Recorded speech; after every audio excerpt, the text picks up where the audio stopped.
Square peg in a round hole. Learned to do my dirt on the down low. Had to make some moves that would sound bold, but in that same dirt I had found gold.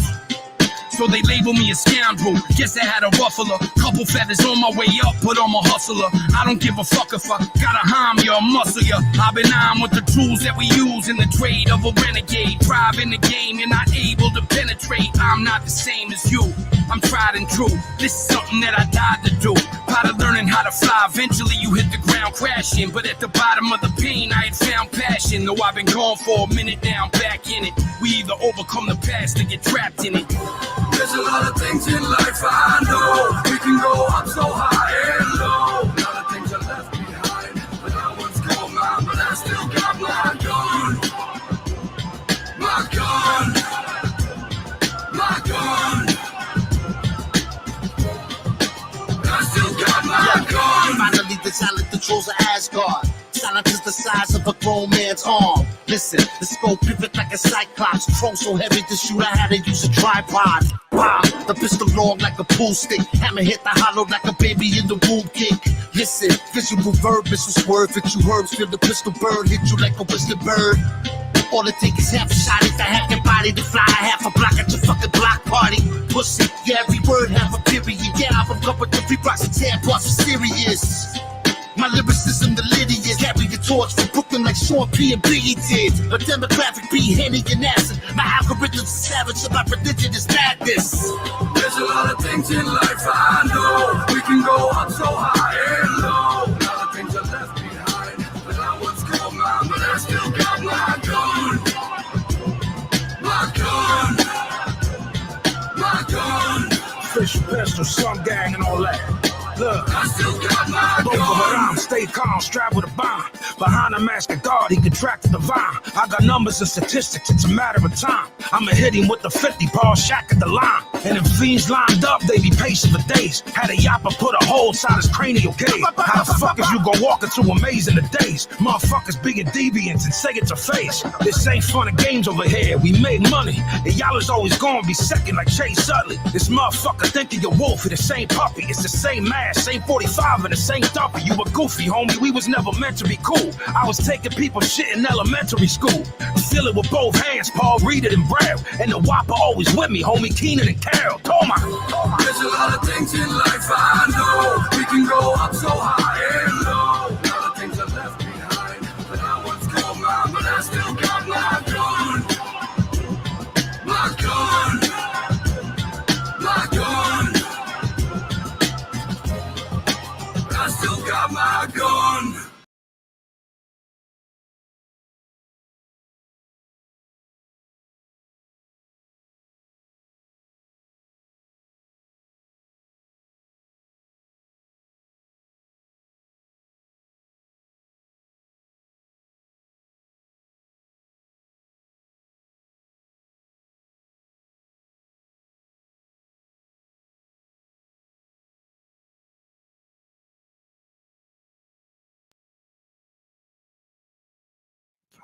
Studios. 1, 2, 3, 4. Almost every day I see the same face on broken picture tube. It's the attitude. If you could see yourself, you put you on a shelf. You verbal masturbate, promise you nauseate. Today I play the part of non-parent. Now make 100 rules for you to know about yourself. Now try and make you believe what's evil. It's making love and making friends and meeting God your own way. The right way. To seal, to bleed, cannot be taught. In turn, you're making us fucking hostile.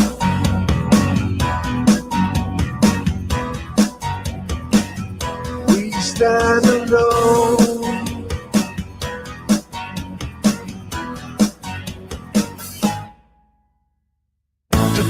right and wrong.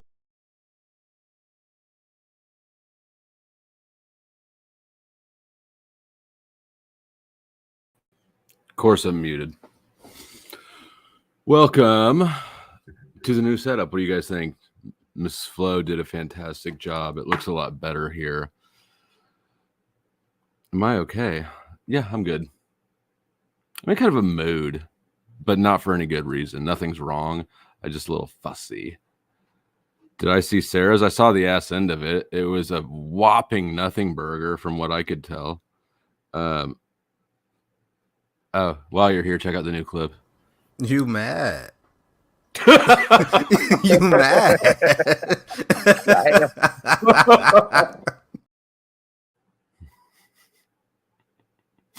That'll be useful in the future. Hopefully today. If what's his gay ass name? Silliest channel name ever. Where'd it go? Guardian or Godheart Guardian.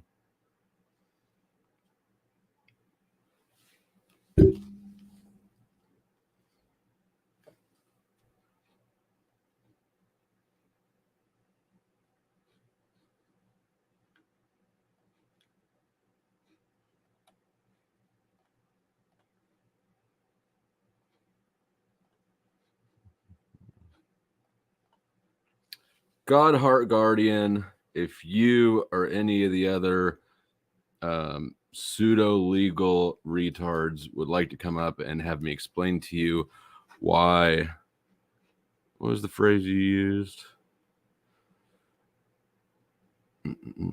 Alloidial title in a private trust as a way to, I don't know, get around the government.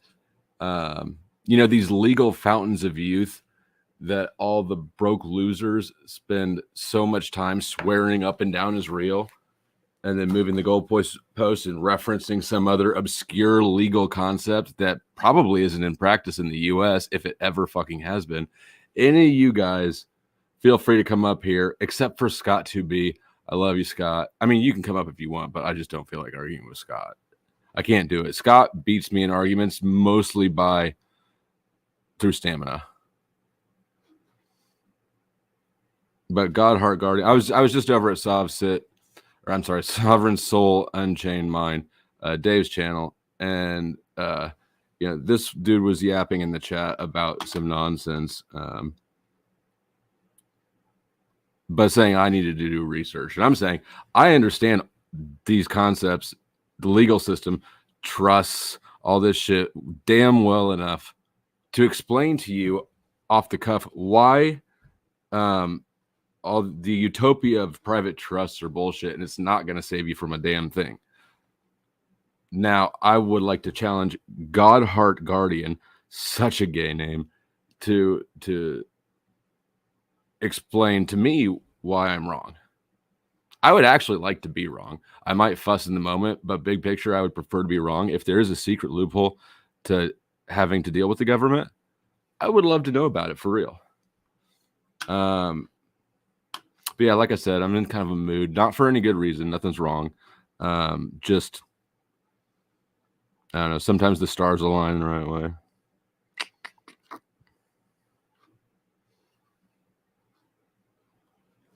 Yeah.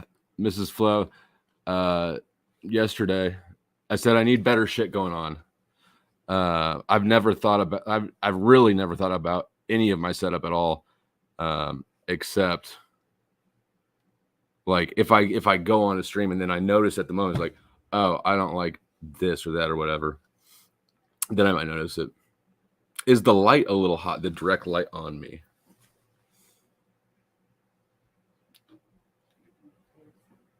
Anyways, we're upgrading stuff. Next, I need to do tech. I'm running all this stuff off of a laptop and a microphone that a viewer bought for me 5 years ago, right? Like, and shout out to Andy Andre. You know what? I'll drop her link. if she even still watches. But she sent me this the first time I ever went live. She sent me this microphone after. But anyways, the point is that I'm working on upgrading things. Gonna get something that's not a $700 laptop, and I don't know. I just got to learn what it is I need. So there's plenty of tech nerds out here who can help me. It looks like Team Fatty recently got a new setup, so I was meaning to send him a message and see if he cares to share some knowledge with me.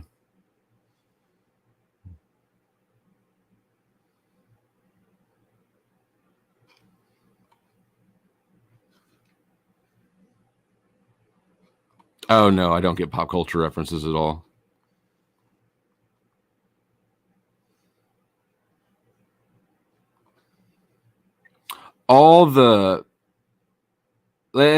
There's a lot of you legal retards in the audience that I like and I disagree with, right? Like, we disagree with this. I'm fine with that, but it just gets under my skin how many people there are who float around the internet swearing this is a real thing, right? But yet they never have anything to show for it. They swear it's real. You're just not educated. You just haven't read this. You just haven't watched that. They can't explain how it all ties together. They just swear to God it is real. But they never find Bigfoot. So I, on the other hand, have gone down these rabbit holes. I've shown several times. I've pulled out both versions of Black's Law Dictionary I have, which it used to be, their sort of legal Bible, until I started using it against them, and then they'll move the goalpost somewhere. Also, and I don't ever like. I hate pulling rank or credential flexing. But I was a bank officer for 10 years, and the bank was also had a trust company, and I was a voting member of the trust committee for about 6 of the 10 years. I understand how trusts work, and they are a useful legal and financial tool, but they're not the magic bullet, for all government things. There's absurd beliefs, the religious beliefs about these obscure legal concepts that the people who are repeating them don't understand at all. And most of it's probably well-intentioned enough. Most of it's probably just people being hopeful religious cowards who are too lazy or stupid to engage in reality, right? So they prefer to believe in these fucking fairy tales and then spread around as if the more people who believe this bullshit, the more real it would become. That's just not the case. It just makes a lot of confused retards. Some of them are malicious scammers, for sure.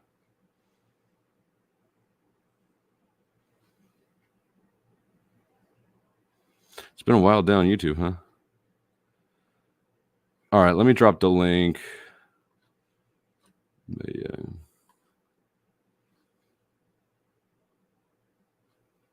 But this person was just did nothing significant except just caught my attention at the right time. And then after refusing, I was begging the person to come up and tell me how I'm wrong, and of course they didn't. Just said that I'm stupid and I need to do research, right? Then came back with an alt account that's a copy of Flow State, right? It's got the same logo and everything, saying some dumb shit. Actually, this account's been in existence since 2020. So from the very beginning, before I was even doing live streams or panels or anything. And it's called Jizz State or Flow Jizz or something like that. So shout out to the long-term haters, truly loyal fans.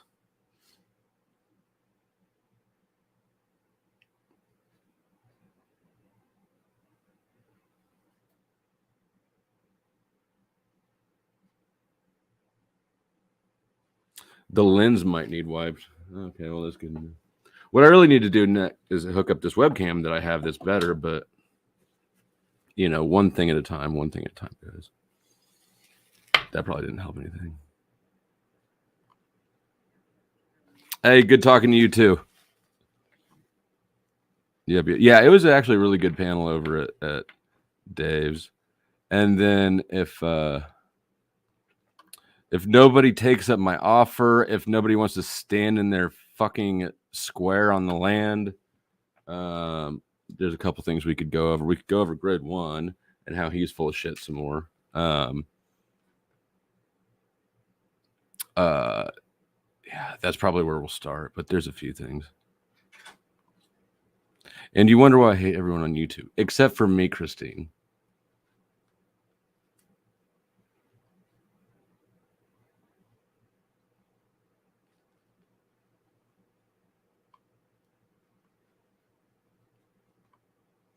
It's not that, yeah, I just don't engage in. I don't know when the last time was I watched a movie. About a week ago we did. So, I have been boycotting Netflix since the Cuties incident, 5 years ago or something. And I've been making Katie and Jordan and everybody suffer through it because of my, like my $12 a month is going to make some social change. But Katie managed to get, I think, her dad's login. So a couple weeks ago we watched, there's a mini series called Chaos, Kaos. It's really fucking good. But that's the first new thing I think I've watched in forever.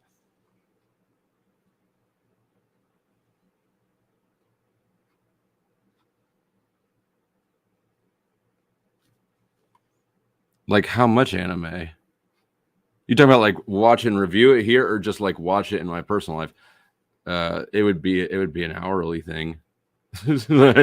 Probably either way, it'd be an hourly thing. It's going to be a lot more money for me to actually clog up my shit with anime on YouTube than it would be for me to just like watch it at home. What's up, DeFreak? Long time no talk.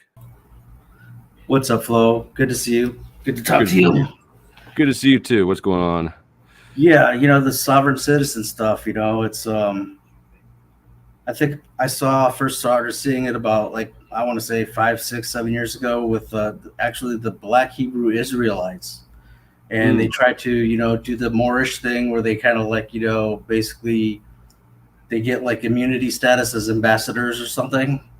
Okay, I missed that part. Yeah. So that's when I first started seeing this stuff.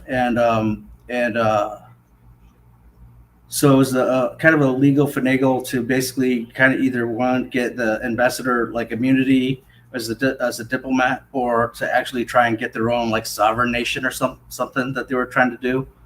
And I thought it was a little bit off then, but what I will say is the only way that I would actually do it myself, because I've paid so much into Social Security, I'm not going to just forego that now to basically become a free, quote unquote free whatever, is if I was actually facing federal time and I was looking at a lot of federal time or something, I would do that, and then you could probably get away with not having to do that and then skip out. Not at all. Not at all. I mean, you can't. First of all, you have to have a country. You have to be significant in another country to get diplomatic immunity. A countryless human being does not just automatically have diplomatic immunity.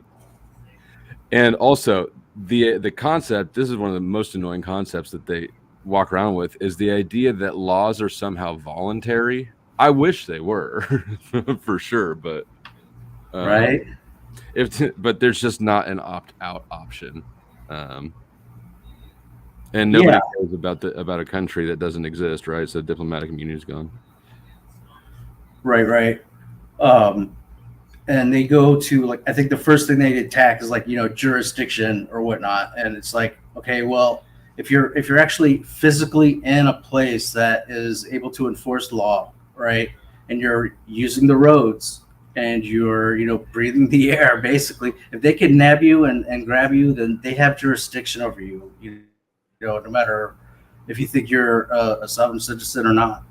But what I think that a lot of people didn't realize at the beginning was when you do that and you uncitizen yourself, or you become a citizen of another country, or whatever, however it ends up working out, you forego a lot of your rights as an American. You forego whatever taxes you've paid into the system, the Social Security system, and I don't think they were upfront about telling people that, because they were selling this as a course for like $700 back then.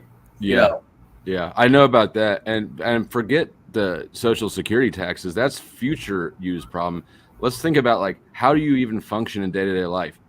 If you can't get a driver's license because you're not a citizen, how are you going to get around without getting fucked with constantly? If you can't open a bank account because you can't pass the know your customer laws, because it just creates a tidal wave of issues. Yeah, and I think they think they can go. I think they think that they can go before a judge, an actual lawyer who went to law school for 8 years probably, right? Had to pass the bar, had to probably have a career before they were become a judge, and they're going to try and outsmart the judge, right? And say like, hey, I don't recognize your jurisdiction. You have no right over, all the jive, right? And then not expect to basically be thrown into the psych ward. That's the funny part to me. Guys, I'm not taking chat challengers. The link is pinned. I would love anybody to come up and we can go through the shit. But but it's turned into a religious belief, right? This is a faith for people. A lot of people, they want to believe in this utopia. But everybody who's promoting this, I don't think I've ever seen one person promoting all these secret loopholes that's wealthy. No, I haven't either. Oh, thank you, EBT. I'm really fucking up if I didn't. I don't know. The link's right there. It's literally right there. One click away. Shout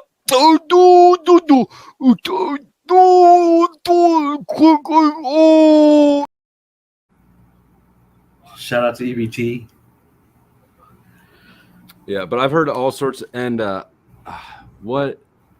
there's a legal, damn it, I wish I could remember. The last time I kind of went down the fighting bad YouTube soft-sit lawyers, last time I engaged in that, there was some legal thing they kept referencing that was enacted in England in 1919 or some shit, but had been phased out there and had never been enacted in the U.S. Like, they just pull random ass legal concepts. There's a ton of legal concepts in existence to pull from, right? You can muddy the water for days and days and days. But the longer I look into this, the more I truly believe it is a religion for people. They want to believe in this. They have faith that there is truth there, and like the Bible. And I'm not trying to spark a religious debate with you. We both know that we have different views on it. But the Bible is such a big book. I feel like it's almost impossible to not have internal conflicts, right? Well, the same thing with legal theory in history, right? There's so much of it in existence. You can pull wherever you want and find all sorts of things. Oh yeah.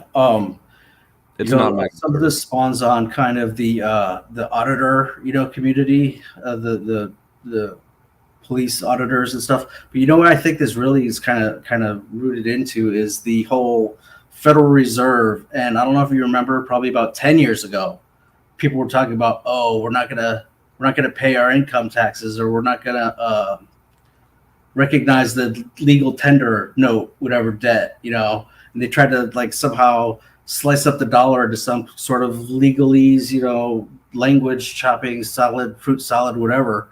It's like, I don't, to get out of debt basically, because they don't recognize the dollar. It is the whole Federal Reserve, system and the conspiracy and all that. So I think at least a part of it is like spawned from that kind of movement, I guess you say. If you're calling it a religion, I'll call it a movement.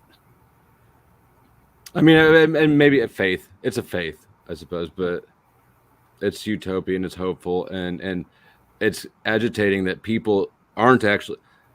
most people aren't actually interested in what is true or what's real, right?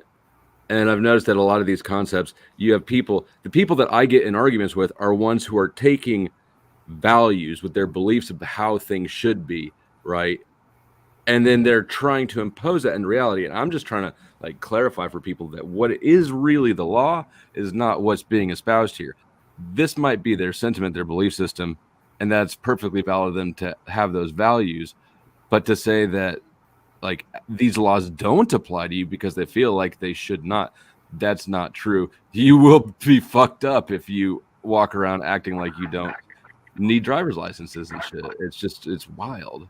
Yeah, definitely. Is this your You debut? don't need them to be able to drive a car. You just are supposed to have them. Well, you need them A to lot not. of people can drive them without a piece of plastic in their pocket. Not Correct. legally. You can operate. Yeah, it doesn't prevent you from actually being able to operate the motor vehicle. That is an absolutely arbitrary and useless distinction, but we appreciate it nonetheless. I'm just saying, when kids can drive better than adults, maybe it's time to rethink when people get licenses. Can they? Certain kids, yes. Certain kids are actually given licenses before the age of 10 for medical reasons. Say what? Say what? There was like a 9-year-old who was given a special license to take their parent to the hospital, and I dropped him. Okay. Oh, I was asking, is that background that you've got, like the Wrigley Park thing, is that new tonight, or is this like your debut of that? This is like the debut of the first round. Yeah. Yeah, it looks good, man. Thank Really you. good. Yeah, I mean, Katie did it all. I'm not efficient at shit like this. Or she's somebody. I just told her, I said, I need to improve my background. I showed her Raging Tomatoes sort of setup. I said I showed her, I think, Andrew Wilson's, Anton Daniel. Yeah, it wasn't your connection smoking auditor. I bounced you downstairs because you were annoying me. But I showed her a few bigger channels, and I said I need to have a dark background to actually contrast against. And she started doing stuff, and I said, you can spend I said, well, actually, she just took my whole wallet. I said, you can spend money, just do better, right? And she killed it. Yeah, that's a good job, Miss Flo. Got to say, it's he looks good. The background is good. The color is good. It's like, I don't know, Wrigley Field combo versus Cardinal Stadium even. So, wanted to there'll be. I think we'll tweak it here and there, but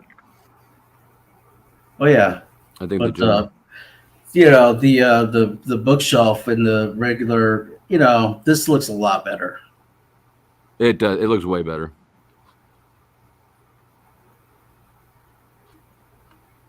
All right, well, come be content there, big dog. I'm challenging basically the foundation of your content. So feel free to hit the link. The link is pinned. Like I said, I'm not really taking chat challenges, but I am happy to have the discussion on panel. Paul, let's be real. Are you this fucking Godheart Guardian account? I had my suspicions, but I don't know why I'd expect you to be real about whether or not you are. But anyways, what's going on? Hello. Smoking auditor. I can't hear you if you're talking, Richie. No, I'm not talking yet. I was just awake and came up here for fun. Say hi. I value you as a friend, Flow State. You're what? I said I value you as a friend, Flow State. I value you too, and don't take my shortness and irritability for anything more than that. I appreciated you coming on yesterday. Smoking auditor. That was you. Yeah, it was fun. Smoking is good, people. They hit my channel. I woke up to the channel being removed for medical misinformation, got a strike and everything. I got a copyright block, worldwide block for copyright, but the video removed for medical misinformation. It was the whole channel or just a video? The video. Okay. So I thought it was the whole channel. I haven't got any. I've got a clean channel, so I got a warning. But I appealed it and I won it within 20 minutes. It's a 9.5 hour video. I know they always come back with those decisions way faster than they could possibly review the shit. Yeah, but normally they say no. We've reviewed it and we upheld our decision. They didn't. I won it. So, video's back, and yeah, happy days. Any Paul, I actually kind of enjoy monologues. Sometimes it is nice to just kind of hear people go bleh about nothing that matters. As far as the sovereign citizen thing's concerned, right? I watched Richard Vobes, this guy. He used to be like a what's his name? The Scottish guy that talks about the British Isles. He'd go and do his thing. He was really proud of England and used to go and do these, walks and stuff. And then he woke up during the coup, woke up to what's going on, and then started talking about it. He's been interviewing sovereign citizens on his channel. People Which are they British? So that's it's English. Is English. That's the only thing. It has worked.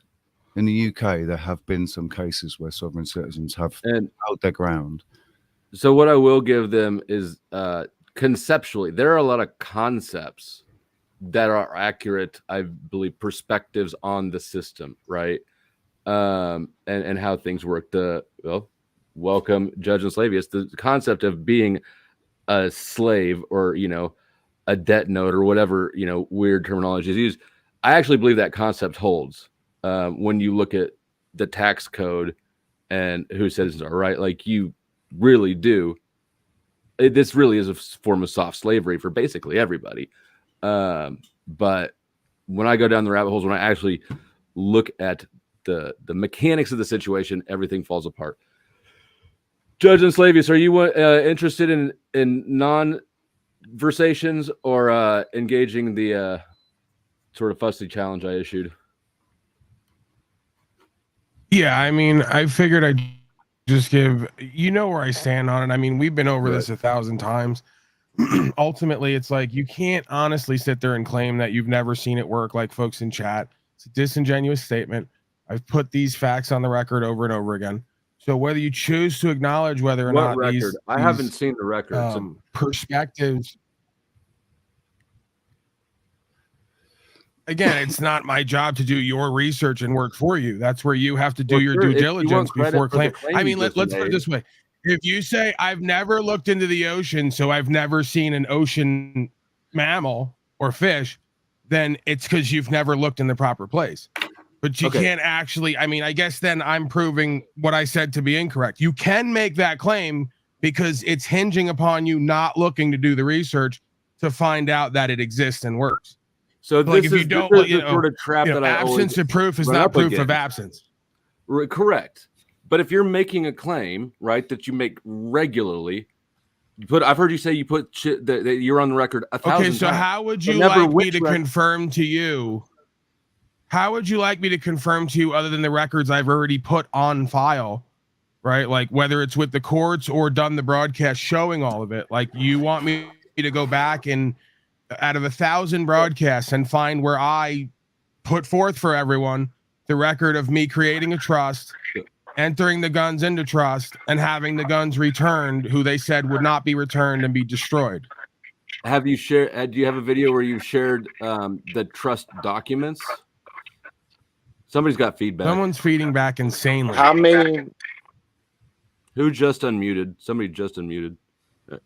It's my phone. Right. So my reputation and my value hinges upon me doing what I say I do, not just pretending to do shit and saying it online until I get caught, which would be rather quick. So, again, it's like I don't come on here and claim things that are not true. If folks want to verify what I'm saying is true, they could look on the record. For me to have to pour over the thousands of broadcasts and things I put on the record to prove what I've proven over and over again, which is on the record to be true or false. Okay, how about this? I like all my legal papers. I can pull them up in 2 minutes. If I make a claim about my case with the drug rate and shit, I've got it at hand. I assume that you have your trust papers on hand, but I wasn't going to ask to see that because it's got personal information. And I'd assume that if you're presenting it, you've already got it blacked out somewhere, right? So it's just the presumption is that I'm not. The presumption is that I'm not a completely unorganized weed head who essentially does everything, including a 3-hour broadcast on the fly with little to no preparation. That's how I roll, bro. I know it's hard to believe, but I'm okay. That's right, that's because at the core response. of this, part of what you said earlier, right? Part of what you said earlier is true. That this is largely in part tied into my faith system. I'm not even claiming that most things in life can be proven. I can't really prove the sky is blue or grass is green. You're either going to have to take my word on it if you're blind, or we have to see the same reality. Right, but that's the point of it. There's no way of proving most anything. Go ahead, Rich. Something out as well, right? They do not, under any circumstance, want it advertised or widely known that the people win, of course, and how they won. So it's it's made deliberately not easy to just prove it, because they don't give you a written decision. They don't. All they do is they dismiss it, or they dismiss it just what? goes away. Here's Rich, the what you're saying is too vague for me to know what to do with it. What's it? The case, whatever case it is that you've brought in front of them. I've put a link up in the back chat to Richard Vobes, his interview with this guy who won in high court as a sovereign citizen under common law. Okay, we'll look at it in a little bit. Yeah, again, we don't have to go to links because I have a stack of fucking court cases and warrants that have been wiped from the record, and I just recently went to court for 3 charges with no attorney. We don't have to pull up links. I have firsthand experience and testimony and results. But we need to understand, and I can confirm that you did have 3 charges, and they were dismissed. What I don't have any idea of is what happened in between there. And I personally, I understand that, but what you can't do is presume that I'm doing something malicious or nefarious. Right, because that's the only thing I've ever actually seen in existence that gets people's shit just thrown out, right? But I don't even like that speculating about that. It's a little bit low for me to go. Right. Again, you have to sort of use some level of instinct, intuition, and reading between the lines. I would be, call me whatever you want, and we can argue from that perspective, because I'm the same way. We're dealing with largely in part drug addicts at one point from broken homes. The trust factor isn't exactly high, nor should it be. But it's like, would I go to all these panels speaking late at night from my heart, screaming this shit, proclaiming it over and over again, if I was some rat or some dupe or some agent? I mean, most likely not. I just do what I do and then retire in the corner and let everyone else make up their own determinations. I believe what I'm saying. I have a record that proves it. I have results, and it's worked for other people. So I literally believe I'm part of a movement here. You keep trying to claim that you've got a record, but you're not presenting it, right? So you can get credit for having a record and present it, or you can just stop referencing again. I have a video. I have a YouTube channel where I've been arrested 6 times on camera. I've never hired an attorney. I've never gone to jail. I've never paid a fine. I've never even pled in those cases. You've gone to jail. So it's not like I've gone to jail for 2 or 3 days at a time to be held until I've gone to jail for 2 or 3 days at a time to be held to see a magistrate, which is part of proper process and procedure. Technically, they're never supposed to take you to jail till you see a magistrate, especially if they don't have a signed warrant, which most of them don't. So that's why I keep walking out the other side as well, because I keep reminding them. Thank you, sir. I keep reminding them that they're off on their proper process and procedure. They're derelict in their duty. So they go, oh man, we got one who can see, who knows, just let him go. We'll spare him the couple days in the box. We housed him for free, Hotel Riverhead. Unless you can film absolutely everything and take in and film the court procedure and everything, you're going to find it really difficult to actually provide anybody with any evidence of what's happened? No, only the people that were there are going to see what happened. Video court, you can screen record, so that should not have been an issue. But regardless, the arresting event and then the dismissal, right? In between there's a whole, you can start to fill in the gaps all over the place. I know what the speculation's been about Paul as well. Like, again, I don't know what that means when it's half a dozen charges. I do the same thing every time. It's based on the same foundational principles and the law of this land that I hold to that allows me to come out favorable because they understand whether they're letting anyone in on it. If this guy's going to keep talking over me, I'm not going to fucking talk. Dude, sorry, I was just. I don't need legal counsel. Thank you. I'm perfectly capable. I stand just like this at court. This is how I stand at court, and this is how I win every time. I don't need other people talking over me and for me. I even cut the administrators off at times when they're incorrect to correct the record. So this is all on record. If we want to go back, we can look it up. I've asked for transcripts. Half these courts are magistrate courts. They're not even lawful courts of record, technically. So they don't even record the proceedings, nor do they have transcripts because they're all private corporate endeavors, administrative courts. There's a whole narrative here that we could blow the lid off of. And if you did some research, you'd realize more and you'd go, oh my God, we're in Cold War corporate takeover right now. That's going to lead to full-on fascism, even more than the last 4 years has shown. There's a lot of word salad in those last few sentences right there. I have done enough research. I don't know what that means, word salad. There's dual jurisdiction. Okay, what are the two jurisdictions? This has been confirmed by myself at state court. There's dual jurisdiction, administrative court and constitutional/common law.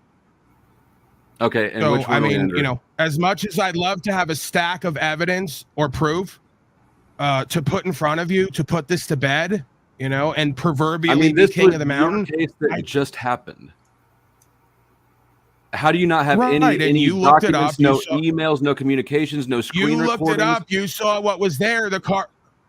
You looked it up. You saw what was there. The correspondence are on record. I don't know what else I have to provide for you. Like you're so incredulous. You just won't accept and believe what's put forth, even if it's there on the record. I absolutely will not just take your word for it. We've been over this. Right. So that's a issue that you won't accept what the record has shown and the track record over and over again because you choose to be in disbelief.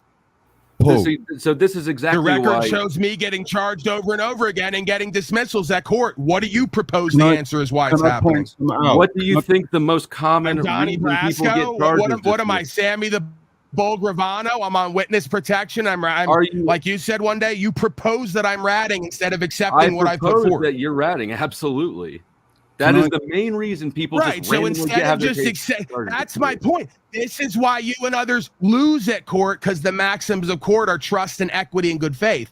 Instead of you look at the record, accept. No, they're not. Can I point something out? They absolutely are. Can I point something out without being interrupted? I hope it's yes. Go ahead. Yeah. Paul, do you know what the biggest issue is? Like. You're so combative or combative, whatever the word is. You're so confrontational. I'm not combative. Right? Hang on a second. Just back. Stop making excuses. You talked over me because you're fucking neck in, boy. Boy. Okay. You know what, Rich? No, I'll bring you back in a second. I'm trying to have this conversation, not a manners thing. We're always going to the tone and we're always going to projection and bullshit. The bottom line is you fucking talked over me multiple times because you're a disrespectful prick. And I had to remind you. Back to the topic. Right. I shouldn't have to teach grown men how to be men who want to call me boy. Thing that goes on these panels regularly. Back to the record. You don't have any of the correspondences that you are presenting as proof, but haven't actually presented. I'm not really sure what that means. I literally take a line piece of paper, put 3 or 4 lines on there, put it on the record so that it can be shown that there's someone on the other side claiming something to avoid them steamrolling. And that's pretty much it. I don't know, like, what are you looking for me to have and present? A copy of that? I have a copy of a couple of those papers that I've used as correspondence with courts. I mean, yes, yeah, If you go look up these records, This is the point. I don't want to pay for a If FOIA you go look up thing. these courts, if you go look up these courts with my name, they are supposed to have everything on record. So your beef is with them, why they're not doing their proper process and procedure again. And I agree with you. No, I haven't FOIA'd any of this shit because it's a pain in the ass. I don't know about pain in the ass. I'm telling you that I'm not going to go FOIA it as much as I should, because it really just cements me and my legacy and reputation, and it's better promotion and marketing for me. I'm just too lazy, and I'm not greedy and selfish enough to go do it. I also presume I could stack evidence and proof a mile high, and the majority of folks will still continue to choose to see what they want to see and ignore the rest. That's been the thematic here. So far, you haven't really stacked up any evidence, which is the issue. You're referencing it as if you've shown it, and you haven't shown it. So you would think again, the evidence is that the evidence channel, you stream every day for what, like 5 years or some shit. You can't actually get the stuff that you stream about every day. I don't really know what that means. Get the stuff that I stream about. You're constantly on here making presumptions and false claims about people. You can't go get the documents to show that. I mean, I don't get it. It's like I'm asking stalemate here. The information right now for it. I have to go compile 10 years, 5 to 10 years of records from all across the nation to present to you so that you can accept an obvious outcome that I've been living and showing over and over. Intentionally, that's dishonest. Yeah, you know that I'm not asking you for every single thing that's ever happened. Maybe just the last letter you wrote, the correspondence before the case got dismissed. So how would I retrieve a letter that I gave them when they're not recording any of the proceedings and they're not putting anything on record? How would I do that? I thought you said it was on record. Again, it's on record with them and their records and files. There's nothing on the public record about that specific correspondence. How did you correspond? Did you scratch one copy out on a handwritten napkin and then mail it to him? Essentially, yes. As bizarre or unorthodox as that seems, I'm a common law, as I said before, that I know you'll laugh at. I don't mind it because we apparently have different perspectives on what that means. I'm a very simple man. I'm not going to give you 10 stacks of statute, policy, and code and interpretations. I'm going to give you one handwritten and signed claim that tells you who and what I am, what I'm not, what my statement of intent is, and what I understand about myself and this creation. And it's 3 to 4 lines, really, in most of these instances.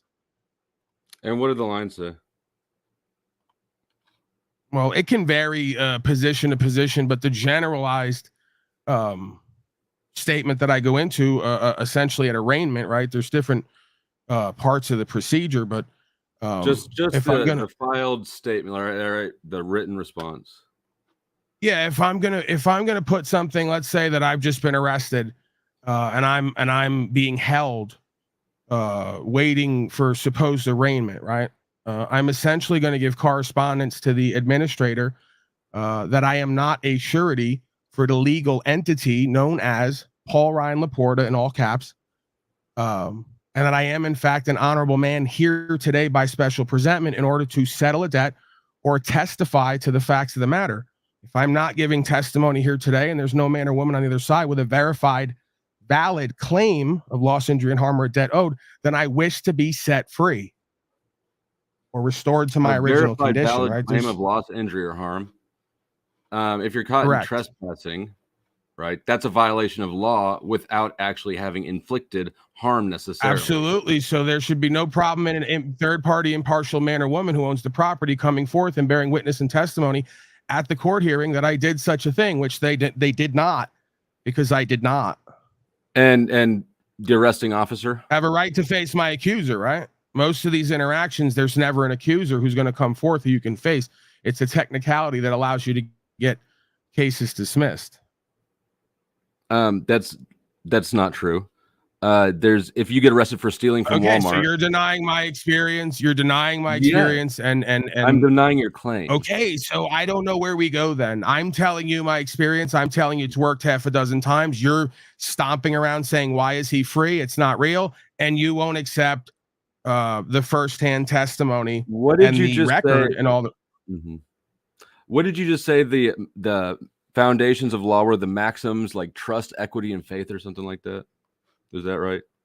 Yeah, they may not be maxims, but they're foundations of what we call courting practice and law, which is trust, equity, and faith. Good faith, honorability. Where did that come from? Which really ties into equity, you could argue, right? You give what you wish to receive. It's kind of like how you call me a liar and a fraud when you're that, because you presume everyone's like you, instead of presuming the facts I've laid out to just be true. So far, all you've done is exactly what I opened by saying that these people do is you've referenced vague legal concepts. You've not provided any actual evidence. Again, I'm the one who can do whatever I want and walk out of court. You're the felon who can't own guns. So I don't know why you're even arguing with this. I have way more rights and freedom and power than you, and you should just shut up and get that. And it's really you'd be better off. I know it's really suspicious how unlearned you are, and uneducated, unwillful, and undisciplined, and how you're a loser in every aspect of your life, including your rights and freedoms and property. No, you're just a loser, man. I've been telling you this for a while. You've lost your rights, freedom, and property, and instead of you listening and understanding how the law works and changing your status and standing and correcting that and resolving it, you rather just argue and create fake drama and controversy. Here, you're so good at law that you're not a felon with all this bullshit. And that's not I know suspicious. You're upset, aren't you? You're upset, aren't you, that there's never a third-party impartial witness, that there's never a valid claimant, that the charging instruments are fraudulent because it says the state of, and they can't take the bench. There doesn't have to be a you're really upset that I keep getting all these cases thrown out. I know you're really upset. It's called fruit of the poisonous tree, American. It's called fruit of the poisonous tree, American jurisprudence. If somebody gives I own the book. If somebody gives a false statement on record, the rest of their testimony is thrown out. Did you pull up the affidavit of what the man said he was caught lying in on the side of the road? No, you didn't, because you don't do your due diligence. You just look at the stack of charges. You don't look at the proper process and procedure, and you don't look at the evidence on the record. If you're honest. Yeah, you could charge me with anything. That doesn't make it real. He loaded the signed affidavit, which if you go back, I did a whole broadcast compiling all this, where they brought up all the federal records and everything else that's been put on record, because apparently I activated the feds at one point, and they've been keeping a record the whole way through of all these local and state interactions. When was the first time I questioned you about this charge? It's been like a year and a fucking half now. You're telling me in a year and a half of me asking you about this shit, you've never not once come across anything and been like, hey, maybe this would be useful so that Flow State can quit asking me these questions that are apparently incorrect. You think way too much of yourself, that I sit around worrying about what you believe and don't believe. I'm willing to have the conversation with you and put you up on the game and correct the record. But at the end of the day, if you want to be dishonorable and bad faith and presume I'm ratting instead of just believing you.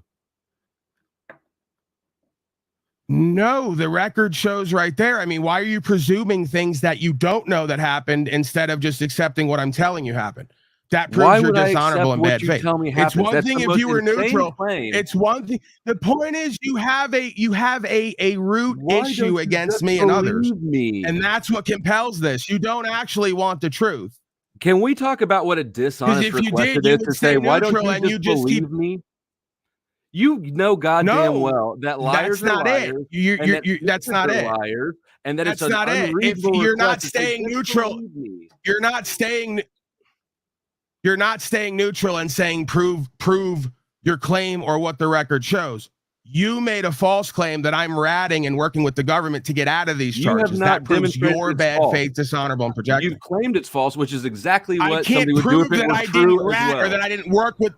I can't prove a negative. That's the thing. And you made the false claim. Everybody gets paperwork.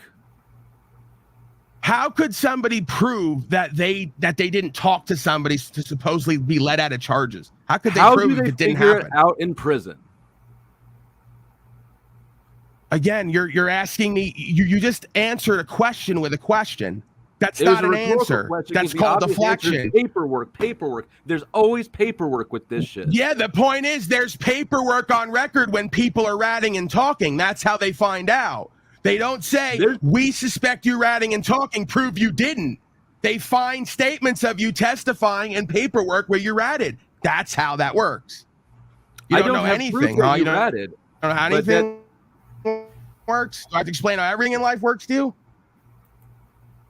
I want to ask you have to show me. Go ahead, Rich. But I have proof that you made a false claim because I know I didn't, and you said I did. You knowing something isn't proof, motherfucker. Hey, Paul, you said that when you were interacting with the police person that they had again. You're one of these game players in life who you're bad faith, and you think. So you were interacting with the police officer or whatever, and he made a false statement either on an affidavit or the written statement or whatever, and then you said that all of the rest of his testimony is invalid at that point. I want to just verify if that's what you said. Absolutely. And more than that, he did an unlawful search that he not only that, he did an unlawful search that he termed an inventory.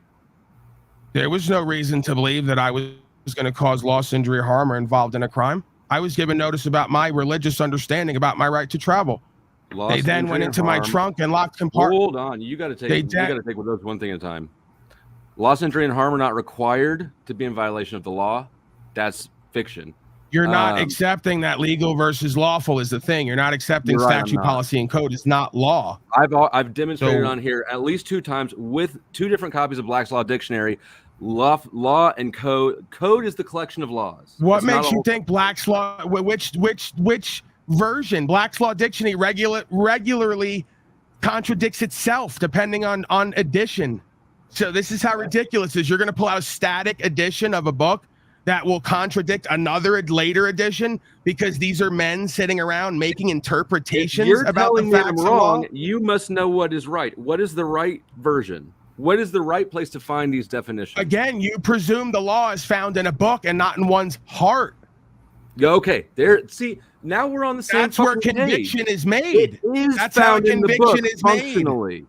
That's why it's called a conviction. You don't understand that law and lore are related. You don't understand that law and philosophy are related. You don't understand that law and faith are related, even though it's all mentioned in there. Philosophy. You're speaking philosophy, but packaging it as law. Right. And when someone trains to be a lawyer or a judge, supposedly, they study philosophy and many other aspects of the human experience in order to be able to interpret the facts of the matter of law, separate from policy and code. We're making judgments here on character and conviction, whether you're aware of that or not. That's why they ask you what you do for a living, what your status is in the community, what your religious beliefs are. Did you understand? Did you believe this? They're making interpretations of the facts of the matter. They're making judgments of your character. They don't ask you all that. That's how 10 people could be charged with the same thing and have 10 different results potentially. They do not ask you all the things you listed off. But real quick. No, they don't ask you that because they can tell by looking in your eyes that you're broken and faithless when you walk in there. The court system doesn't bother asking me what my religion is. They ask you that, but they can tell that I'm obviously soulless. That holds water. That's how law works. Machiavelli, I get you. The thing is Paul is fairly flighty when he comes up here a lot of times, and I didn't want. I just needed to stop where I didn't want to go. So I apologize, but Richie's back now. No. I just want to ask also, like these issues that you're talking about with the court and the law enforcement dealing with them directly. This is not particularly the same as the quote unquote sovereign citizen, right? This is a misnomer. Sovereign citizens are folks who work for the corporate United States as defined. USC 1A, United States is a federal corporation incorporated in the District of Columbia, 10 to 13 square mile island off Maryland, Delaware, wherever it is. So you folks keep saying you're in Washington, D.C., but you're not in that location. They have you pimped. So the true sovereign citizens are folks who are overthrowing the law of this land with corporate policy, claiming to owe allegiance to the corporation. That's what citizen means, but also claiming sovereignty as if they're above the law because they're civil servants. So men and women on the land who uphold God's law and the law of the land are not sovereign citizens. Okay, so but that is separate than, say, a police officer lying or making a mistake or whatever in their testimony, having that impeached and then having that testimony thrown out. Right. The cop is the sovereign citizen. He believes he has a right because he has a costume on to put me in a cage despite the law of the land and him lacking the proper process and procedure or the ability to make the legal determination, which he's not trained to make. Okay, so you can do that and go to court and have your case dismissed, whatever it might be, and not have to, do all the corporate stuff that you're talking about, like in DC or whatever you were just talking about. I'm telling you that if nothing else, we could have the discussion about the law versus the legal code and the consent of the governed. If we just want to accept that legal policy, statute, and code is law, there's still many places along the way where they don't do proper process and procedure in their world. And it makes it such that when you call that out, you have a higher probability of getting these cases thrown out. Code, a systematic collection, compendium, or revision of laws, rules, or regulations. That's from the 6th edition. And that proves what exactly? A code is a collection of laws. I'd like to know where you're getting the idea that it's not a collection of laws. I can pull up something else from other sources. We'd have to go back to original sources. Like, just tell me what I need to look up and we can look it up. I mean, again, one of the, if you'll argue with me about the term maxim, but one of the things that's taught at school. Sorry, before we move on there, can we, what do I need to look up? Where are you getting the code different from law? Well, law is expressed, not implied, right? That's one of the maxims. So you can't actually say statute, policy, and code is also law. It's either law or it's not. I hear what you're saying, but I want to know why Blackstone's commentary and Bouvier's, I'm pretty sure, reveals at times that statute, policy, and code, right? When they take in context the Bill of Rights and the Declaration of Independence. We've been over this. Code, a systematic collection, compendium, or revision of laws, rules, or regulations. I understand that a bunch of legal parliamentary folks from the bar, a European collective, have come in to write up books to try to obfuscate from the law of the land. They're I totally get that, but that doesn't make it the foundations of law here. So statute, policy, and code is given the force of law through the consent of the governed. That's the Declaration of Independence, Bill of Rights. Okay, so you can't say statute, policy, and code is law, because if it was law, it'd be law. It wouldn't be those three things. What I'm speaking about is not the philosophy of law or God's law. What I'm talking about is what people with guns and badges enforce. Again, and you're not getting it that the original contract between the civil servants and the men and women on the land invokes God and philosophy, and the idea that if you're not going to be. This is philosophy still. You keep saying it doesn't matter. Well, ask the last half a dozen court personnel who said, Paulie boy, we'll see you later, dismissed, because they seem to think it does. That's all that matters here. It doesn't matter what you think, hat backwards, flow state, who thinks the stage is going to make the man. Doesn't matter what you think. What matters is what I and the court thinks, and God. And that's why I'm free. Oh, it does. And you're not. It does matter what the court thinks and what the court thinks. Courts write down everything. All the laws are written. All the proceedings are written. The procedures. You're not getting it. You're just not willing to get it. What you're doing is you're saying that because you feel some sort of way that the men with guns let you go. You just walk out of there. You keep equating. And I'm saying that you're a fucking full of shit. You keep equating cops, who many of them have been mistrained, to court personnel and everyone up the chain. They're not necessarily in agreement all the way down the line. They don't necessarily do the same things and interpret the same things. Is there any single solid source or reference that you can point to as this is where what I'm saying comes from? Or are you just wing it on the fly? Yeah, it's even better than pointing to a book like a dummy like you. I could give you my firsthand experience. That's the best testimony. I want to ask the best proof. My firsthand proof and experience and results. Not your hypothesis, not your hypotheticals, not your books written by other people, my actual results and experience. I also have experiences with laws that are in complete contradiction to the nonsense spewing out of your mouth. Go ahead, whoever want to jump in. Well, you also have experiences with broadcasting and women and everything else that are in contrary to my experiences. So what exactly did you just prove again?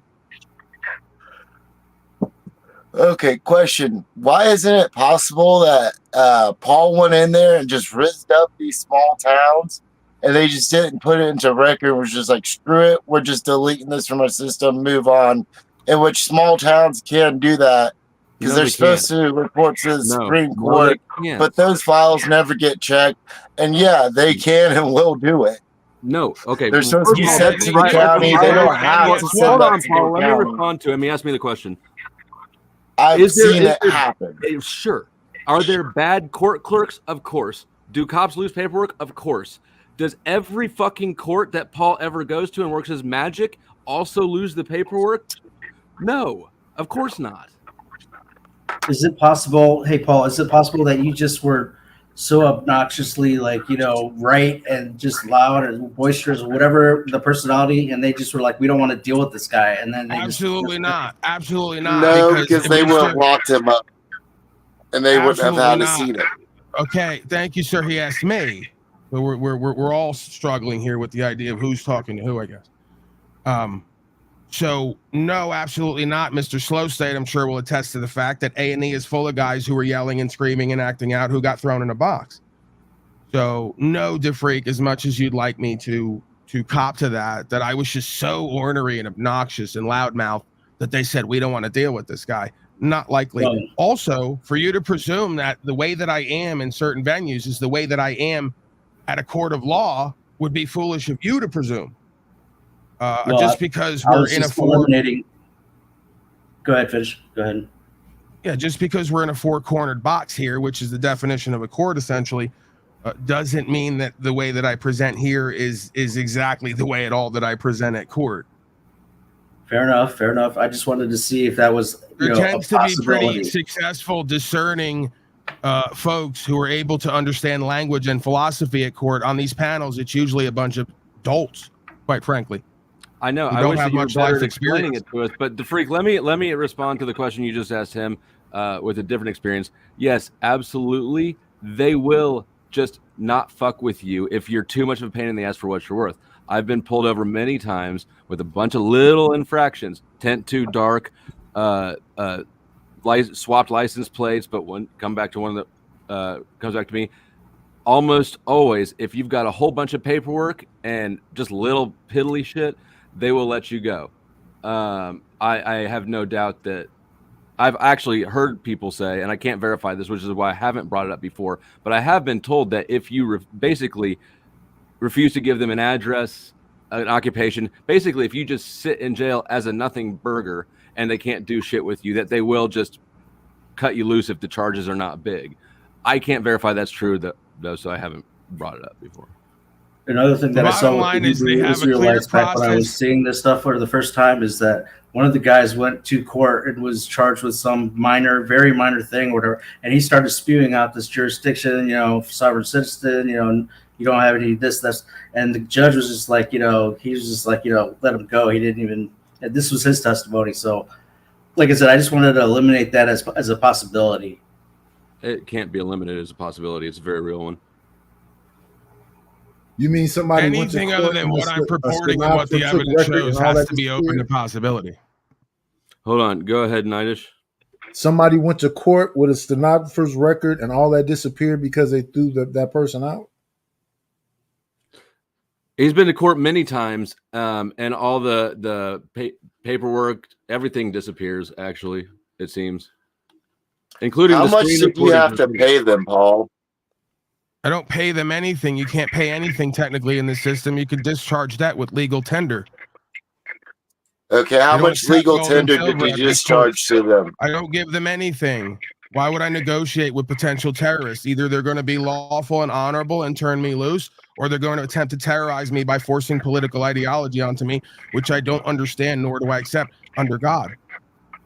So they just cut you loose because they know you won't ever pay them any money to keep you in their system. So you're not worth their time if you're not going to pay them.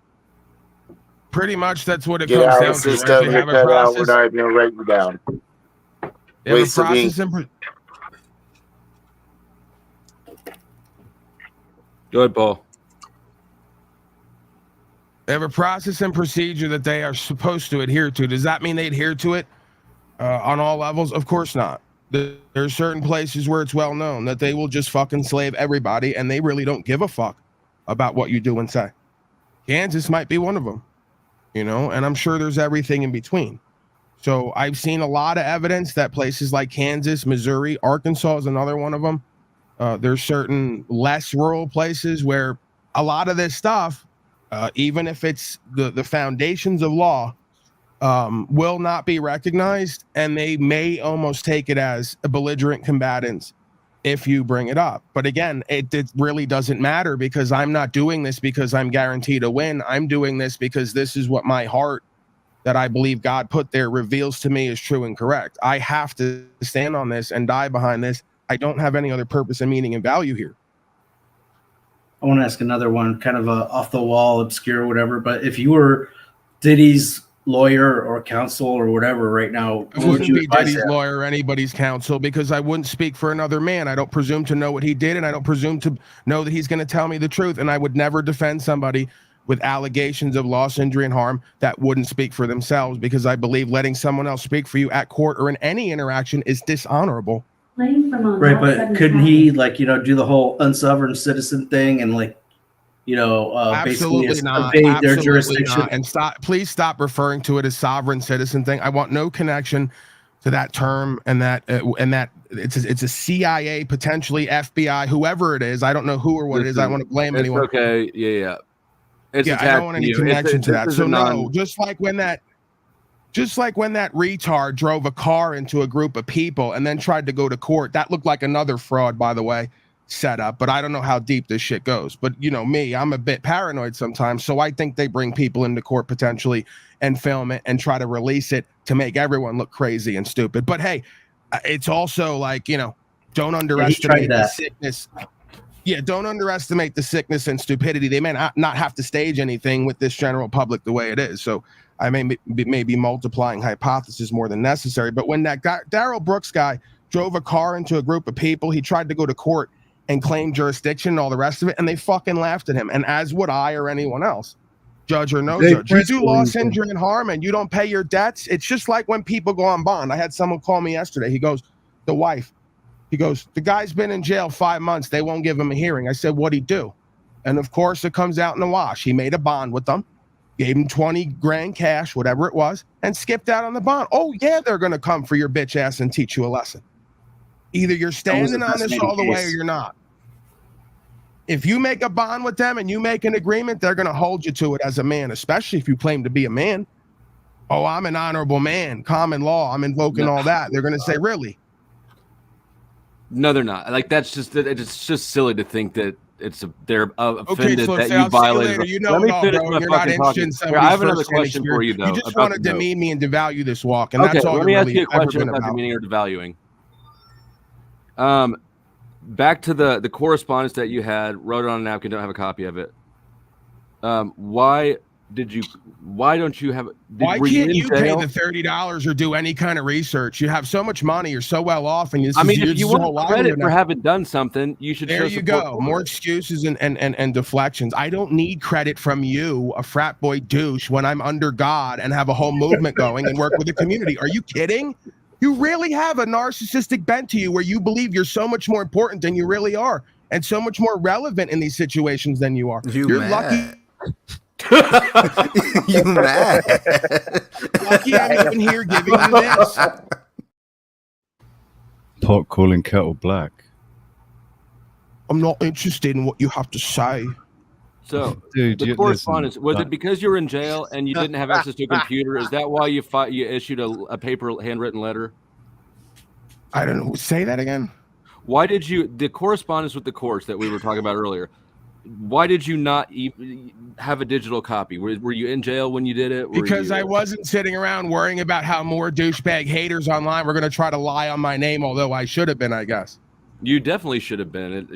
Right, because I lived my whole life. It's not like you haven't been lying haters online with 30 viewers say, right? Because I'm a loser like you. You should always keep your time about your claims. You should be lucky and happy. I'm here to daddy you again and teach you how the world works. Don't challenge me. You're just wrong. To try to cover the damage. Cover what damage? I just explained it to you. I'll try again. You're the guy who lost your rights, freedom, and property. I'm the guy with 20 fucking guns in here right now, who's going to continue to move forward as a man while you're a cucked out bitch. I don't have to prove anything else. I have the power and value on my side. You don't. Whose house is it? That's it. You're a slave. I'm not going to ask you to show me the 20 guns that you claim that you have, because of course you won't, and that would be an absurd request. You can't show them here. Why would you, Agent Slow State, ask me to show you the 20 guns that I have? Why would you ask that on an open platform? I literally just said I wouldn't do that. I'm not doing it. Right. So why even bring it up? I don't even need to say it. I'm saying it to go out the window so that you know who and what I am and everyone else knows. Provide. If let's just assume I'm bad faith because I'm so narcissistic and manipulative and twisted that I assume everybody is. You're clearly not. But since I am, how can you alleviate my suspicion? Is there anything that you can show at all aside from just what you say happened? That doesn't really fucking. What are you looking for specifically? Your latest legal documents you want. Yeah, the paperwork, the correspondence. Could you pull up the Carazozo record? Translation. Could you pull up the Carazozo record? They're supposed to have everything on file that I put on record with correspondence. The last 10 cases that I looked at. Would this be on that Pacer thing? It should be. If they're all doing their proper process and procedure in our private courts that are.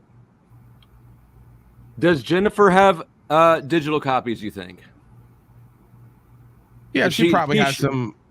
Surely both of you aren't completely disorganized slobs. No, she's more of the type A and keeps everything. I'm sure if I asked her, she'd have something, but you know. Again, you're the one who keeps saying that I'm lying in bad faith and then presuming bad faith things about me and making lies up about me. So I would just wonder why you wouldn't prove me to be a rat and all the rest of it and fraudulent, because I would think it'd be great content at this point. Well, my interest was never actually in proving you a rat until you started running around claiming that you've got these magic legal powers, but then somehow never being able to demonstrate it in a way. Powers. I just said that I understand faith and trust and equity, things that you don't understand and don't live in, and that's why I get great results on all levels. It's not just at court. Remember when you said I was poor and broke, and I said put up your silver bar and we'll put it in escrow. We'll have a third party disinterested individual. We'll make a determination about a number that you pick and whether it can be hit, and you would lose that silver bar if you were wrong. You wouldn't do it. So you're not really interested because there was no reciprocal win. There was no possibility of win. What kind of moron would take a bet that they can only lose at? What do you mean there's no win? The win is you being shown to not be bad faith and dishonorable, lying about someone online and making false. I know, because your word and your credibility doesn't mean anything to you. That's why I win at court, because my word is everything to me. See how it works? So it would have been a moral win? Excuse me? When the silver bar thing would have been a moral win? Well, isn't that the most important force or power or core in life, is to be of good character? He's just mad because he's broke and I'm not. You keep saying that, but you lost a poll on your own broadcast that said that you and Tommy had less than I did, and you're also gayer than I am. That's your own broadcast and channel said that. I made those polls. Whoa. Wait. Grandiose vision of yourself you got there, did he slow say boy. You're gayer than he is? Yeah, that's what his poll said. His audience says that him and Tommy are gayer than me on his own poll. Let me explain and are broker than me. You don't actually even understand what happened. A few weeks ago, I put up a bunch of polls on my community tab comparing me and Tommy and Paul. So who's got more street cred, who's gay or whatever. The point is that Tommy and I had just gotten in a debate, and he was claiming like all this bullshit about himself. The point is, you threw me into the mix to be a dick, and you wound up looking like a douche that you are because you lost to me on your own channel in 3/4 of the polls, proving your audience thinks you have less power than me, less ability with women than me, and you're broker than me, and gayer than me. It's proving that Tommy was on the other side of the polls. Dude, I loved it. I think you should do more of that. It was great. I know you didn't expect it to go that way, but it was great in the end. So the both of y'all are gay. Flo is just gayer. Well, apparently, according to the poll, apparently yes. And that makes sense because he's wearing light blue glow in the dark. I would just like to point out you both keep coming back together of your own free will. It's some sort of weird Talcott dysfunction, I'm sure. Like I don't know why.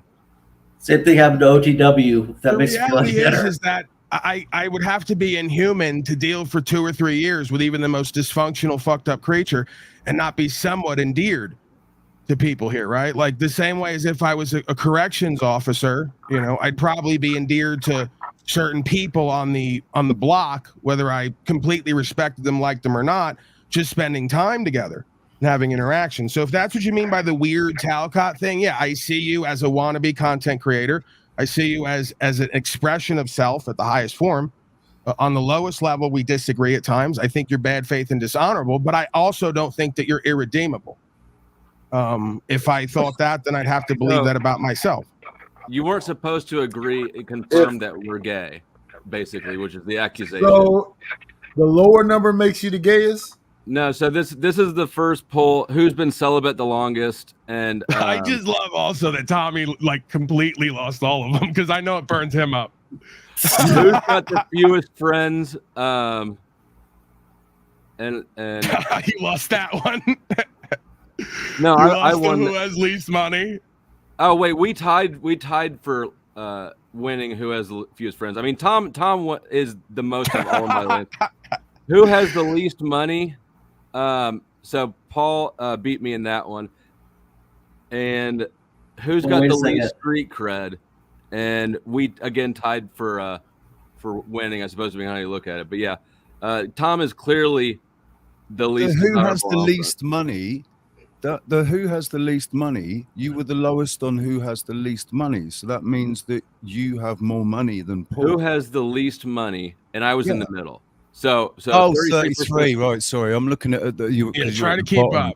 I wasn't looking at the percentage. Yeah. But the point of this was to antagonize Tom, and since Tom is, it worked. Madly in love, since Tom is like just insanely obsessed with Paul, including you in the mix, was guaranteed to be an exacerbant. I give you credit for that because I wound up coming out favorable in most of the polls, and it was interesting watching Tommy lose by a huge margin. So, and then prove that he loves you. Shout out, Tom. I know that you're watching. I also enjoyed the caricature, the graphic there. It was rather entertaining. The point I was trying to make earlier, Paul, was that I was actually I was kind of speaking for what you were saying. I wasn't speaking against you. I was saying you're actually. I agree with a lot of what you're saying, but you're so confrontational. You're shouting me down, and I'm trying to speak for you. Right. My point is, but that doesn't matter. I agree with a lot of what you say. It doesn't matter with Paul. But it's you, dude. To be clear, though, I don't take it as respectful to try to speak for me. I know that may not be something I'm not trying to speak for you either. Jesus, you just Christ. said you were trying to speak for me. No, so if you're going to say something different, why are there two people speaking now at the same time? If I could just finish. If you're going to say something different than what you mean, then I can't. Dude, I'm sick of your voice. If you're going to say something different than what you mean, then I can't be held liable for not understanding. You just said you were trying to speak for me. Did I miss something there? As in trying to speak with you. Speak to what you were saying. Just get to the money part, all right? Just get the money part done. Give me money. Money me. Money now. Me a money needing a lot now. Yeah, seriously, can someone give Flow State something? Because that's pretty much the only reason he's here. And, I don't want to argue with you about your feelers right now. And I'm sure he doesn't want to listen to it. Yeah, I think everybody would be happier if somebody just sent me money. Yeah. Send Flow money. And I just found out PayPal will allow you to send 1 cent at a time. Have you ever tried hanging out behind the Walmart? I think you'll do a lot better than here. There's more sort of clientele to solicit. Money so we can hear the Pope sing "Make Money." Come on. If you send me 1 cent at a time, I'm going to block you forever. Paul, you mentioned the Darrell Brooks case, which I thought was a very fascinating case, and he actually had that judge, that courtroom, kind of tripped up a little bit. I mean, obviously he was insane, but he was able to rattle the cage a little bit, during that trial. What do you think about that? I didn't see the whole trial, but I find it hard to believe that guy who I saw clips of was rattling any cage. They were probably disturbed by his dishonorable, illogical presentment, which oftentimes happens not only at court but on these panels. I share the same sentiment. For a guy to come in and try to invoke that common law and that understanding when he just ran a car into people is beyond absurd. And it would only invoke the belief that you would be an insane, hypocritical person with no understanding of self or the law. You know, at that point, it's like then they have to decide how incompetent you actually are and how insane you are and how guilty they can hold you for whatever it is that you did. Okay. And then also we saw the Alec Baldwin case. That guy, right? Say that again, Knight. That Jay Prince went to court for that guy and believed in him. What guy? I don't even know what you're The talking guy about. who ran into all the people. Oh, wait, what? He went to court for him? Yes. And thought, the court was against him and he was getting an unfair deal. What did he do there though? He went to court. He was like in the audience? In the audience and did reports with a reporter and a guy on YouTube recorded and asked him why did he believe that the guy was getting a bad deal. And Jay Prince said it's because of racism. Interesting. Jay Prince is fucking wild. You know what? As many times I've been on the Black House, Jay Prince has never been up here. So fuck you, Jay Prince. He's a character though. We saw with the Alec Baldwin case that it was basically thrown out pretty easily by the lawyer petitioning because they basically, you could almost say that it was a setup. They didn't take all the bullets into the evidence room or whatever to the police, but then they had a guy basically take those bullets and film himself giving them to the cops, and because of that, and because they didn't notify the defendant, he was able to get that case dismissed. Because what? I wasn't paying attention. Yeah, I mean, Young Thug is probably, you could see it with the Young Thug trial, right? I don't watch that shit, but the clips that I've seen, they're making a mockery out of this court. People are communicating privately. They're doing backroom situations. They're looking like fools.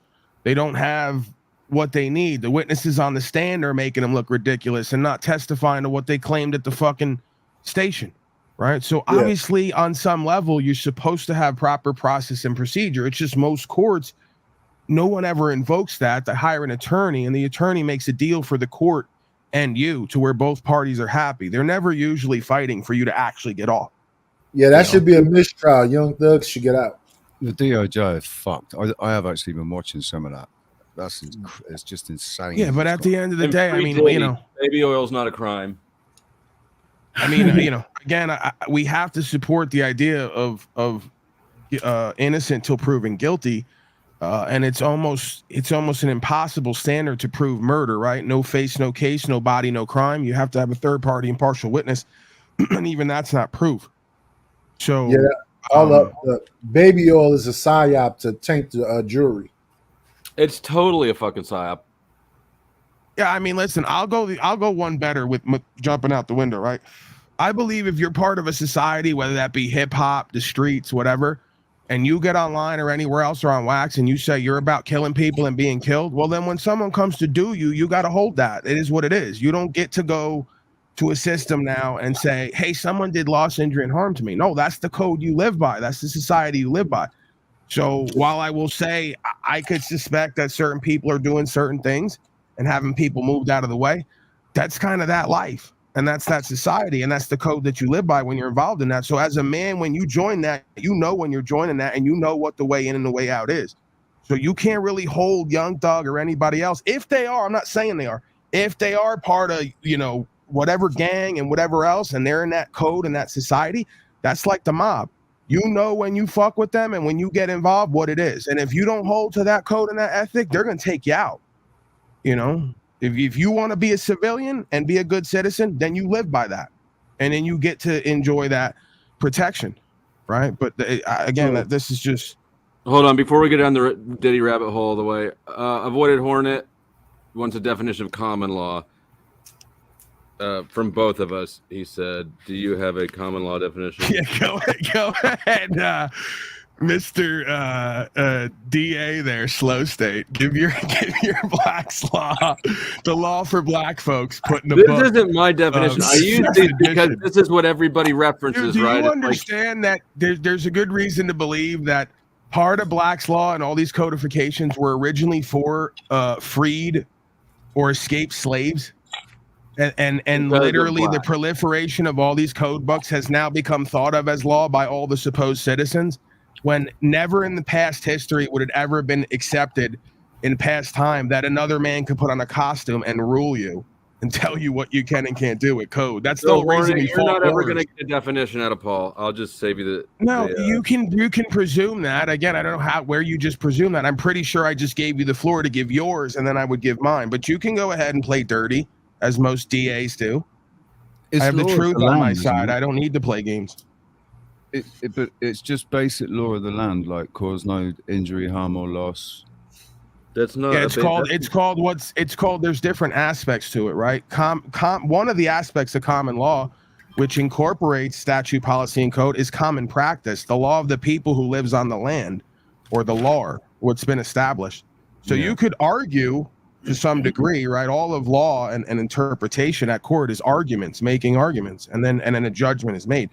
You could argue the common law on this land has become code, policy, and statute and slavery, because if you ask the common individual, they will say to you that they all hold the beliefs in conjunction that statute, policy, and code is law. So common practice is an aspect at times of common law, right? If I go to a Muslim land and they're doing honor, I could play whack-a-mole, whacking down the nonsense you just said, and I could do a whole stream on it. Isn't I'm all sure that you stuff could, but you spawned won't, out because of you're just statute? saying that because you have a feeling, but you have no actual facts to go with that. So You literally it's just clear. said a feeling could be law. No, And then I you said accused me that. I said that one of the tenets, right, that folks will say is common law is common practice, right? There's different aspects to what could be interpreted as the common law.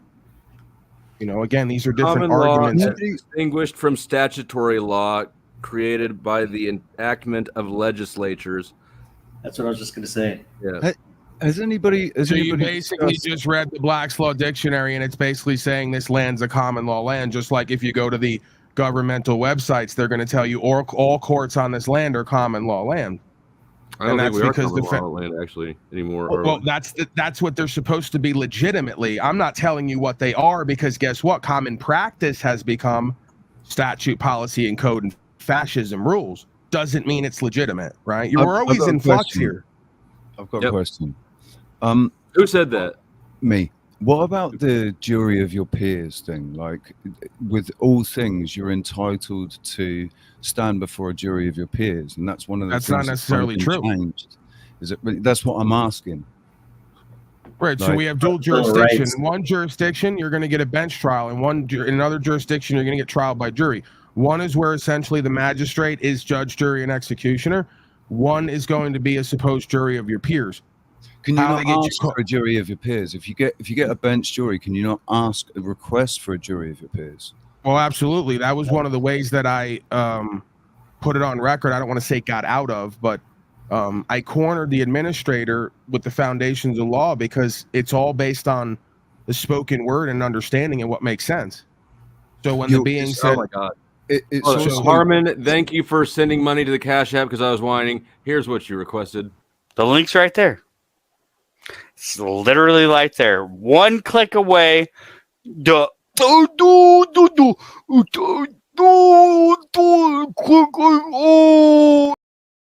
out to EBT. I love that every time. It's good shit.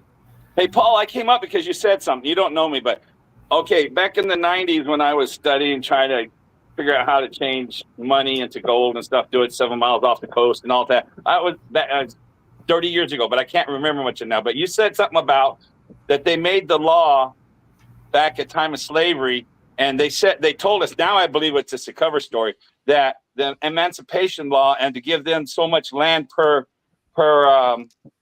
slave. The corporations used that law for them, made corporations to protect them. Is that what you were saying? yeah, again, you're just going to give me essentially another version of what we come to learn here just by our own life experience, that literally the reflection of what you see happening on this panel has been going on for, you could argue, the beginning of time on every land, but this country, hundreds of years, where you have essentially multiple camps. All the signers of the Constitution weren't in agreement. There's folks who got up and walked away. There was Federalists and non-Federalists and all the rest of it. I go before that. I go before the Constitution. I think I go back to the Articles of Confederation, which were I like better. But anyway, right, no, we have I wasn't two trying to camps track here. you. That's what the story of Jesus was supposed to reveal. We have a dual jurisdiction and two states of beingness here. We have a state of beingness here where folks believe the universe has a program, we have a conscience, and we all know how to govern ourselves because we all know right from wrong. You're not supposed to lie, cheat, steal, and kill. If that were the case, then why would law exist at all? But again, there's law and there's code. Code is a codification of law. Code is not law. But you keep saying it is, so I guess keep saying it, and that'll make it real at some point. Well, I want to ask you. I'm not trying to trap you or nothing, Paul. I'm trying to get the information I'm that not I have saying that you are. I'm not feeling trapped, sir. Don't presume that because I have this presentment that I'm feeling any kind of way. I'll let you know presume if I'm stuff angry when you or said upset or stuff. trapped. You're not even answering my question. Okay, I know you got the knowledge, so I want you to answer my question. Back in the time when they did that, and this is where the corporations are protected because you can't sue one person within the corporation. You got to do that. And I understood that came out in the law when they did that, and they use a law that wasn't supposed to be that. But now, through all these times, I'm thinking that was what it was meant for in the first place.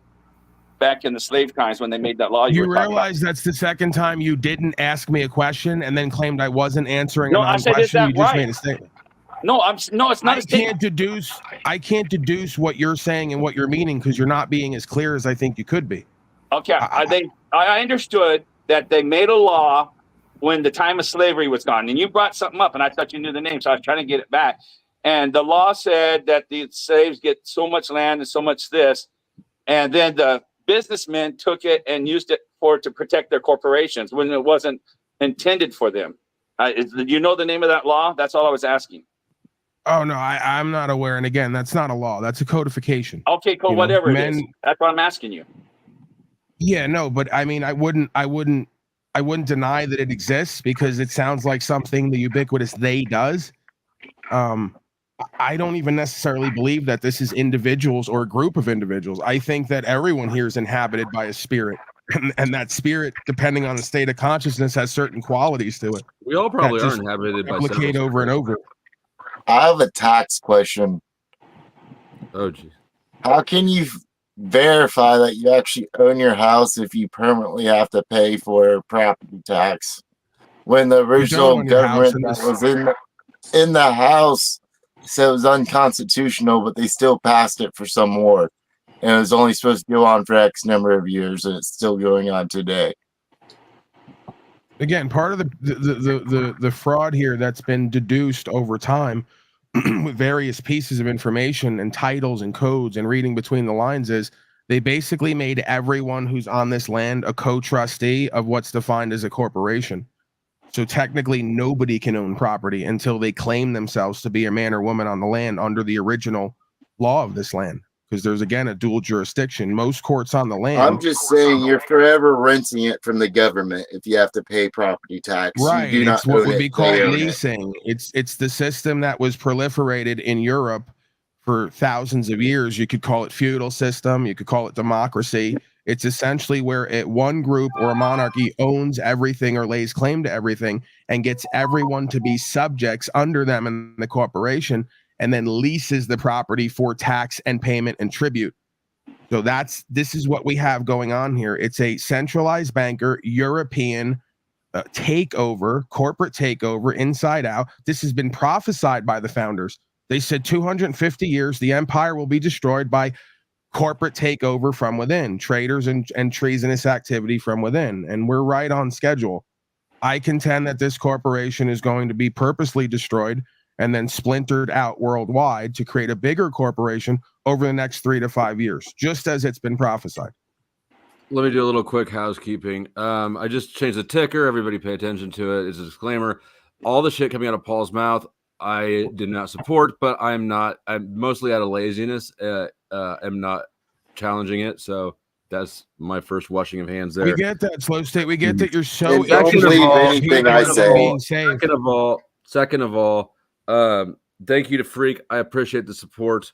You know what? Go ahead now. And welcome, Hornet. I hope you weren't backstage too long. I was on a different tab. What's up? No, I wasn't. Actually, let's go, Hornet. Are you up here for a common law question? Oh yeah, common law, all the stuff he's been talking about. All right, so the getting frustrating in the crowd. Go ahead. So Paul, can you give me a definition for common law, please? Yeah, essentially, there used to be a time when folks had common sense. It was called a conscience. So if you asked folks, what's the common law? What's your common sense tell you and show you? It's that you're not supposed to lie, cheat, steal, and kill. As we become more reprobate, of course, and lacking in good faith and equity and trust, the foundations of law, we've had to had codifications of law, right? So common law, if you ask anybody on the world, if they have any kind of conscience that's activated through their real life experience, the lore, right? This is what's passed down from man and woman to their children. The lore, which is law, things firmly established. That's the definition of law. It's firmly established by beings of conscience. We shouldn't lie, cheat, steal, or do loss, injury, and harm to each other, and we should pay our debts.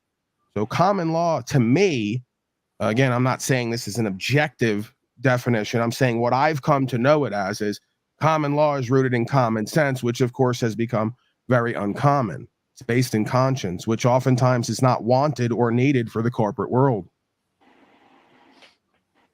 Okay, so you do understand that that is not the common definition for common law, right? In what sense? Like, what do you contend your definition or other folks' definition? The definition that's widely used is it's usually judicial precedent or judicial decisions. A handful of people that we have decided, hey, these are going to be the people that decide whether you're doing something bad or good. Decide that. And that wait, and that's based within code, where we agree on certain laws. You do agree because we all have the right to vote on our laws. We have acts and shit that are being passed constantly. If you're unaware of that, everyone. Just because you don't vote doesn't mean that you don't have a psychological evaluation, like the court would tell you. Is everyone in the room with you right now? And then not everyone votes for that. They put laws in there you never vote for. Exactly. You have a right to actually vote against or vote for. So right? you're presuming that I have to now vote in order to have the law of the land upheld, which is pursuit of happiness, rights and freedom under God? To go towards what you want, right? Affordable no, that's not housing. How that works. I don't have to vote for politicos to get in office to do what I want in order to have the law of the land, rights and freedom upheld. That's about ridiculous. Politics. That's not about politics. It's about having policy passed. Exactly what it is. You're presuming that I'm going to be running my life by policy, which I've shown over and over again I'm not. So there goes that argument out the window. That's for you. Policy That's for you and everyone else. That's not for me. Why do you keep injecting me into your society? Because I'm not a part of it. You're not a part of a society, right? So absolutely, I'm not a part of your. So where do you get your clothes? Based on what you just wait. Where do you buy your clothes? Where do you buy your clothes? What does where I get my garments have to do with being part of your political where do you buy your clothes? Society? Wait, because you're participating in society. Equalization. You think you're doing a gotcha right now? Do you grow your own food? Do you use your own electricity? What does where I get my goods and services have to do? Are you accessing this panel through a satellite? Did you vote that you can't ride in the back of the trucks? Did you vote that you had to wear seatbelts? Did you vote for all that? You didn't vote for any of those laws. Hold on,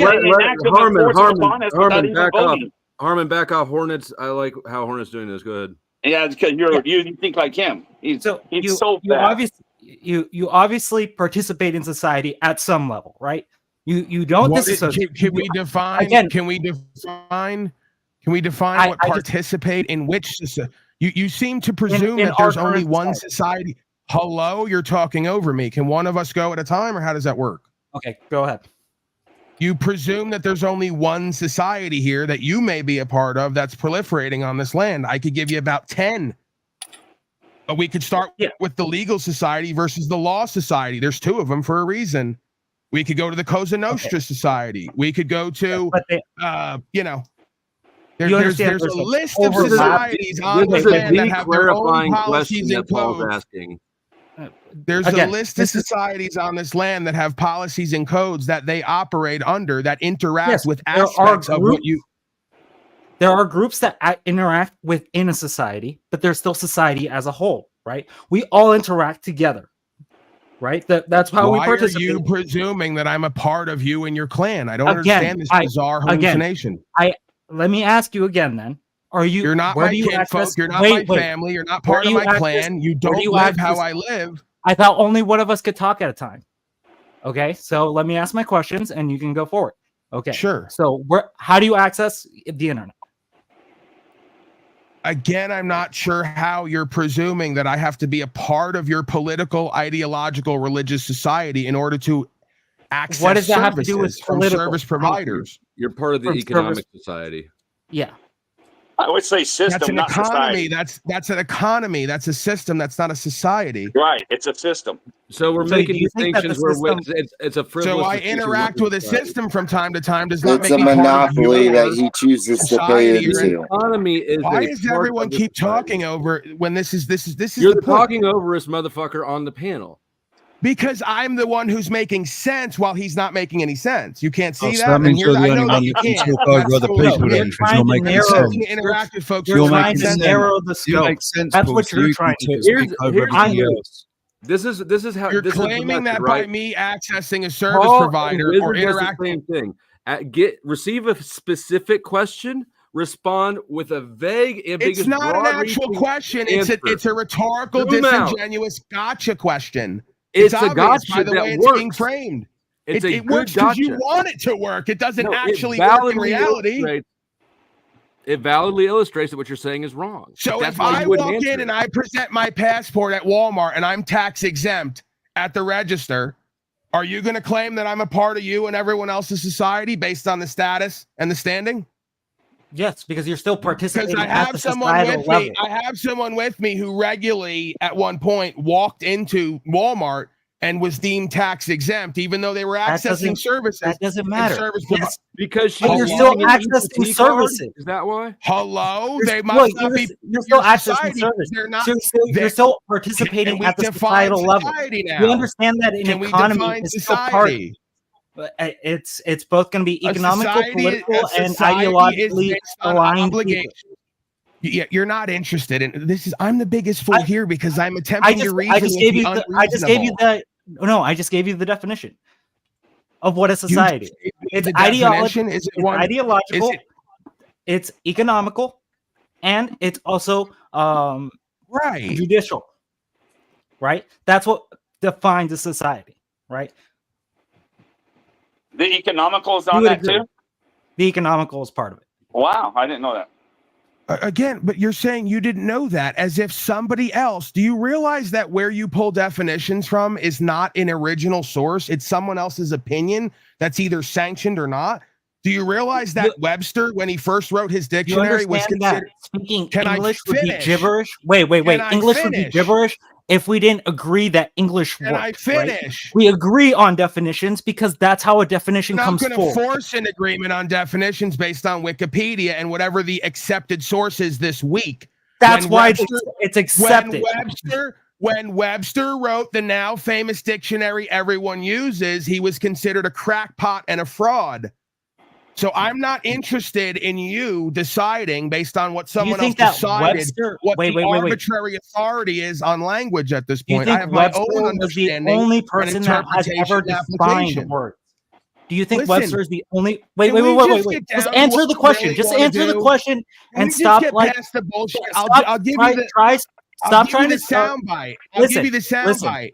You can't make me be part of your society and culture. I'm not a part of it. It doesn't matter what you say, and I'm not following what you I don't and the give a rest shit follow. about a soundbite. And I don't care what you I'm all trying to say figure and out do your after that. logic. And I I'm will trying to figure out continue to your ride logic. on that because it's All worked right, for me every time. all right. Can I ask you a question, Hornet? Can I say a fun fact? Let me get Okay, so these definitions, Hold I on, was saying that Harmon. when you were first given. Hold on, Okay, I thought you were going to let me ask you I a know question. you don't like holding on, Harmon, but hold on, Harmon. Okay. Smoking Otter, I almost did your name again. I appreciate the. Thank you for not saying my name. It's a difficult one each time. I trust you not to say it. It's why I don't use PayPal for very many people, and I prefer YouTube because YouTube keeps my name quiet.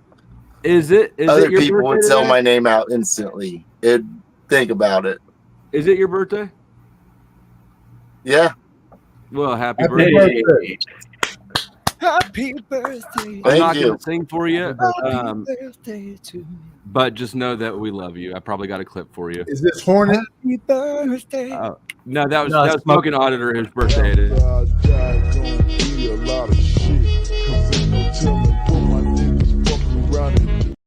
Yeah, that's what you get. Who birthday is it again?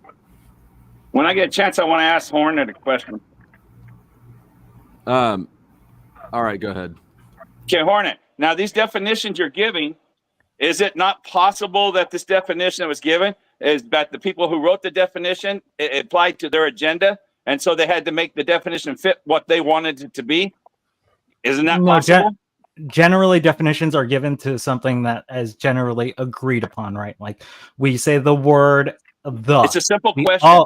Well, that's what I'm saying. I'm explaining it's why. It's a question that can't be answered, but he's also willing to answer it, make no. himself look like more I of a said fool. no, but I'm giving the reason why no. I'm not just giving you a yes or no. We all did not get invited to a meeting to agree on any of this crap. Okay, so I'll just leave it at no. It's not. And so it's not. I think they made the like when I was in the military. I worked in government 31 years. So they Thank you for your service. No, don't worry about that crap. Anyway, thank you for your slavery. Oh, you can't accept. Broadcast. Wait a minute. This man can't accept somebody saying thank you for your service. He took it as offensive. I kind of. You took it offensively? As he should, yes. Being part of fascistic endeavors to overwrite the law of the land. Too late, he already did it. You can't renege now. So no one goes in there proud of something that was an actual service. Well, let Harmon have his own conversation. Yeah, no, yeah, I don't agree with that at all. All of it's political propaganda bullshit when they tell you thank you for your service. And I thank you for that. I respect you for that. Propaganda bullshit. I could see you saying that if it was a government official saying that to you. I did it 9 years. I did 5 years in the Middle East and 4 in England, and I saw all that stuff. It's bullshit. Well, we have our freedoms because you did that, right? No, you think it's political bullshit because you did something for our freedoms? Yes, we want freedom. Thank you for killing people and expanding the centralized banker empire for our non-freedoms. That's hey, whoever said that, go to the Middle East. Go to a third world country, man. Since it's I lived in the Middle East 5 years. That's great logic. It's great logic. So if we're best of a bad lot, we still shouldn't strive to be true and correct and right and do what's right. Because there's other places that would be right. What would be right? Give us an example of that. The foundations of the law on this land, innocent till proven guilty, facing your accusers, third-party impartial witness to a crime. A crime is synonymous with loss, injury, and harm taking place, or a debt that was skipped out on, which is essentially theft. Not meddling in other people's elections. So let's go along. Let's go on what you just said. So America should give itself up because it's in debt. No, the reason it's in debt is because they have failed endeavors. By China right now. This is run by China right now. You don't seem to understand that everything you own, even down to electronic devices, is all outsourced to that country, and they even own the debt of this corporation. Usually it's Taiwan. And incorporating is used different ways, but that's not a rabbit hole that I needed to go down right now. Right. It's why they're bringing in Xi Jinping, supposedly. Again, we can't really, a lot of this stuff is kind of, second and third hand, but according to the... Or it goes against TOS? Huh? According to the word on the street, the Chinese are coming in to buy up the farmland if they're not already here. You know how many times that story's been going? They've had Iran. Bill Gates bought up all the farm. They've had Iran buy it in the 70s, and we took it away back from them. We've had like 4 different countries buy all kinds of stuff in the Middle East, the West, and in the Midwest and stuff. All the wheat land and stuff like that. So in 1980, we took it back away from them because Iran was bad, and we took all the money. It's just a game. And the corporation that China will own us, no, we're all corporations, and all the main CEOs, whoever they are, they all get along themselves. So they only do what they want to do. So China, Iran, Iraq, whoever wants to run it, it's all the same people, in my opinion. One is China's Palestine. It's the same. It's the same consciousness. I mean, there's in no reality, way to deny we're that. all. I mean, actually, I think I was maybe about to step into the same hole Paul was going to almost. We're all part of the system, right? If you look at who owns shit, anybody's got a retirement account, capers, 401k, any of that shit.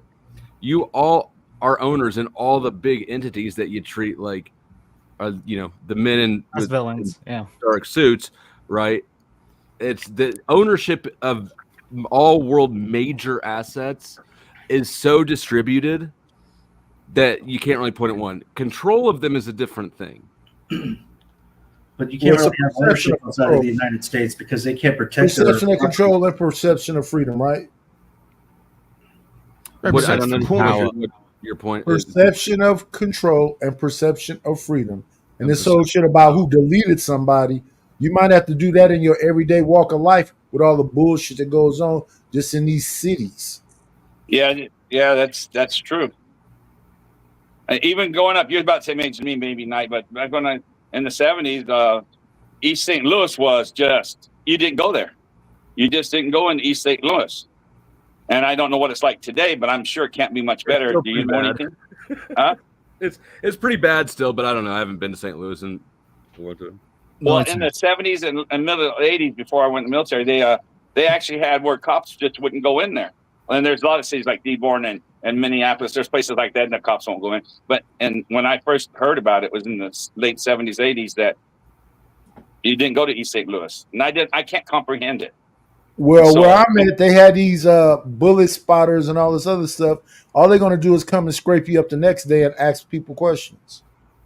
Or like places like East St. Louis and stuff? I'm in Oakland. Okay. I live in California. Oakland people are the worst. That makes a lot of sense now.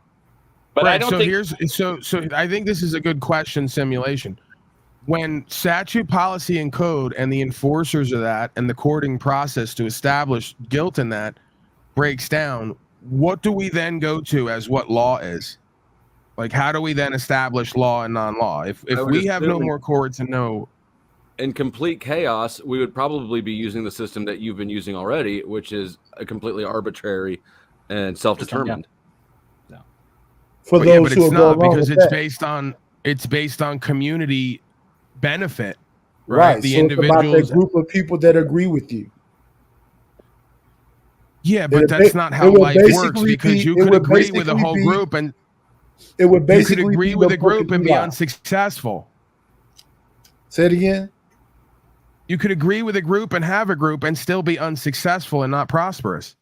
Yeah, that's what I'm saying. So it'll be about these minority groups that believe whatever they believe while everybody else is running wild and savage. It'll be the book of Eli. Right, but the point is we revert back to the obvious recognition of what law is, that we're going to do what's true and what's right. And when someone tries to interfere with what we're doing that's wrong, we're going to stop them. And if we do anything else, we will be violators of that law to ourselves, right? We're back to on the homestead land. How vague that is, though? Yes. Like, if you can, because if you believe, like my guy Josh believed, that it's about might, period, it's about whoever the mightiest is. Well, I wasn't even going there. I was just saying it's completely arbitrary, because it's going to be one of those systems where what I think is right and what you think is right are going to be two distinctly different things. Like, we may not agree there. How the hell do we come to an understanding there? I don't think you ever come to an understanding. Exactly. No, you come to an understanding by mutual benefit. You have something I want. I have something you want. In order for us to not kill ourselves and each other to get it, we have to come to an understanding and agreement. Okay, that's so trust and equity and faith. That's the foundation of law. That's where this all goes back to where it started. So if we have a judicial system, essentially, we need to establish an economical system, right? Well, he's talking about in the event of the breakdown of all of that. No, you're so NPC'd out. You can't even do the simulation with me without reverting back to what you're born into. Like you can't even do it. That's what you just described, an economical system. Okay, that's what it is when you trade a good or a service, right? That's bartering. Yeah, that's still part of an economy. And hopefully, but everybody has to agree on that, right? Stealing and lying. Yeah. Because it's wrong. And what I'm saying is everybody want to agree on that. Basically, right now, you really have something to protect yourself. But when the shit at the fan, the bigger and stronger is going to come and take all your shit, your woman, your kids, and your food. That's why when that's happening. Wait. That's when that's happening. You want to establish some higher form of enforcement, right? You want some sort of government. Do. That's the thing. This is where we branch off. You do because you're a coward who can't secure yourself in your situation. It's about having it's psychology. It's being beneficial. That's the thing. You want to need that because I could tell by how you talk, you can't secure yourself, your woman, child, and property. I could tell. Mr. So Paul, you need a system How do to you know keep that? you safe. Wait. I want to know how you know that. I could just tell by how you showed up here and how you talk. You're a beta male. You're effeminate.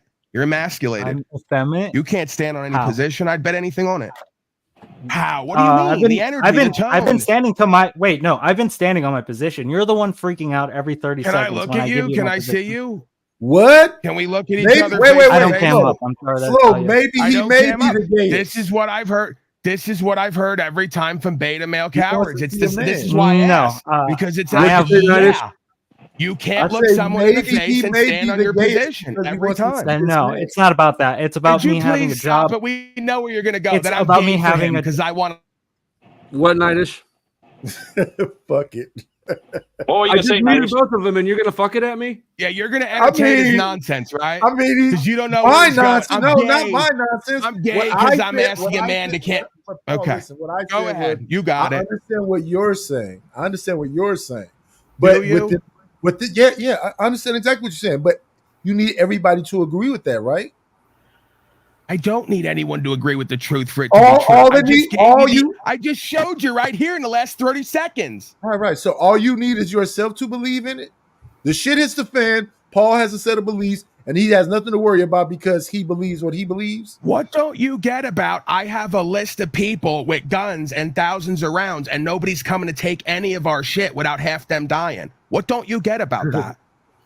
There's other what people don't you get with the about that's same what makes shit. men There's men, and that's what makes people them with the attracted to same women, shit. and you all There don't are have that in other you apparently people- anymore. It's there been are bred out other of you. people with the same shit. That means there's no difference. That's the It'll thing. just You're be not more getting it. fucking fighting. You're not There will getting just it. be In a more world like that, fighting. in a world like that, the strong still survive, and they pick off weak, effeminate betas like the rest of you who don't have that. I don't have to worry. You do. So you think there aren't? I do. I don't give a fuck. You think there aren't other people with guns? What are you not getting? Have You you been make to it seem jail like or you're the prison? only group Have of you been to motherfuckers jail with or some guns that prison? think that Have way. you been to jail or prison? What difference does that have to do with anything? The What does people that have to who do with hello? anything? Hello, it's a micro macro simulation comparison. The people who get preyed on are the weak who can't stand for themselves. The same power dynamics apply. We agree. So you will have to go get a system to protect you, which will never be able to protect you because someone could always get to you, and someone could always turn their back and be paid to do so. That's how the real world works. Right, but why wouldn't that same shit work against you? No one's saying it wouldn't. I'm saying most of the That's time. all I it's was not- saying is that it'd just be the same hello. shit. You asked me a It would- question and talked it over would be me. the same I've shit. been in a It tenement. would be with the four same I've shit. been in a It would tenement. be the same shit, Fuck sir. slave. Are you gonna let me finish or It presume would my be reality the for me? same Are shit. you It gonna would let be me the same finish or shit. presume It my would be- reality for it me? will be I'm not the interested in your equal you bullshit against hypotheticals. I've been in Your a tenement. hypothetical sounds I've like been in bullshit. I'll try until you shut the fuck up and let me finish. No. See, then that's that game. I'm not you play. interested in If your I shut the hypotheticals. fuck up, then all of a sudden I'm this fake beta that you made up in your head. No, that's your insecurity right now. No, I'm that's not you saying that and made doing that shit up. You just I'm called not that man a saying beta that because he you're didn't agree with presuming you, and he was hypotheticals quiet that when are you wanted him to be. You're presuming hypotheticals that then reveal your root state of consciousness and how you live and what you believe. Which hypothetical did I present? Just like he did. That everyone's like him. We all live the same way. We all want a system to protect us and keep us Who safe. said that? Because we're all afraid I didn't of say big everyone bad was the men. same. Because we're all afraid of big bad No one said black that anyone men. was Let's the same invoke at that. all. Because if you ask your boy down there, that's didn't what's say deep in that, the though. subconscious if we get down to it. That's That means not you what I don't said. hear me. Warren, I didn't he say that. knows that gonna he's be the deflecting. same Don't take one. the bait. Yeah, I know. I know. He's going to be the Yeah, he's not he's even going to be the listening to the same one. question. Because he's going to be the same one who goes to jail. He hopes he never goes, but if he does, he's going to need other men in a system to keep him safe and protect him. Because he's not going to stand for himself in any venue. And I can I tell think he that would. by his tone and energy and the fact that he won't look me in the eye. I think he would Say what you survive want in the about prison. it. I could be Or wrong. I just don't think they're worth Hasn't it. failed you me know? yet. that could also be a thing. I know it could also be a thing. Like you could just make up whatever you want, and then reality's what it is. Yeah, it seems that seems to be your reality. Told me in the tenement hallway, you're a pretty big guy and you're pretty active. If we ever get into it with you, we're just gonna have to kill you, because it's not gonna be worth it for us to try to rob you or hurt you or whatever else. We got to do you all the way. So I prefer living in a world where that's what my adversary thinks of me. Even my adversary respects me. If you're going to roll around me, just do me all the way, because I'm not going to be someone who's going to live as a bitch and a slave under your rule. It's not advantageous for you. I'm going to make it so difficult for you all day, every day. You're not going to want to do it no more. You're just going to want to work with me instead of against me. You got to be like that sometimes in life. I actually like really it. believe Over. that you would be too obnoxious to keep as a hostage. Paul? Yeah, for sure. But I love that you're perverting. Wait. I love that you just keep perverting back to the word system and being Can like. I just hear what he just said? I'm not interested in the. But earlier there was a definition fucking differentiating that you couldn't like. I'm not interested in the bookworm dweeb who has to go to a book to substantiate his non-life experience. You're a non-issue for me. Paul, So have you ever heard of the city said? in Paul? Have you ever heard of the city in Mexico called Tehran? I don't believe I have.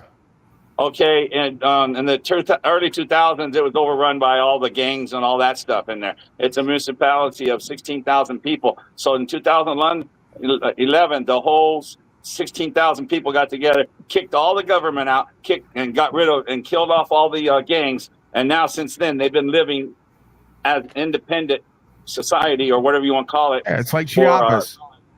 Huh?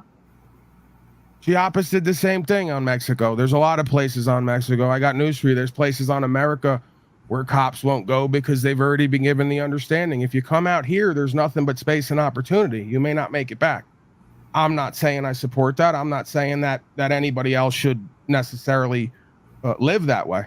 I'm just saying that there are no man's lands on every land where folks have an understanding that law. This is the whole city. It's big, 16,000 people.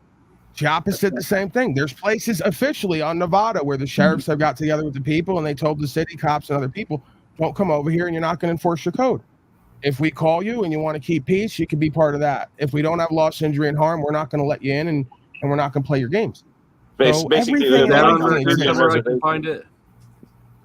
You'd have to look up county in Nevada not enforcing policy and code. Sheriff will be the keyword.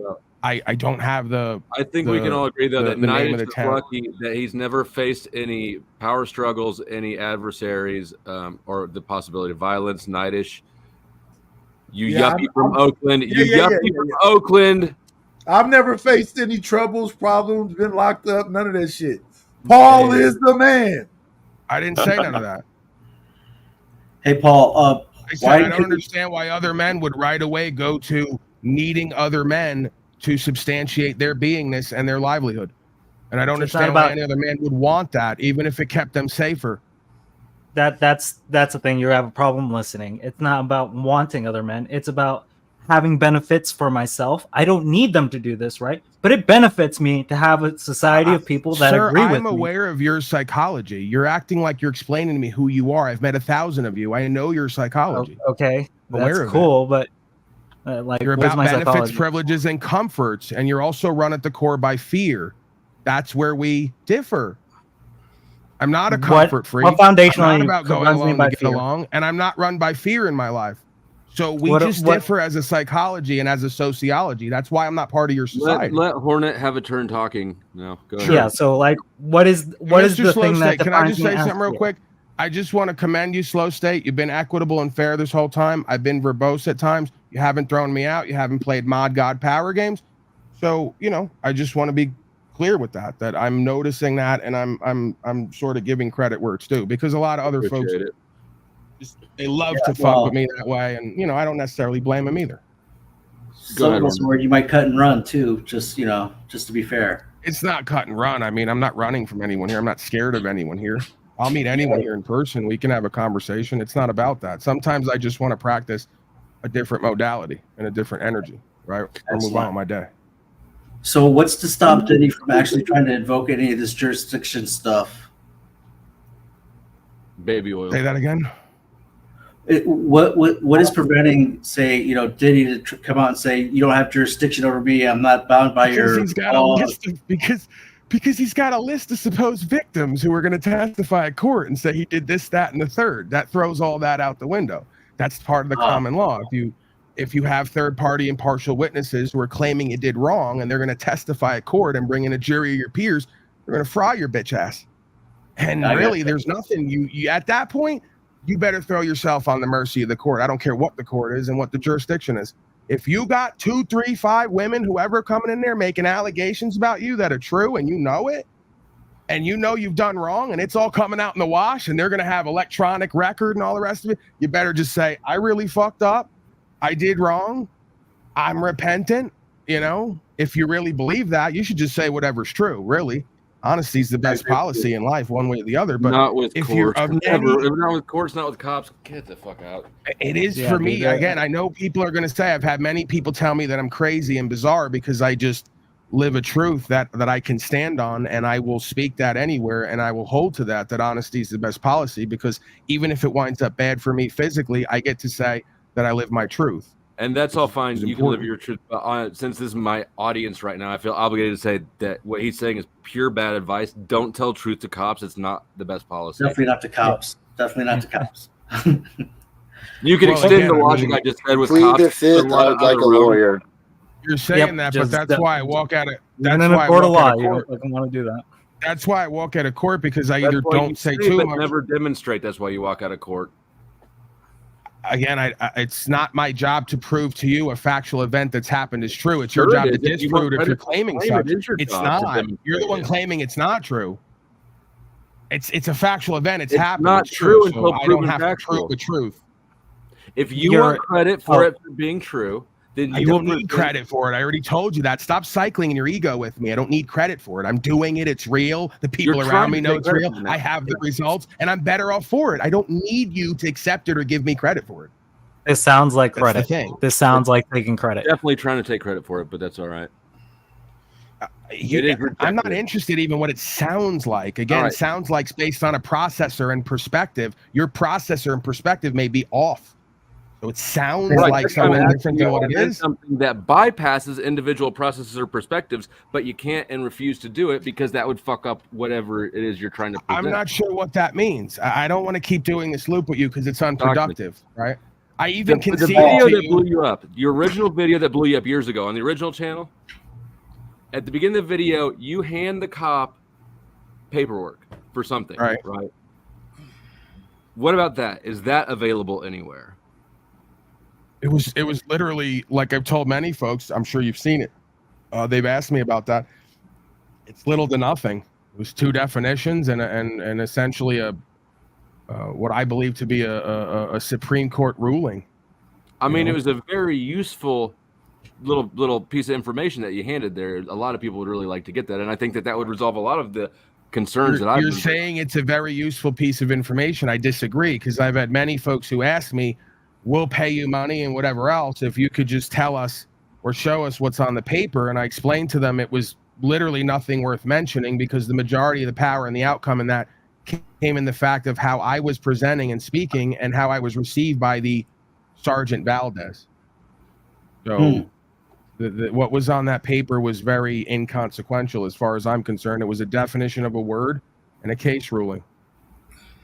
It was 45 minutes of verbal interaction there between 2 men, to the point where he said he respected me and wanted to have coffee with me. So would love to get more of my insight and understanding. It wasn't on the footage. It was on the footage. Would you like to review it here to prove you just made another false claim? You're pathological, Slow State. We've already proven this. You'll just say shit because you don't care about your word and credibility, because it's not worth much. $20 a month. No, yours isn't worth much. So when you challenge mine, I'm not worried about it. That's the thing, though. You keep saying that. Haven't you realized Paul will keep talking to the cop until he calms down? No, what I've realized is Paul uploads edited footage of police interactions if he uploads them at all. This footage is not edited, other than I had to cut out audio because they banned my channel, saying that I was putting out false medical information, which they were doing. So it was edited. Record this interaction. Okay. Are you not listening? What makes you believe that I need that to travel from point A to point B? Because you have no license plates on your vehicle, sir. Would you like to see my paperwork? Yes, I would. I asked for it 2 seconds ago. That's not what I have for you, sir. Okay. I have here the definitions from the Motor Vehicle Code. I have the Supreme Court decisions and everything you need here to understand that I don't need a license. Told you right there what's on the paper. There you go. Point A to point B is a right that has been preserved by the Supreme Court and the law of the land. You didn't listen. You're not great listeners over here, apparently. Okay, sir. In order to drive in Colorado, you need to have license. It's not driving. The definition says right there, sir. Driving is doing commerce where you're employed on the road. ID? I don't need to present ID unless I'm in the commission of a crime, sir. I have not committed any crime. You violated traffic law in the state of Colorado. The definitions are right there, sir. If you'd like to go to court, we can handle it. I need your ID, okay? I need your license, insurance, registration. You're operating a motor vehicle. Did you even look at my paperwork at all? Sir, I'm looking at your paperwork. Did you read the definitions? The Motor Vehicle Code definition is in there. It says driving is doing commerce on the roadway. I am not doing commerce. I am not employed. If you could please get a supervisor out here, I'd appreciate it, sir. Okay, do me a favor and then turn the car off then. I'll get a supervisor out here for you. Okay. Oh, I'm not going anywhere, sir. Okay, can you just turn the car off for me then? Am I obligated to turn my car off? I'm not intending to go anywhere. I'd like to handle this matter and settle it right now. I have no reason to leave. Why would I do that? Okay. I'm getting another unit out here per your request. Sure. Okay. All I asked is to see your license, insurance, registration. I'm telling you that I don't have such because I'm not required to by law. It's been upheld. It's been upheld by the state of Colorado. You were required to have a license, insurance, registration. It's federally been upheld. Motor vehicle on state roads. The definition is right there from the Motor Vehicle Code. Driving is defined as doing commerce on the roadway employed by somebody. I am not employed to do commerce on the roadway. I am traveling in my private property from point A to point B, which, as it says in there, is my right to do so, upheld many times in the Supreme Court. Just hang out for a second. Sure, no problem, bud. Isn't that a challenge to the 10th Amendment? I'm looking up the Motor Vehicle Code definitions right now, but that paper that Unc Man, sorry, I didn't see you back there. I hope you weren't there long. I mean, no, you good, G. What's up, Flow State? What's up, Nightish? I'm just endlessly amazed at how much of your life revolves around this stuff and how much supposed success you have, but how little documentation ever is available. I guess the only thing to conclude then I'm a liar and a fraud, huh, Flow State? Yeah.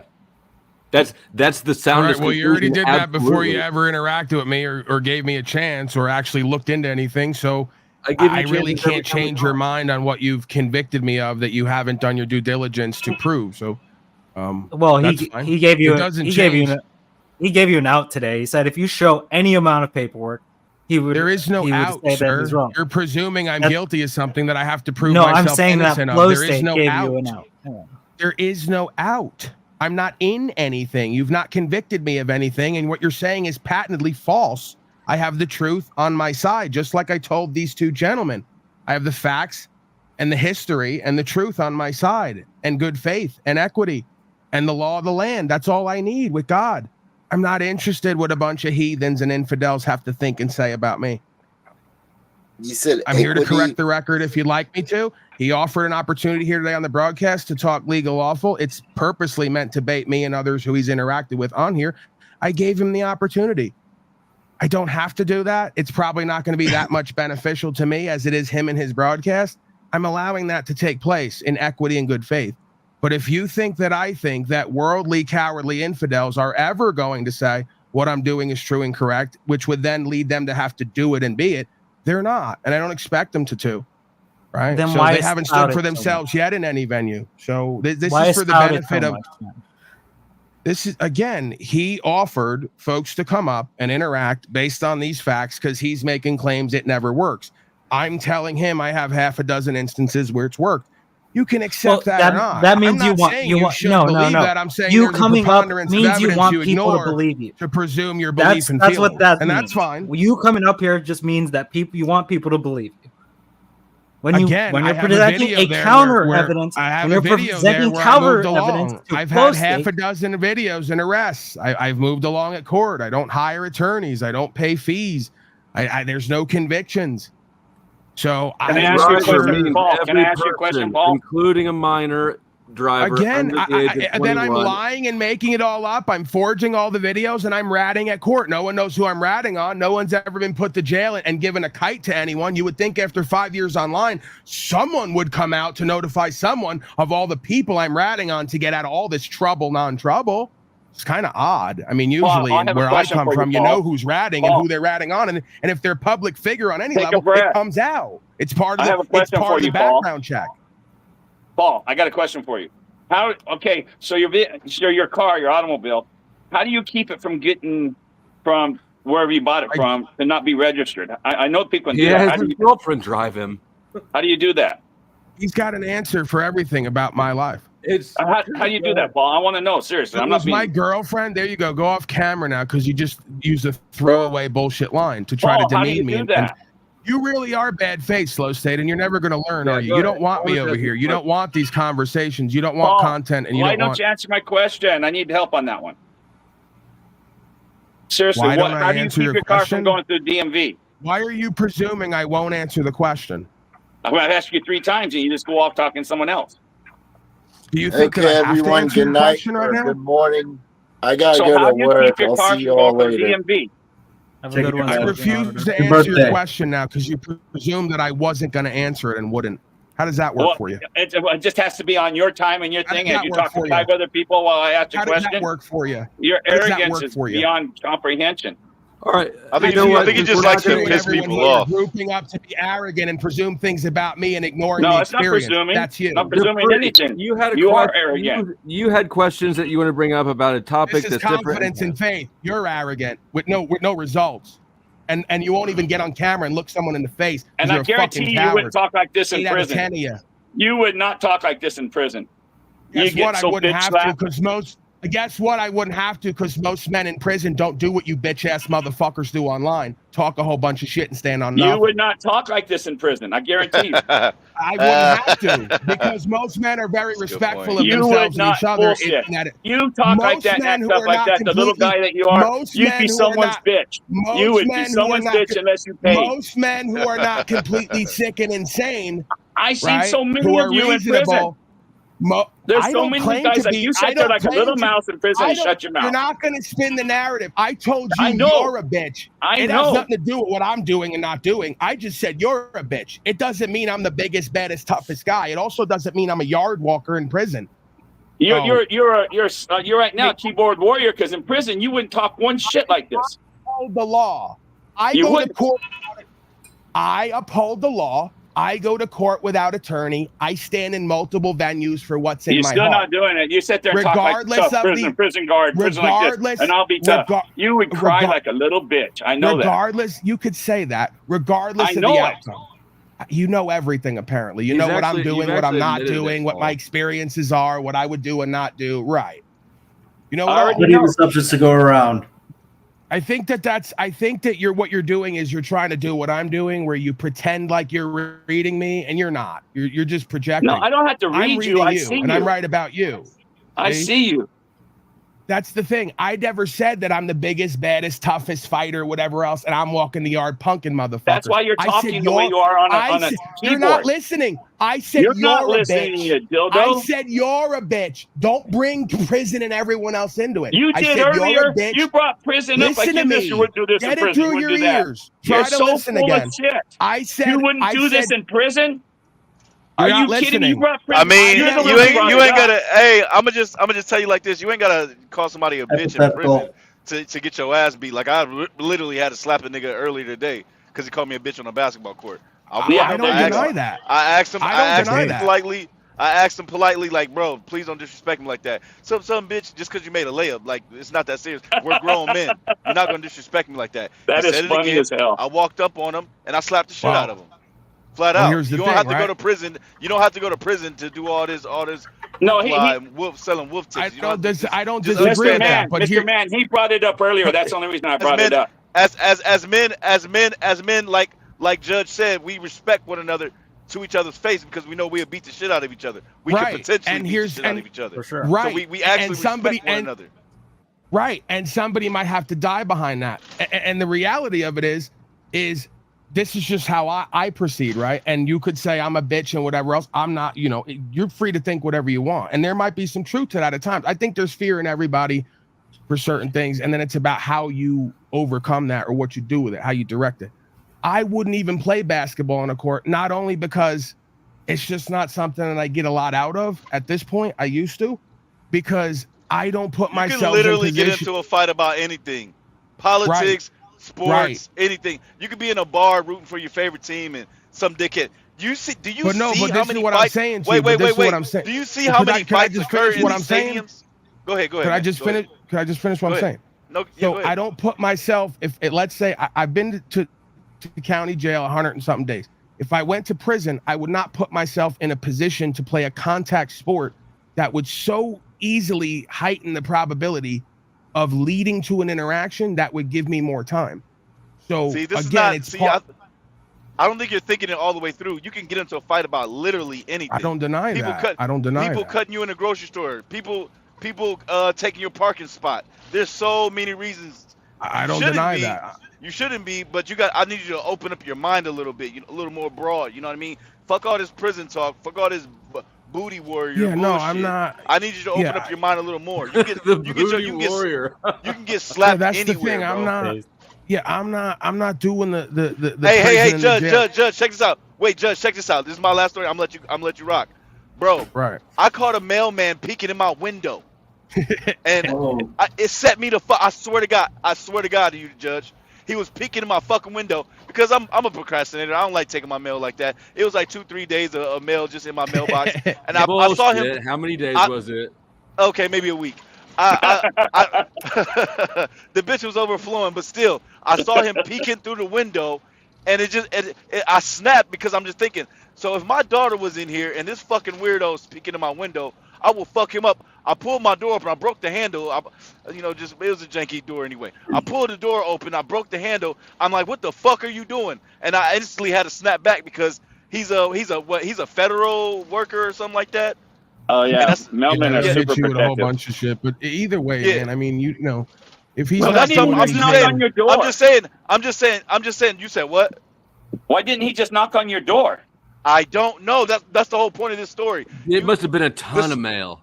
The smallest thing, he was like, "Oh, I was just checking to see if anybody lived here." Bitch, that's not your job. Drop my mail off and get the fuck out of here. You know, knock on the damn door. Exactly, knock on the door. Why are you peeking in my window? And It might have been I'm sorry, tasting. I have a child, so my first reaction was, well, what if my daughter was in here? And I pulled the fucking door open. I'm like, what the fuck are you doing? And I walked up to him. I'm like, wait, he's federal. Whoa, chill. It could be so. So many it doesn't have to take someone to try to verbally assault me or physically assault me, contact sport, nothing like that. It could be some stupid weird shit like this. You understand what I'm saying? Before you go, are you a black man with white man hair? Who? You. Oh no, Nightish made that picture. It's AI. All right. I stole it from his template of me. Yeah. Nightish made that. Hit up Nightish if y'all need some AI work. He got some good work over there. He was just up here. It was the gentleman that was just up here, the big bald guy. Yeah. But hit him up if you ever need some. Yeah, I love his thumbnails. I think his thumbnails are awesome. Yeah, hit him up. He'll give you a good deal on it. So you know. You know what? I'm gonna drop Nightish's link right now. Yeah, I've been liking his thumbnails forever. He did a couple real Western ones when he was dressed up as a cowboy and stuff. I thought that was cool. Yeah. He appropriating white culture. Actually, the first cowboys were black, but you know what I'm saying, we ain't gonna get into that. But yeah. That's why they call them boys, cowboys. Are the first? You know what about are Native Americans black people? Are you? I think no. Well, we're all. You know what I'm saying. It just depends. But I think it was Mexicans and Asians personally, because all the niggas look alike. But Holy a lot of those Native Americans definitely looked black. Like I've seen pictures where they look. The Seminoles, black. the Seminoles definitely in that part of the world, in the United States, they were black, and they're still part of the natives here that they were conquered and thrown into slavery. Now, hold on, Unkman. You may have heard that I have my black card now, and it's been co-signed by two black men. No, fuck all that shit. No. That just whatever. Whenever you use that card, use it with those. You're not interested in co-signing it as the third one. Is that what I'm getting? No. Fuck no. You a cool motherfucker, but no. I think that it's only fair that we asked what you had to do to those black men in order to get those first two cards. I'm just asking. It is fair. No. I mean, it's all on record. So if you check the record, that you didn't blow those black men and that didn't hold your earring ears. No, they gave you the card. Just use it with them. You know, everybody ain't with that shit. You know what I mean? You know what I'm saying? So, you know. There goes Slow State revealing his subconscious racism where he believes. A Mexican woman keeps trying to revoke my black card that was fully valid and notarized. So I don't know what makes her think, but. No, turns out that's not actually a thing, right? Like people are actually individuals. So black people, we love Jim Carrey, we love Leonardo DiCaprio, but no, fuck that shit. No, it just depends who you are, who you with. You know, let that shit. All right, I'll keep working at it. What about Tom Cruise?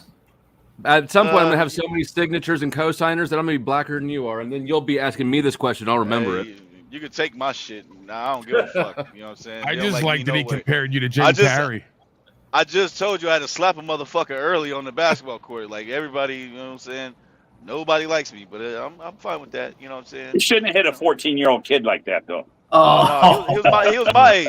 We was going back. I knew him since college. I'm 35. I'm messing with you. You know that. I've known him since college, and I had to, you know what I'm saying? I had to just tell him. That kid shouldn't have been making fun of Unc for crying. Yeah, I know. Yeah. No, seriously. But no, you know that was funny. No, it's just respect as men. You know what I mean? Face to face, it's easy to talk shit over this computer because motherfuckers can't get to you. But face to face, yeah, I ain't letting none of it. You know, I don't let shit slide. Well, that's what they do in all sports. You know, in all sports, they sit there and act like they've done the greatest thing in the world, scoring a touchdown, slamming a basketball, making a goal. They act like, wow, look at me, I'm so great. It's just a basket. Well, I don't know if you actually play. I don't know if you actually play sports. As a man, we're very competitive. Real men are very competitive, even if you're on a fucking barbecue grill. As a man, I understand that. I think that's part of your ego. Shit about it. I think that's part of your ego. I'm going to stop you because over in these, they don't understand that over here. They think, you know, competition's like scary and bad. It doesn't make everyone better. It's scary and wrong and bad. I don't know where I compete everything I do. I won't even make a 4-foot putt without betting on it. It's always a competition. You know what I mean? You got to have money. You got to have something on it for competition, or why play? Well, it's just about ego. It's about you know, being the most. It's easier to just pop the ball and say I won, right? That's like this new thing. Is that what you do, Paul? These panels, that's what they do. They go. Is that what you do, Paul? We're just going to pop the ball and say we won. Is that? Well, is that the thing about these panels, real quick. The thing about these panels, we can actually learn a lot from one another. But once again, everybody wants to have this dick measuring contest. Everybody thinks they know the most. How about we just chill the fuck out and have a conversation and learn from one another? Like everybody wants to winning at every time, and it's never fun for everyone else. Like Nidus would say, have the conversation. Why are we trying to debate and argue? Nobody's right up here. None of us are right. No, none of y'all really do y'all research. Word. Like Flow State actually pulled up a clip, was that a definition or something? He actually put up. That's what we need to do more of. 90% more of. Okay, well you said this. Substantiate your argument. Hold on, give me a second. I'll pull this up. Pull this shit up real quick, and I'll show you. But y'all just want to sit up here. Oh, America, something about the Constitution of 1776. Oh, bro, we don't give a fuck what you think you know. That's cool. That's your opinion. These aren't fucking facts. Unless it's a fact, shut the fuck up. It's just an opinion. Have the conversation. Right. And that is the most base thing that I'm right shit is pathetic. This shit is fucking pathetic. Right, but imagine a world where you go and cite another man or a group's opinion for where you cite a fact, right? That's the issue. You say opinions don't fucking matter, they're not facts. Then you go and cite another man or a group of men's opinion as a fact. 50 years ago. Okay, what are facts? 2 + 2, we got you. But they used to think lobotomies were safe 50 years ago. What's a fact? What's discernible, demonstrable, explainable, experiential, definable, and repeatable? These are not ambiguous things that you're trying to throw mud in the water on. Like definitions are they're just there, right? Like statistics they're just there, so they don't differ. There's if not we have multiple words, we have definitions for each definition. word at times. Every There's not law, different every law that's applications. in the There's practice not has a context. definition section at the front of it, so we don't actually have to guess about what somebody means when they say make a noise with their mouth. Right, and that's a group of people who are not infallible, and they have no more power or validity or legitimacy than any other individual man or woman, and that's what makes this country great and different from the rest. So when I'm discussing law on my channel, hold on, Unc. When I'm discussing law on my channel, I'm literally never asking about Paul's law on his head. That's not law to me. So we can just, for the sake of ease of communication, because again, you don't even understand how law on this land is done. You know, parliamentary process that's been brought here in corporate takeover by a bar agency and a legal society that you could argue is in competition with a law society. There's two of them for a reason.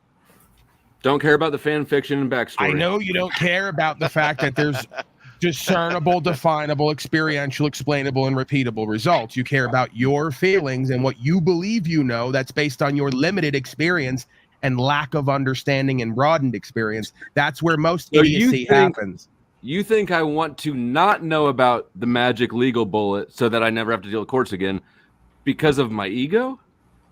No, I think that you've already been given ample opportunity to explore this and experience this, and you won't because at your heart you're a coward and you're too afraid of the potential consequences. And that's the main thing. We don't need to add hominem. Just have the conversation. That's not an ad hominem. That's a description of a condition. Bro, it's either you literally just. That's not an ad hominem. That's a description. This is exactly what I'm talking about. That's not an ad about. hominem. That's a description of a condition that's either true or it's not. In your opinion, you act as if the majority. I gotta ask. Do you have a lot of friends? Hold on. Do you have a lot of friends? Because there's no way. Honestly,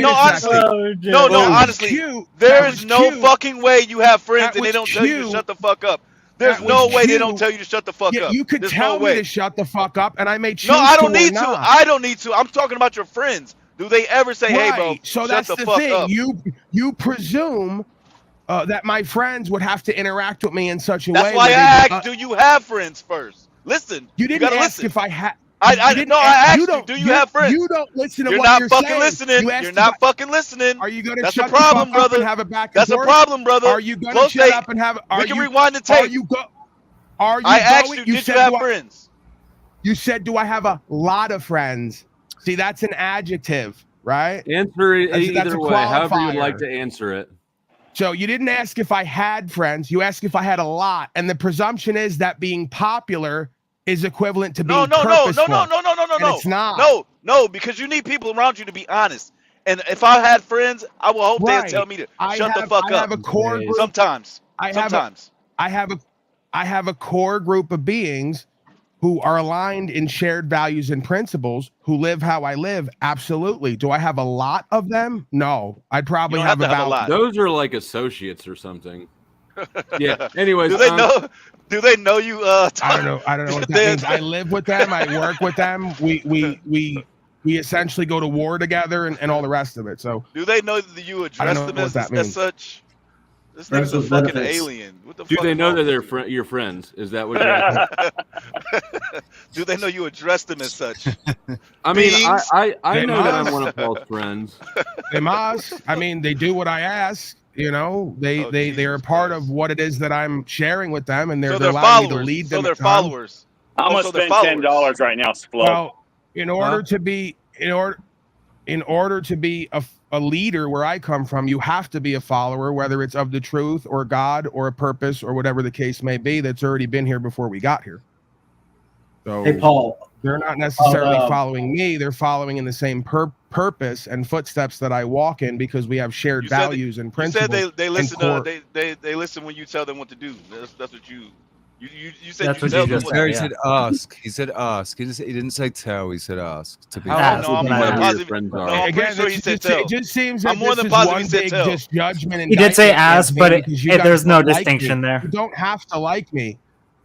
I don't dislike you. I think you actually have kind of smart. You're smarter than a lot of people in the sector I come from. I just think that it's okay to shut the fuck up sometimes. You know what I mean? Just chill. And you could believe whatever it is that you wish.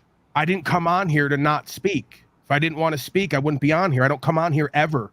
Ooh. So okay, there's 6, 7. Harmon Walker, thank you for the $10. Paul, if you're still here at 4:11. Too late. Oh, wow. And what a painful sentence to utter right before you Uncle Man, I had a timing. Back. You had brought up something earlier when you first came in, Uncle Man. It was like about this is the thing I've been having trouble with. Okay, I know about Seminoles and stuff like this, but what about the Mexican race? The Mexican race had posted by the story we're told. Cortez and Marina Madonna, or whatever her name was the first mother of the Mexican race in the year 1500, when the Spaniards had with Aztecs, which the off-breed were supposed to be called Mexicans. Right? That's the story we're told. So that's the first one, and down in Mexico City, there's a statue of her saying she's the mother of the Mexican race. So what I'm thinking is that was 500 years ago. So how does that happen? That started with one. So how could they populate all that? To me, it doesn't make sense. What do you think? I think they were already here, and I think that who was it, the Brits or whoever the fuck it was? Spaniards. Yeah, whoever the fuck. The Jays. Yeah, and they just wiped out a lot of the people over here, and they fled. The Mexicans or whomever, the Pacific Asians, whatever the fuck you want to call them. Well, the Mexicans weren't supposed to be here. Like we collectively hold on, real quick. As an ignorant ass American, talking about myself, as an ignorant dumbass American, I would look at a North Korean and a South Korean and be like, those are the same niggas. That's what I would say. Those are the same fucking people. But ethnic background, nationality, whatever the fuck you want to say. I look at Mexicans, Native Americans, if you want to, even the Alaskans, the Eskimos, whatever the fuck you want to say. I think they just fled and they spread the fuck out. That's just, as humans, we look like disgusting ass bacteria. If you really look at us, we're disgusting. It's really weird. Like, some of us are beautiful, sir. I don't know who you're looking at. No, the things look at us. Look at what we eat. Look at what we do. We shit. We destroy shit. Like, we touch anything, it gets fucking destroyed. But the thing with Mexicans is Mexicans have if we look at all the Central American down to South America, they have the most European blood amongst all of them. So that's why they have a distinction to them. And how do we know that? Because what is that dumbass genealogy? No, not that one. The dumbass 21andMe. Yeah, they just got sued. So how? Well, genealogy existed before 23andMe. And don't forget about pillaging. I think we a lot of us come from the same fucking places, the same area. Just motherfuckers spread out. You keep breeding with the same thing, and it's crazy. Like you said, genealogy. I think that 23andMe is a bunch of bullshit. I think they do. They are. That's why they go to race is bullshit. Humans have been blurring and melting and reproducing. Fucking. Say it. Fucking. All over the place, all throughout human history, to such a degree that the way that we discuss race it's purely a social construct, and it's absurd, really. But it's stupid. Yeah, I didn't want to get. I just thought about the 23andMe is bullshit. It's a con. And I did look into it. You said I'm not just making that, Uncle Man. This is what I looked into. I know. The person who ran Google, the CEO or whatever, the main guy was in charge of it. His sister-in-law ran YouTube. She was the girl that did all the hacking and doing all that stuff. She just retired from it about 2 years ago. I can't remember her name now. And then her sister, the guy who runs Google, that's his sister-in-law. His wife, her sister, runs 23andMe. Yeah. So they all got it from a digital imprint is what they're giving people from their information off the computer. But the tech is used from it's used a really long time of study and shit. Genealogy isn't a new thing. I'm not saying genealogy. I'm Mormon. Well, I was raised Mormon. That's what I'm saying. It's just it's more available to the public. Right. So the internet was created for the government, but so now we all have access. That 23andMe isn't DNA. It's a digital. No, they still use DNA. I'm just saying the practice has become so common that everyone can basically do it. Where now it's just again, that's why I'm saying the internet was only created for military stuff, right? It was to get data from one place to another. And then unfortunately we only use we start porn now. Look where 23andMe came from. 23andMe came from the whole circle of Google, YouTube, and the internet. It's all done through the internet, not through no blood. But again, when you look at their technology and what they actually use, that's just like common shit.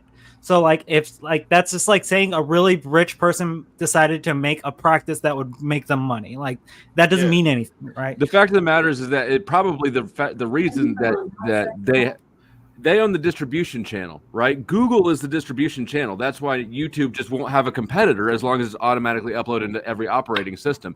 So of course the tool that we use for this service is going to be owned by the people who own the distribution channels. Yeah. And And it's not even just the distribution. It's going to be like nothing can compete with like YouTube because like Google has its own infrastructure, right? So like Rumble is like one of the other companies that has its own infrastructure, but it's nowhere near as like powerful as what YouTube has, right? Oh well, you're talking about how they interact with each other, and that's not not wrong. No, I'm saying how the people interact with it, right? Because that's just generally how big a company is. That's why like YouTube will never have like a true competitor unless Rumble actually starts focusing on that. Kick uses what does that their own server have to do with shit? Because their own servers means that you have to, all business has to be run through you, right? Right. We don't give a fuck how the back end business gets run with these companies we interact with. What we give a fuck is, will we know about it? Does it come on our phones? That's the important thing. Right. Before 23andMe, the only way that the government could get registered your DNA was if you committed a crime and went to prison, right? Or committed a crime and they took it then. Now with 23andMe, people are voluntarily sending in their DNA samples. I disagree with that, but to get the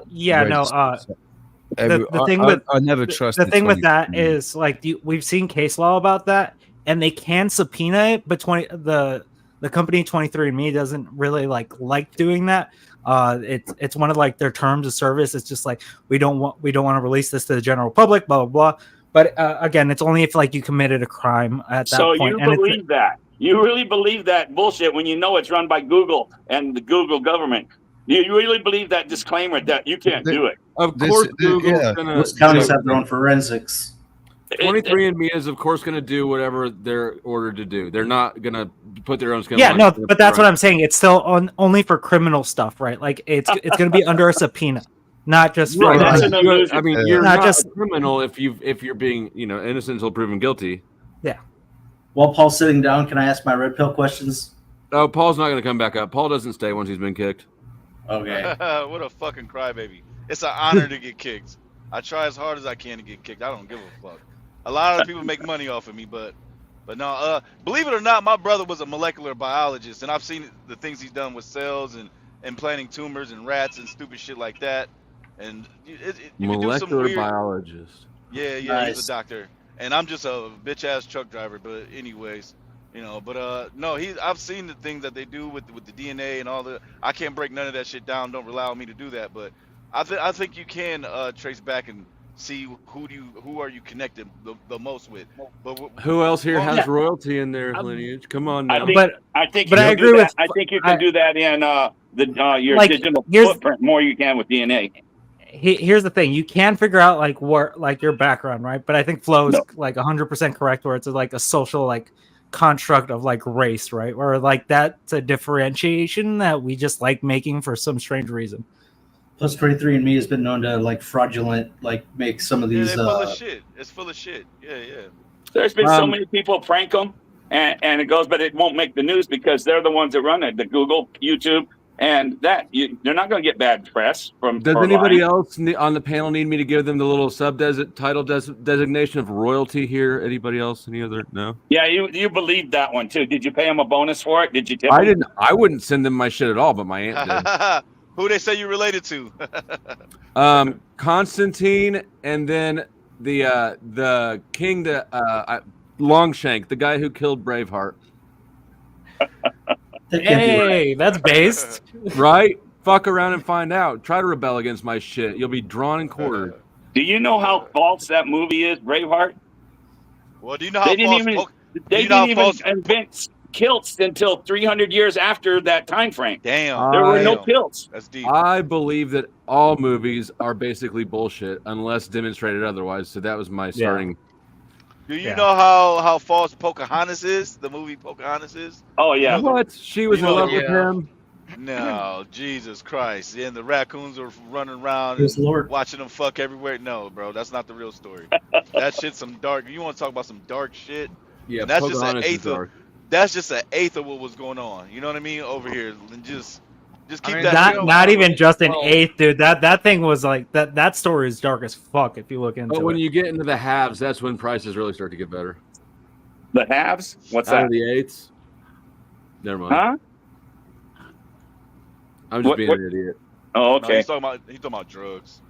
Oh, I don't know nothing about drugs. Because I said an eighth, and he said, "Yeah, give me a half." Oh, okay. Like I made a mistake with 6/8 today, didn't I, Flo? Yeah, that was yeah. Your fractions are maybe rusty. That was stupid. I was arguing that 6/8 isn't the same as 3/4. I know it reduces to that, but I'd say, well, if you had a rope and you cut it into 8 pieces, and if I took 2 pieces of that, would that leave 3/4 of it then?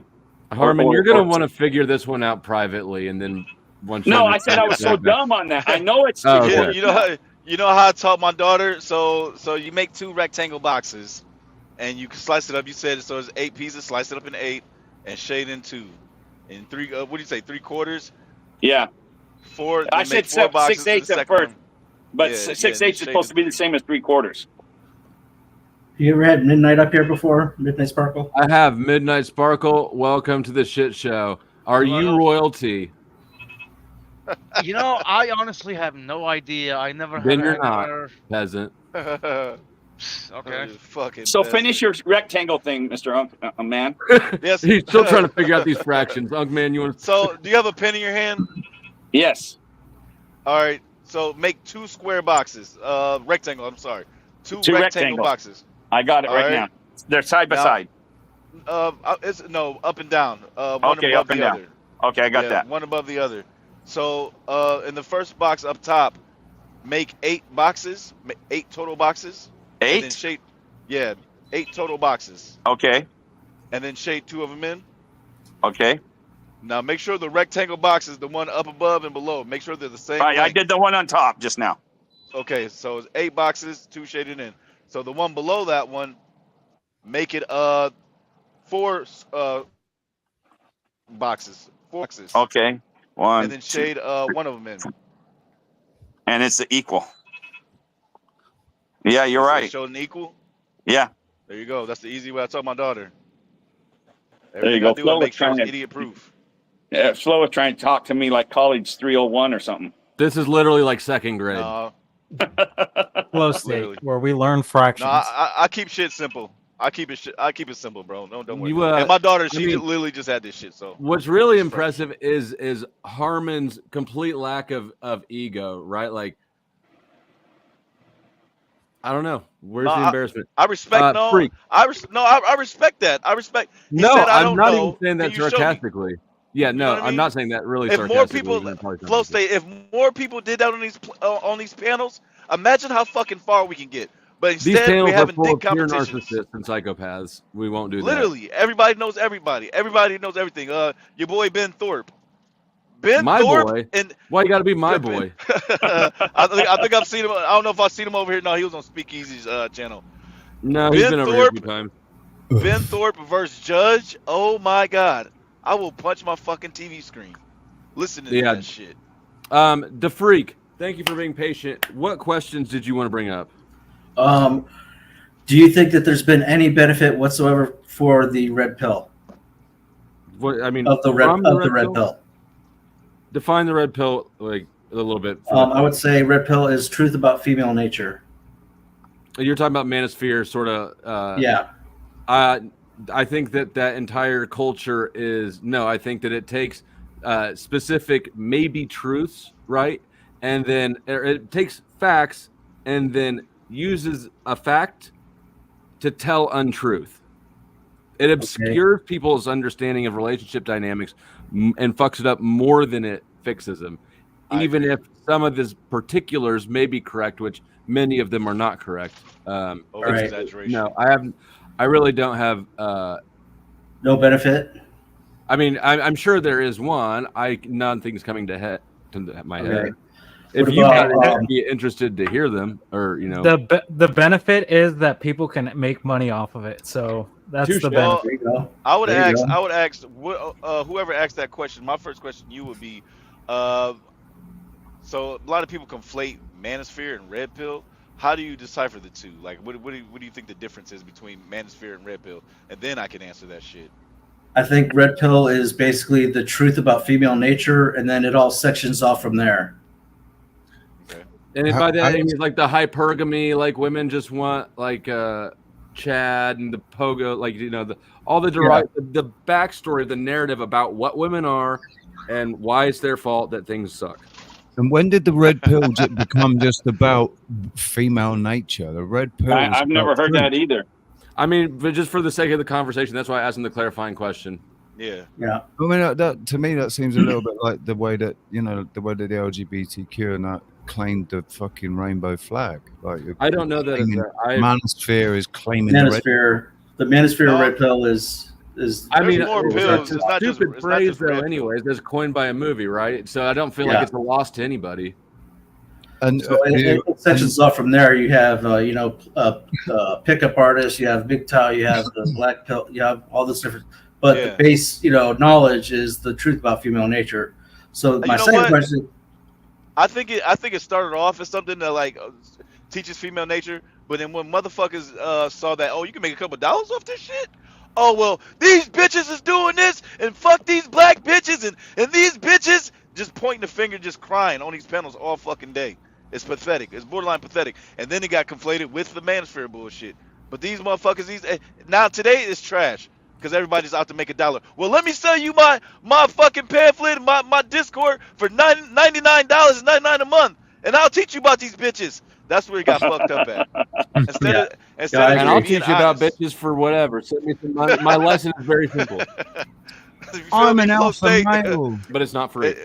And then the worst part about it is you have motherfuckers who are married. That's where there was something I had. My bad, Uncle Man, I wanted to ask you a question real quick. I was going to suggest that there are a couple of things that I want to run by you. Is Unc short for uncle? Yes, ladies love Uncle Man. Yeah. Yeah, Uncle Man. I want to ask you a question real quick before we get way too far away from it. Go back to your basketball court today.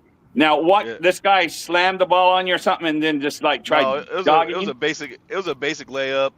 We were just arguing right before that because he said I fouled him. He tripped and fell, but he tried to say I fouled him. So 5 minutes later, I had to guard him. We switched. I guarded him. I didn't even touch him. He went for the layup and it went in. And he was like, "Yeah, something, bitch." And he's like, "I'm like, bro, please be respectful. Don't call me a bitch." And he said it again. So I walked up on him and slapped the shit out of him.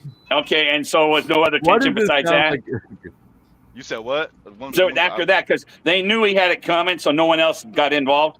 No, you can't stop me. What the fuck you about to do? No, I'm saying after the fact. After the fact.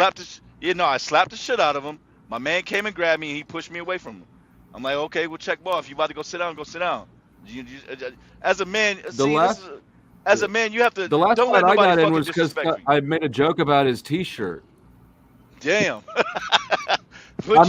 Yeah. And so did he quit or did he keep playing then? Just he kept playing. No. He kept playing. He kept playing, but it was like a 5-10 minute. It was 5-10 minutes in between. I slapped the shit out of him, and he was, everybody coming to coddle him. They're coddling him. My man pushing me out in the hallway like I'm the bad guy. Everybody looking at me like I'm the bad guy. I didn't call him out his name, and I explained that to him. Like, bro, I even dapped him up before we left. We played like 3-4 games after that. I dapped him up and said, "Yeah, all right, bro, take it easy." What's that? What's dap you up? Fist bump. It's a high five. It's okay. You just got along. Yeah. You got along at the end. Yeah, I don't hold in anger. I don't hold beef. If I'm gonna do it, I'm gonna do it. Like I said, I walked up on him, I slapped the shit out of him. Where did you? I mean, if somebody slapped me, that's disrespectful as shit. We would not be playing basketball. I just open hand slapped the shit out of him. That's it. It's just that. Oh yeah, that's. And how long you known him?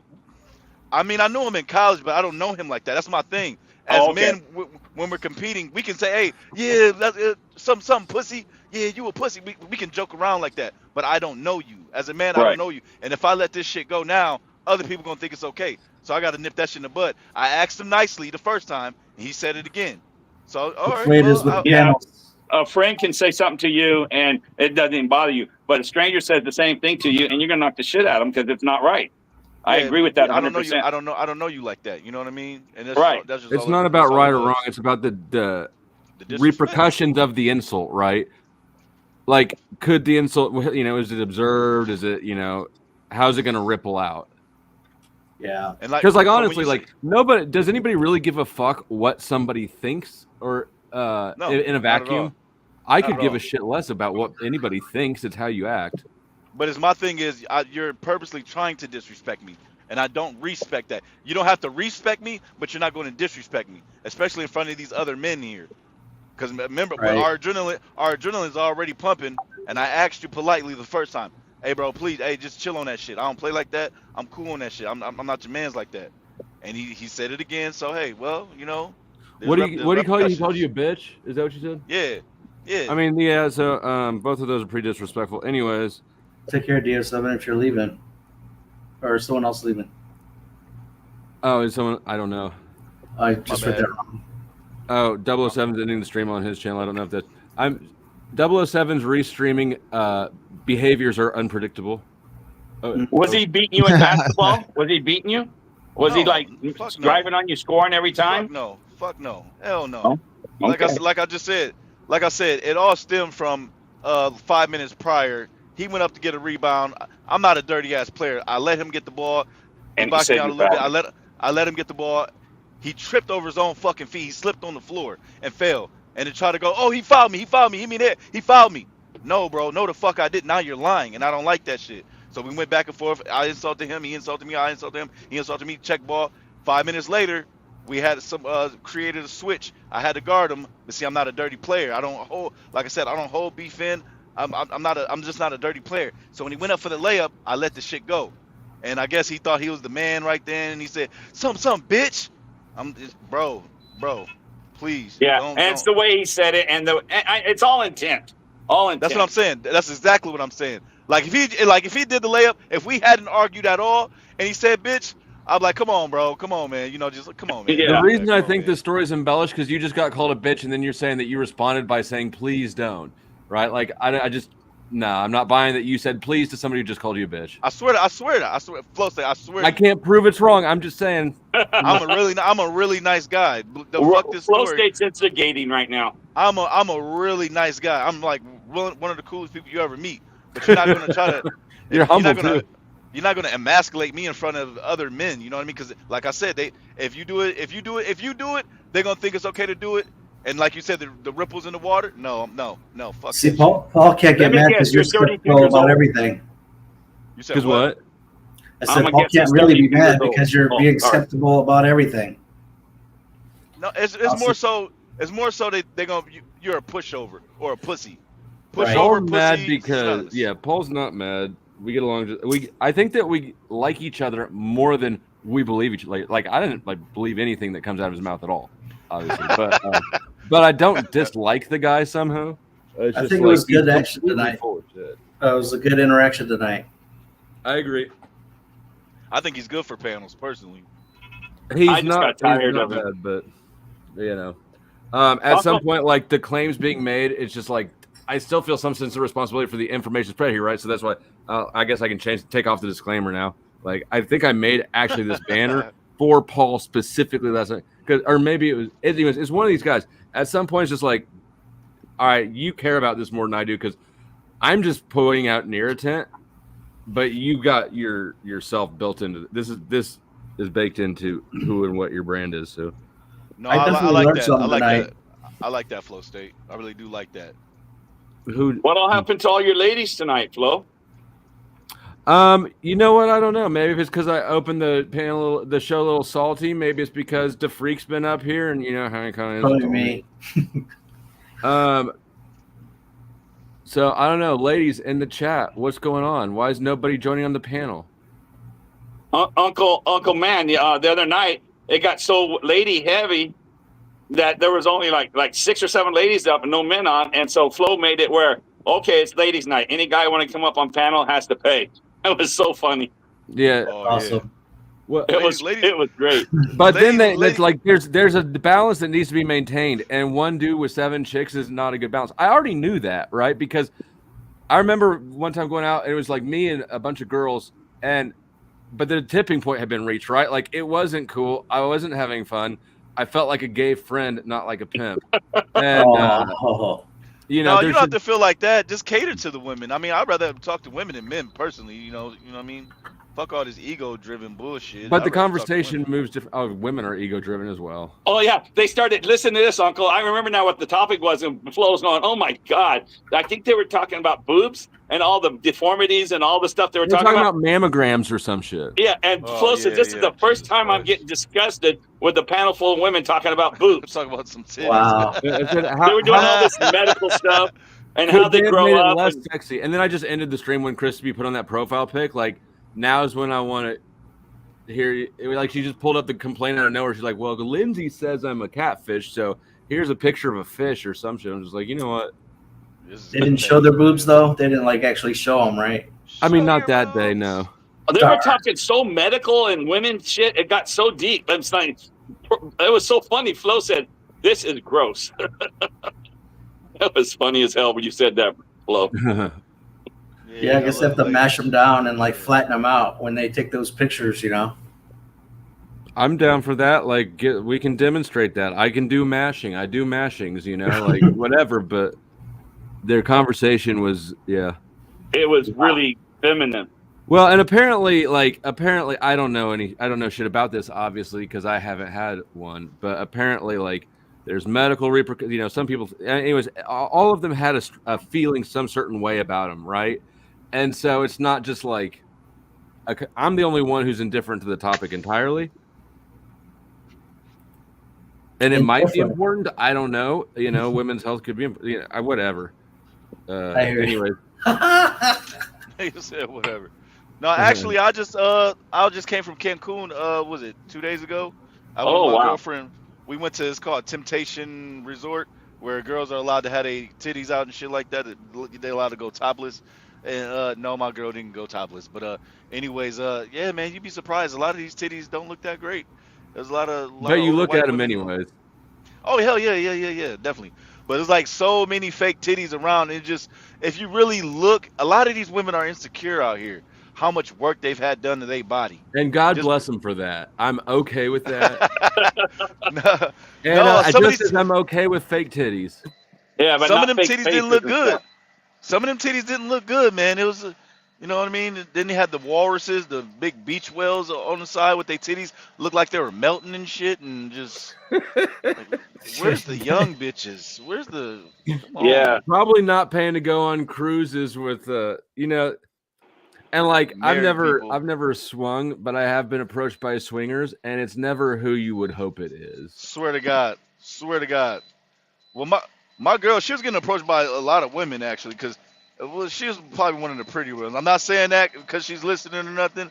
I'm just being honest. No, you know what I mean? And that is the way that it basically.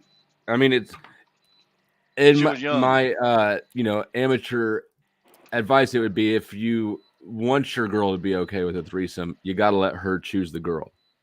Yeah, exactly. Take notes, fellas.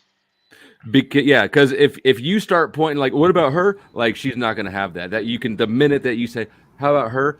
She's off limits. Oh, she's your type. Oh, she's your type. Oh, well, fuck that. You might as well go back to her room. Well, bitch, that's why we here. Hey, say less. I'm the fuck up out of here. I'm about to shit. Nah, but it was cool. It was a cool little experience. A lot of freaky ass older white people and shit. They was down with it. They had costumes and everything, man. But it was a cool ass little resort, man. Was it like a hedonism place or something? Well, there's one down the street from that one where they actually fuck everywhere. Like, they're allowed to fuck outside, fuck on the beach, fuck outside the room. But here it's just a topless resort. You can't be doing that. All that would be everywhere. A fucking thing. Like, I wonder if people are ever like crowd, like, yeah, people start cheering you on, like. No, yeah, they have pool parties. Damn, you're not allowed to take videos and shit. Yeah, I went to about 4 or 5 different swinger clubs in Phoenix and San Diego and all that stuff. And it's strange. I mean, you're in there and you think you're cool. You're like freaking overwhelmed with what's going on, because you're never done that. And I'm going, oh my gosh, And then they were filming a porn film in there in the middle during the time, and they entered in. They're filming in here tonight, so all the guests knew that. It was crazy. I don't know if you've ever been to one of those things, but it's different. Never a swingers club. I've been to a lot of strip clubs and Freaks and Fetishes Ball, which is more like a party, but a theme. But no, but like I don't even know. I don't think I've never. I don't even know how you. I guess people have voyeur or what's. No, it's not voyeur. What is it called when you like people watching you? Exhibitionist. Oh yeah.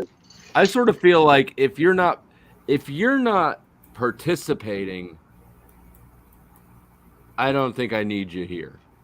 Flow State, I swear to you. So check this out, because I barely peeped it.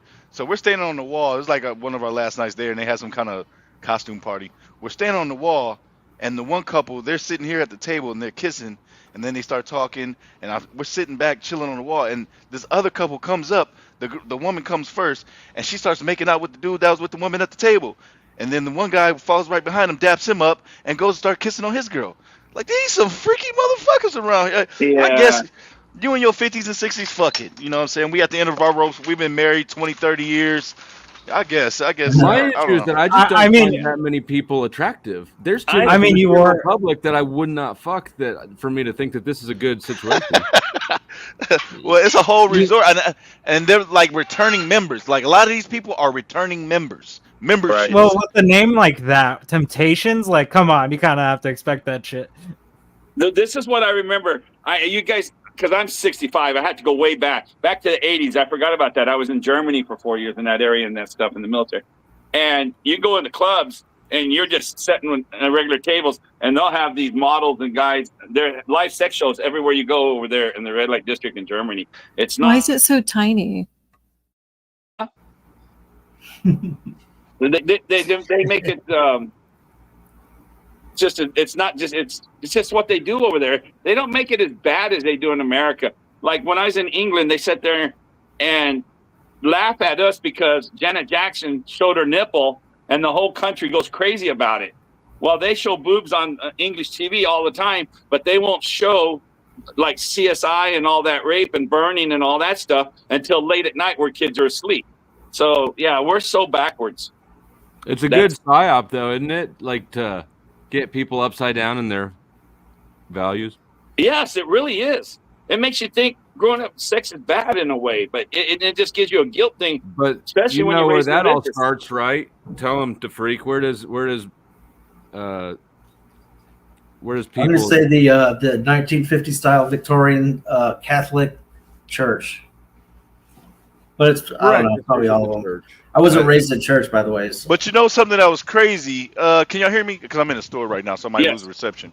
Yeah. Something that was crazy that kind of blew my mind. Even though all these titties were around, it wasn't like okay, yeah, we're about to get real horny or nothing. Like we weren't like overly stimulated. We weren't too excited. You know what I mean? We weren't overexcited or nothing like that. Like if I see a chick in the grocery store, you were looking at the floor so you wouldn't get in trouble. Shit, no, I'm allowed to do whatever the fuck I want. I'm the man. I'm allowed to do whatever the fuck I want. I think that's right. When I went to the club here, was it like way. A progression thing? Like the first day you got there, you were looking all like being like, you know what, this is pretty cool. No, immediately. Like, immediately. It just seemed. How did you feel by the end of that? Really, it was just weird. Normal. It just felt normal. It was like okay, all these women are out here, they're topless and they're just chilling. It wasn't like, oh, I'm a savagery beast. I need to see these titties. No, it wasn't nothing. Like all of them got were low just testosterone. Cool. Shit. See one, you see them all. When I was overseas, no. They have Viagra. They have vending machines with Viagra in it. Hey, pop me a honey pack and go dumb on that ass. No. It just wasn't. It wasn't right. So you see how in Africa, a lot of African cultures, that they're able to walk around with no tops on, right?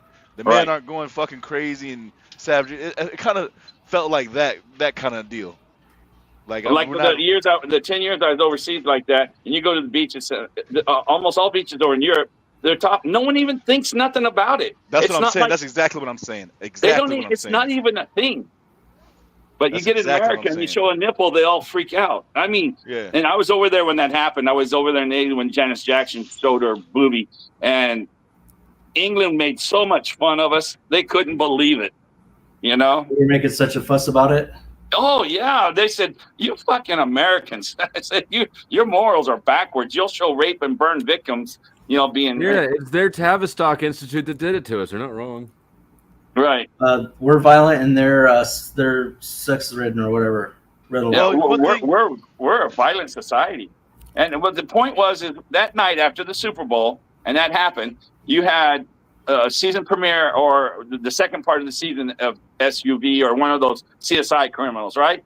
And it was a violent, dirty, burnt out one. That's why I keep saying that. That showed that. And then England said, we won't show that till like 9 o'clock before all the kids go to bed. You know? So that's what I was making the point, if you guys understand what I'm saying. We definitely understand what you're saying. We've understood it all 3 times. Well, it just was so bad. You had to, when you live it, it's bad. Hit us with a 4th one, just for good measure, because it's late, you know. One of these days, I'm going to hit you right in the nose, Flo. Just boom, right in the nose. Told you don't push me. He would, too. The first time is it maybe the only time I've ever like heard you get like your fucking don't fuck around voice with me?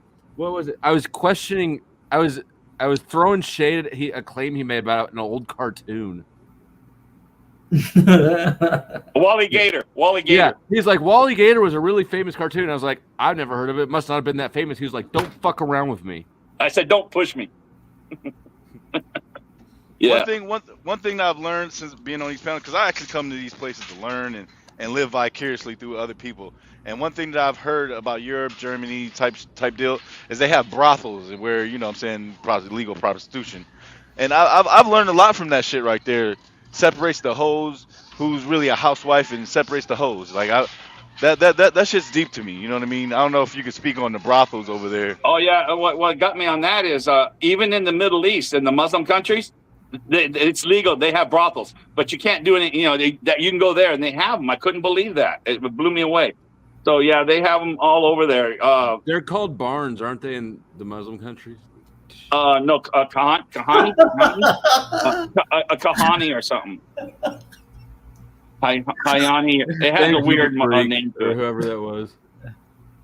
Yeah, but I couldn't believe they had them. That blew me away. I wouldn't go into them. They were dirty as hell. Did somebody just rage quit after my insensitive joke?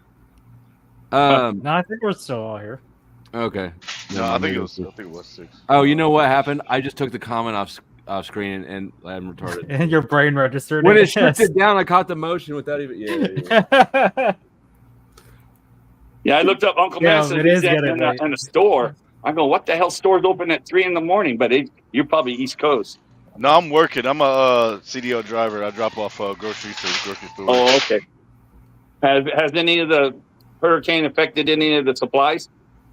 Well, not here. We're blessed. You know what I mean? We're protected by mountains. So I'm in Ohio.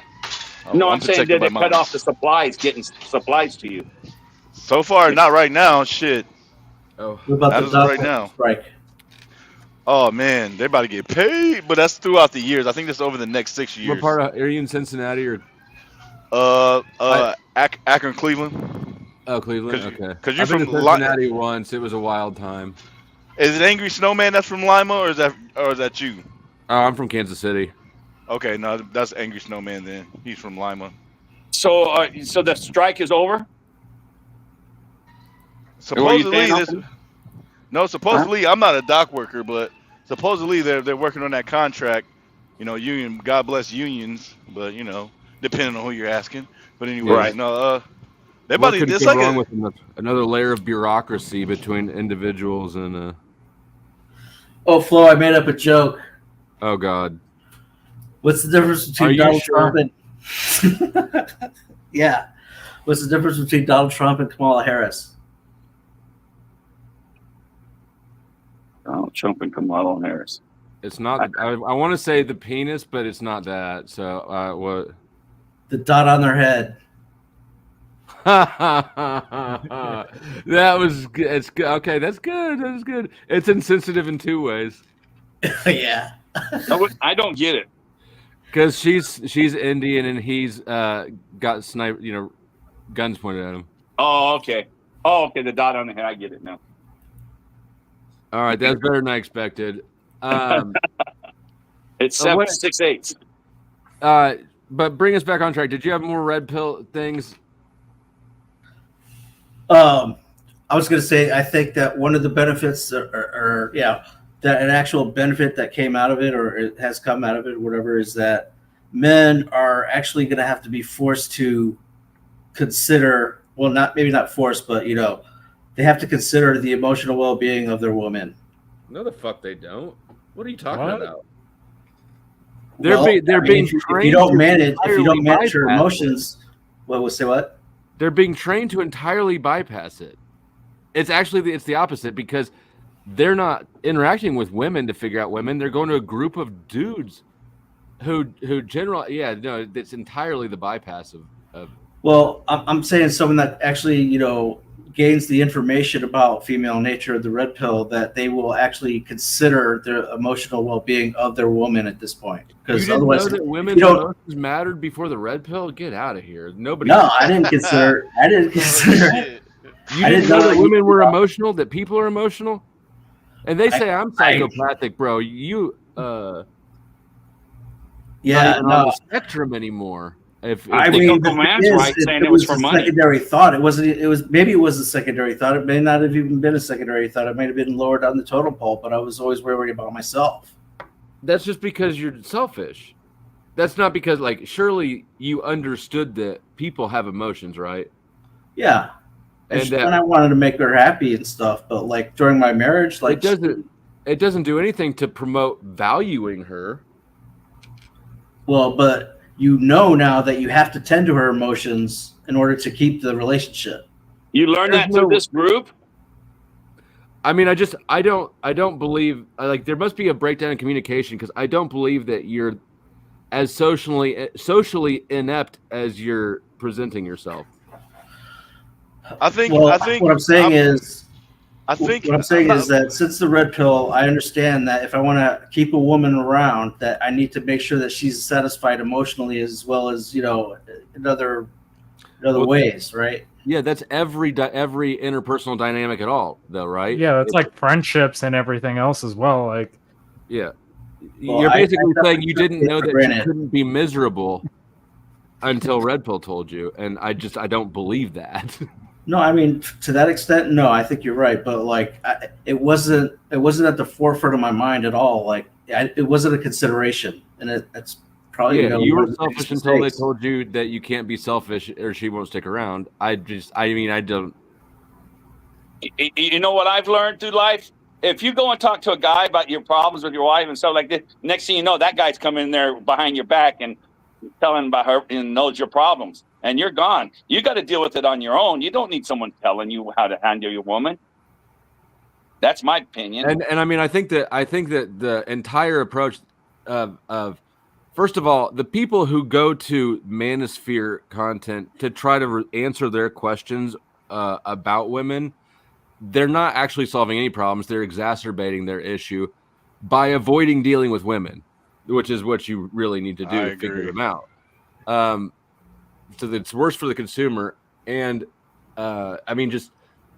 there's nothing really more misogynistic, whatever. A group of men sitting around and explaining how women are to each other as if the group of men has any idea, which always the group of men making these claims know the least about women. I like that, Gray Stoke. The very good comment. Yeah, but if you think about it, they've had Oprah Winfrey since the mid '80s, since Marv Griffin or whatever, right? They've been having all this discussion. They've been talking about men, and all. So the red pill has kind of introduced the men to stop being the blue pill beta that the women despise, basically. The red pill made you think that Oprah is a they thing. Oprah's culture. Women just are the ones around watching daytime, but there's nothing about Oprah that's ever. It's not women content. Women watch. It's not genuine. It's not real. But they would talk about men, and they would talk about all their issues with about men. We never had that's any always of that. that's always existed. Like, but the thing is, it's always been in like closed circles. We just don't talk about it in like big schemes where it's like we have to identify with a community, right? Like, this is why I have a problem with like MGTOW motherfuckers or like red pill dudes, because I'm just like, your whole identity becomes that thing. It's the And ultimate. what I'm saying is, you can use that the information. ultimate simp confession, right? Your identity is where you stand in relationship to women, right? It doesn't matter if you hate them; you're still simping for them. This is my first time hearing red pill. I never heard that red pill used that way. Yeah, I guess it's a big thing. I mean, if you punch it in on YouTube, you'll see there's tons of it out there. Yeah, it's kind of because it's supposed to be the truth, right? This is the real harsh truth about women.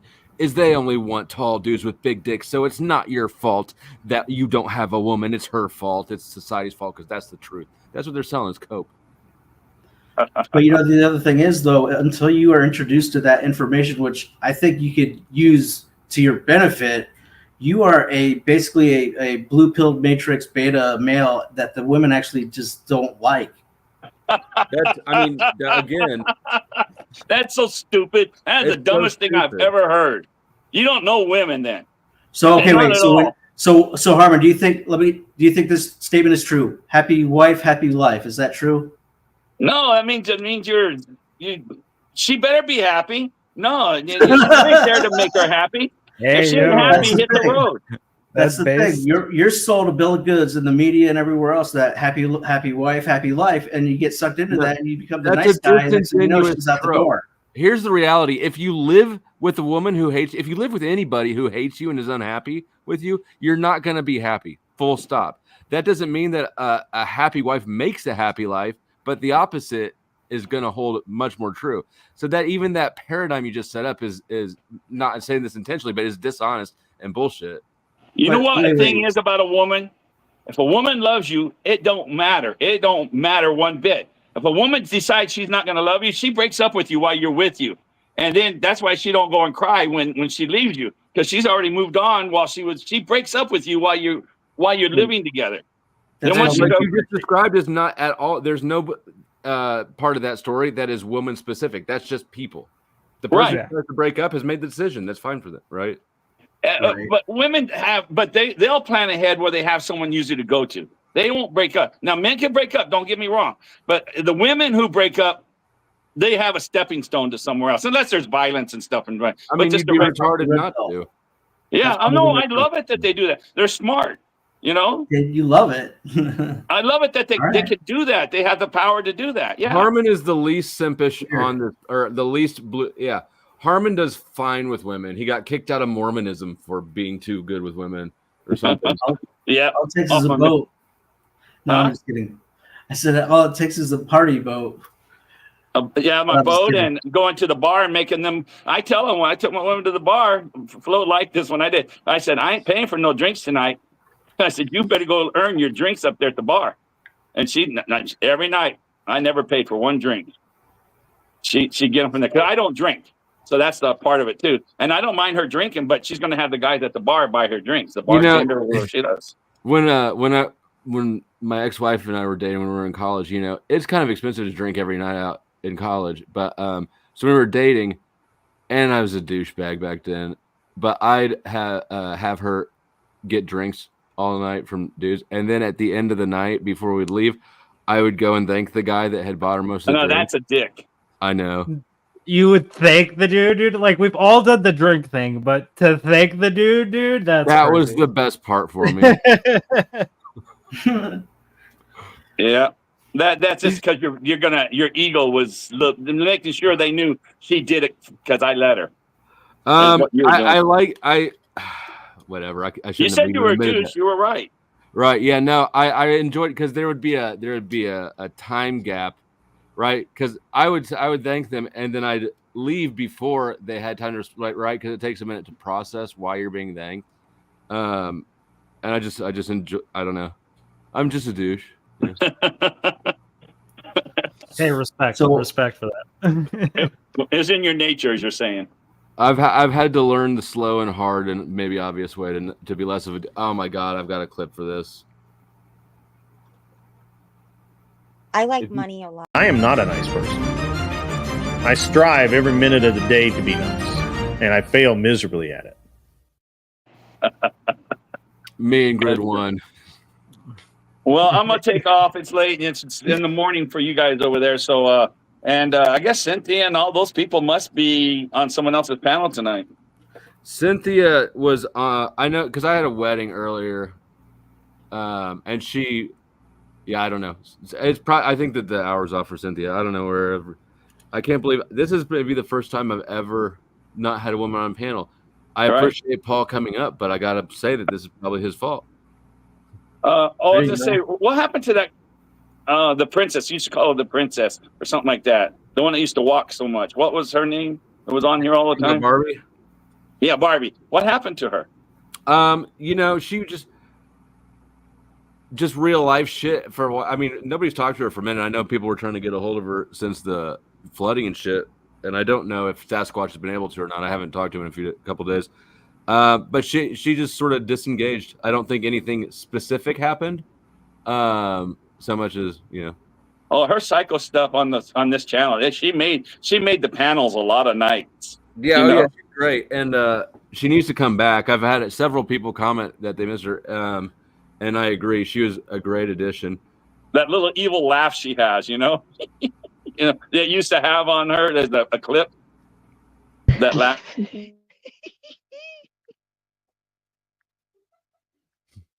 Bless it. Oh, she was a trip. All right, well, if you go to hold of her, I'm gonna let you guys go. Nice talking to you guys tonight, the freak, and good to see you, Harmer. All right, talk to you later. So anyway, don't you think with all the movies and everything that Sweet Home Alabama, whatever, and you're basically as a man supposed to just cower to a woman and let them walk all over you and just make sure that they're happy, and then you'll be happy, and that's just the way it's kind of portrayed out there in the media. You disagree with that? I do absolutely disagree with that. Yeah, I think relationships are just kind of something that you can't really use media for, right? Like it's gonna be individualistic for each relationship. And to reference rom-coms as the source and treat it like it's culture entirely is, I think the opposite. I think that you're being taught to treat women like trash, or else while you were watching Sweet Home Alabama in The Notebook, I was listening to NWA and fucking, I don't know, we must have been consuming different media. How about even in school, where they they're becoming overwhelmingly female teachers, and they're always basically enforcing the kind of the code that the school's babysitting. Well, it's not becoming females. It's always been teaching has always been a female dominated profession. Always, because it's babysitting. It's childcare. Yeah, yeah. And I don't mean this rudely. The fact that you're I think Red Pill's taught you a lot of bullshit, which is being revealed in the questions that you're asking. That I don't know how to say this without feeling like it sounds rude, but it's not intended that way. It sounds absurd to me. Well, if what I'm saying is false, how come we have such according to the women, a drought of non-beta males? I don't know that I hear women complain about that. And similarly, I mean, men and women have always bitched about each other. Relationships are hard, but sex is important. That's nothing new. It's never going to change. It is the way it is. I don't hear any. Yeah, I just don't hear that narrative. What I also don't hear that I hear a lot of. This wasn't your thing, but I hear men all the time referencing feminism, which is crazy. Feminism never enters my life at all until I join panels. I never think about it. I never meet a feminist. It's not. It's not something in the general public. I don't eat vegan food. Yeah. I'm willing to say that most feminists probably would not like you. No, feminists fucking love me, dude. Yeah. They don't like to admit it, but absolutely, because even feminists really want like what women want. Like there is some truth to like. I don't like the phrase female nature, right? There is some truth to generalities, but chicks don't like dudes who are bitches. Right. So what I'm saying is, if you can use the red pill knowledge to basically stop being a bitch to a woman, it benefits that person. Well, the thing is, you should already know to not be a bitch, like moving forward in your life. Like if And like in your profession you're acting like a bitch, you're never gonna move forward, right? Like if you think that the red pill has taught you to not be a bitch, if you're still, then I don't know what to tell. I got news But the for thing you. is, you've got to be the total package now. You got to have the career. You got to be and you've also got to be able to now, I think, manipulate their emotions to some degree, because that brings excitement to a female's nature. You don't have to have all that shit at all. Chicks fuck broke dudes constantly. I'm not rich by any means. Yeah, the whole money is necessary to get women thing is absolutely demonstrably false. All right, but if you're so predictable and so beta and so the Mr. Nice Guy, Mr. Rogers, missionary every day or every month, whatever, it's not enough anymore to keep a woman around. Why doesn't your girl want to fuck you? Is the question. That's not what I'm saying. If we did missionary once a month, she'd be out the fucking door. Right. That's what I just said. Okay, then never mind. I had you backwards. Hold on. Beaner and Callie, talk to me, please. Hello. Hey, good. Can I ask you guys a couple questions? Yeah. Sure. Sorry, I jumped in the middle of what the freak was saying to bring you up.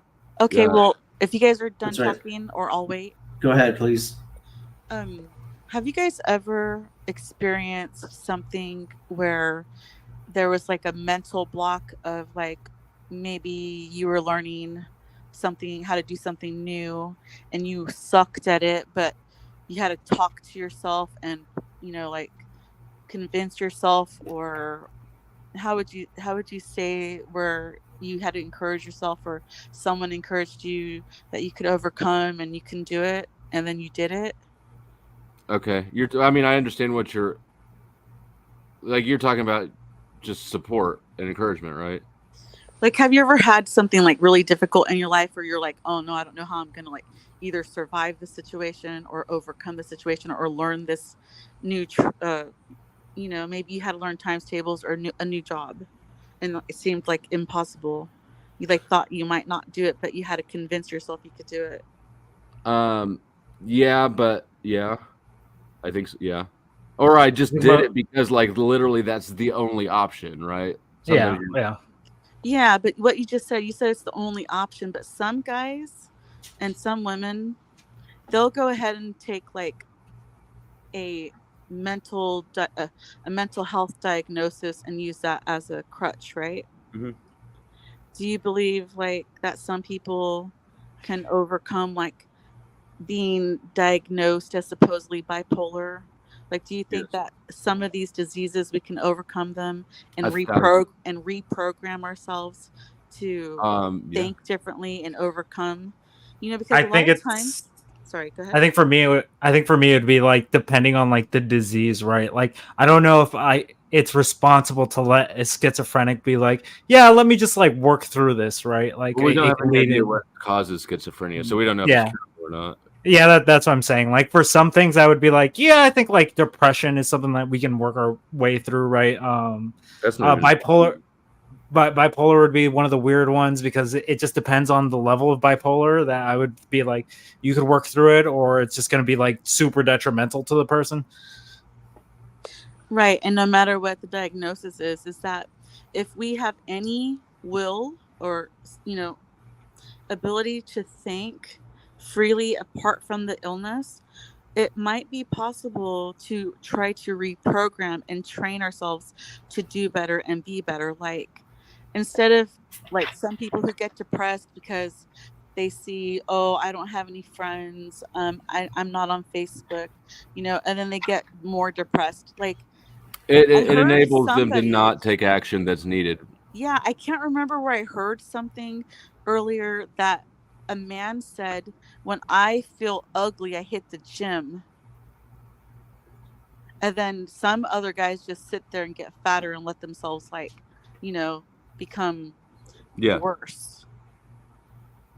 We're talking about discipline, basically, right? Yeah, it's like coping mechanisms. Some people have bad ones, some people have good ones, right? Like it's just really how we function. Like the gyms.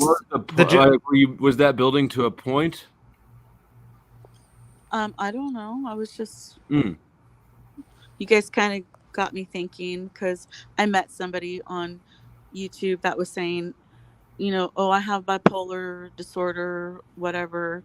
And, it seemed like he wants to hold on to the bipolar disorder instead of trying to become better, I do agree with you that people use it as a crutch on the internet a lot. Like ADHD is one of those things you'll hear from like everyone. So like I've been just think that diagnosed with it twice, and I still think it's make believe. I mean, here's the thing: all mental illnesses are about power, right? Because if you're on a desert island alone, your illness suddenly goes away, right? It's only because other people complain about your behavior. It's behavior control. And if you get into it, which I did when I was studying for the court-ordered psychopathy test, realize that even the symptoms of these things are like frequently self-contradictory, right? Like antisocial personality disorder or psychopathy, right? You got lack of empathy, but also superficial charm. How the fuck can you be superficially charming if you don't understand how empathy works, right? Like they're just interesting. Your mic is kind of roboting a little bit, Flo. It was like coming in and out. Yeah. I don't know. Do I need to say it again, or did you get it? You should repeat it, because I didn't hear you either. I got it. But. Well, let me repeat it anyways. There are a lot of self-contradicting things in specific diagnoses. For instance, psychopathy is supposedly a lack of empathy, right? People have no empathy, but also one of the symptoms is that they have superficial charm, which depends on empathy and understanding of empathy to pull off. So, well, it's not necessarily, because empathy is like putting yourselves in their shoes, like putting yourself in their shoes, right? Where you can observe something and then just repeat it, right? You may not know what the feeling is, but like you can do that. Like it's just a learned behavior at that point for them. But if you're trying to manipulate someone, you should be able to also kind of put yourself in their shoes to know how they're feeling, to be able to manipulate them. You can't mimic somebody's emotions convincingly if you don't understand what they're feeling when you see them respond to something. Yeah, you just know that the feeling, this will invoke this feeling, this will invoke this feeling. People, that's all you can pretty much come up with. That's basically empathy, though. You have to have empathy to reach that. Well, empathy is understanding like the emotion itself, where it's just like where you're actually connecting with the emotion, where not necessarily like trying to learn it, right? Where it's just like, okay, I'm associating this with this and this and this. It's like it's analytical versus the emotional. That's a good question, Beaner and Kelly. I want to try and answer that too. I think ultimately the person has to want to push through it to get through it. So like you can't force someone to do it. You can try and motivate them or certain things, but it also depends on, like, bipolar is a different animal than depression and anxiety. You can ask all the professionals about anxiety. It's a monster that they don't really know how to tame fully, and it can be it could be a whole couple of years or a year, or of trying to figure out combos of medication that will get. It's not a disease. It doesn't need medication. This is not medical advice. This is fiction. Really? Yeah, and I'm about to put up a banner too, just because of what I'm about to say. These are not diseases; they're emotions. And the reason doctors don't know what's causing all this anxiety epidemic is because they don't know why the fuck you're anxious. Do you think that's a failure on like the patient? Like not partially, being able I think it's more what they're going through. I think it's a societal confusion, right? I think that living in social media, for instance, has done a ton. I think our lifestyles are causing stress because they're so new, right, to us and unnatural, and we just don't understand what about it is stressful. So we're getting symptoms medicated. But would you say that it's beneficial for like people that like, let's say, like hyperventilate like a lot through like panic attacks and shit? Like, would you say that that's beneficial for them to like be on medication? Nope. Or do you think like they should just work their way through it? I think that if you have anxiety, you either like that, you either need to figure out what is currently stressful in your life or what is the underlying emotional trauma that you need to work out. But regardless, getting hooked on benzos is not at all making you better. For sure. You shouldn't be using it as a crutch, right? Like it should be like it is a crutch, definitely. It's exactly and only a crutch. Yeah. Because your lack of your system not having enough clonazepam in it is not what caused the anxiety in the first place, right? It's just how you're getting past dealing with it's just what's happening currently, right? That's what the doctor is observing. So he's just like, fuck, I gotta fix this somehow, right? Well, it makes the patient happy for a while, right? You don't and it's what they're trained to do, and I think it's like basically the only legal course a lot of them can take. But I can tell you, as somebody who's had a physical addiction to benzos, that shit sucks. Yeah, benzos are a hard one. I think it's one of the hardest ones, right? It's one of the only two things that can kill you from withdrawals. Yeah. Yeah, and I didn't even abuse them because I didn't like them. I didn't need them. I took them as sleeping pills. But when I got prescribed to them, I said I don't have anxiety. He's like, well, it'll just smooth you out. You're getting divorced. You got a lot of things going on. All right, I'll take them. And I ended up using them as sleeping pills, not knowing that the half-life in those things was 72 hours. So when it felt like they were out of my system, they were still very much in my system. And they're still very much doing their job. Yeah. Right. I would say that there's definitely certain medical conditions that are actually true that are causing some of these problems, but I lost my train of thought, but go ahead, please. I also think Xanax is one of the big ones, right, for anxiety as well. Yeah, Xanax, Valium, and Klonopin are the three. Xannies but like Xannies are one of those things where it's like super cheap to get into. Like once you like get hooked, it's. I don't know how it is anymore. I mean, they used to be giving those things out like candy. Exactly, dude. That's what I remember. So I'm just like, fuck. Yeah, I mean, I got on them even like I never went to my doctor for anxiety at all, and he gave them to me, and I told him I said I don't have anxiety, I'm too arrogant or something like that, and it's like he talked me into it. He was like, all right, fine, but yeah, that was a mistake. That shit was rough to kick. Okay, what I was gonna say was as far as like past say the diagnosis or whatever, you have the male psyche, which is a man needs something to fight for or to strive for, and if he's been disenfranchised by whatever reason, and he's using that bipolar diagnosis as a crutch, he needs an incentive to break through that on his own. Basically, is what I was trying to say. I mean, that's retarded. Fuck him. He's a pussy. If he doesn't care about himself, neither do we. Yeah, but if you've been disenfranchised, you have no reason to fight for anything like disenfranchised. A family or we your all wife live or your society. kids.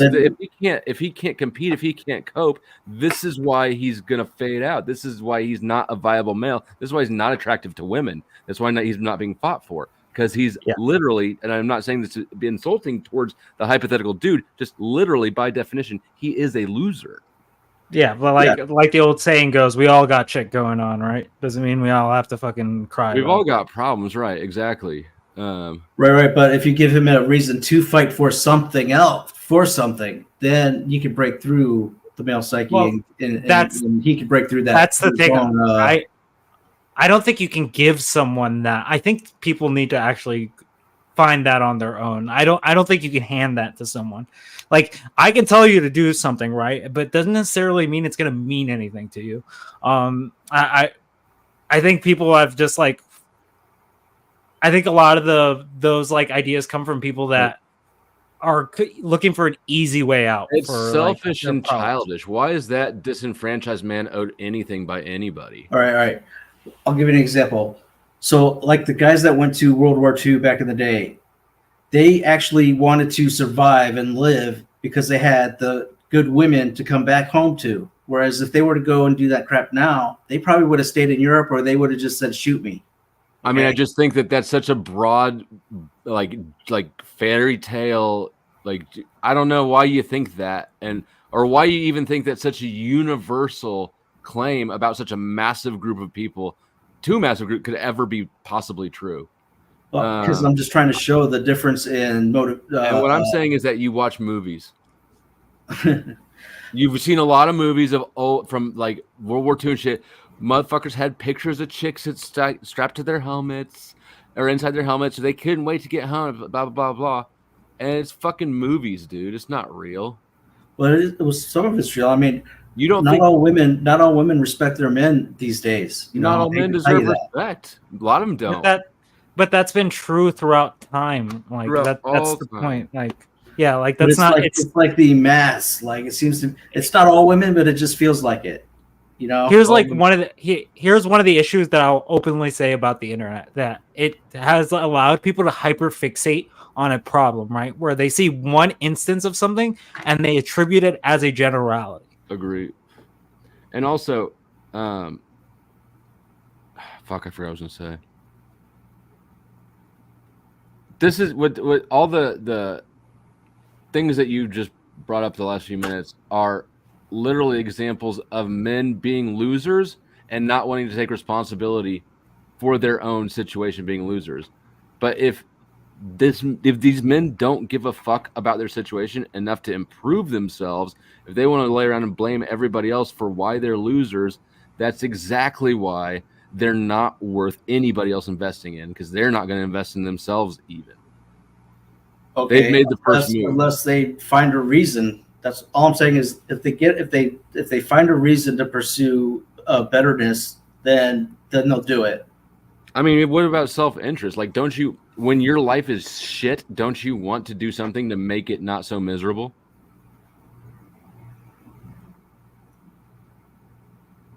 I think they can get in a big enough rut to where when you're stuck, it's almost like drug addiction. When you're in the teeth of it, you don't really see your way of getting out of it until you have a reason to want to quit. I agree that hope is a essential motivator for people, but the other one is getting out of pain. Yeah. And so if you're in a painful, hopeless situation and you're not motivated by either of those things, I mean, it's amazing that you're still alive. I think the fact of the matter is that the red pill is men who are in pain, and they're not in enough pain to actually fix the problem.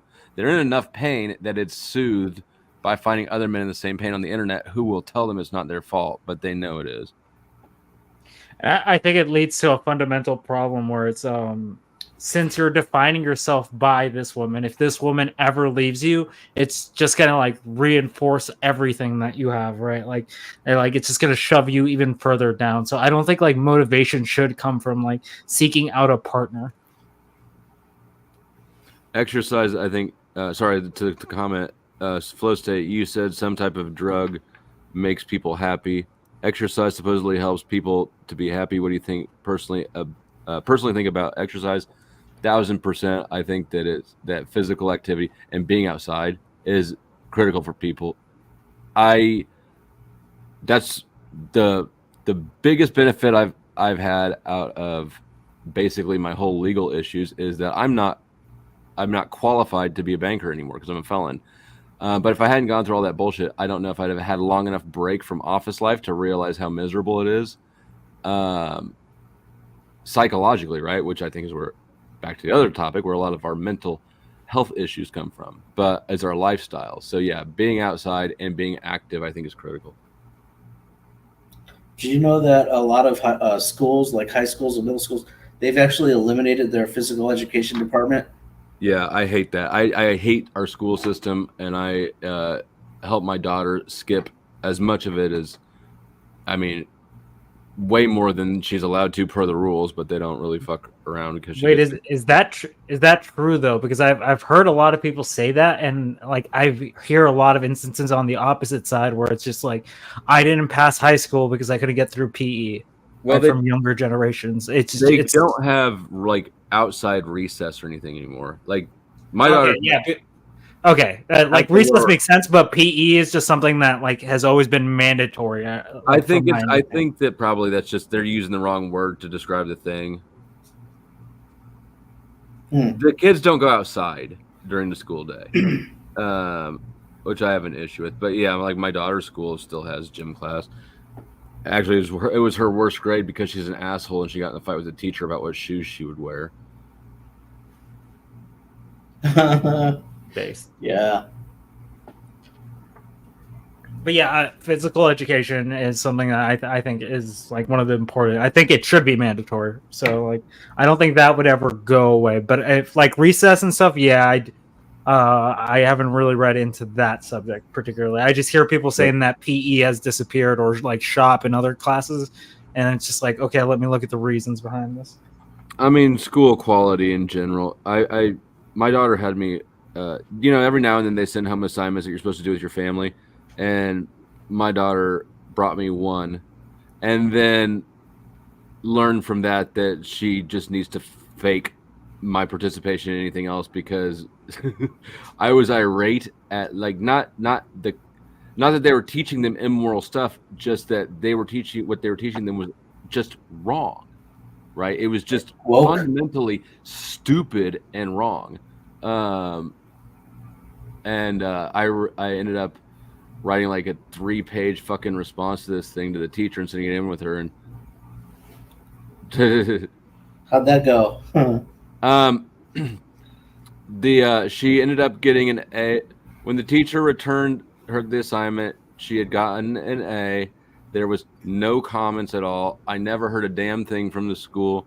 And the only reason she turned it on, I told her before I sent her to school, I was like, you give her that because I'm also going to email. I've taken pictures and I'm emailing it to her as well. And she was kind of pissed about my daughter was because I was stirring up shit. But nobody ever said anything about it. I'm right. 1,000% right. Here's how bad it was. This was in what, like 6th grade or something, or 7th grade. They're learning about Asian religions on Confucianism on the worksheet. It said Confucianism's, or not Confucianism, it was Taoism. Taoism's contribution to Chinese society and culture is that it has contributed a lot to Chinese society and culture. Consider that sentence from school. Like, what the fuck did you just teach these kids?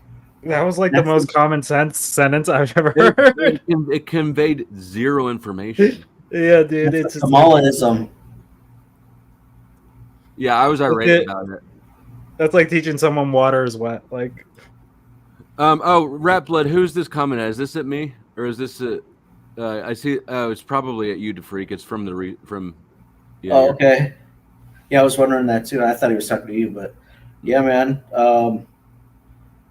Exercise is great for mental health. And also another thing they found when they compared studies, they did for depression treatment, they had people go to group therapy, they had people go to one-on-one counseling appointments, and they had people do medication, and then they had combinations. And what they found is that people who would leave the house to go to their group appointments, but then get there and see they're canceled and go home, right? They were treated as effectively as any of the other treatment combinations. So the treatment for depression is just leaving the fucking house. Yeah, just depend. Again, I've seen studies for like clinical depression where it's like a bit different. It's not different. How's it different? Well, like it's like effective like dopamine levels, like your body's just not producing it correctly. It's not. They say that is to justify giving you. They say it's a chemical problem to give you chemical drugs, but they never do chemical tests. The thing is, like, for most depressions, like if you like go to like a doctor and try to get like prescriptions for like antidepressants and stuff, they'll usually tell you do some exercise and give you like a placebo. No, they and won't. like not at all. They tried to give me antidepressants before they tried to give me the anxiety pills. Never. Like I'm certainly not depressed. Yeah, that's just. Oh yeah, no, that's fully false. They push these shit. They didn't even wait for me to have a symptom to push them. Well, no, it's not fully false, Flo. Again, you had an experience. It's generally you like to think that doctors suggest exercise. They don't. Well, again, from my understanding, they do, and from my personal experience, they do. From? Like just how general practice is. Like that's Have generally you ever been to the doctor? Yeah. Has he ever suggested exercise to you? Yeah. Like when they try to prescribe me with antidepressants. No, I'm not fat. Okay, well, we have very. Well, you're one of the few people that's seen me on camera, so. I actually didn't even catch it. Like I know that it happened because you said something.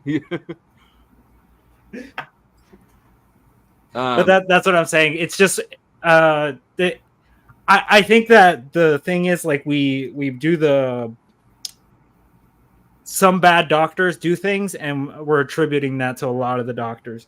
No, where most doctors are just like any of the doctors specifically. I'm saying the whole system is trash. The system they're taught is trash. It's not really their fault that they're being given trash system.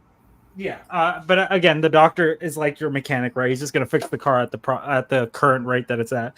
He's not gonna be fixing the outside. He doesn't fix the car, though. Is my point. That's why the whole system's trash. Well, yeah, they've fucked up my car more than they've ever helped. I've never had any health issues really until I went to doctors. Like you're gonna be having the issue, right? Like if you're driving on a dirt road and it's fucking up your car your suspension every fucking week, right? Like that's the issue, right? You're driving on that dirt road, right? That's the big issue. The issue is when they say, "Hey, man, they're just fixing the your suspension. Car, your exhaust system it needs fixed," but then they just end up stealing your catalytic converter. I think that's a bit extreme, but I mean, okay, so what? I mean, let me rephrase. Doctors modern medicine is great at putting people back together if you've been broken apart. Like if you get a car wreck or some shit, right? They're great at that. Absolutely atrocious at fixing any disease. I would agree with that. Oh yeah, I could actually go with that. Yeah. Like the ER is great, but the practice of medicine is terrible right now. And I think that the whole mental health thing is yeah, it could get worse. It could be very dystopian if. Anyways, yeah, I mean, you guys have heard me do my little spiel about mental health within law enforcement. I think that's the worst idea fucking ever. I wasn't aware of that. Having some dude try to talk someone down, yeah, I've heard of that. No, having courts decide that, you know what, we're going to skip your due process because we're going to skip your due process and force medicate you. That's the issue. Yeah, that's a problem. I mean, we currently do. Don't we currently do that with like special like cases? No, we currently do that with basically whatever case we fucking feel like doing it with. Yeah, like again, like special cases. They're not special. There's nothing special about them. It's just routine. Well, no, I'm saying like they're at an extremely low rate comparatively to like all the other cases, right? No, I don't. I wouldn't say that. Like it's anytime it's suggested. So I mean, my sentence came with the court order to get a complete psych evaluation and follow the orders of the doctor, right? That was actually what the judge wrote in the sentencing in the journal entry, which I don't know how far that would have extended, because luckily the doctor didn't really recommend anything else. He said, "You're perfect, Taylor. You're beautiful, beautiful brain." But I think that's just more to see if you're like able to like stand trial or whatever, right? It was after trial. Is it after trial? That's me. Weird. It was at sentencing. I'd already taken a plea deal. What happens at my sentencing? The woman who did my drug, because I was arrested on drug crimes, And when you're arrested on drug crimes like this, they do a drug and alcohol evaluation, which is like a social worker comes in. Gotcha. Yeah. Like to try. Yeah. Okay, questions that about how that much makes you- way more sense. Right. And so she got on the stand and testified that I was a psychopath. She basically told the judge I'm a psychopath. Not that she's qualified to even make that determination, or that she tested me for that if she was. But feminist. just based off my drug and alcohol assessment, she said, Hello. she told the judge, hold on. And then he heard her and goes, okay, and wrote that in my sentence. So that's an open-ended bypass of due process. Wow. That's because they need you sick so that they can make money. It's because nobody wants to be left handling the responsibility. She manufactured a risk, right? If he's been told I'm a psychopath and he ignores it, he's now culpable for my actions in the future. He doesn't want to be culpable for that, so he defers the culpability to a medical professional. It's all about reducing It's your all own circle.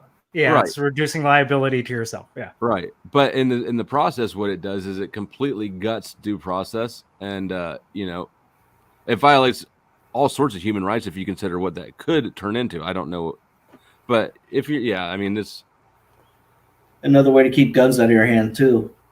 I mean, that was already I was already taking a plea deal for a felony. That was toast, anyways. Right. Did you have a lawyer that you paid for, or was it a free government? No, lawyer? I had I paid for a private attorney. Oh, okay. You never want a public defendant.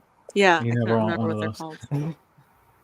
I was just gonna say too that I would never. I really try to stay away from urgent cares because I've had the most worst experiences going to urgent care. Like one time I was sick and I needed some albuterol so that I could use with my nebulizer because I had like bronchitis, and the doctor at the urgent care didn't want to give me any. First, Is it a narcotic or something? no, it's the attendant, whoever was helping me. I don't think it was a doctor. I think it was like a physician's assistant. Said they didn't want to give me albuterol. It's like a clear liquid. It's like water. It looks like water, and you put it in this like little flask, and it blows air and creates like a fog. So you can see the fog, and you inhale that. And it's usually, they said that it's used for people with asthma. They said they weren't going to give me albuterol because it's for asthma patients, right? And that I didn't have asthma, but that's what my regular doctor would have given me. But because it was the weekend, I just thought, I'll go to an urgent care. They make money off of like all these pills and cough syrups that they give me. Well, I don't think that. Yeah, they don't really make a hell of a lot of money on that. It's just more your consultation fee. Well, I mean, but you have to consider the individual making the decision. That person doesn't give a fuck. Like, he's not getting paid a commission off of each pill he sells. Yeah. He cares about not having a bad decision come back to be a pain in his ass. So he was probably, your normal doctor probably was comfortable trying an alternative to like the standard operating procedure. Well, also those doctors aren't usually, physician assistant wouldn't even tell me where she was from. I asked her, I said, where are you from? I wouldn't tell your ass either. She says, I'm from Florida, but no, she sounded like she was from some other foreign country, like maybe Haiti or Nigeria or something. It was just really obvious she wasn't born in the United States. She didn't even shave her legs. She was really gross and ugly. It's like she looked dirty. Like, I don't even think she was really a doctor or a physician's assistant. So yeah, the but next like time I got really sick with like bronchitis, I might have had COVID. I don't know. I stayed the hell away from the doctor. I stayed at home instead. And I always go for like antibiotics because antibiotics are like super simple, and doctors usually stop having unprotected. Well, I'm having interference again, so I'm gonna hop off. Thank you. Okay, thanks. Oh, that's you? Okay. I thought it was me for a second. I didn't know what the heck was going on. I can't stand antibiotics. Luckily, I don't really need them ever, but like it's like the rare occasion where you like get strep or something. Syphilis. Like, ugh. Yeah. Listen, you haven't lived life if you haven't had one STD. You're not wrong. I don't know why. It seems like I'm more miserable on antibiotics than most people. Like, they suck. They suck. It doesn't seem like most people are that bothered by being on them. I just fucking hate it. Like, if I have strep, I'm gonna just wait out the strep. Yeah, but then you can progress into like some other shit, and I'm just like, fuck, I just go take the fucking antibiotics. Yeah. No. I don't think I've had to take them very many times. Pretty rare. Because you didn't know that you needed to be nice to women, so you haven't really. I wouldn't say I would listen. I was a beta male, but when it came to trying to make her happy, it wasn't something that was at the forefront of my mind. Versus making sure that I was always taken care of first. It shouldn't be in the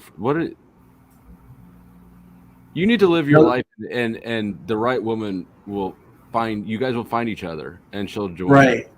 Right, but I didn't realize that I had to actually put effort into managing her emotions in order for everything to work out right. I mean, what do you mean managing her emotions? Because making sure she doesn't get. You guys are living together, right? Like, she wants to be appreciated. You want your sandwiches made, right? So you guys, you got to give and take, but you don't have to. Her emotions are her problem. I mean, I guess, but the thing is, after a while, if it becomes too plain Jane, or if you become too indifferent, she's gonna be looking elsewhere, man. That's just the female nature.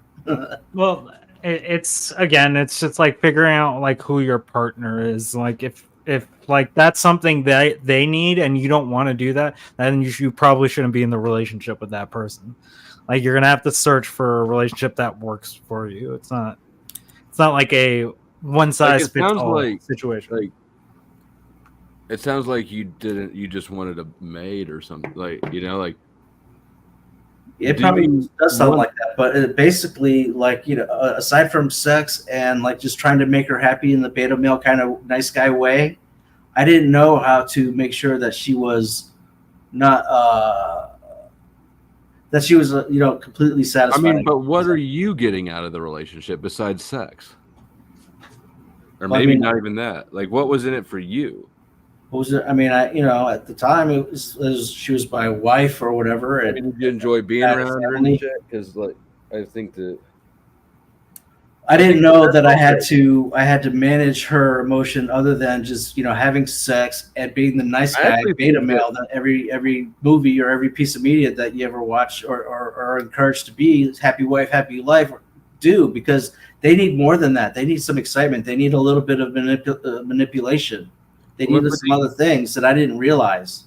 But you see how you're still beta mailing in your worldview. It's still all about her. But none of it's sincere. People can smell disingenuous, especially women. Women can smell out who's not to be trusted better than men can, I think. But if you're faking dangerousness, she'll know, and it'll have the opposite of its intended effect. That's still even that is still better than the boring beta male missionary every week.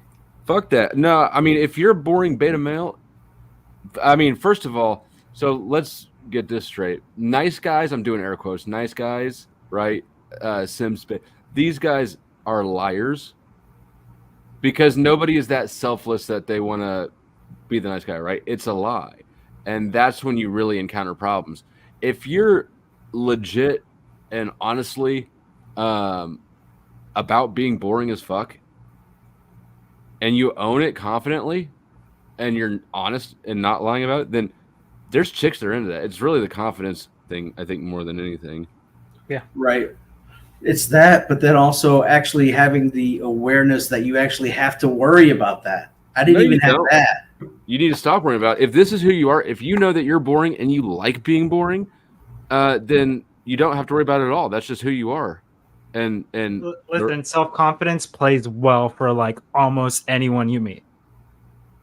So like you shouldn't be pushing yourself to fucking be like, I need to make myself available for all these people.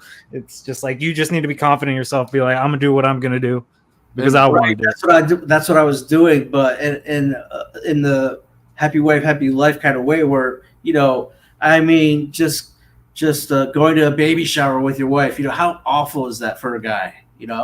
It's terrible, but you end up going because you want the bitch to be happy or whatever, right? Aren't those women's events? Right. Why were you going to that? Dude, so is that a wedding shower? I don't know. I don't go. That's for chicks. No, baby showers are for chicks. Wedding showers you can technically go to, but because there's drinks. But why were you going to that in the first place? Like, why was she? That would be beta male, blue pill, default, matrix. That's weird. Roll swip. Trying to make her happy because she does everything for you at the house or whatever. And you're trying to make her happy, right? Did she ask you to go to those?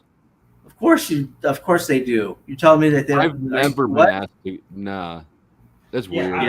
I've never been asked to actually go to a baby shower. All right, now who's being disingenuous now? I mean, come on. Are you getting caught in a lie? Asked to go to a wedding or what do you call it? A wedding, yeah, weddings, wedding showers. Wedding, I just never have been invited to like a. I just don't know what would be the reason to invite me there. Well, not you. Baby shower just seems.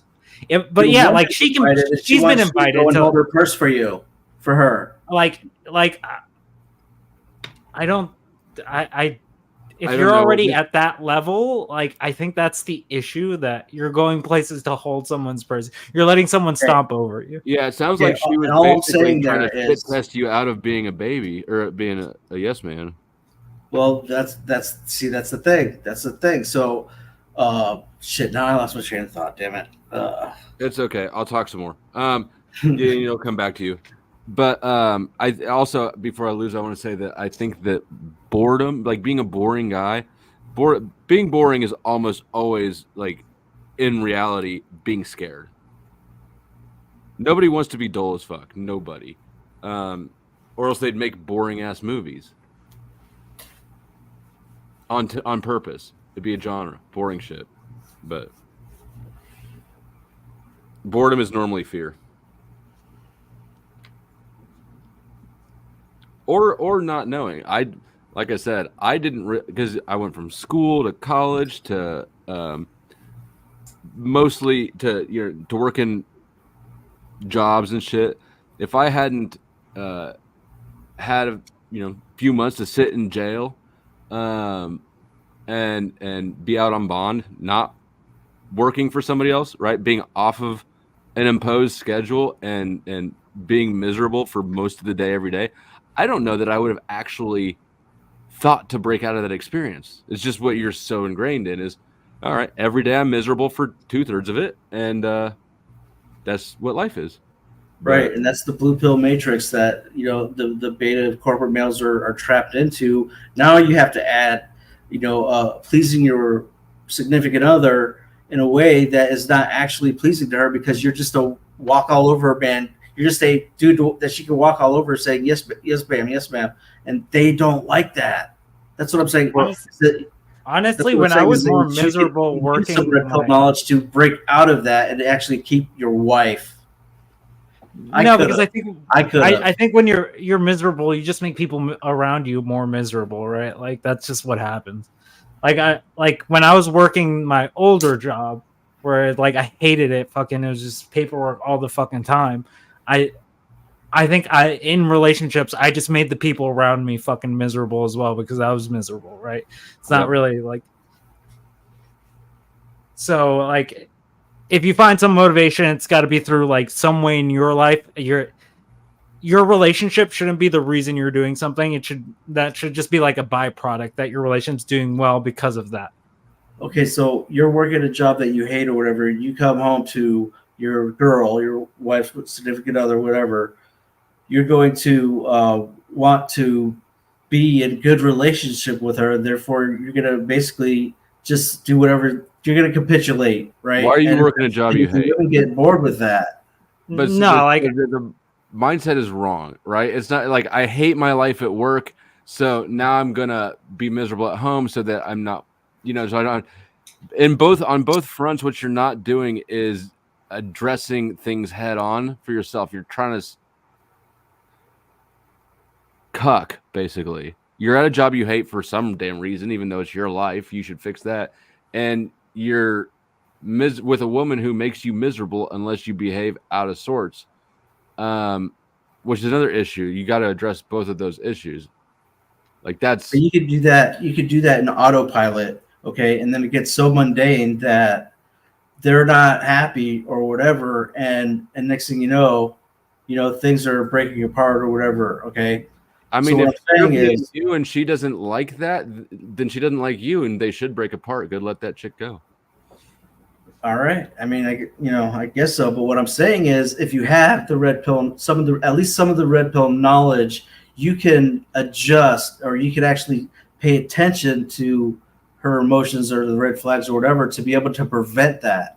No, none of it is about the red pill knowledge at all. All of it is about do you respect yourself? Your self-esteem is the issue here all the way through. It's not knowing women want to be talked to or what the fuck ever they teach you. Yeah, because even in that instance, you're still putting the woman in front of your stuff. Like, you have to change up your behavior because of the woman. Yeah, I don't think that just worrying about. See, that's the thing. You can worry about yourself. You can be the most confident. You can be, the best career, making good money and whatever. But if you don't spend any time worrying about making sure that she's okay, she's gonna also not be. She's gonna be looking somewhere else. If she doesn't value, like if you guys don't have this, not everybody has the same values as you, right? Some women will want you home more and make less money, whatever. But that's what finding the right person's about. But it's about self-respect. You can't if you're living in a way where you're disrespecting yourself, and you find somebody who matches that lifestyle, you fucked up again, because the minute you start to become yourself, who you are, that person, they're not going to like you because, that's not who they got with. They got with. Right. My main point is they got with boring Steve, not this new dude. Fake boring Steve.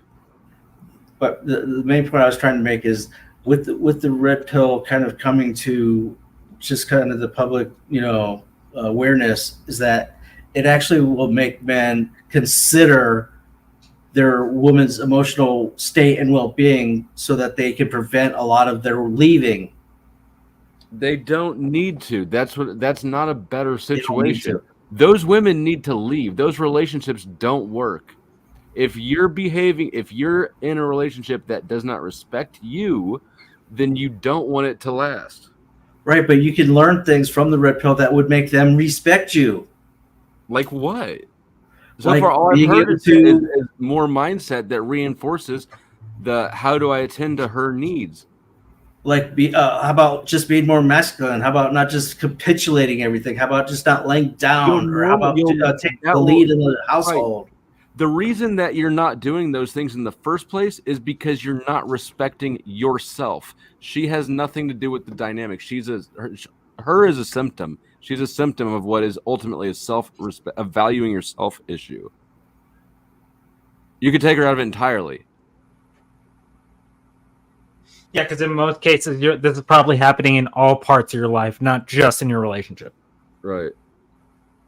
You need to reclaim your life, right? Like this is why are you working for a boss you hate, at a job you hate, and eating food that you like? Why are you not valuing yourself more? So you come to the awareness that I need to reevaluate my life, and what the fuck am I going to do differently if I don't have any of the red pill knowledge? There's no red pill. What piece of red pill knowledge did the red pill provide? That you have to tend to her hypergamy, basically. You don't, though. That's what the fuck I'm trying to tell you. That's wrong information. I must not be communicating it properly. Or no, I think you're communicating the message just fine. And what I'm telling you is what they're teaching you wrong. Because you don't need to focus more on doting toward. You don't need to contort yourself more to make her happy, which is what that basically says. You don't need to attend to her hypergamy. You need to stop attending to her shit altogether. The issue is with your self-respect. Stop worrying about her. The red pill teaches people the opposite. If I knew back then that if I just didn't say yes to everything or give her everything that she wanted or upgrade her ring every time she wanted or buy her a new car. It's a symptom treatment, not a cure. Right, but that's the thing. It might help fake your way through the miserable existence longer before she leaves you. Right. So if I said no, or if I emotionally manipulated her a little bit so that she would be excited about something instead of being the boring beta, give her everything, say yes. Wouldn't that have made a difference? That would have probably prolonged what's a bad relationship. That's a bad result. It's still miserable. You don't want to. That's the thing about the red pill. I mean, that's the female nature that you're dealing with. No, it's not. See, that's what's bullshit. Do you think you don't need to fake being dangerous or fake being selfish? You just need to have enough balls and self-respect to actually act selfishly sometimes. Yeah, but you don't get that in the regular beta friggin' blue pill world right now. That's because it's supposed to. I don't know what to tell you. It's supposed to, don't you give a fuck about yourself? You get tired of listening to people of her bitch, or don't I don't know how to understand the paradigm in which you're not naturally self-interested at all. We don't get self-interest from. If I was wrong, there wouldn't be such a problem with a bunch of these men being classified as simps, cucks, and betas, and not pleasing their women. They all found each other online. It's a big support group for loser dudes to keep being losers. Right. So how are they supposed to learn how to keep their women happy or be motivated to do it if they don't have the knowledge? They don't need to learn how to keep women happy. They need to learn how to respect themselves. Stop thinking about the women. That's literally the most beta blue pill. I don't know whatever phrase you want to put on it. That's literally neglect. The problem. Stop learning about women. Neglect keeps them happy. Learning about women entirely. Okay, so total neglect is the way to keep them happy. Is that what you're saying? No. Oh my god. He's saying that the most important thing is going to be you in that instance. It's not going to be the woman, right? That's the red pill. You should really care. If you get to know someone, yeah, you'll start caring about their fucking emotions, but you shouldn't be contorting yourself to appease this person. It should come natural, right? That's the red pill, yes. No, but they're teaching you that you need to act this way to keep her happy. And I'm saying, fuck that. That's an upside down mindset. You need to be that way so that you're happy, and then she'll find you and you guys will be fine, right? That's the red pill flow. I don't think that's the red pill. I think that's the opposite of the red pill. I think I don't know. I must not be. No, you're communicating just fine. You're communicating just fine. Maybe I know that that's what the red pill claims to be, but it's not what it is in practice. From what I've seen, of course, Josh, weigh in. Oh, I'm a huge. For one time, I'm going to say, please, Josh. I'm a huge red pill fan, but none of this bullshit is red pill. Most of it's just a big coping mechanism for people's individualistic failures. Yeah, and I've never read any of the red pill literature. I don't this is not a thing that I follow. It's a sort of a weird association I've found myself in with some of the content creators. But what I've observed out of the people and their behavior and the way that they discuss issues with each other is that it's a complete loser male therapy session, and it's not. I think it's worse. I think it's with the intention of attempting to control other people, which in itself is a delusion. If you think about it, like the concept of red pilling is, at its most crudest point, is to basically slap a warning label on anything and everything. Oh, don't do this because you might get taken advantage of. But as men, this is life, right? Like, you're just going to walk through it. So whether you find red flags on some girl or something, right? At the end of the day, really what it is it's just like dating phase, right? You're basically projecting what you want the other person to see and manipulate that as best as you possibly can, all while trying to get the most out of it. Yeah, I think that's fundamentally true, right? I think it comes to the crux of the issue of if they actually provided helpful information, their customer base would just disappear. Like Right. people just be getting in relationships, right? That would be true. They're with any incentivized. Yeah, Well, but that would be true with anything. You could school is based on that same concept, and I mean like grades first through 12, right? Like it is what it is. Yeah, but then you're incentivized to do that thing, right? To continue to put people in the cycle. Well, the reality is that the whole industry is geared. It's beta male. It's selling beta behavior to beta males. What could be more beta than going and sitting in a seminar full of other dudes to try to learn how to get chicks from dudes who claim they can get chicks? It's just like it's a complete. I don't even understand why a dude specifically, would base their life on women. What the fuck you try? Who gives a shit whether you're getting women? Go out and, I don't know, build a house, get a car, get a career. No, I you focus on that, and everything else kind of follows in place. I'll back it off that, because if you I think at some point, like being a virgin, right, becomes a mental issue for you, right? At least I believe it would. And so I just don't know how you can enjoy your car if you've never gotten your dick wet, but you're 35 years old. You've been watching porn, watching other dudes have sex for your whole life. So instead of like, I don't know, I guess one side says, oh, let's go focus on, I don't know, chasing women, right? And the other group says, oh, well, since we can't get women, we'll just sit around and watch porn all day. It's still a failure in life. Most people don't do shit. Just sit around and complain about life. True. Not wrong, yeah. I mean, that's basically my career now. Oh, shit. Unfortunately, you kind of get an exemption once you become a face of some kind of weird group. Wait a minute. minute. You have your background, you're legitimate, though. Yeah, I'm sorry, Flo, but you got the face of one of the conspiracy I'm the face of the weird group. Welcome, guys. Dick, good to see you. It's been a while. Welcome to the weird group. I'm happy to be your face as well. You are. I hate giving you flowers. We learned that today, so. But is the question, should men chase women or not? I was trying to gather what the. So the original question was, he was asking me if I think that there's any benefits of the red pill or the manosphere sort of, approach to women, and I basically said no, I don't. And so that's sort of where we were sussing out the details, because I asked him what he thought they would be. I can name a benefit. Revenue. I think Hornet pointed out makes some people money. That's sure. Yeah, that's a good enough reason. It's what we do with every other group that walks the face of the earth. Oh, the Asians? Oh, we love them. Tiny little hands. They can put little tiny screws and everything. All right, so we're going to use them for you were about manufacturing. to tell me the benefits of red pill, Diddy? Money? Okay, yeah, we got that. Well, I mean, desperate people are typically easier to take. Yeah, we already went through that point, though. That was the very first. I was like, that's the only benefit I could come up with.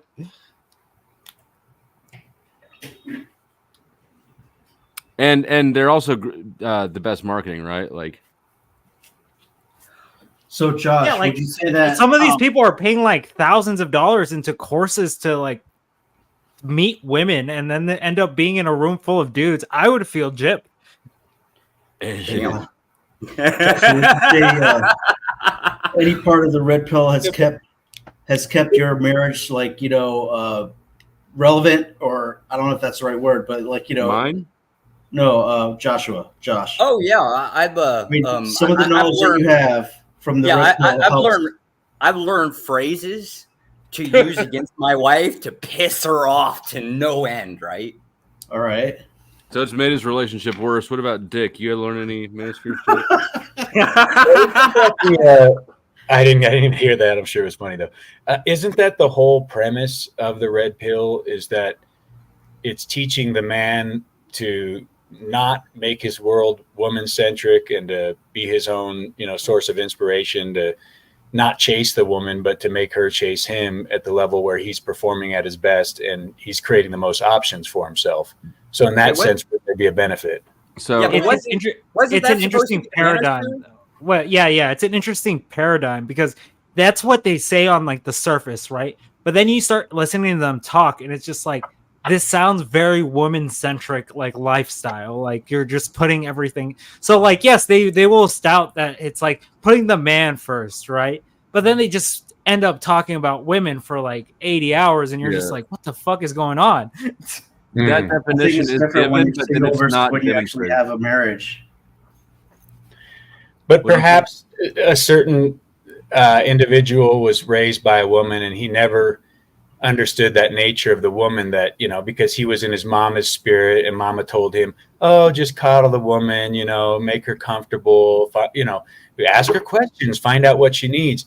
In reality, he needed the exact opposite advice. It's, you know, don't even worry about her, worry about yourself, and go make the best version of yourself, and you'll have all the options you could ever, you know, surmise.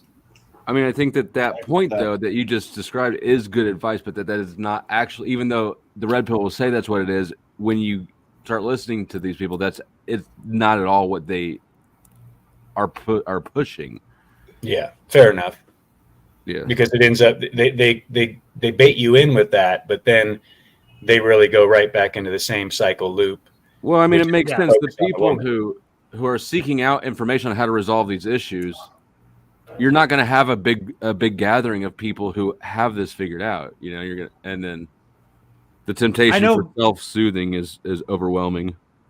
I know me and Flo have been on a couple panels where we hear the men are at a disadvantage in family court, and like that's like been one of the things that me and Flo like really agree on. It's just like, yep, that's a myth. It doesn't exist. It's just something that men say to make themselves like throw a pity party for themselves. Well, and that's kind of the issue that I'm having with like red pill like talking points, right? Where it's just like, fuck, like I understand the idea behind what they're trying to do, but it's just, it always like goes into making men like either victims or like that talking making them issues that causes more legal issues for men than any actual real reality. I don't think it has to come to that, but I think that a man can actually use some of that knowledge to basically to get the woman and to actually keep the woman, and I think that's the benefit. What? Yeah, you realize that if you've got a couple bucks in your pocket, right? Like you can just go and get a prostitute. It's easy to get women. Right, but if you're married, it's a whole different thing. If you love the woman, depends on how more. Can I say something? Oh my God, a woman! Yeah, guys, there you go. Yeah, I don't have long to stay on here because of the interference that might happen. But I think men and women need to understand and remember that relationships are not a fairy tale. This is real life, and there are different types of love, and people need to understand what. People need to understand what. Damn it! Damn, she was cooking too. It cut out right when she's gonna make her Kardashian point. doesn't have to get a teleporter or whatever. Oh, you guys didn't hear? You have to forgive me. I'm sexist, right? When a woman speaks, right, all I hear is noise, anyways, right? So I feel better now that I don't you know guys if you guys were joking or if you really heard me. No, you cut out. Right? No, you cut out. Yeah. Okay, what's the last thing you guys heard me say? The important thing to remember is that there are different types of love. There's agape love, there's eros love, there's lust. You know, people need to know what the heck each other is talking about, and people need to understand what is love and what do you expect the love to look like. You know, because she might think that you're supposed to be her knight in shining armor and read her brain, you know, be a mind reader, and she probably actually doesn't understand that you actually cannot read her mind, because some women are crazy, and you have to let her know, you know, like, hey, I'm not a mind reader. I'm not going to spend hours and hours arguing with you or trying to coax you to please talk to me, baby. Tell me what's wrong, you know, like women need to be forthcoming, and you need to tell her, man, you know, if you're not going to tell me what's wrong, I'm not going to sit here and waste my time, and I'll just move on if you can't open up and tell me what's going on, because you need to be my partner. You need to help me. You need to do your part, or I'll just find someone else. I mean, I've literally had that conversation about like, yeah. if you don't, I'm not reading. I'm not trying to interpret shit. You want me to leave now? No, you're welcome to stay. I was encouraging what you say. Like, I've literally had that conversation several times that I'm not going to try to interpret your little facial expressions and subliminal whatever gesturing. If it's not important enough for you to just tell me, it's not important enough for me to worry about. I like that. I like that. Which is Like, basic, why are you yeah. playing games with me? Like, we're not supposed to be on the same team. You got a problem? They tell have me. their own language, though. Assume Like, it's not there. Yeah, and it doesn't help that, social media is brainwashing women and men. Andrew Tate saying, "Yeah, it's okay to fuck a chick with a dick as long as she Did looks he like say that? Megan Fox." That's a dude. Yeah, I know. you know, and so you have to respect Wait, so yourself that's where the also. red pill movement leads to? Is it's okay to fuck a chick with a dick? No, well, I mean that's what Andrew Tate is And been we have to caught assume that's why saying. Joshua Jones is in Southeast Asia. Damn So, right, baby. Young people are being led down a terrible wrong path of thinking, and they shouldn't parents need to be talking to their kids, uncles, anybody who has any brains. There are a lot of stupid people, unfortunately, that are getting famous. I think that's one of the things that I find most frustrating with the red pill stuff. It's that I think people have to personally have that journey with relationships to see what they want. You're not gonna there's no magic at 16-year-old me is gonna tell you a very different thing than current me that's married. You don't know what you want until you've experienced what you don't. Yeah. I also think that we're being lied to. We're being lied to, and people need to understand that social media is brainwashing children into thinking it's okay to start having sex when you're 16. And I don't think so. Unless you're going to get married, I don't think you should be having sex, especially the women, because I think that the more sex a woman has with different people, it does probably damage their ability to stay connected with one person. Pair bond. And I think that, I don't know. I don't think it's going to help a man to have 100 sex partners. It might Casual sex is interpreted subconsciously as rejection, because to be that intimate with somebody and then the next day to have them completely gone it's. And it might get him in trouble, because some women are crazy. She might get psycho stuck on this guy and hire someone to get rid of him if he doesn't reciprocate. Same thing with women though. Like men, men will actually go fucking psycho after some good pussy. I don't think the fear of psychos is a good reason to avoid interacting with the opposite sex. Exactly. Yeah. At all. Yeah.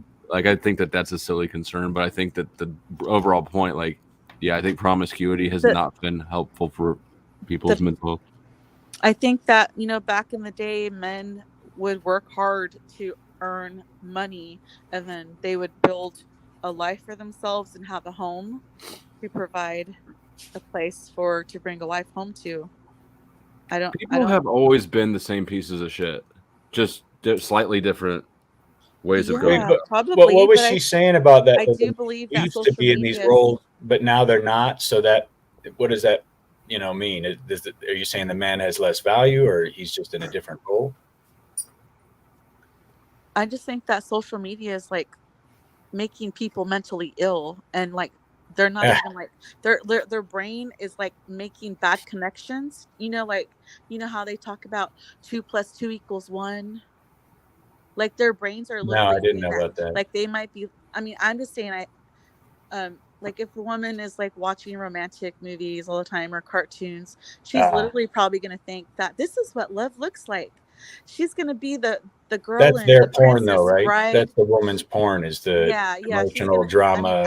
I don't know, but she's probably going to be having this idea of what love looks like, and expect for Wesley, he's going to be she's going to be hello, farm boy, fetch me that pitcher of water, and he's going to be as you wish. So the issue is that we're getting our expectations not from real life. Probably, yes. Yeah. But I think that's a problem that solves itself when you start actually entering the dating pool, right? Real life, right? Yeah. You got to live your life. If you're trying to solve your lack of real life knowledge by staying online and getting, looking for the cheat code to real life, that's exacerbating the problem. And I don't have a Hollywood relationship. The romanticized perspective of the past that I keep hearing people parrot is also part of that detachment from the real world. People always have sucked in all the same ways across cultures, time, and place. Yeah. But there's that Hollywood nature where it's presenting this idea of romanticism where the guy chases the woman indefinitely, right? Like she leaves him, he's waiting for her, he's doing it, sending her flowers, wooing her, trying to do everything he can to court her, and eventually at the end she's like, "Yes, I'll finally love you. You've chased me enough." And it's entirely opposite to how the real world works. Now, this hypergamous nature of women, the man, he may figure that out after 15 years of dating, but by that point he's so fucking burnt out and he hates women so much because he's become the victim. He's created himself as a victim because he didn't understand the woman's nature. So there is value to that fatherly figure that sits the son down, or this helps that young man out to know, like, this is what you're going to encounter when you interact with a woman. I don't think that's the issue with the guy, though. I think that's more of an issue with you. Like, why is it all those relationships failed, right? Like, that's a failing on you. Like, you're just trying to put it. Indoctrinated by Hollywood. He was told by these movies that if he's a why didn't the hypergamous nature of women is meaning that women want the best dude they can get, right? That they'll always level up. That's not a nature of woman thing at all. You don't want the best chick you can get. It's different actually, because a man, if he's in love and he's committed to the woman, he will forego that in lieu of investing further into what he's nurturing and creating and attempting. We look for different things. So will women, but that's the issue that I think. Not necessarily. If that was true, then we wouldn't have the red pill movement and the whole scenario you got out here, where that's exactly what you're saying, though. That you see one instance of something and you assume that that's the instance for everything, right? Like you assume that's a generality. No, when in reality, it's gonna. I'm saying there's a large. Well, that's what I'm saying. That's what the red. Yeah, I'm saying that's what the red pill. I'm not saying you particularly. They just have a way to find each other. But there's always been dudes that couldn't get chicks, and there's and I don't. But I think that the idea that there's a hypergamous nature of women is in and of itself bullshit. Because all that's really saying is that women want the best men they can get, but that's also true for men. People just want the best they can do. Yeah, it's entirely different, though. I mean, the man, he may have this desire to be with multiple women. But he can love one woman. He can be, polyamorous, if you want to call it that, or polygamous. He can dedicate to more than one woman. He can impregnate multiple women at a time. He's got a different role as that provider and that, nurture for the woman. But, the woman, if she's sleeping with multiple men, something happens to her mentally to where she can't pair bond. She shuts down. She's not a good partner. If she's lived that type of lifestyle, the man could go sleep with 50 women and then settle down, be a great loyal husband, and have no problems being a committed partner and doing everything he's supposed to do as a man. The woman does that, she's wrecked, and she's. I think it works both ways. I think it's like if a man does that, it's going to be difficult for him to find a partner that he can settle down with. Women, same thing. It's like the effect of being promiscuous is harmful to both men and women. In different ways, though, in different levels of damage done in the partner's eyes, right? Like a woman is more wrecked in a potential husband's eyes if the more she's held around than vice versa. Yeah, she's just not wifey material. She can't embody that type of mindset because now she's comparing you. She's got all that. She's got a man's mindset, and that's not what a man's looking for. He's looking for a female. He wants an effeminate natured person, and she doesn't have that anymore. Right? Yeah. And like that's sort of on dudes, honestly, because we want one thing, but we spend our whole life answering the opposite way because we want to get our dick wet right now, right? But that's our nature. So is it our fault or is it the woman's fault? Should she close her legs and say, no, I'm not going to mate with these men because they're not about it and they're just trying to fuck, and how would she know a wife, I'm looking for a husband. I would say I'd say that blaming either side for that paradigm is incorrect, but that it would, I guess, be our fault if we have to assign it because we lied first. The fact that she trusted us is her naivete and our sin, I guess, for lack of a better word. Yeah. I mean, I agree. The fault goes all around, right? It's the father who wasn't there, who didn't set a good example for his daughter, or even have some communication without making it too weird, but to explain, you know, the dynamic of what the man's nature is, so that she understands going into it, you know. I think a lot of it comes down to communication. I think the issue with this is like you could have like a marriage like that lasts like 8 years, right? That person's still gonna, like, let's say you only have body count of 2. That's the only person you ever been with, and you're gonna move on to another relationship.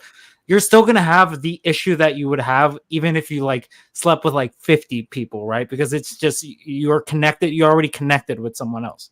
Right. Like these issues are going to come from like any situation. So a body count doesn't really matter. It's what matters is like how the person like looks into the relationship, how they can actually, how you are looking for a relationship. It's just going to come down to the individuals.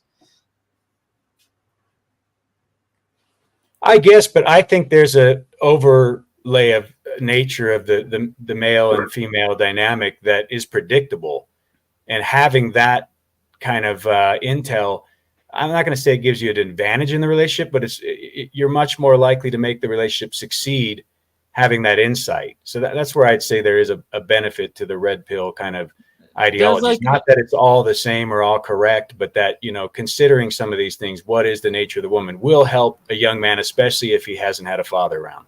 Yeah, thank you, Jake, for explaining that well. I think there are like social norms, right, that exist. So like looking for social norms is like probably going to give you the best results. That's why like nature of woman or nature of man things like typically like are like talking points.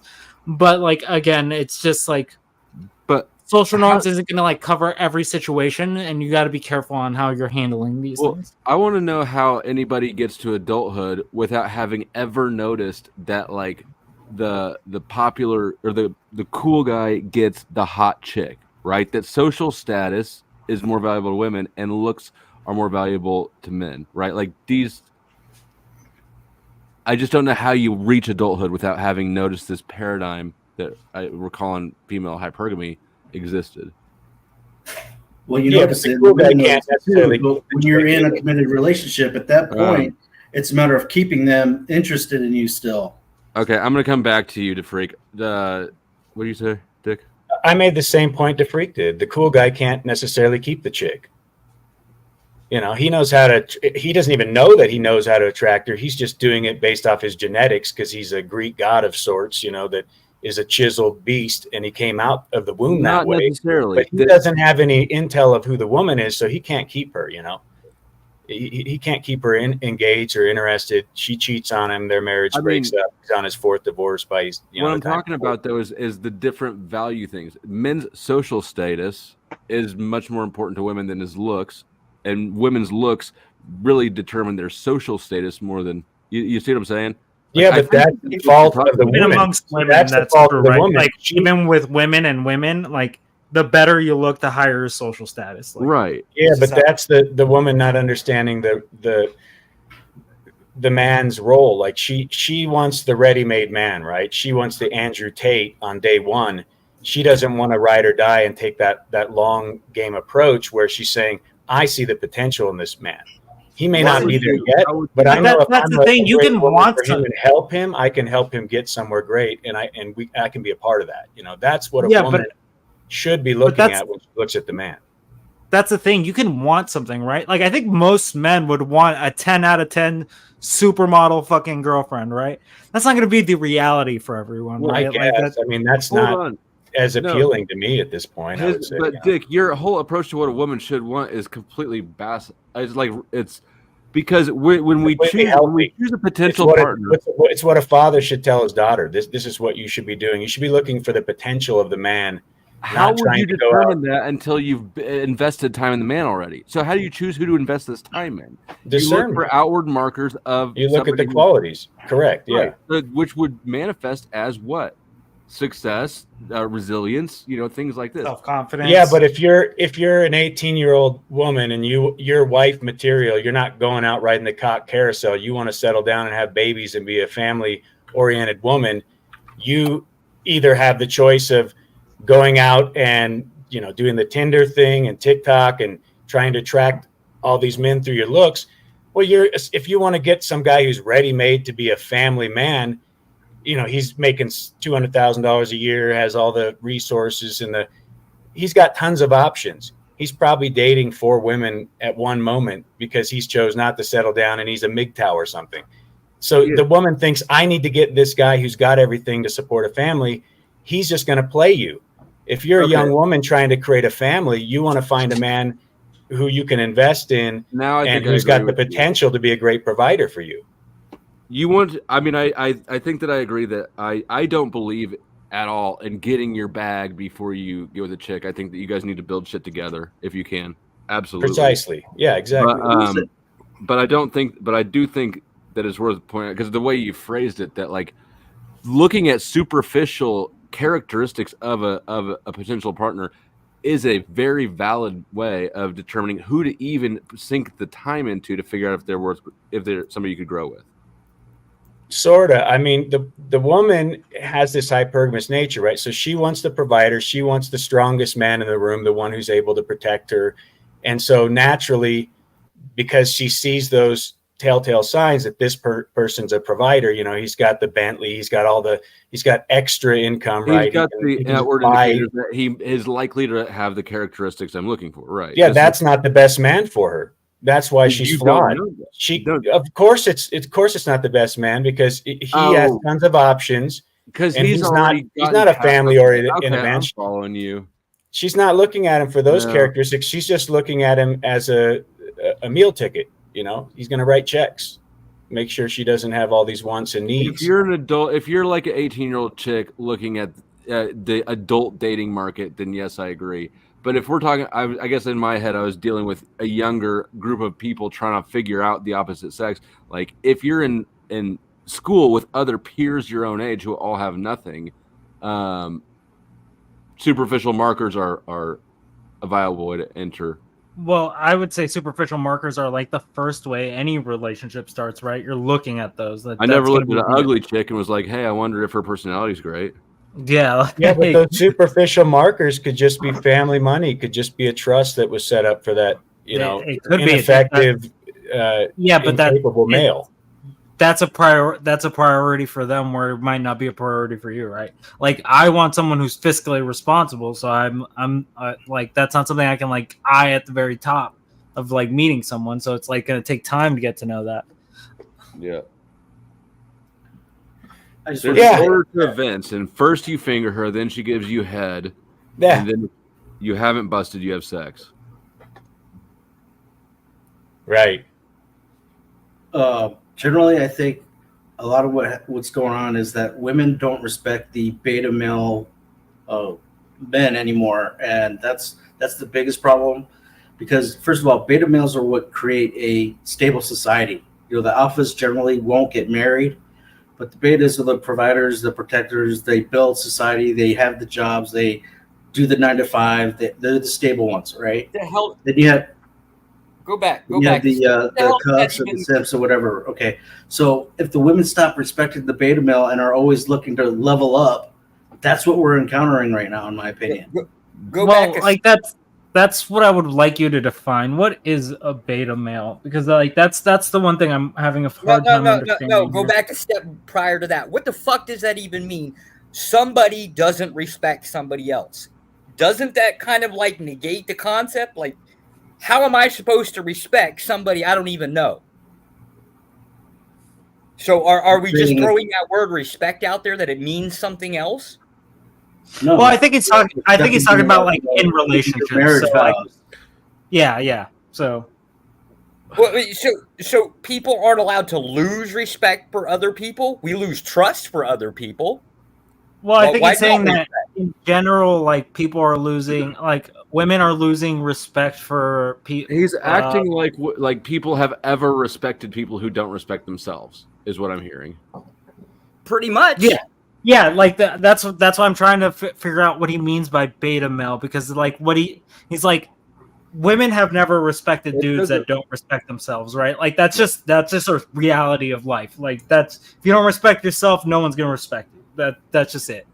All right, so if you're waking up every day, going to work, punching that clock, getting that paycheck, providing the house, providing the car, getting the ring, all that stuff, but you're still just the boring Brad, You're still the beta male that she's looking to level up on in this day and age. Yeah, you're not exciting. You're boring. You're predictable. Of course, you're doing everything a man should, but it's not enough because she's not. She's not. Do you have any ambition? Are you checked out? Are you that dude sitting at the desk from my stapler? Right? Have you turned into that? Then, yeah, good on you. You can virtue signal you're providing all you want, but you checked out of your own life. I don't blame her. There you go. Damn.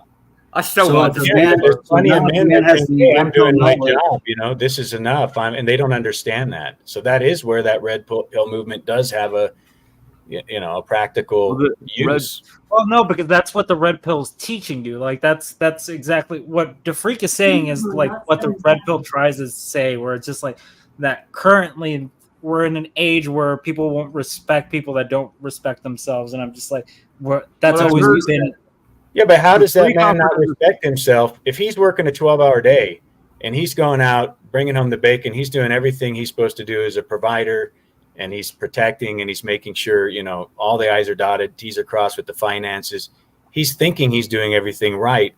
He doesn't realize that his woman is sitting there with this deficit in her mind because he doesn't understand her nature. She needs that excitement. He needs to keep some level of anticipation and mystery going on, right? He needs to cultivate that romantic. You can be working that 12-hour job. If she sees you're motivated, like chicks dig motivation. Like even like with like stupid little things. Like I've known people that like play D&D and that is attract to chicks because they're so into it, right? Like these. Like no matter what, you have an interest. It's a catch-22 because you're at work and next thing you know, you're not here. You're not. As long as you show an interest in something, like they tend to notice that when you put like your effort into something, they notice that, and that's right. Like the issue that like if you check out of something for like 12 years in your marriage and you're just like, fuck, I'm just kind of like working to pay the bills at this point. It's just like, why would anyone want to be around you? Like, I don't even think you have a good circle of friends at that point. If that's all you're doing, you're saying that I don't respect myself. But I'm going to say to you that I think you're in denial. How are you respecting yourself? Like the job, working at a job is not the issue. The issue is if you have no potential, if you've stopped working to achieve better and you're just going through the motions and doing what you're obligated to. Why have you checked out? God, no. The premise is what's wrong. It's asserting that somebody should be respecting somebody else. Period. You do have to respect your wife. No, you don't have to respect a fucking thing. You can literally walk through your entire life and not respect a goddamn thing. It is very possible. We live in a world exactly like that. Yeah, no. I'm saying the relationship, you do kind of have to have some mutual respect, right? Like, if there are people married that do not respect each other. Most people don't give a damn. That's why that's why the divorce rate. Well, that's one of the reasons why. But that's what I'm saying. The divorce rate would be high because of that. Right. If you don't so your premise is faulty first, so you have to go back to that. I think Flo has got a little bit more of a better point here. Is you kind of got to figure that shit out for yourself. Like you've got to figure out who you can deal with in life. You've got to figure out what is a respectable thing. Yes. Well, okay. So the red pill gives you that knowledge so that you actually can have it, put it in your repertoire. Okay. No, it doesn't. Then what does it do for you then? What the fuck? Why would red pill define who gets respected and who? Wait, scratch that. Why would any group get to define who is respectful or respectable and who is not? The red pill gains the respect of your woman to you. No, you do. If you have to be told by another dude to respect yourself, guess what? It's not being told by. Yeah, but that's the point. Is like I think you hit the nail on the head. It's really more telling the man how to respect himself. And what is wrong with another man telling another man, hey, respect yourself, dude. Stop playing yourself like a bitch. Step up for yourself this time instead of all these goofy bitches that just run you through the fucking trenches. What you're describing as red pill is absolutely not what I've experienced out of the social groups. So I don't know if maybe that I've never read any of the books, and I don't know if you've ever been around the groups, but like I've just watched. I agree with what you're saying, but then when I'm interacting with reality, it's the opposite of what Yeah, like okay, that's well, maybe we need a new that's, red pill movement then, because the reality is men, should be told that by other men, because women can't do that for them because they're disingenuous and duplicitous that way. They're not going to give the men that information. I mean, a woman will tell you if you're fucking up. Like, yeah, she'll tell you by cheating on you, by fucking your, yeah, they don't tell us. They don't tell you friend shit. or whatever. Again, they aren't given this kind of information. At least they weren't in late Gen X that were like. This is not a generational thing, having issues with women or having losers be disrespected. This is just all throughout every aspect of nature. That's what I'm saying, though. You could be a regular beta male, which would have been respected, say, in World War II generation. No, they were never respected. They were always never respected. The only thing that's happened now that's new is this has given y'all a way to find each other. Okay, so if they never respected the men, the only thing that kept them from cheating was the social ramifications. They didn't cheat. I'm not saying that they it's did. Just a lot easier to cheat right now. It was a lot less. They don't have to work as hard now, right? Do we need to Flo, play the song Shave 'Em Dry from 1924. Let's talk about cheating again, right? Yeah. 1924 was when that song came out. Life has never been easy for anybody, and by acting like it ever was for people before you, that's pure cope.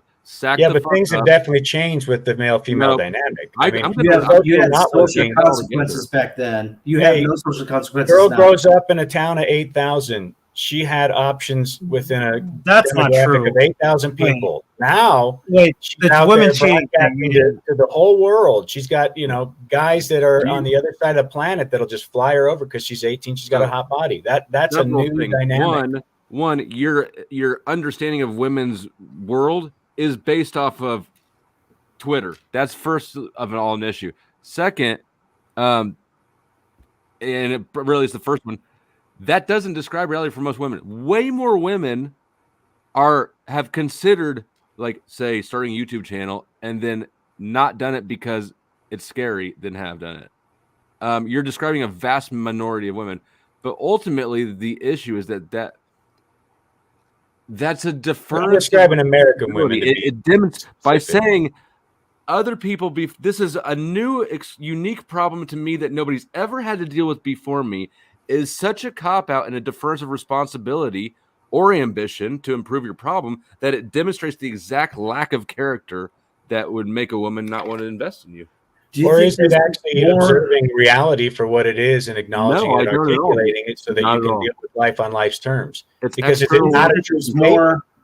Do you think that there's more or less consequences socially for a woman to cheat nowadays? It doesn't matter. I think the dynamic has changed. I think that you're scrambling to find a reason why it's not today's men's fault and problem, and it's both of them.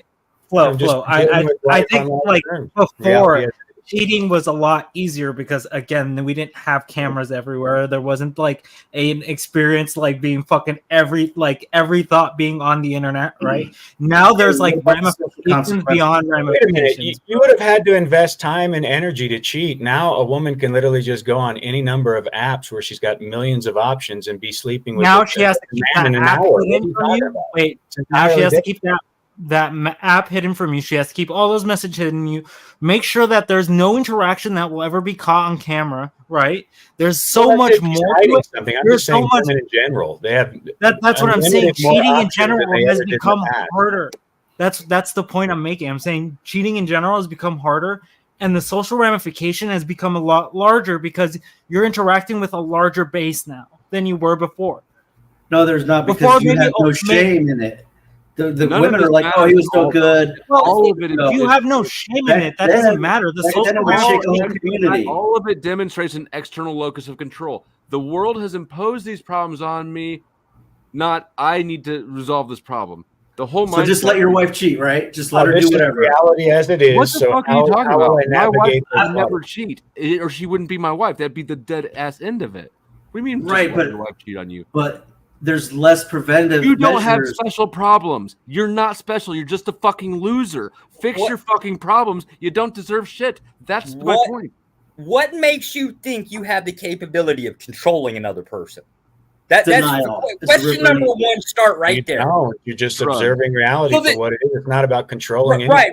All you can control is yourself and your actions. It's actually about what you guys are crying about, but you're in denial and you're looping because you're saying to do better and to gain the knowledge of the red pill is to do better, but yet you're saying no, that's just a cope all of a sudden. Exactly. Well, you're contradicting yourself. Here's the thing. Excuse me?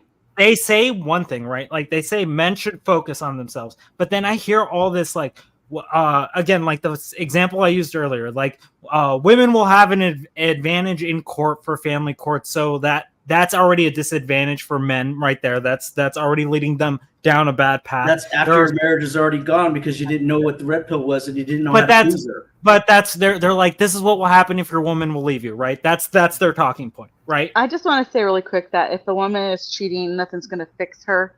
Something's broken in her brain, and it's better to cut your losses.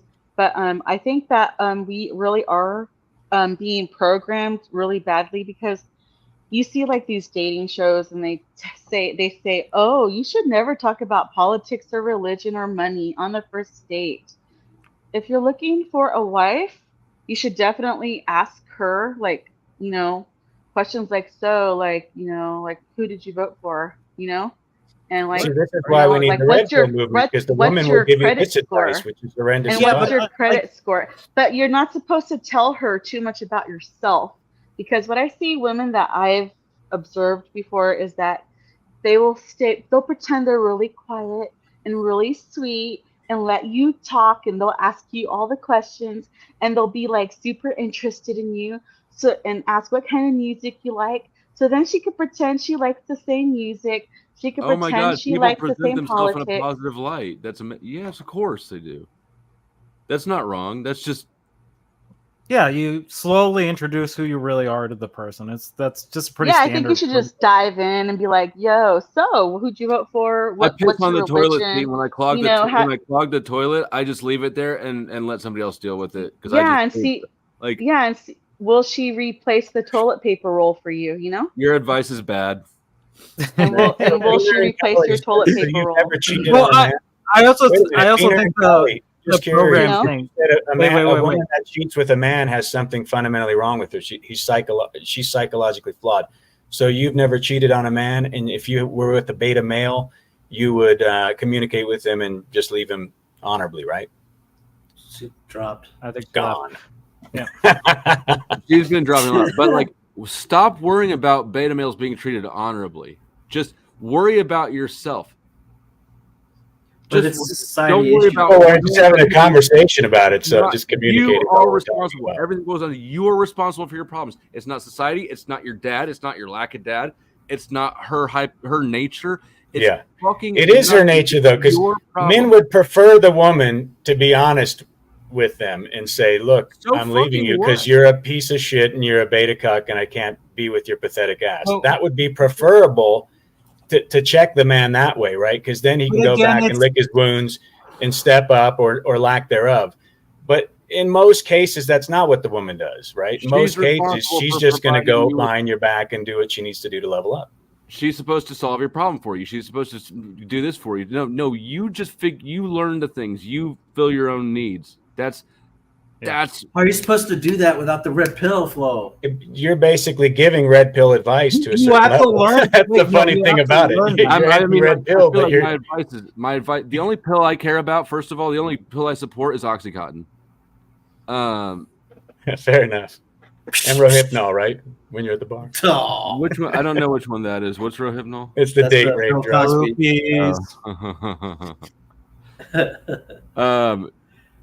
Touche. But like the locus of control is what's off. It's not like blaming society or women for not telling it, like whatever. There's a whole bunch of factors that play into somebody's life circumstances.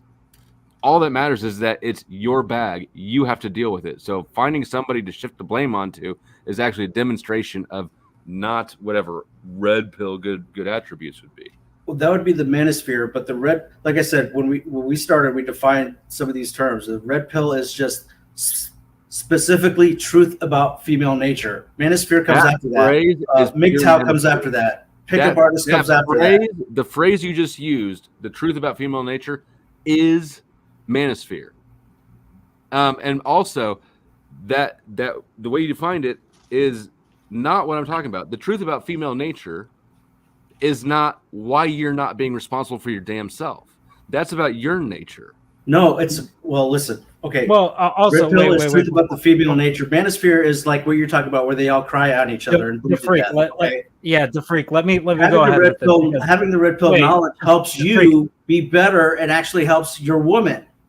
The freak. This is another issue with the fucking red pill, right? That every red pill person that I've ever run into, like that's a content creator or like a spokesperson for this thing, has always said this is the real red pill, right? Like what are those other guys are spouting? Nonsense. But this is the real thing, and it's a thing that happens in the manosphere. It's a thing that happens everywhere because everyone believes that they have the fucking truth.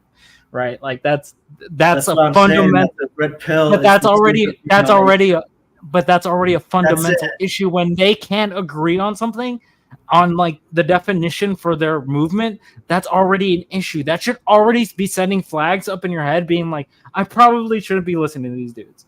But you guys were just talking about how it's a man's nature to lie to try and get his dick wet. Okay. Isn't it beneficial for us to know what a woman's nature is and the opposite? The red pill didn't do that shit. You learned it. Maybe you learned it way slow because you're retarded, but you learned it. Why the fuck do you keep exporting the locus of control in your life?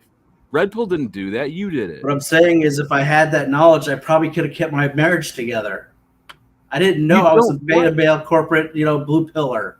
She was bringing you to baby showers, dude. She was fucking nuts. And you're still a beta male, and I don't mean that to be mean, but I'm listening to you talk, and I'm not getting this locus of control thing to anchor at all. It's slipping right the fuck off you. What I'm saying is, yeah, I'm probably still a beta male or whatever, but I have the tools now to be able to keep a woman interested, satisfied, and not be astray all the time. Why can't you just give yourself credit for that? What are those tools, though? I'm curious, if you don't mind me asking. Being more masculine. How do you be more masculine? Actually caring about her emotional state in that regard. Manipulating her a little bit, causing a little friction.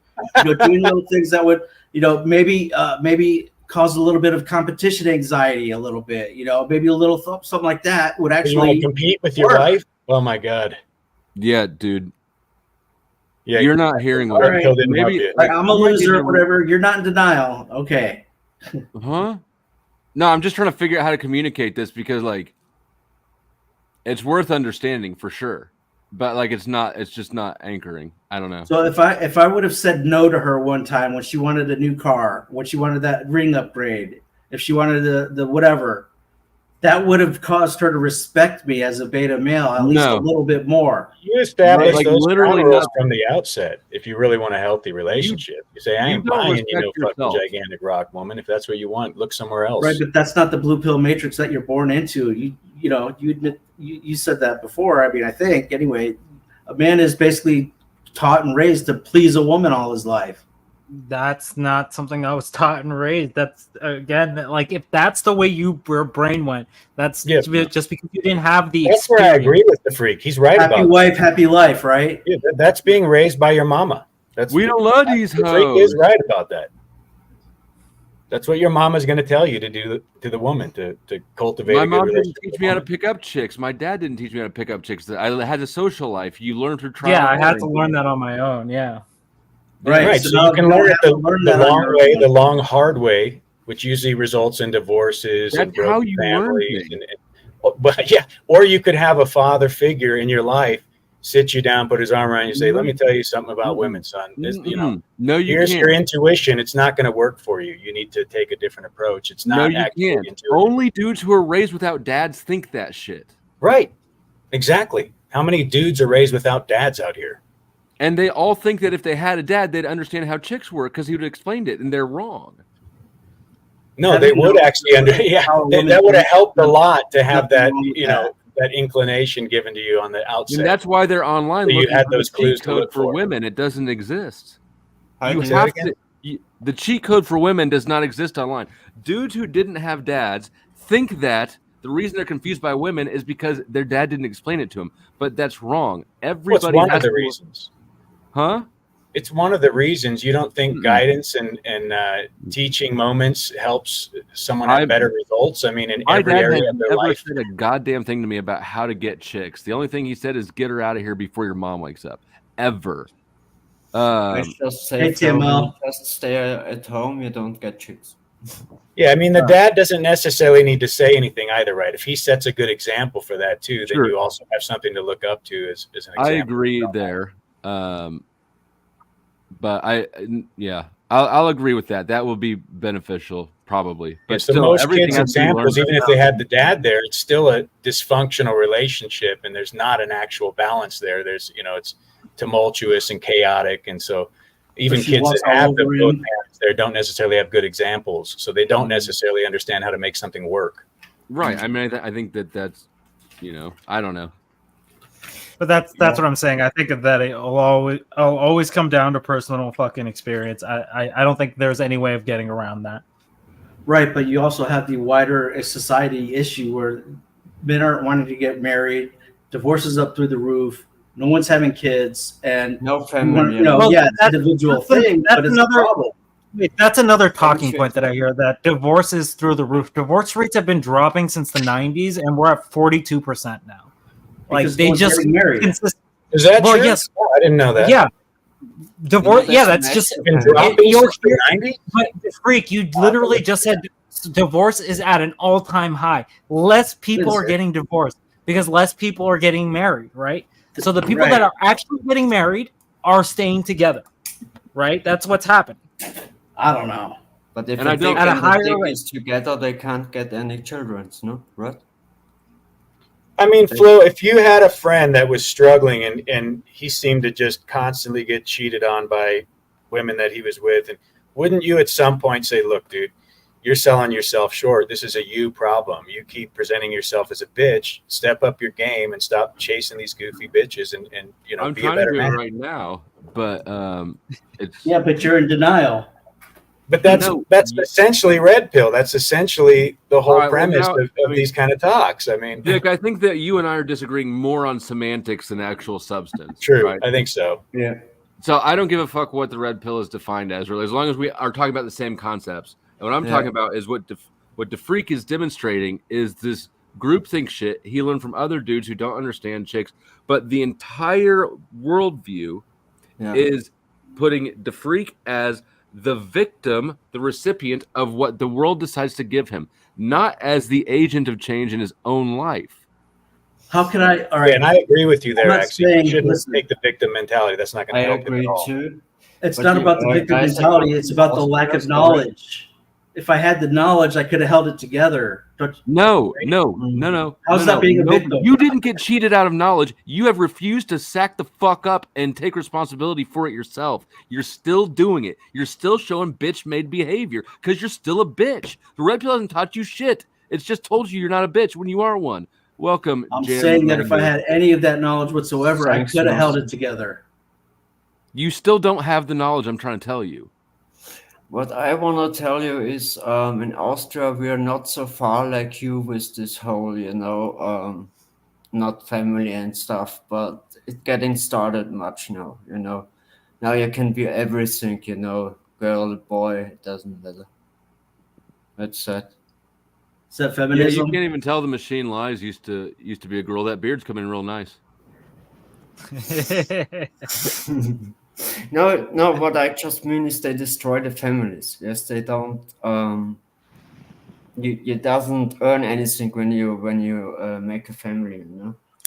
I think I might need to remember to try to readdress this topic in just a standalone video, not a panel, because I feel like maybe the argumentative nature of the panel is making and also I'm calling you a bitch literally, so that's probably not helpful of me. I think definitionally that's one of the things that you always run into with red pill discussions, because no one could agree what the fuck the red pill actually is.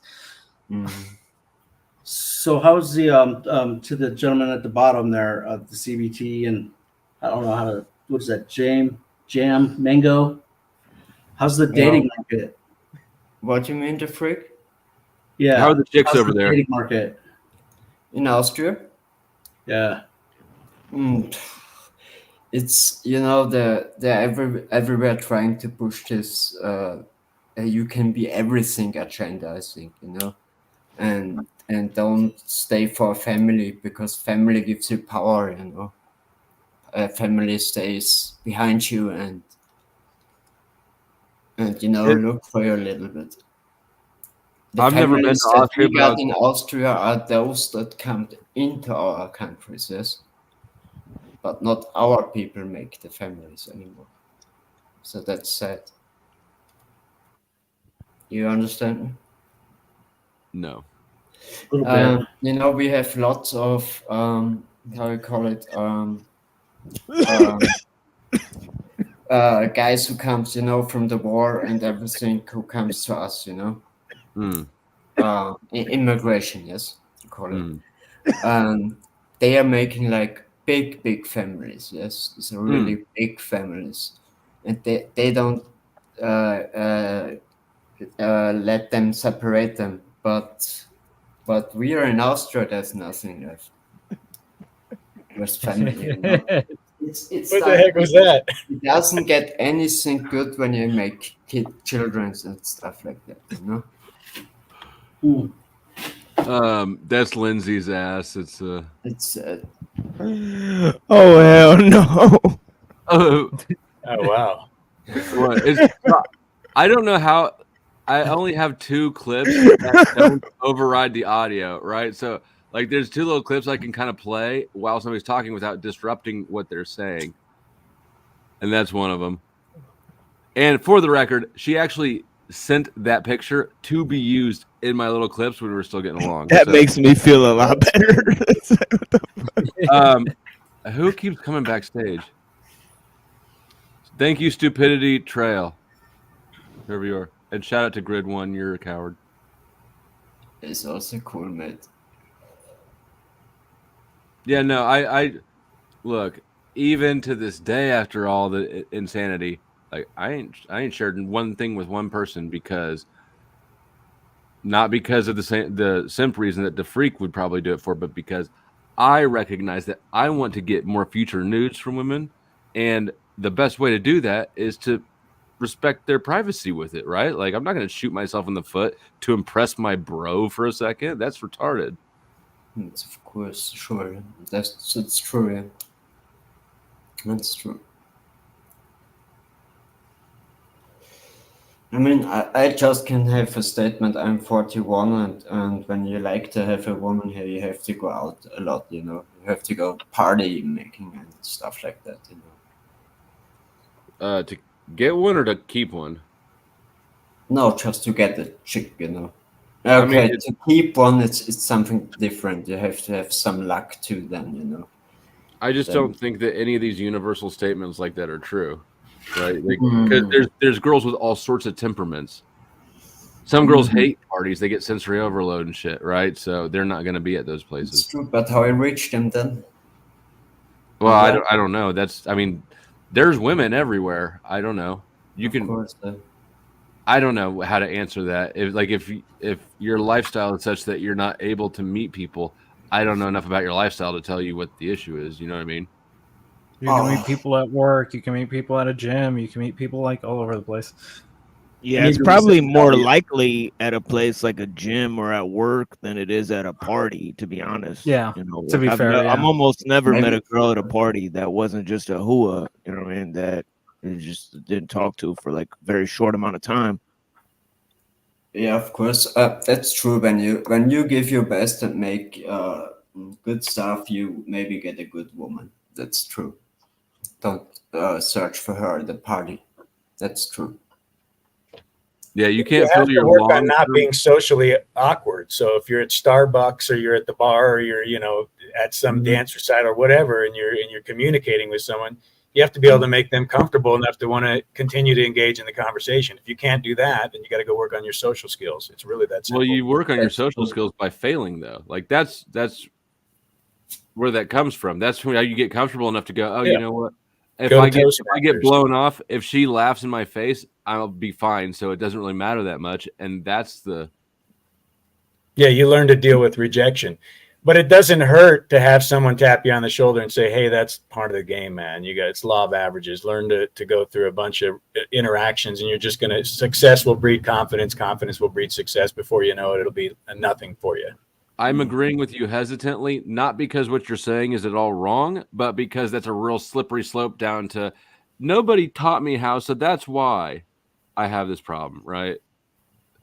Yeah, I just think that it's also, obfuscating the problem society faces, where we don't have enough nurturing leaders that are guiding people and helping people, get out of their confusion. The same way the man needs to lead the woman out of her insanity and her chaos, but he can't lead himself out.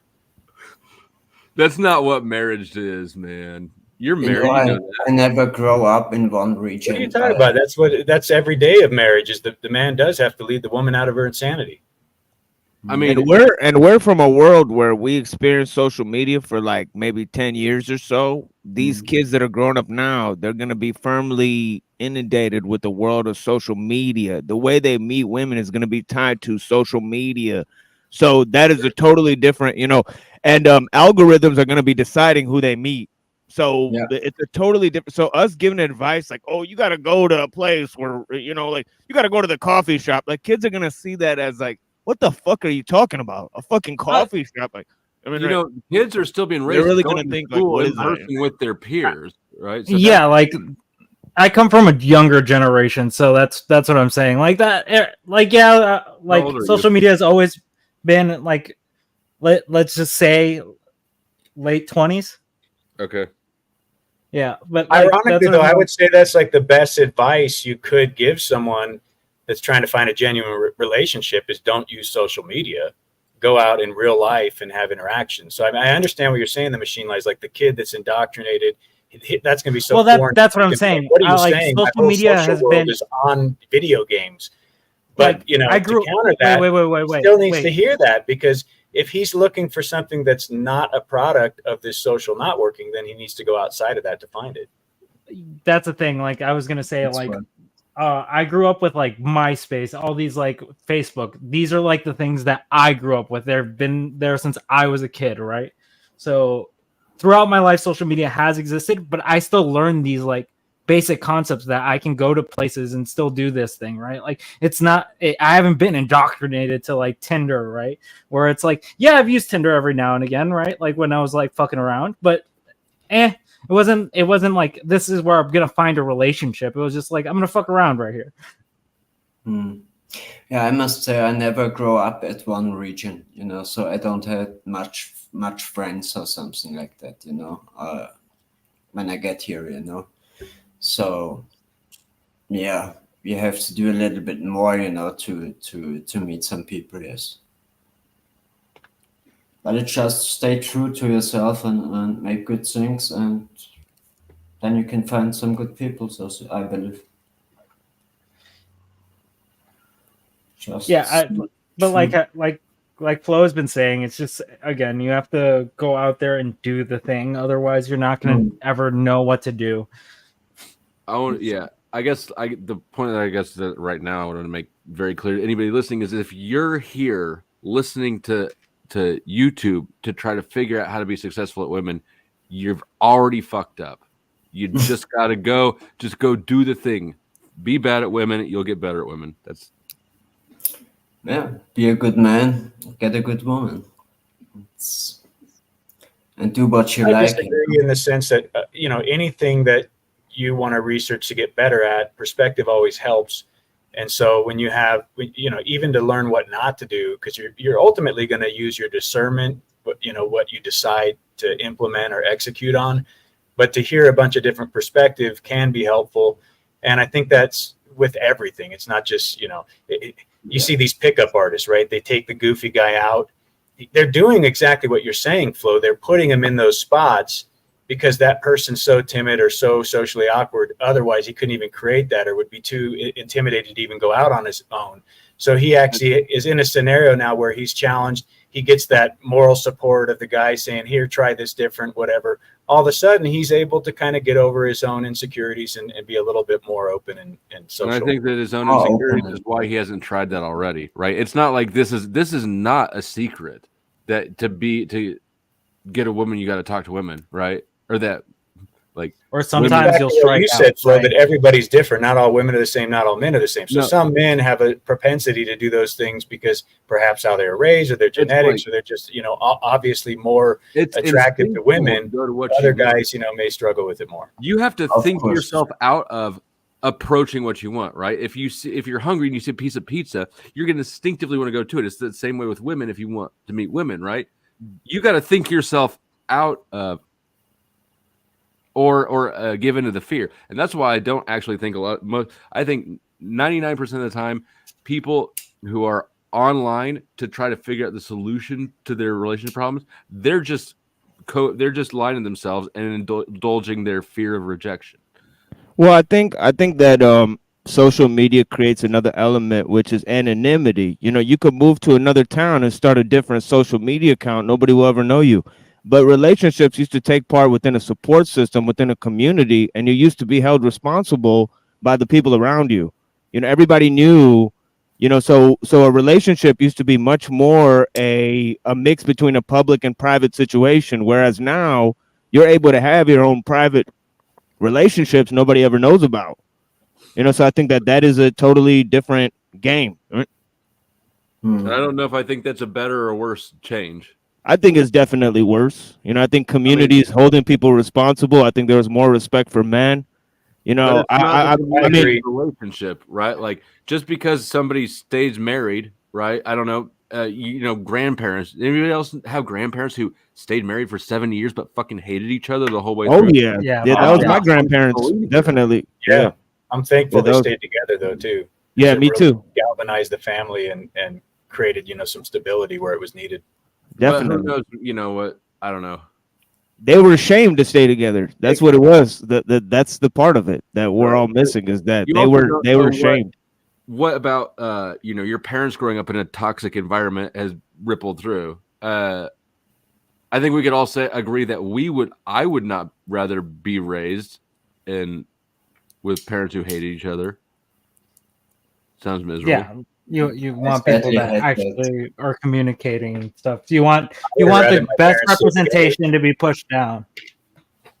I'd have rather my parents work it out, you know, figured out how to get over their differences. Yeah, but that's not the option that is on the table. The options are stay in a toxic relationship or end the relationship, right? Because that's normally so you're going to those extremes as if people who once loved each other couldn't find common ground and couldn't rebuild something. They're not extremes. Like a solid foundation. No, that's a fairy tale. They're not extremes. Maybe that can happen sometimes, but then it's not a fairy tale. So if it does happen, then it's possible. And the question is, how do you cultivate that? Once you establish a certain amount of resentment and animosity for somebody, there's no coming back for that. Yeah, I agree with you. There's points of no return for sure. And I think that they come faster than you're seeming to allude to or get to imply. I guess every situation is different. I mean, you've seen marriages go cold for decades, and then people decide to re-engage and be willing participants, and all of a sudden they're out doing salsa dancing. So it just depends on haven't actually the ever level seen of it engagement. in real life. I've seen it I in think there is a way to cure that rom-coms. resentment.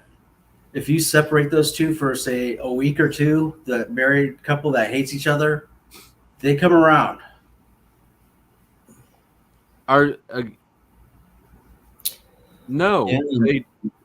It's just when you know. If you're talking about 70 years or something, who makes the problem? Yes, in my growing up was my father had lots of money and my mother just had to look at us at the children. I'm now 41, but my father was like just getting other women. You know, this was just his thing. Yes, and they get. Apart from each other, so they how you call it, they don't be together anymore, you know. So we had nothing from this whole stuff, getting money from the other lands and shit. So we come back with nothing, you know. This was really a little bit sad, but this is how this shit works. Yes. I just like to say, if you're married, don't cheat. No. Really insightful advice. Yeah. That's true, but not everybody is in. You should write a book about that. No. Just the way it is. Just the way it is. Can't First change. treat me like that's wet for zipping too hard. Sorry? It's not cheating if you pay for it. Different area code. There's a bunch of rules. That's good. Yeah. It depends on the woman if she says okay, it's okay or not, isn't it?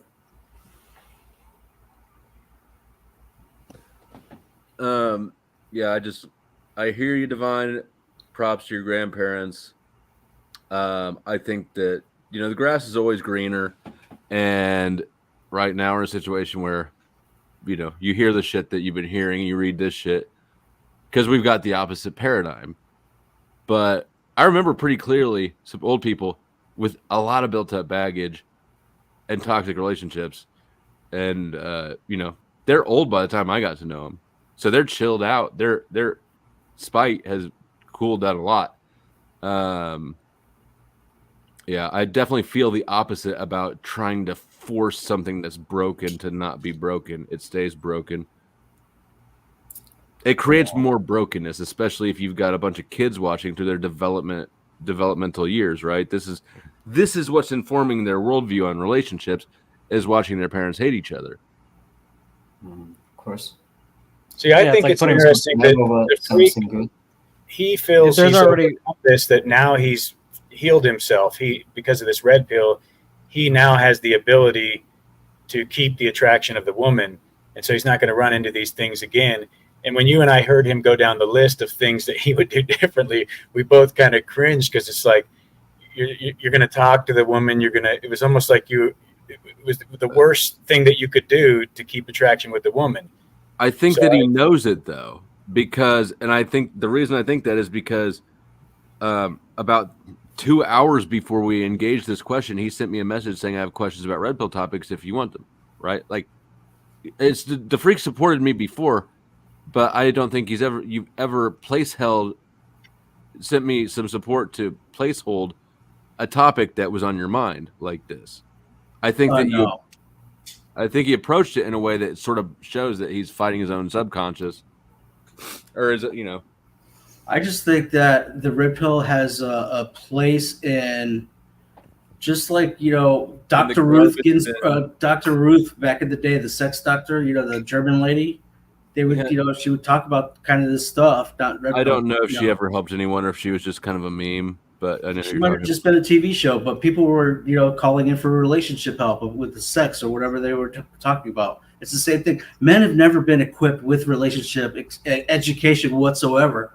Nobody is. This is life. You have to make your own mistakes, and that's a successful life. All right, but when you have all of daytime television like Oprah and friggin' Marv Griffith or whatever, helping them or talking about their Angry issues. Casper's here to support you. Angry Casper, I'm shitting on Red Pill Manosphere MGTOW stuff. Hit the link. Good to see you here, by the way.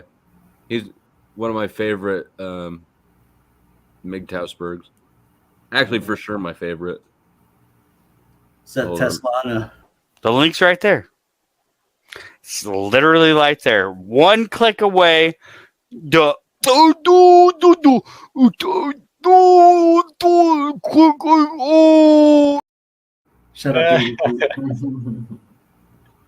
I like that clip.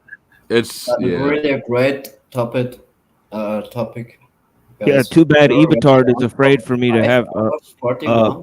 They're too afraid for me to be on his panel. Is he? Won't let you up. Huh? Oh yeah.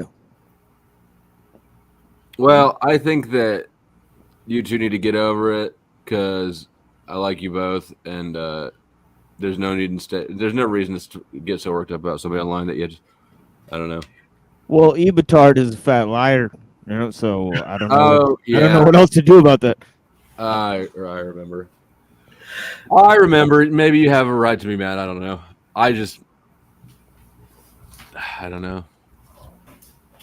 Yeah, I think it's an interesting topic, though, and I'm always fascinated by it because I have a couple of close friends, one in particular that, he's on his 4th marriage, and another one that he's been divorced 3 times. This time he's committed to never get married again.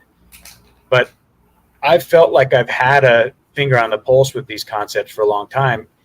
And in one sense, I have tried to give them a heads up, like, hey, you keep these patterns, you're going to keep getting this result. Like your problem is you, not, the women that you're getting with. You're actually creating this outcome.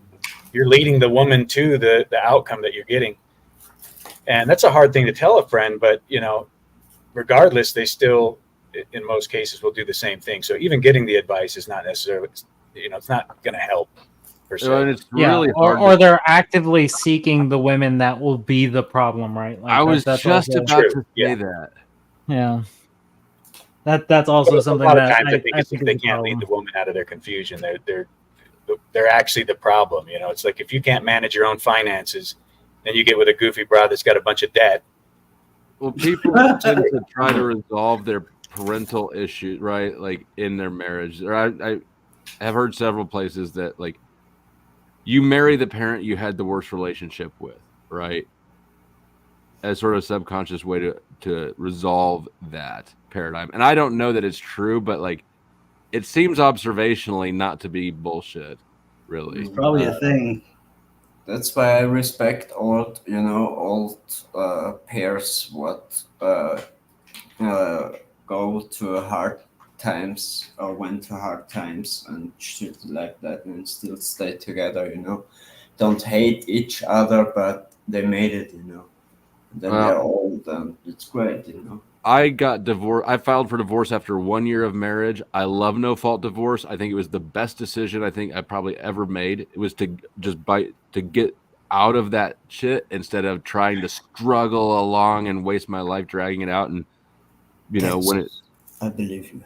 Yeah, so I have the opposite perspective on trying to make it work. I had 10 years with one girl, yes, and I realized that's just not the way it is. Man. If you ask her to hold your dick while you pee and she says no, she's not the right one.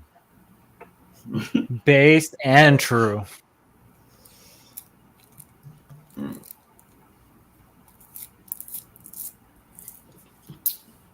But yeah, I just that's these are like the little issues that I have with the fucking red pill movement or whatever it's called at this point. I don't think it's the issue with the red pill. It's all the sections after that, whether it be manosphere, whether it be MGTOW, whether it be pickup artists, whether it be black as pill. long as we understand what we're referring to generally, semantics distinctions only is adding to confusion. We need to stop being lost. I mean, there's distinctions though. You're not going to have your incels doing pickup artist stuff. There is 2 different aspects of. They all fit in the same umbrella. Red pill. Because red pill. They're both toxic approaches. They're both toxic approaches to dealing with women problems. The only people that seek out these sorts of forms of help are ones that have problems with women. So yeah, it's like different flavor, same. It's still pop. I think that there's actually a positive thing that you can of understanding female nature as a man that will help you in your life. And I think that now, after having had this conversation with you, I am more convinced than before that red pill is not doing shit to help anybody. But what you've been saying is neglect her feelings, neglect what she's perceiving, and then just do your own thing, and she'll just follow you no matter what. That's what you're saying. Well, if she goes to grab my member to help me urinate, and she uses both hands, but only needs to use one, is that also a red flag? Wait, what? If she goes in to grab my member to help me urinate, but she goes, with both hands, but she only needs one hand, is that a red flag? It depends on if it's an innocent mistake or if she's doing it to let you know you got a small cock. All right. I don't know. It's a little bit like this. Well, if she's using both hands, I think she's trying to compliment at that point, right? Ah, okay, there you go. Because it's her first time seeing it, of course. So she's like, either she expected more, or she's used to more. It shouldn't be her first time seeing it. I don't think that she needs to hold your dick the first time she encounters it. Maybe. Yeah. All right, I was just a little insecure when that happened, but it's okay. Yeah. Yeah, but in my belief, it's good when you have like not the same beliefs, but when you can talk about it and everybody has a little bit his own life still. Yes, this is like a good way to deal, I think. Casper, the reason that like this mindset is wrong, that if you just don't have that avoiding problems is your main goal in life, the avoidance of problems, you're just running from things, not to things. Like follow that worldview to the end, right? Just lay down and die. Just lay down in the grave and end your life. If your main goal is to avoid having issues, that's the surest way to get it done. I want to fight till the end. Yeah, the problem is that for most of history, people didn't have to work to live. Your kids worked for you, and everybody had land. Yeah. You know what I'm saying? So like, it wasn't a problem. I mean, that's.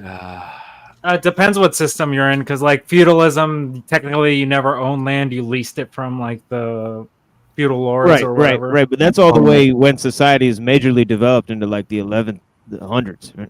Yeah, like that's like mid-centuries, like stuff. Like yeah, that's like that's like 1,000 years of like cold hard civilization, and before that, apparently human beings were living on much less for a very long time.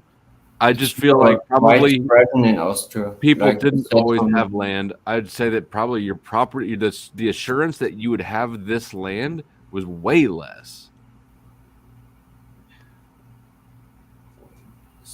Right? I don't know about that.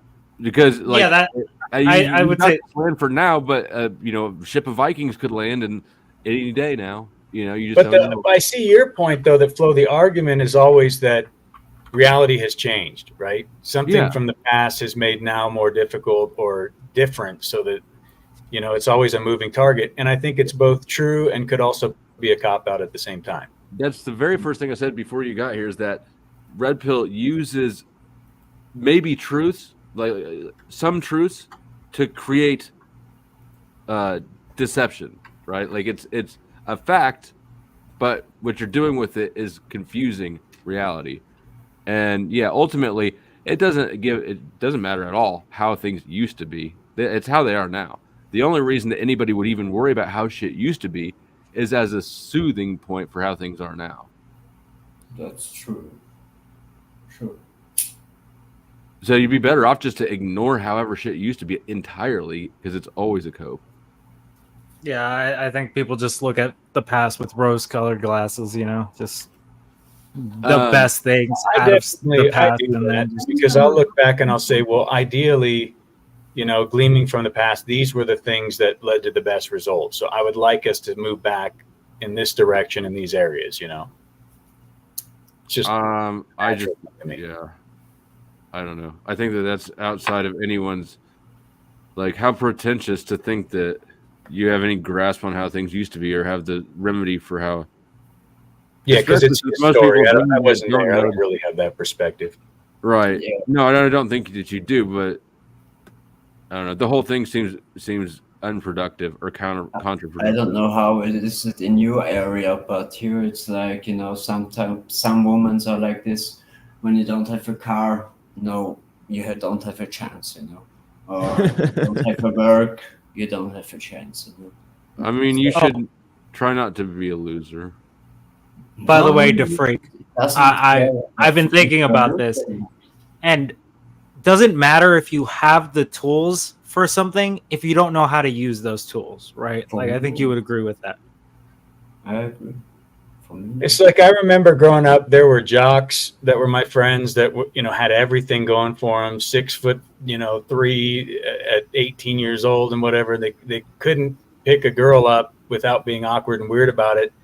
to help themselves. And then I knew short guys that believed they were the shit and nothing could stop them, and they would just get rejected all day and just keep going, and eventually, you know, end up with a super hot chick. And, you know, it was just obvious their enthusiasm was going to get them past any shortcomings. Yeah, you can do so much more with confidence than anything, and persistence than anything else. That's true. Yeah, haven't they done studies on like attractive people that like they do better in life because they have better self-confidence in themselves, so like they just move better in life? I don't know if possibly that wouldn't surprise me. I do know that they did a study that shows that being physically attractive is actually more beneficial for men over their lifetime than it is for women, which is sort of counterintuitive. That is counterintuitive. I wouldn't have expected that. No, I'm like a dude. I'm 41. I'm like 25. You know, it's just it has a longer cycle for men. So if you're attractive as a man, you hold that throughout your whole life cycle. Whereas the woman, there's kind of an expiration on that. It pops and then you. Yep.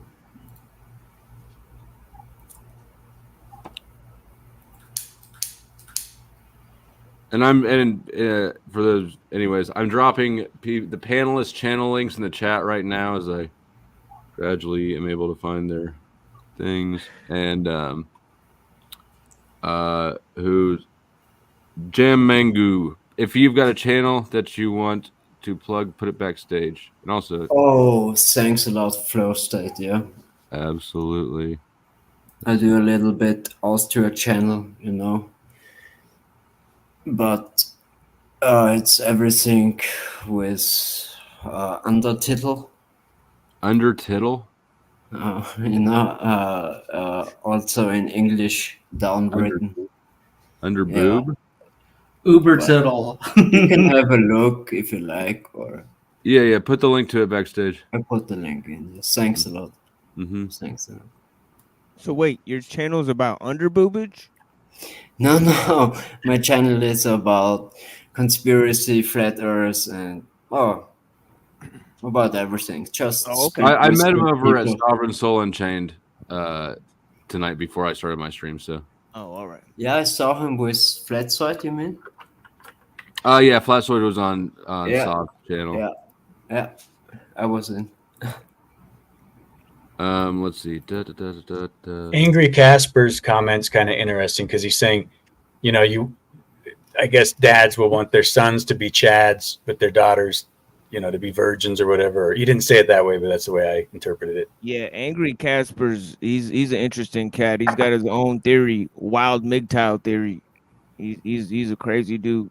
I actually really like Angry Casper, but I wouldn't have if I just read his chats. Like, you kind of gotta like hear him speak the insanity coming out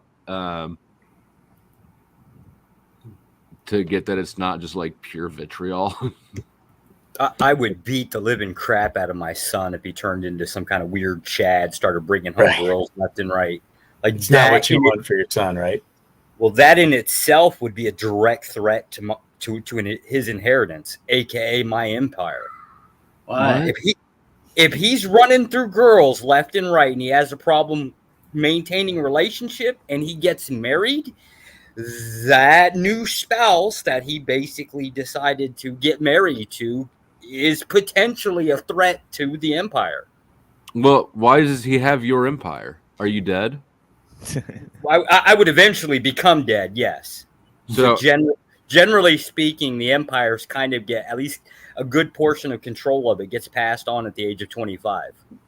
Well, I never had an empire, so I guess that's why I'm just learning about this now. But that's actually the opposite of Red Pill, because if he's got options, she's going to stick around. She's not going to be looking for someone else. Yeah, he'd better be too goddamn busy to be focused on women. See, yeah, I always say, and it's as gay as it sounds, I think it's 100% authentic, is that men should be chasing other great men, not women. You know, if they chase other great men in the sense that that's who they want to be honorable with and do dealings with, then great women will be attracted to that and you know, be around everything he said minus the morals, right? Like, because I'm not particularly like in the the whole idea of like you've got to be a virtuous person, right? I just, it's not that I'm opposed to it. It's just I'm not that thing, right?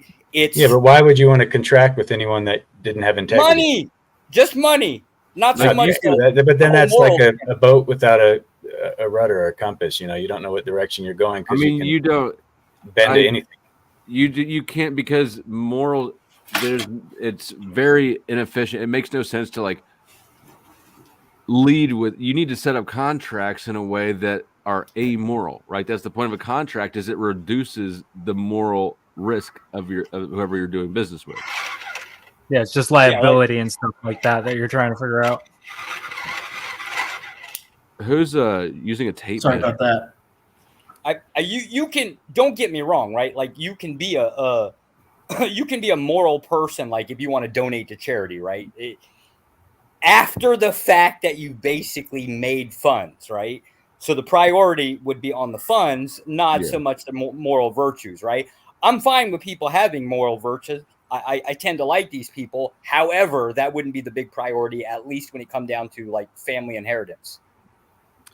You got to be a dick. Can you make an argument that's the problem with society, though? Is that, you know, you've got the non-liable corporate type of ideology that just puts profits before people?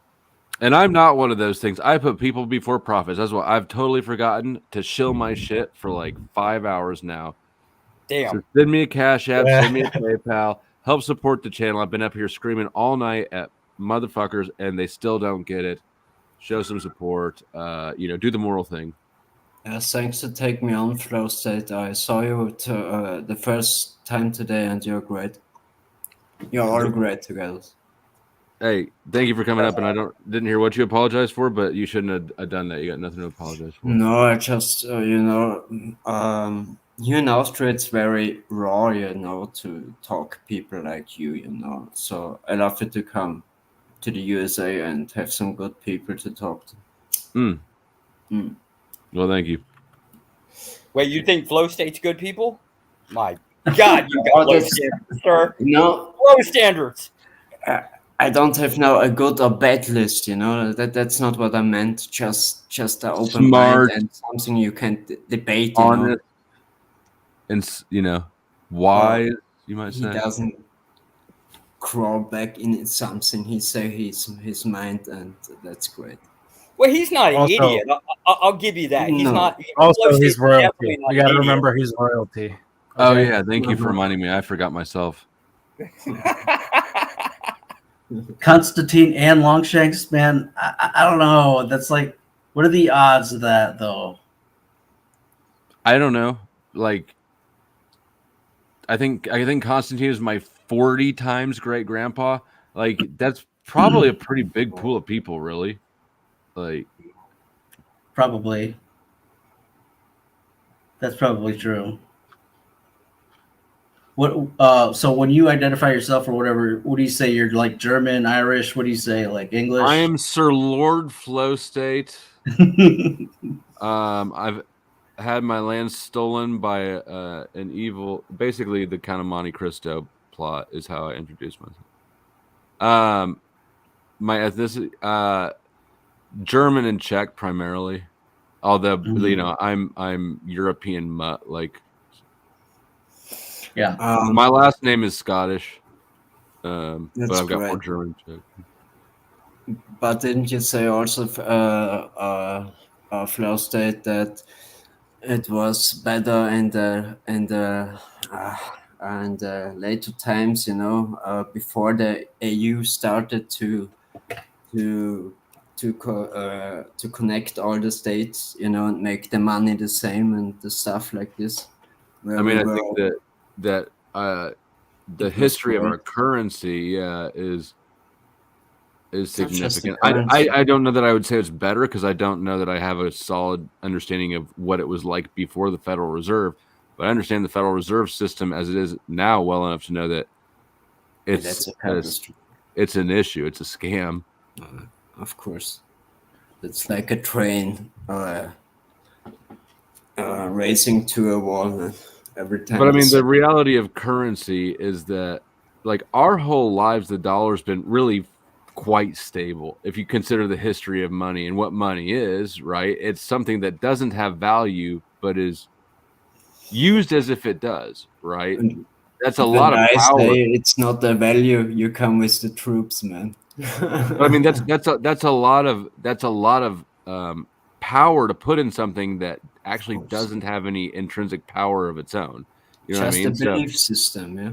Right. So yeah, the fact it's a trust system on the government, right? Like, well, that's the thing is that you could get into a discussion, you know, what is more the ruler, power or money? Is it power that creates money, or is it money that creates power?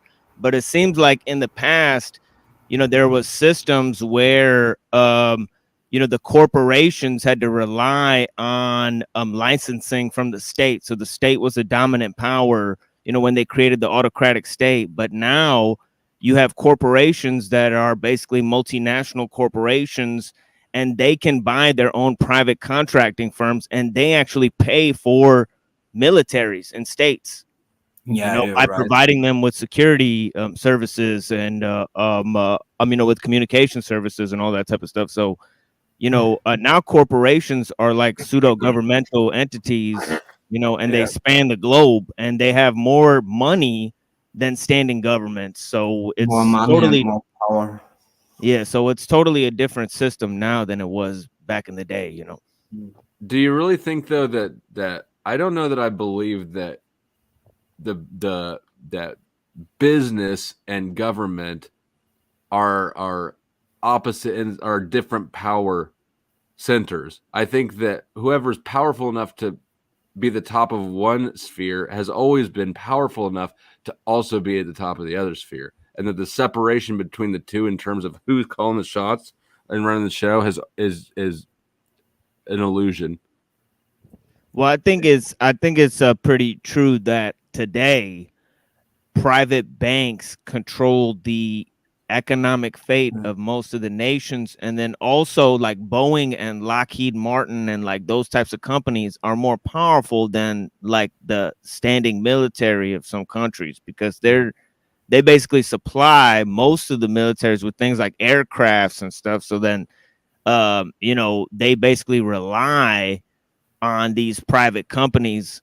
Not to say that the private companies aren't basically pseudo governmental entities, because they do behave like states, you know, but the state is more of a international agency, you know, based on, you know, international trade, you know, maintaining the power necessary and the security necessary to maintain international trade and global communications, you know. Then, you know, so I would think say that's the state government, yeah, like the nation state is gone. Like the nation state is totally gone.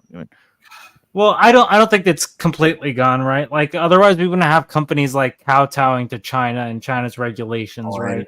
Like we see that like in certain like nations, like you have to obey like the rules of the land. Like that's just kind of like how companies have to operate. There's just nothing we can really do to supersede the government. Well, sure. They could just agree to follow the rules, and then, you know, they could come in to any country. But that means that they already, but that means the government has already put like a layer of power on top of that company, right? Like they can't just go around. They'll accept a slim layer of power. They'll accept a small loss of profit. You know, like, well, that's all it is. It's just a cost in their analysis. No, I don't think it's a loss in profit for them. I think it's a benefit for profit, because like when you're going to China, that's a shit ton of people that's a good market to get into, right?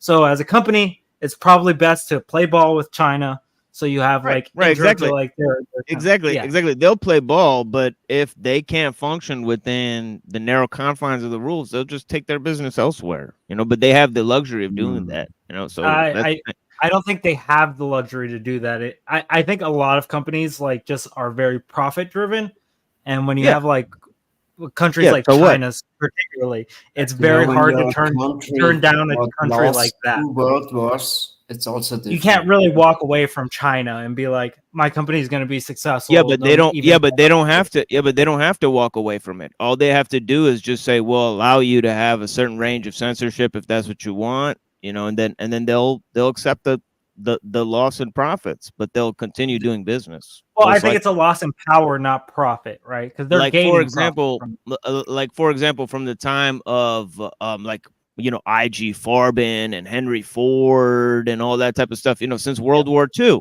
the corporations were doing business with both sides. They didn't care, who and the sides have different rules and they'll play ball, according to the rules. But this is how they gain more power. This is how they gain more power. Right? So, it's our military was changing also technology. doing that. There was no mega corporations before you could have mega means of production. Well, that's the thing. That's exactly right. The mega means of production, the technological factor is the objective factor of power, right? So companies supply the advanced technology. That's the main thing. That's how they constrain the sectors of power, and that's how they spy on nation states. Right? Yeah, you're right. But until we have a military complex, we're gonna have wars. Yeah, I saw it in the Ukraine war. Actually, they didn't have much, but US gave them everything, on weapons and stuff, so they can make a great war out of it. Yeah, it's our proxy war. Yeah. Well, not really. A lot of the weapons we gave them like super old stuff that we were already going to decommission. So it was just like it I don't know if you guys know this, but decommissioning weapons and tanks and stuff like that is like a really expensive process. So it's just easier to be like, we're going to be doing this good thing to help these people out and get like some social credit, and also fucking be like, yeah, it would have been way more expensive to do this. Yeah, there's been proxy wars that have been sold to people, right? Where they've trained rebel militias just so they could test out weapons and to sell to other countries. Yeah. So people who make the weapons have planned the wars. Of course. And what I noticed was in Ukraine. Well, I don't think the manufacturer really stop the war. Yes, we stay at Russia. Just stop it. Yes, but they won't. They just keep on fighting. Yeah, nobody's interested in winning that. Because if you see like the Contra situation, that was like very much our government selling weapons. It wasn't like the manufacturer selling weapons. I don't care who, but they do. Right? Like we bought the weapons from the manufacturer, but we were making the profit. Mm-hmm. There's also, I think, like from the same sides, but the one side is giving their weapons, and the other side is giving them their weapons, so they can make a lot of money out of it. That's all of it. Yeah. Finished. I mean, you look at America and World War II. Just if I could briefly make this point, this whole idea that these weapons manufacturers, they want to test out this new equipment, they go to secret services of different countries in order to sell it to them, because they are already experimenting, in such arenas, so they have a relationship there. But anyways, go ahead, guys. Yeah, it just depends on like how much contracting is done by them. Like, right, like if you have like a certain level of government contracting, you're not allowed to like interact with other governments and shit like that. It just depends on like the manufacturer we're talking about. But in general, like we can look at like World War II, we can look at like any war that America's like been part of, and we typically benefit from like the stuff that we've been doing. It's not really the manufacturers that are making the killing here. The winner writes the history, no?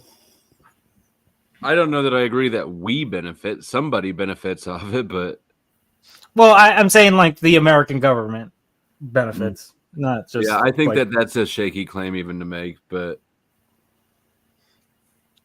I mean, I think that, yeah, it's too complex to really get that on it, too. It's hard, to say, because... To say that we lost, yes, it's also... Well, it's a great question to ask. Who benefits from war? Yeah. Well, yeah, I mean, banks. Well, it's easy to answer that though, right? Like, who would set up a nation state to create a war machine that does that regardless of any positive outcome for anyone? Who you was first killing in Europe? The guy who had all the oil. What was his name? A leech vampire. Not Gaddafi. Demonic, scum type of energy. You remember his name? No, I don't know who you're talking about, so I can't Who remember. burned up his own oil because you were coming to get him. Oh, I think I remember that. But yes, and after he was dead, you get Gaddafi, and after Gaddafi was dead, you get another one. Yes, they were trying to make an own money system with gold connected, and you don't accepted that, of course. Oh yeah. And we had a lot of then everything gets in Europe crazy because we had a lot of immigrants just rushes through us. Yes, it was crazy. Yeah, but the point I was trying to make is my side of the Yeah, the point I was trying to make is we can look at like World War II is probably the best example because we were in a depression. The war started up and we suddenly bounced back into the world power, right? Where we're just all right, we're back in business. First, Saddam Hussein was a good friend of USA and made everything. So USA was giving him weapons and stuff like that. And then Saddam Hussein was changing his direction. Yeah, we can look at examples like Oliver North that was selling weapons to the Middle East. It's I think something that's overlooked or underappreciated by almost everybody because we're not taught economics is how dependent all of our wealth here is in the West on wars happening. These wars are what's keeping our dollar afloat. We export so much inflation. Right. I was looking at it the other way that, because when we were talking about who benefits or why would it be this way? Well, it couldn't be that way unless the money was set up. It is the way it is, I mean, there was elements of that before the whole Nixon thing, but after that, it was really able to be the military industrial complex, right? I think a lot of it was just now answered. People, this is not the guys like you are. It's weird because we're going to be looking at two different time periods where we were on a gold standard versus what we are now, where it's the digital standard. It's weird to draw a distinction for me, where it's just it's hard to figure out. Well, look at this. All right, the CIA created Saddam Hussein and they created the Taliban, and then they had a war with them 10 years later. Yeah. So that's pretty weird, isn't it? Dwight Baldwin. Then you had 9/11. Correct. Our dollars do not. Why would our dollars depend on global stability? We depend on external demand for dollars to keep the dollar valuable, and to not feel the inflation that we generate way faster than we feel it. So how do we get that? We drive up demand elsewhere by creating desperate situations which people need more, and they need it bad, and they have to buy oil in dollars. Desperation, if you got a desperate person, any street corner drug dealer knows that a desperate customer is the best one. Yeah. Gaddafi wasn't such part of it is also ideologically we've been going against Russia for a super long time. That's why we have all these that's why the Saddam situation arose, because the Middle East was just a breeding ground for proxy wars. So it was Southeast Asia. Yeah, but they were allies with Russia in the war on terror. In parts later on, right? But if you look in the 80s, they were supplying very different people. Well, the 80s, because Russia wants the trade in the Middle East, and so does America, right? Whoever owns the trade is probably going to have more power. So you want to destabilize it in the way you want to destabilize it, not in some other way. You know, USA little afraid is that Germany, Austria connects us or makes good business with Russia. Yeah, I mean, in the 80s, they were arming the Taliban, you know. So you know, and later, you know, I mean, the whole idea of the Soviet-Afghan War, you know. So I mean, this was a pivotal. I mean, in the 80s, they were creating this whole situation. Right? Yeah, it was the proxy war against Russia, and that led to a lot of bad Yeah, and they had the outcomes. Camp David Accords. And they had the they had the Camp David Accords, and you know, they actually created the Muslim Brotherhood. Yeah. Yeah, so you know, there was all of these ideas where they created the Muslim Brotherhood, so they created Hamas, they created the Taliban, they created Al Qaeda, they created Saddam Hussein, and then they launched a war on terror, allying with Russia. You know, so I mean, the whole prospect of all these things is fucking crazy because Brzezinski, from the Trilateral Commission, he's the guy who even had the plan to arm the Taliban. Yeah, you know, I so think under the table they give them the hands, you know, like handshakes. Yeah. It was Yeah, all I mean, it was all entirely contrived from the get go. Yeah, entirely contrived. Yeah. Well, I don't and think Russia was in on it. Russia was in on it 100% because Putin was going to war with the Chechens. He was going to I mean, no, he was a KGB agent at the time. Yeah, And he was a KGB agent. By Ukraine, like right by there, isn't that the same region? Yeah. Yeah. Well, so he's basically still at war with the Chechens, right? Like I don't. Oh, yeah, 100%. I'm just not sold that the Russia-U.S.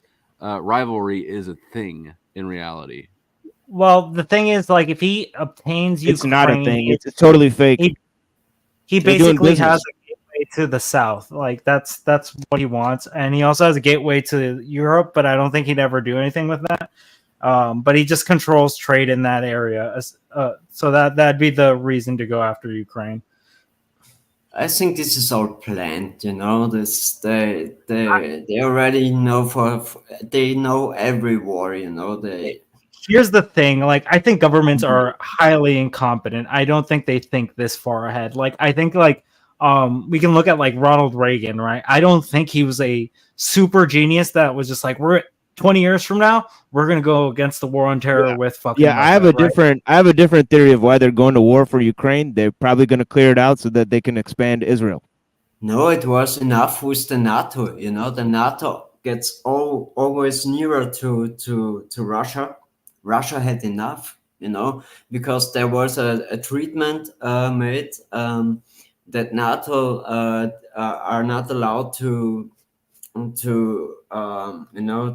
grow. To recruit Ukraine. But they were always getting closer to Russia, and Russia was saying, "Now it's enough. You don't gonna get Ukraine." That Hold was on. the starting point. You're correct. We did violate that shit. But Hornet, why do you think so? Argument is it may be incorrect, but just for the sake of discussion, we can say that the U.S. federal government is the most powerful entity on Earth, like just discursively.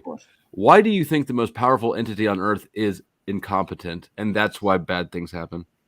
Oh, because we've seen like multiple instances of this, right? Like we see like the Reagan years. We can look at like everything that's happened since then and see like that there is no like real direct like message that they're like trying to push forward because it's so contradictory at moments where you're just like, what the fuck is going on here? Because they don't explain it to us, so we assume that since they say that it was a mistake and they're bad at things, that's the truth. Well, We no, know that anybody who's malicious or incompetent, our government doesn't admit that's a mistake, right? They won't say the ranch. They don't talk about it at all. But if they do, they certainly don't try to admit like, oh yeah, we did that on purpose. Or like Vietnam, for an example. That's not something like we admit it's a mistake, right?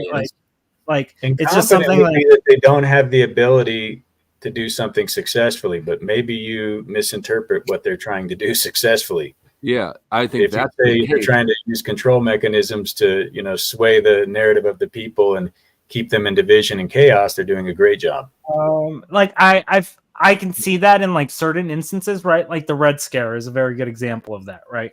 But like when we look at like how they interact with other government, like how our government interacts with other governments, Typically, we don't have the greatest track record of trying to manipulate things in our direction. What are you talking about? Like, the fact that you believe that is proof that you're wrong. I don't know. Well, destabilizing the Middle East, right? Like that was the Iran-Contra stuff that we tried very hard to destabilize it so we can put like our people in place and be like, okay, we're gonna be able to trade here, but that bit us in the ass very hard. And how did it bite us in so many different ways? Because now we have to invest so much more into this like situation that we want the situation to be investable. Again, we only want the situation when it's like really beneficial for us, right? Like the moment, always. Our currency is at a state where we need constant injections. We need these wars. We don't need to inject though, Flo. We can just supply other. No, we just need to supply other people that are injecting, right? That's why in World War II we didn't get involved until we were actually like brought into it. World War II happened immediately after we switched to the Federal Reserve dollar. Right, that's the beginning of the currency's life cycle. We're way past that. This is a whole different world. Yeah, no, I 100% agree with you. But what I'm saying is, we can see instances where America stays out of a conflict. We prosper more when we're selling to whatever side, and it doesn't matter at that point, than actually getting involved. Because getting involved means why the fuck would we give a shit about who's involved in the war if we're just trying to keep the economy. Because we're just selling. It makes like just economical sense. It makes sense that if you get involved something and you have to spend money to actually do something, it's going to cost you more than just selling to both sides and not being involved at all. Are set up in a way that every government department even wants to spend more than they were budgeted this year, so they get a bigger amount for next year. So they get a bigger amount than next year, including the military. They want money. When you made the D-Day, Austria was like as big like most of the Europe. You know, that was our that was Hitler was achieved. Yes, that's not relevant. You said you changed the money thing, and Hitler don't wanted to accept it. And I don't know about Hitler, but like, that's really not on point. Didn't accept that, you know. This is just it's typically they need to spend like their budget out because they don't want their budget to be cut, right? Like if they see like they didn't make it to budget, that's going to be like, okay, this is what you spent this year. This is what you're going to get the next year. And that's how you get an increase. It's not, you're not describing a different thing. Not getting no, that's what I'm saying. Like it's beneficial for them to buy like fucking products and like buy like fighter jets that are like super, but it doesn't necessarily mean we actually have to get involved in conflicts. How the fuck do you think what do you think the military is budgeted to do? The military is budgeted to protect, right? But no, we also it's not. Wait. No, you can look at Taiwan, right? Where we sell our military sends a shit ton of like weapons and shit. We don't necessarily send them the big stuff anymore because we don't want to fuck with China, right? Why? There's China. Yeah. We need to fund conflicts. It does not matter to the fund as long as we're creating dollars. I don't give a fuck. Why would anybody give a fuck who is actually fighting the war? You're missing your I'm saying you're misunderstanding. You're misunderstanding. I'm saying it's more beneficial for America to stay out of something, stay out of a war. The public don't. But that's what I'm saying. Involved in. That's what I'm saying. More funding for war. That's not funding. I'm not saying funding the war flow. I'm saying selling to the war. Right? You want to sell to people that are already in war. You want to sell because if you're not involved, you're making the most money. No, if you're concerned about getting more money created into society, then you want something that's most sellable. The American public, that approves this funding, doesn't give a fuck if Taiwanese and Chinese are dying. They give a fuck if Americans are. Yes, but the military, it doesn't give a fuck if like that's happening. They just want to make a quick buck on what they're fucking actually selling to these people, right? That's why we sell fighter jets to Taiwan. This is why we set up like the porcupine method for Taiwan. They have a bunch of fucking air launchers and a bunch of other shit that like are We're like not small trying to arms, make and they also money from other people. This isn't about yes, we are in more income. This is I about lived 3 creating years in dollars. Taiwan, so I know. This I'm is going to need about you to stop receiving interrupting income. me right now, Jam. Sorry. I don't know if you could tell that we're having like a thing right now. It's Hornet. It's not about receiving revenue. This is not business as you or I would conduct a business. This is about currency creation because you need more actual dollars injected in the economy, or else it will collapse under the weight of its own interest. Yep. But again, when we're set, but receiving Taiwan's dollars, if they're already in existence, doesn't help us. When we're making the weapons, when we're manufacturing them, we are still spending into our economy. Correct? It's economic activity. Yes, it's economic activity, right? But since we're increasing the budget, we are increasing the amount of products we are sending out. We are receiving. That's not an offset that the military uses, right? Because that's not money that like they are not going to be using in their budget next year. The money that comes back to them, that doesn't get offset. Stop treating this like it's about how much money we can bring into the department or the government. That's not it at all. The point is that the dollar as a functioning currency needs more dollars created to be sustainable. So the American government that has a big interest in keeping currency dominance needs to find a reason, an emergency that they can sell the public so that the Fed can print more dollars and inject more dollars into the world. Well, to a certain extent, right? Because then wait, to a certain extent, because we also don't want to overstimulate the market, essentially bringing down the value of the dollar. The value of the dollar is going to, that's how it's baked into the design. So yes, it is a balancing act to a degree, but right now in the life cycle of the dollar, we're late enough into this game that it's going to collapse if we don't keep shooting it in the arm. And we have to have disasters. I could agree with that. I must agree to Flo's that if you have the world currency, you have to look that everybody has like a respect, to take that money and I like that you agree with me, but you're doing it for the wrong reasons, but I'm okay with that. No, I know. I sometimes my English is a little bit bad. Sorry, but fair enough. I hope you get me. Right. No, yeah, I mean it's not for respect, but it might be a language thing. But yeah, again, yeah, I do think that we do create influence in other places, right? But I would say that our government has shown that it is incompetent in some areas, right? Where we try to destabilize certain sections and it bites us in the ass. That's all I'm saying. I don't think that you're good at identifying actual incentives from stated incentives. And I don't mean that insultingly, even though I know it was an insult. So what would be the incentive of doing that then? Of doing what? Of like destabilizing the Middle East. I literally just was screaming at you about what it would be. Well, it would just to inflate our dollar, right? We keep our dollar pumping. We keep our individual politicians get to keep their individual sponsors happy, right? Who are presumably weapons manufacturers, as well as construction contractors that get to go in and rebuild afterwards. There's just massive private market economic gains from having a war to fund and then build up after. Have you ever also hold on, last thing, yeah. the best way to keep your own power is to make sure nobody else gains too much. Okay, but how does that contradict the coming back and biting us situation? It doesn't bite us at all to have wars happening abroad. Like it wasn't necessarily just abroad, right? We had situations that we arise because we started fucking around and we found out. How have we found out? No, well, I don't want to say it because I don't know how much. Are you talking about 9/11? Yeah. Okay, we did that shit. Now we're off that topic. Go ahead, Machine Lies.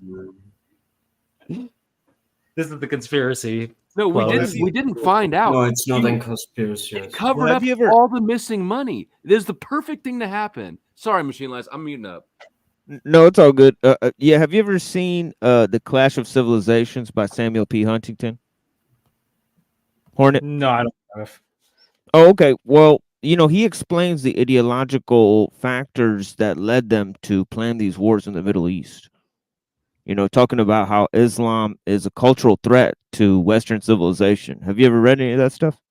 Oh yeah, I do know that. Like that's ideology is something I mentioned earlier. Remember when I said Russia had a different ideological approach to like their government system, so that we're just like, no, we don't want that spreading because it would be directly contradictory to what we do. Yeah, and do you know how, Islam's role in the Cold War? To a large extent, yes. I do know that they're mostly used as like puppets in most situations. Exactly. So it wasn't like they were in any controlling situations. Well, they were used as an ideological faction in order to propagate Western ideologies, and right. So this whole thing is basically planned from the get-go, right? So what benefit would they have from staging the wars? Right. I mean, it's obviously, ideological, propagandistic, monetary value, it's all of the above, Yeah, there are definitely incentives for the start of it, right? But then we start seeing how things play out in actuality, right? And that's where I like have the differentiation from like Flow, where I'm just like, yeah, this seems like incompetence here, where they had a plan. I want you to point at one outcome that has been harmful to us. Again, the amount of money that from us to getting directly involved was a humongous like downfall for us, right? Because we make huge sums of money off the rest of the world. Huge sums. Massive. More specifically, the thing that, oh, by the way, I work for State Department. The thing that we mostly deal with is well, that illusion of control. We stay so far stuck up somebody's ass. It wouldn't be just other countries, right? It would be our own citizens that do business in other countries. Yeah. So, I mean, I wouldn't disagree with that. This concept of we don't plan things out, that's a little weird to me. No, I'm not saying that we don't plan things out. I'm saying that things don't go according to plan when America typically gets involved. Like we didn't. Do you think we planned that Vietnam would become a communist nation? Right? We didn't plan that shit. We were just like, fuck this, we fucked up here, right? Just to be fair, right? The claim is, at least the official claim. That's contradictory to our like values, our economic system. No, that's contradictory to our values, but our values are not the thing that controls the government, right? Like that's not the thing that makes the decision. That's also why I said economic value, because they're operating with their power maintenance. The most galvanizing thing that you can have is a common enemy. And it also serves to reduce other people or other entities from gaining or accumulating more power. This is like all of America's blunders are fan-fucking-tastic for powers that be to maintain control. The delusion that you think that we're actually. I would need you to explain that more. Huh? I would need you to explain that more. Like, okay, if I'm running shit, whatever, just plug in your favorite caricature, elite person, right? I'm a Rothschild and I'm running shit. I don't actually give a fuck about any values, but I want you, the American public, to think that we're over here because we care about values that I've sold the public. You sell the emotion to justify the action that's otherwise not justifiable. Yeah. I could agree with that. I would agree with that aspect. So now the economical side of having a communist nation arise from like not being able to trade with them. It's because we benefit like motherfuckers from communism existing. But if I'm a Rothschild, nobody's actually trying to stop communism. I just need a boogeyman for you. Yeah, no, but I'm saying again, trade negotiations where that's going to factor in, right? The American people can give a fuck, right? Like communism is somehow risen in the fucking US, and I don't know how that happened, but that's not beneficial for our trade, right? Like that's a detriment for us. You think that we don't benefit from China's slave labor? We do benefit from China's slave labor, right? But that's because China wants to do business with us, right? But we don't benefit from countries like North Korea. We don't benefit very much from. We demand shit that, like, why do you think Temu comes in existence? Wait. We don't benefit from North Korea. What are you talking about? I gotta find something to eat. I'm getting fussy. No. Think like South Korea. Name something in your house that does not belong from a South Korean production company. Again, that's not North Korea. That's South Korea. Right, but that's South Korea. The concept that there's actually a division, an active. Well, technically, it's only by excuse me. Only by technicality is it still. Well, it's technically still an active war, at least on paper, right? But the idea that we don't benefit from that, come on. We sell huge numbers of weaponry. Sorry, guys. Well, South Korea sells to us. That's what happens. Right. But you're still operating under the concept that you believe that South Korea is technically a country. It's technically not. Guys. Yeah, it is really, technically. Okay. It is recognized. It is recognized as a country. Hey, right? just like, again, Jam. Are you trying to say something real quick? No, I just want to say for the elite, the world is a stage. Oh, never mind. If you're just having the conversation, then you're interrupting. You Go need countries like South Korea too, but I think they just like in China, they are all in one. The elite is all in one. You know. That's they shake okay. the Sorry, I hands didn't mean. under the I thought that you were tables. trying to like. And China is like just one part of it, you know, how you can, Josh, yeah. I inappropriately cut you off. Take it back. No, you're all right. But yeah, I think we can all agree that the U.S. has effectively cut off a lot of like how Russia deals, right? Especially with like the Baltic states, like we can see it, like them not having access to those ports has been very detrimental to them, and having no southern ports is just something that if they don't do something about it, their like country's going to destabilize. I guess maybe the problem that I'm having with it is when you say like we don't benefit, right? Do you mean like it doesn't benefit everybody, or it doesn't benefit one group and not another, like that kind of concept? He's saying it doesn't benefit our stated goals. Oh, I don't even believe that our stated goals are like public opinion. Like no, I'm not saying public opinion. They never tell me what the fuck we're doing, right? Like more from an economical standpoint, it doesn't benefit us to do these things. How does? Again, if we start cutting off trade to ourselves, it makes it harder to actually fucking make more money. We don't want maximum trade with everybody. We actively do. Like that's why trade negotiations. The best deal in any business exchange, the best deal is when I get the most return for the least amount given up. Right? You're better off selling a little bit of shit to desperate people than you are selling a lot of shit to people who will haggle with you. We definitely don't want maximum trade. For sure. Like I will agree there. But again, that's not always going to be available, so it's not a reliable source. So we want trade because that's what do you mean? Of course it's reliable. We just make them desperate.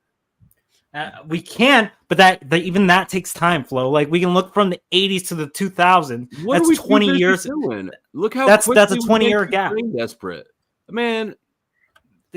That wasn't Ukraine that was desperate. That was Russia that invaded. We made Russia desperate.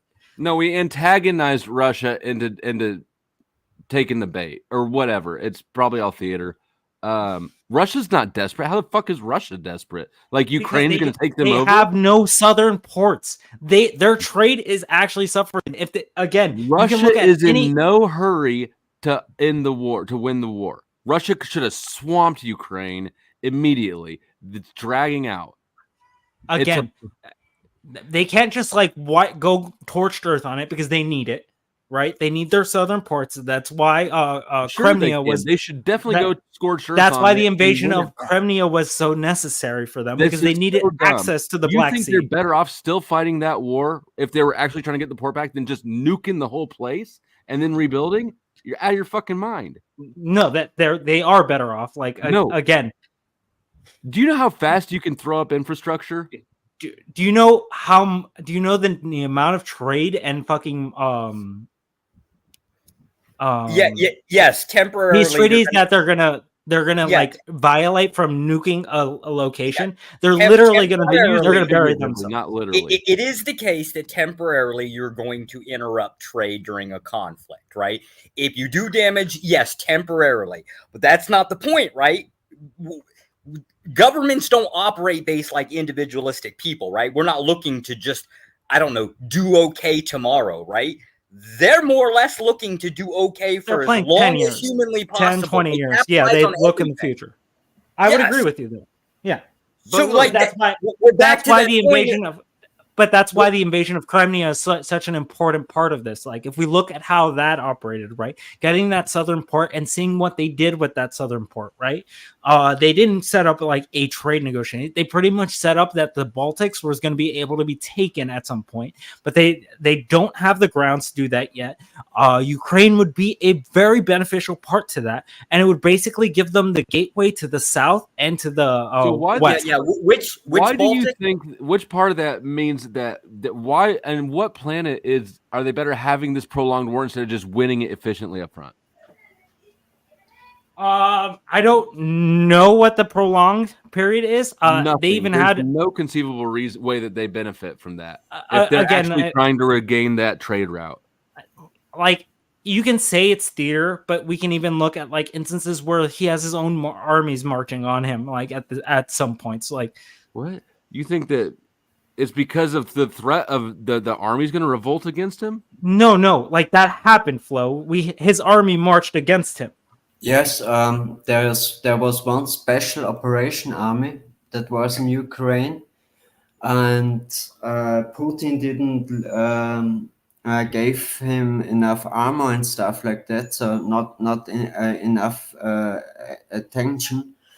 So he turned back from Ukraine, went to Russia, and wanted to fight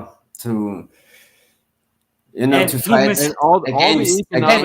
feed into the conspiracy theory. He died. He mysteriously died in a helicopter explosion. Look, these are mechanics I'm trying to explain to you. And by the way, the currency situation that I've been explaining about the U.S. also probably true for the Russian ruble. I don't know. I'm not as familiar with that to say it for sure, but it's very likely true. Man, I'm just wondering how far down the rabbit hole I want to go, because it's all about controlling currency, honestly. But it has nothing. But what we can say for a conclusion, I agree with that aspect. It has nothing to do with what we say it does. That's basically should be obviously true to anybody.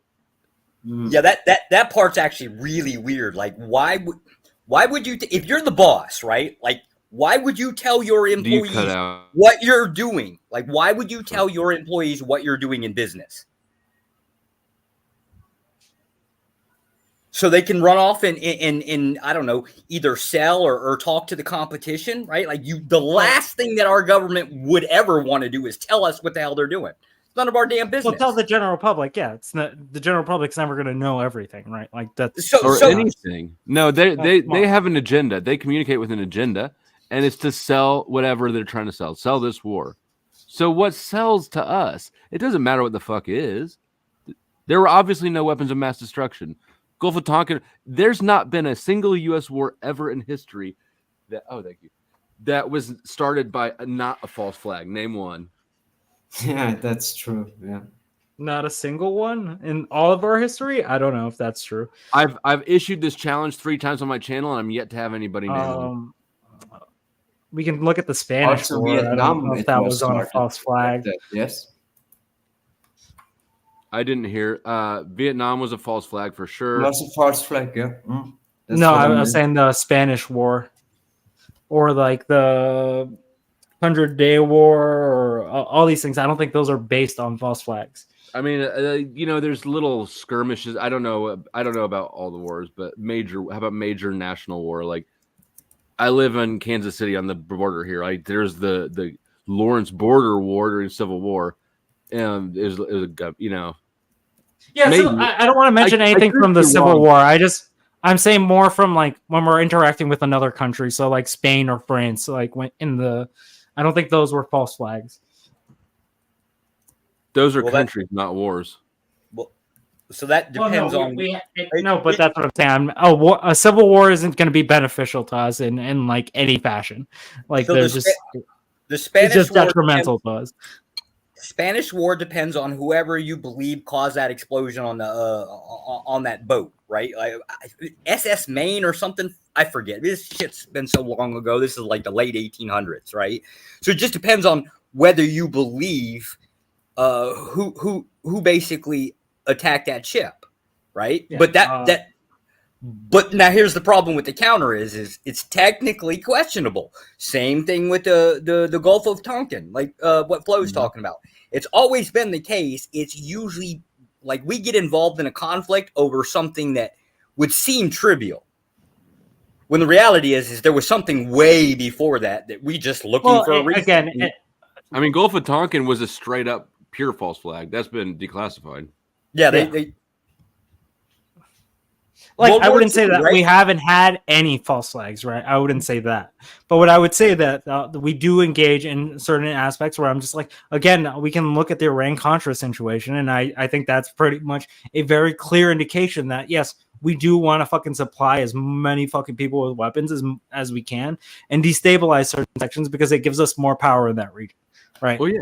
Does say benefit, and it's usually going to imply money, some type of gain. Sorry, guys, but because when we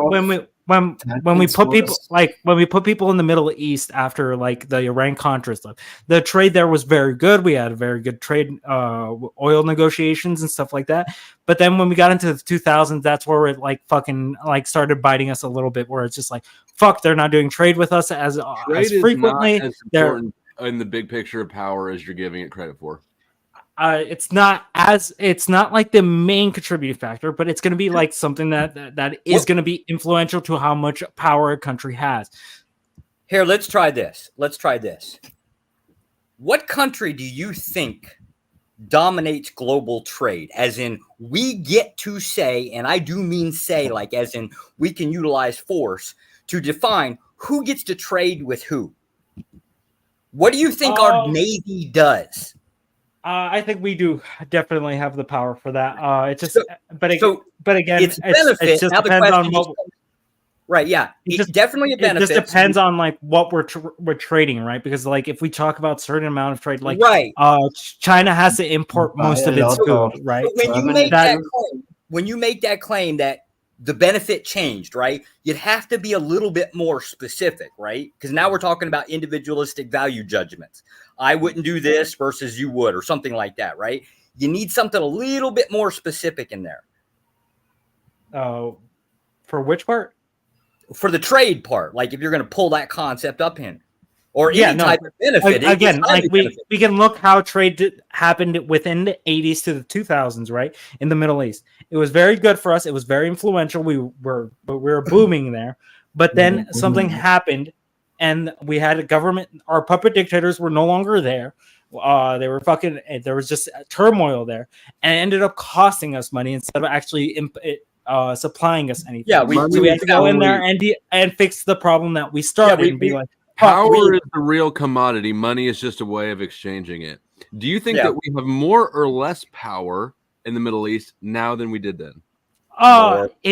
Again, we have more power, but that's the initial. I'm not disagreeing with that. What I'm saying is it didn't turn out as planned for them because they had to go in and directly get involved at that point. But you specifically, how do you know what any government is planning to do? Because you can look at certain instances, like again, like the Iran-Contra situation, and fucking see what the government's plan was, right? They didn't want to get directly involved because it looked fucking... You can see what they want to do. How do you know? Because we had several fucking hearings about that. That's why the Oliver North story is so fucking so imprinted into fucking history at this point. Yeah, I mean, I'll give them just argumentatively. Like, I don't think that they intended to get. I think it went out of control. I don't know a lot about it, but just because like things don't always go off perfectly according to plan, but the direction and the overall, we caused chaos and then claim it was an accident. That shit's universal. That's never. Oh no, like that's not what I'm arguing. That like I agree with that. That's why I'm saying we destabilized it, then we got directly involved, right? But all this started because you said I don't the think government is mostly incompetent, and I'm asking you, in what reality does it make sense that the most powerful entity on Earth fumbled its way to the top? It's like saying Joe Biden's an idiot and he made it the president organically, right? It he can't fumble. Sense. Wait, we have instances of people fumbling to the top. That's not a unique factor. Have you ever met anybody in real life in anything besides like media that you've seen be so incompetent that they become ultimately successful? Would you say that Elon Musk is competent? Absolutely not a real person. He's a fucking plant. He's a government-funded organization. Oh, Jesus Christ. Well, that's the thing. That's the thing. Even in media, it's been proven time and again that the only people who actually make it are the people that they can set up beforehand with some sort of honeypot blackmail operation, so that down the line they can go and take all their assets, freeze all their assets, and then, own everything they've ever produced for them. Elon Musk is the son of an international banker who runs 4 massive companies that only exist through government subsidies. Not one of them is independently viable in a free market. And I don't believe that he's such a genius. Tesla's not as fuck.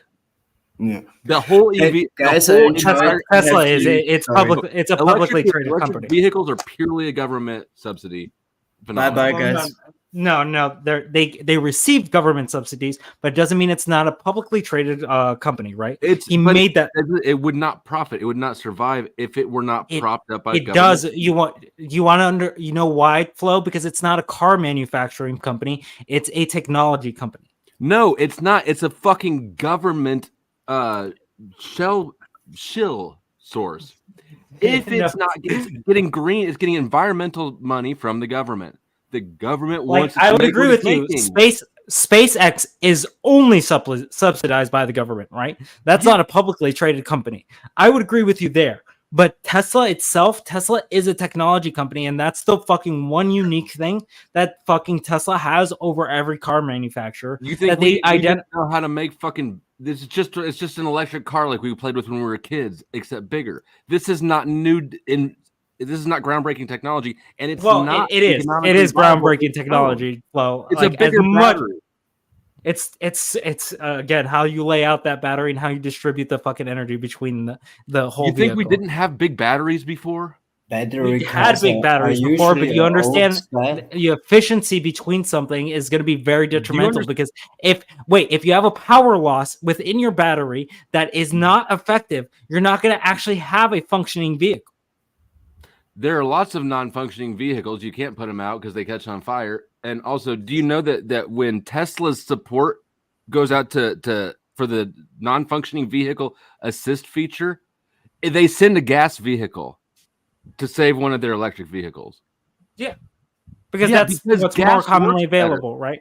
Direct gasoline combustion, direct fossil fuel combustion is way more efficient than derivative electric combustion. It just is. It's not really combustion, though. It's a disbursement of the electric. I mean, combustion has to happen to make the energy. It's a derivative when it's electricity of combustion. Yeah. So you're losing efficiency because we need combustion means that there's an interaction that creates a chemical reaction. That's why I'm just trying to be distinguishing. Because I think you're just being resistant, I'm going to need you to demonstrate a financial statement or something showing that this company is viable on its own. It's fucking not. I was a loan officer, commercial loan officer for 10 years. I know how to underwrite businesses and their profitability. This one's not viable. Just like ethanol before it wasn't viable.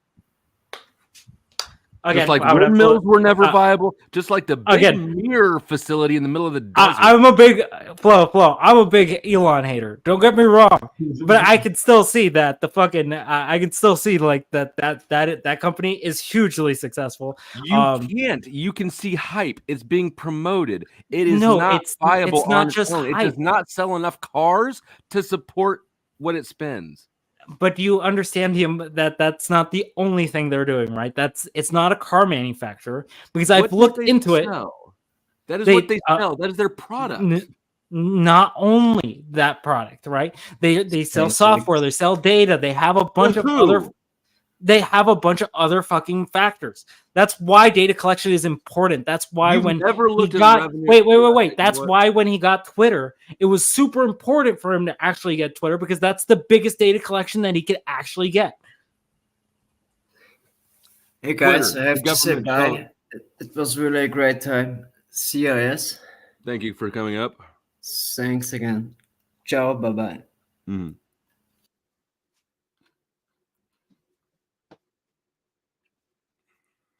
Oh, but what? yeah, Tesla website wants me to put in my personal information to get their don't do it. financial statement. Don't do it. We're going. We're going through this shit because you're being fucktarded, and I'm gonna have to force feed you numbers before you concede the point that you don't actually know about.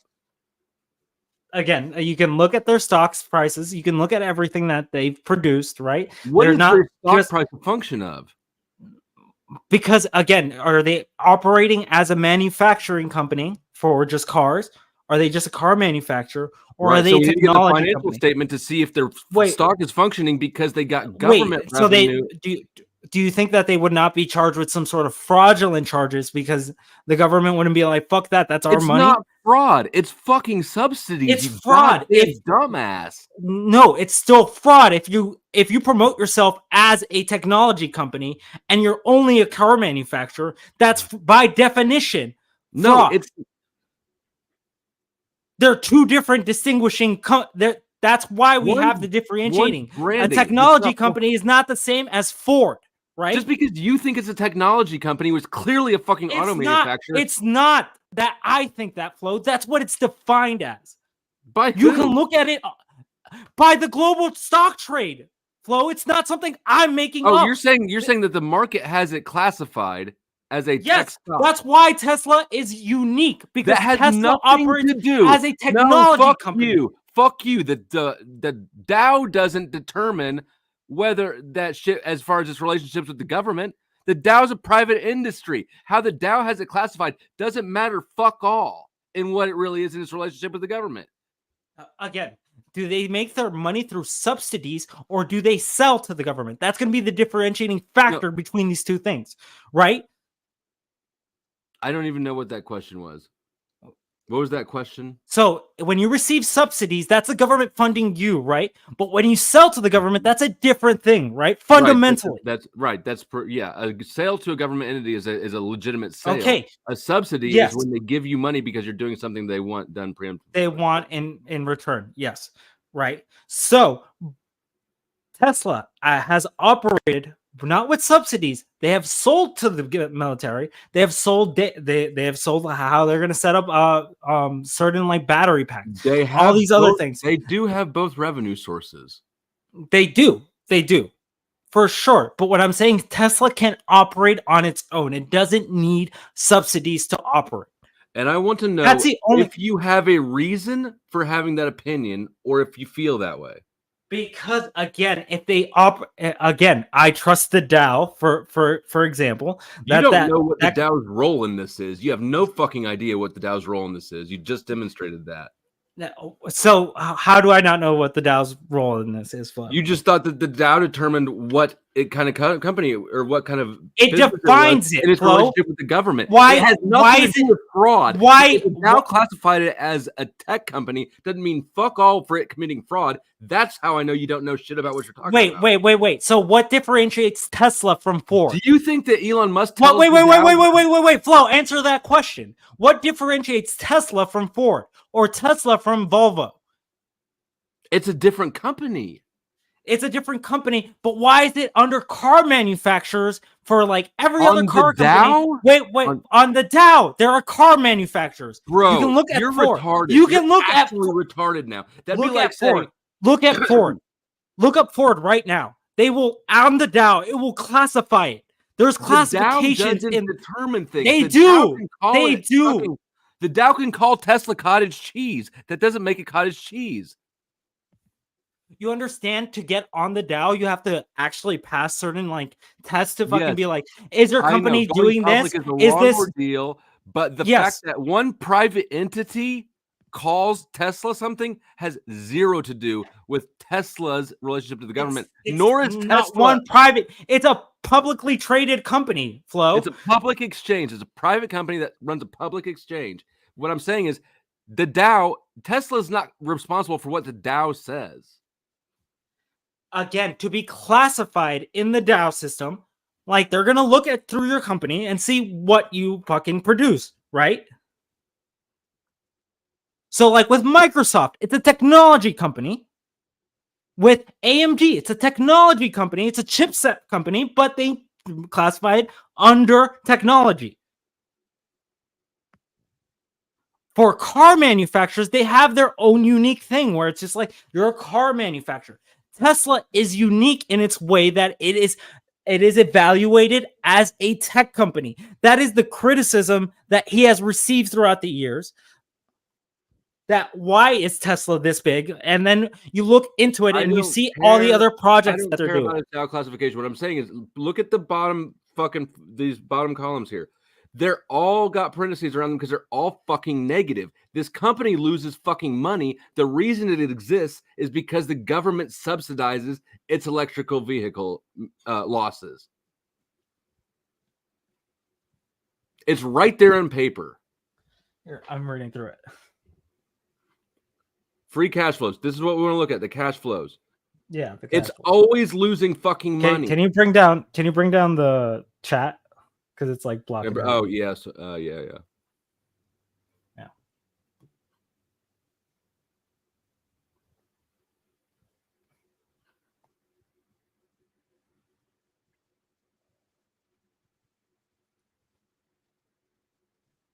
About 3 million. Okay. And these are like the 2017 like numbers. I mean, right? yeah, these are not current. I tried to go to the most current ones, but the website at Tesla wanted me to enter my information, so I just grabbed the most accessible one. To be fair, yeah, I would agree with it. At this point, probably Tesla wasn't making a lot of money, but at this point, they weren't even a public company. Then how do we, the public, have these consolidated financials? They definitely were.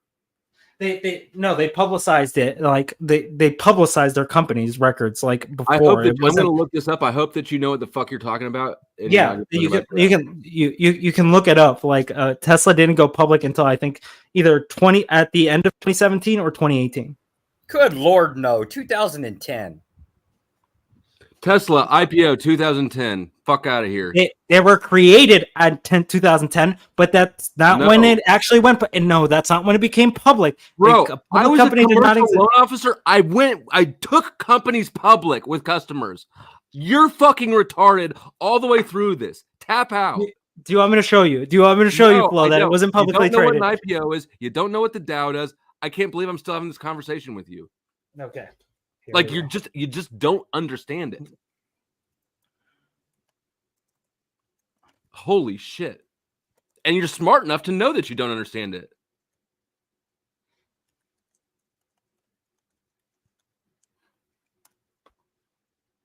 Somebody else yell at him for a minute.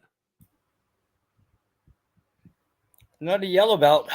I'm not a, well, you know me, I'm kind of an asshole. I like things that, burn fuel. I don't give a shit about the environment. I want to run over animals, cut trees down. Like, I don't care, right? So the idea of an EV company doesn't mean shit to me. Oh, sorry. You are correct, Flo. I was thinking when he stepped down as CEO. I know. I've literally been correct on every single point this whole conversation. At some point, you just have to throw recognize that you don't know what you're talking about.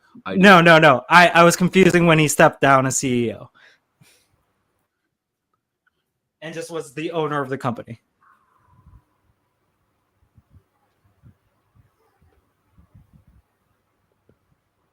Because it was about I don't remember the exact reason. I won't change my mind because I don't have to, because I'm an American. I won't change my mind on anything, regardless of the facts that are set out before me. I'm dug in, and I'll never change. Paste. And true. But yeah, that's all I was saying. That again, I was confusing the him stepping down as the CEO. for that situation, but it was because when he stepped down as CEO is because he was making they were making some big changes in Tesla. Is Michelle, is this cucketry scale out of 100? Because if it's out of 10, how did I score so high? I agree with your assessment on Hornet. Is it immoral? Here, let me. I'll sidetrack you here real quick. Is it immoral to kill people for money or revenue? Put it that way. Is it immoral to kill people? Yeah. Even if it is money. It depends It depends on factors, I'd say. Like if you desperately need their resources, or you're gonna die, or your family's gonna like yeah, then it would be immoral. I think it would be immoral to let your family die so you didn't have to kill somebody else to take theirs to support your family that you're responsible for. But you're still but you're still doing an immoral action to get that. No, I mean because your action determines who dies. Somebody's dying in this paradigm. You just choose who. A non-action is an action. So I think that if I choose to let somebody else live so that I don't have to get my hands dirty and let my kid die, who I'm responsible to, then I think that that's immoral. I have to kill the person then and take their shit.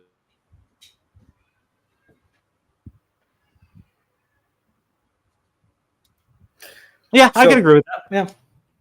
Okay. So if the US was not a powerhouse that it is today, say go back, I don't know, 50, 70 years, that kind of thing, before our Navy was a thing, right? Would you rather be back then living in like that state versus where we are now? Like, I don't know, being able to like push some buttons and have dinner. I guess that's what TV dinners are. So I guess the question is by Michelle's cocketry confusion. What does it say again? I guess my question is if given the choice, it's more specific to Hornet. I was trying to get his moral framework. Would you rather live like today in the U.S. versus say like 1930s, 1940s U.S. right before World War II? Yeah, right before World War II. Fuck that. I don't want to live in the Depression. So yeah, I'd pick today. Okay, so it is effectively the case that we basically directly feed the machine that goes around killing people, all because we like want to, I don't know, push buttons on a microwave and get dinner like super fast for convenience. Yeah. Okay, so okay, all right. I guess the level of cognitive dissonance that most people have, mostly just due to ignorance, but also just to mental comfort, is like how culpable each and every one of us is in the new world order that we claim to want to fight against. But every one of us, every single person here directly benefits from slave labor. Regularly, constantly. In some instance or another, yeah, for sure. We're talking on slave labor right now. Yeah, that's what I'm saying. In some instance or another, like people try to be like, "Oh, I grow my things," and I'm just like, "Well, you got stuff from this location and blah blah blah." But if you ask anybody if slavery is okay, they'll say no. But they're not actually going to change any of their behaviors in order to support that value, right? Like, so what everybody's demonstrating, myself included, is that we actually will accept slavery as long as we don't have to be responsible for the slaves that we keep.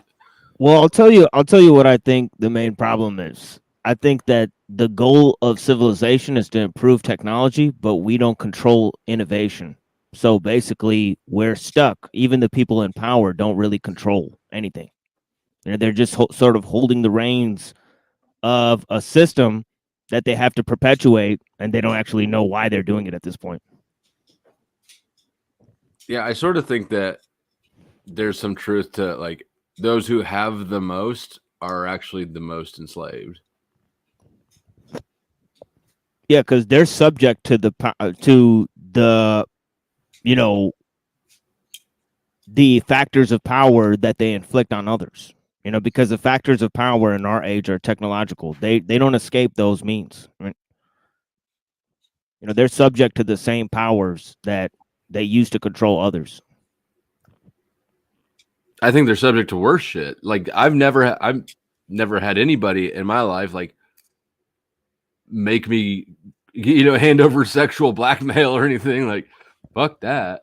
Like, look at Elon Musk. He had a grandpa named Joshua Halderman, and they went to jail because they wanted to overthrow the government and replace it with scientists. Now, this was the idea of Francis Bacon in the New Atlantis, that philosopher scientists should take over the government.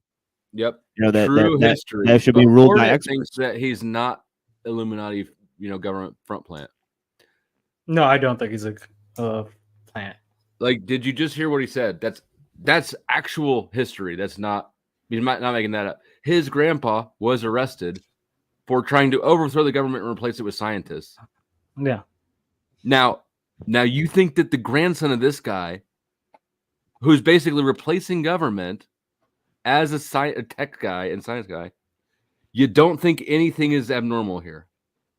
That's drawing a conclusion without actually seeing anything with it. It's like, okay, this person's associated to this person. You're actually you're making a connection that it does not necessarily there, right? It is heavily supported by the evidence. The odds of just those two occurrences being random are astronomically low, unfathomably low, because individually each one is super low. The fact, the ability of them to be we have multiple instances of that happening throughout the world. You're willfully stupid. See, because you're not stupid. No. You're deciding to believe this bullshit, and you know it. Ideologically, I mean, it is pretty rare idea. It'd be like extreme communists, like maybe Barbara Marx Hubbard, like the Progressive Party platform, or something like that, where it's sort of like sort of leaning towards anarcho-syndicalism, where it's like, well, the technocrats should take over the government. That's pretty extreme opinion. Yeah, I forget what was it happened here in the U.S. It's like in the 1920s. We had the same instant. I forget what they were called. Fuck. The progressives. Either way, like I don't know if it was the progressives. It was the basic theory of like the smart people should be in charge. That's why we shouldn't be like relying on like eugenics being voted into it. Yeah, if you look up Henry A. Wallace and Barbara Marx Hubbard. By the way, Henry A. Wallace put that pyramid with the eye on the back of the dollar. But yeah, that's the same guy who said, yeah, we should replace the government with experts. That was before the 1920s. That's why I'm just like, this has happened throughout like. Well, that was he was FDR's vice president during World War II, right? Yeah. You have the same people getting caught doing things and then trying them again, the same entities, but you think that they're not connected. It's fucking wild to me. Different entities, firstly, because they don't identify with each other, right? Direct descendant, right? A grandson and grandfather or grandchild. Well, that's the Elon comparison where I'm saying like this like other group isn't necessarily connected to that. It's just not it's a concept that's not really that obscure where it's just like people want smart people in government. Like that's not a hard line. Yeah, that's not what the belief system was, and that's not what Elon Musk is doing. So it's not smart people. Smart people naturally rise to the top. Elon, wait, I don't understand. Is Elon a plant or is he trying to take over the government? I don't understand that. That's because I've phrased it both ways because I'm using sloppy language. My point is that this is not an organic, and I don't even think that you're asking me a real question. I think that you've seen my sloppy language and you're exploiting it. No, like I've actually tried to understand because it's late flow. Like that's why I'm just like kind of all over the place. Okay. The powers banking powers, right? He's from banking powers, and his first business was PayPal, which is a bank, a tech bank replacement, but it's a bank. He's a banker first and foremost, and he's from a banking family. Yep. And so it's both, but neither. It's the government works at behest of there are powers above government. To treat them as either way as independently operating entities is a false paradigm.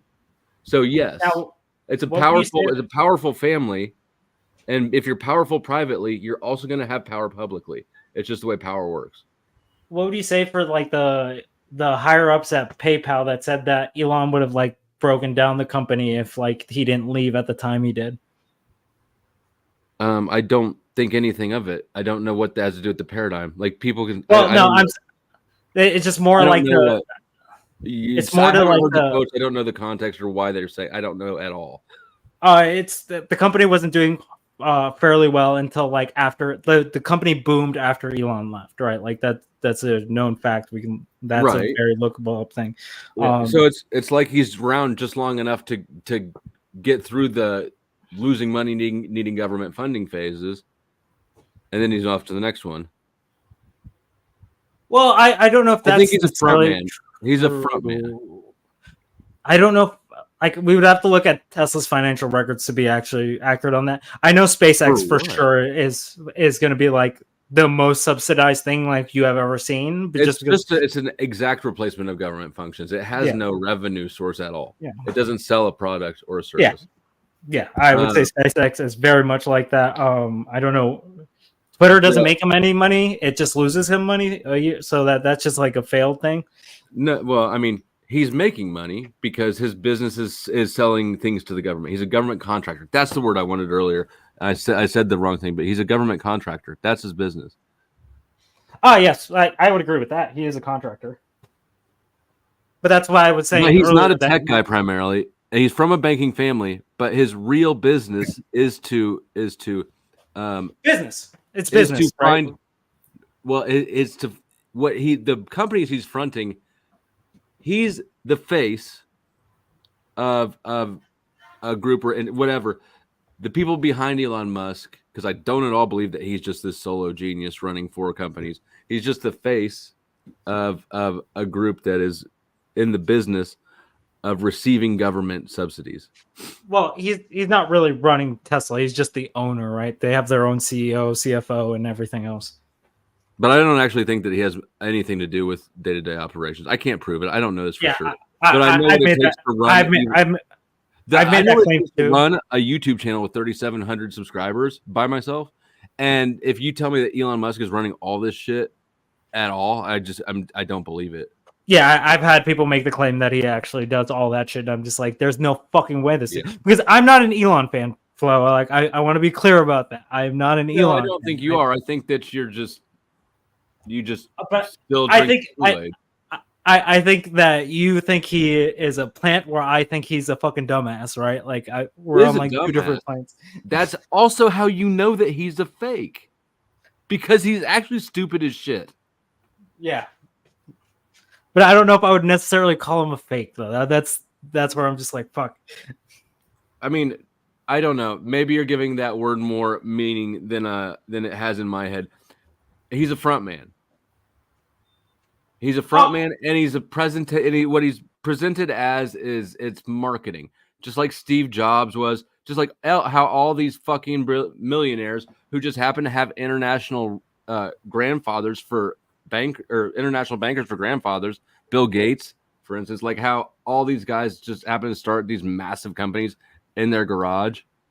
Or when they're college dropouts, like, come on, this is not a real life story. Well, Elon's is like more direct, where he like had a huge lump sum to like start up like PayPal, and then these out. massive companies. Our economy is is closer to a fascistic one than to any other economic system, because to get actually big, you have to have government support and government contracts, right? The free market. Government contracts generally pay more than the general public. Way more. And way better. But like the idea that the retail universe could be taken over by a fucking used bookstore is absurd. So these seed companies are all government startups, right? Like it's obviously a private person, but it's running, the DARPA model. Here, you be an innovator for us. With your private company, with our money and our stuff, like it's because it's more expensive to build infrastructure and do all that stupid shit, right? Yeah. Well, it's also a way to skirt the rules about what the federal government can and can't do. Yeah, to a certain extent. I just don't see like SpaceX as like I see SpaceX as like just a humongous waste at this point, where it's just like, I well, mean, why are the we throwing whole so much of it? space program. I don't know if you like. Maybe I don't even have the energy to go down this rabbit hole. The whole space program has been broad from the get top to bottom. Somebody take it over for me. We've done this before, Flo.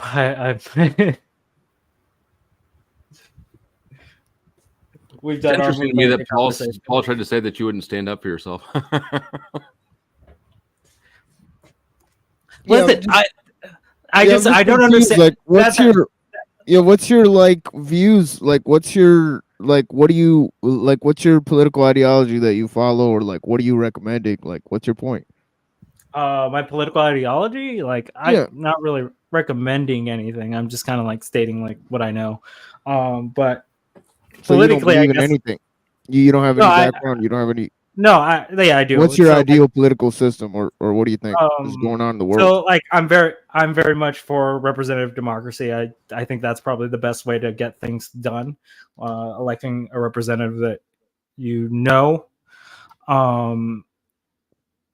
Capitalism seems to be the best economical system that we have currently. I don't see another one that we can use.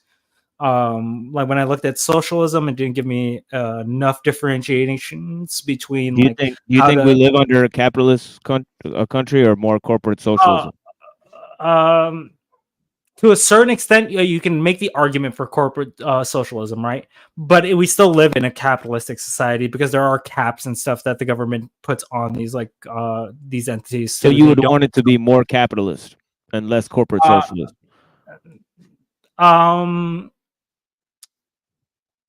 I would say that I would prefer that the caps remain there, and if not, like we put at a like more stringent level where it's just like for like medical stuff, like we could probably like tighten the rails a bit. Where like for selling like fucking t-shirts or something, I don't care how much you're charging. Okay, so you believe that other than medicine, most industries should not be regulated. Essential goods would be the best way to phrase that. So do you think we're living in a representative democracy, or do you believe that? We still live in a representative democracy. The thing is, like the representatives we have aren't the people that we have. People have just gotten lazy. Like I've said this on flows before, where it's just like if you want someone to be in power, you're gonna have to go out there from grassroots and bring him up, right? Like at your local level, you have the most power, so you can get elected, set like regulations for your like local set, and then if you succeed in the local set, you can start working your way up to the state level and then to the federal level. But it's like I don't remember what the exact number is that you need to win a national election, but they put dollar amounts. There's a financial minimum that you need to. It was like it's like 10 million and change, right? So really, all we're talking about after you get out of local is you selling, right? This actually ceases to function mechanically at all as representative democracy, because your inclusion in the candidates is determined by you appealing to not the public, but the deep pockets, but super PACs and stuff like that, right? Like so they're functionally the ones determining whether or not you even get to enter the race. So that is who you're representing at this point, because that's who's in charge of. I could agree, but then we see like politicians, like governors that have become like governors through like grassroots like fucking things without actually using PACs. Which ones are those? We have like several instances of them. I can pull up a list for you, but it's not like something humongous that happens, but it's like I wouldn't trust that list at all. I'd have to really look into it. Because who are those people connected to? I mean. I don't believe that Tom McDonald is an independent rapper. He definitely has to have industry shit behind him. Well, like we have had multiple independent running people like since like the 1800s. We've had multiple, like I think the list is up to like 100 and something. That sounds extremely unreasonable. I'd have to really see that list. That's a strong claim. That's a strong claim. But other than that, some of them. go ahead. some of them claim to be like the silver Republicans, or like they're an independent. Yeah, they all have like really fucking weird names. So it's not like they don't have support. Yeah, I never heard of them. Never heard of them. Yeah, it's these small like grassroots things that happened in the past and just like brought people Yeah, up. of course, But of it's course. not- At the level of grassroots, people are able to maintain and gain a modicum of but local influence. But that doesn't mean that they have- presidential. We've never seen that happen. That to Yeah, be of course clear, not. that's Of never course happened. not. Yeah, of course not. Of course not. It's been set up like that. The whole idea of representative democracy is to set up filtering mechanisms between the elites and the common people. I mean, could you imagine anything more obvious about how not representative an election is than the Bush-Kerry election, right? Where the Skull and Bones has both candidates, like both candidates from the members of the same fraternity at the same Ivy League school. Like, well, oops, look what happened by coincidence. Yeah, right. You know what's so weird? That everyone was calling Kerry the devil, and fucking Bush was just like viewed as a superhero. I was just like, what the fuck is going on?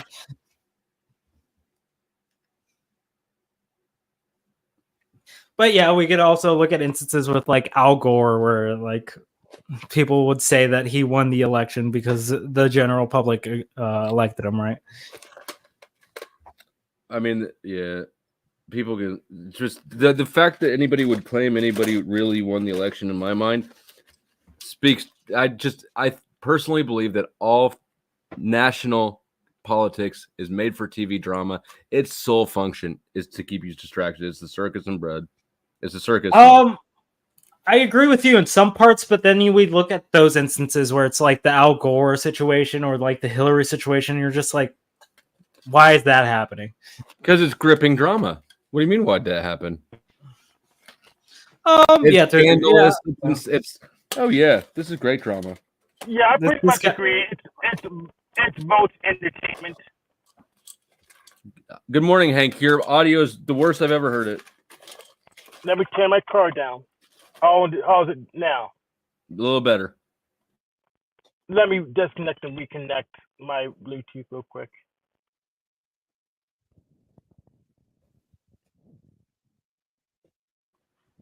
I agree with that last comment you made, which I don't normally. When I start reading your comments, I almost never expect like this is going to be something I agree with. Okay, how's it now? You know, you're all right. Go ahead. Yeah, national politics is both entertainment, like pro wrestling, sports entertainment. So there's some part that's available, most of it's fake. Maybe the winner's not predetermined, but everything around it fake as fuck. I mean, it's really like amazing. Like, I am actually amazed at how successful this shit is, though, because like Trump and Zelensky, I mean, these are career actors. Trump has been an actor for half a fucking century. And now people are seeing a guy that they've seen in different roles on TV in a different role. And they're so convinced he's not acting now that they'll like, you know, storm the they'll fall on the sword for him, right? Like it's crazy how effective it is. I mean, it's not really unique to Trump though, because if we look at Reagan, like he's falls under the same. Right? Yeah. No. It's not unique to Trump. I was just using that as an example. Like we've got a ton of actors in politics. Like just we're learning about this stuff by watching it on TV. We watch actors on TV, then go on to act like they're not acting, but we're still seeing them on TV in dramatic situations. And how few people are like, hey, wait a minute. Wait a fucking minute. That Ukrainian guy, he was a comedian. He did that thing where he played piano with his dick. Zelensky? Yeah. I didn't know that. Oh yeah, Zelensky was an actor. He took, I think his first term in office was like right before the war. Well, nobody even saw Trump right before. He ran for president. He had the whole birther conspiracy with Obama. So what about that? Tie that in. Like they funded this whole operation that was like a pre QAnon operation, talking about how Obama was a Muslim. How he didn't have a birth certificate. So Trump was leading the charge in that before he ran for president. So it's like he was partaking in disinfo campaigns right before he ran for president. But if you look at it in the bigger plot or storyline, right? I actually view like WWF and wrestling as way more pivotal culturally and than just cheesy entertainment. I think it's actually where we iron out some of these bigger, longer storylines, but it's also done in a dramatizing sense so that the American public can, because we're all conditioned to view professional wrestling as what fake reality looks like. So that by comparison, politics looks real. But we've all been automatically programmed that we don't even notice that oh, well, we know what fake reality looks like. It looks like WWF. Like, well, that's absurd reality, fake. Well, real reality looks pretty close to WWF too, because of all the color Trump got when the bullet went by. The color. Greetings, everyone. Good morning. Morning. I heard you guys talking about the finances and all of that just a little bit ago. When I was screaming like a banshee at Hornet for being stubborn as fuck? Or Well, I'll share with you what I've come to learn. I know in 1983, there was a gentleman, Charles, who was the Board of Regents for Eastern Kentucky University, and he was also the banking commissioner that was slain in his home in Richmond, Kentucky in 1983. So, and that's about the time that hip-hop come on the street, or on the scene. It's also the same time that opioids hit the streets in the 80s. It's also right around the same time frame that the family structure started to fall apart, and then later to taking the kids and... This guy have to all those things? I'm sorry? What significance would this dead dude have to all these things? Well, it would seem somebody in the 80s have taken control somewhere behind the scenes and are obviously leading us down the wrong path. It seems to me like it was way before that. That behind the scenes, I think that the 80s, Bush Sr. was the head of the CIA. So that's when it became public, right? Like, oh, hey, here's the head of the intelligence agency now becoming president. Well, there's a lot of darkness. No, that's what I view.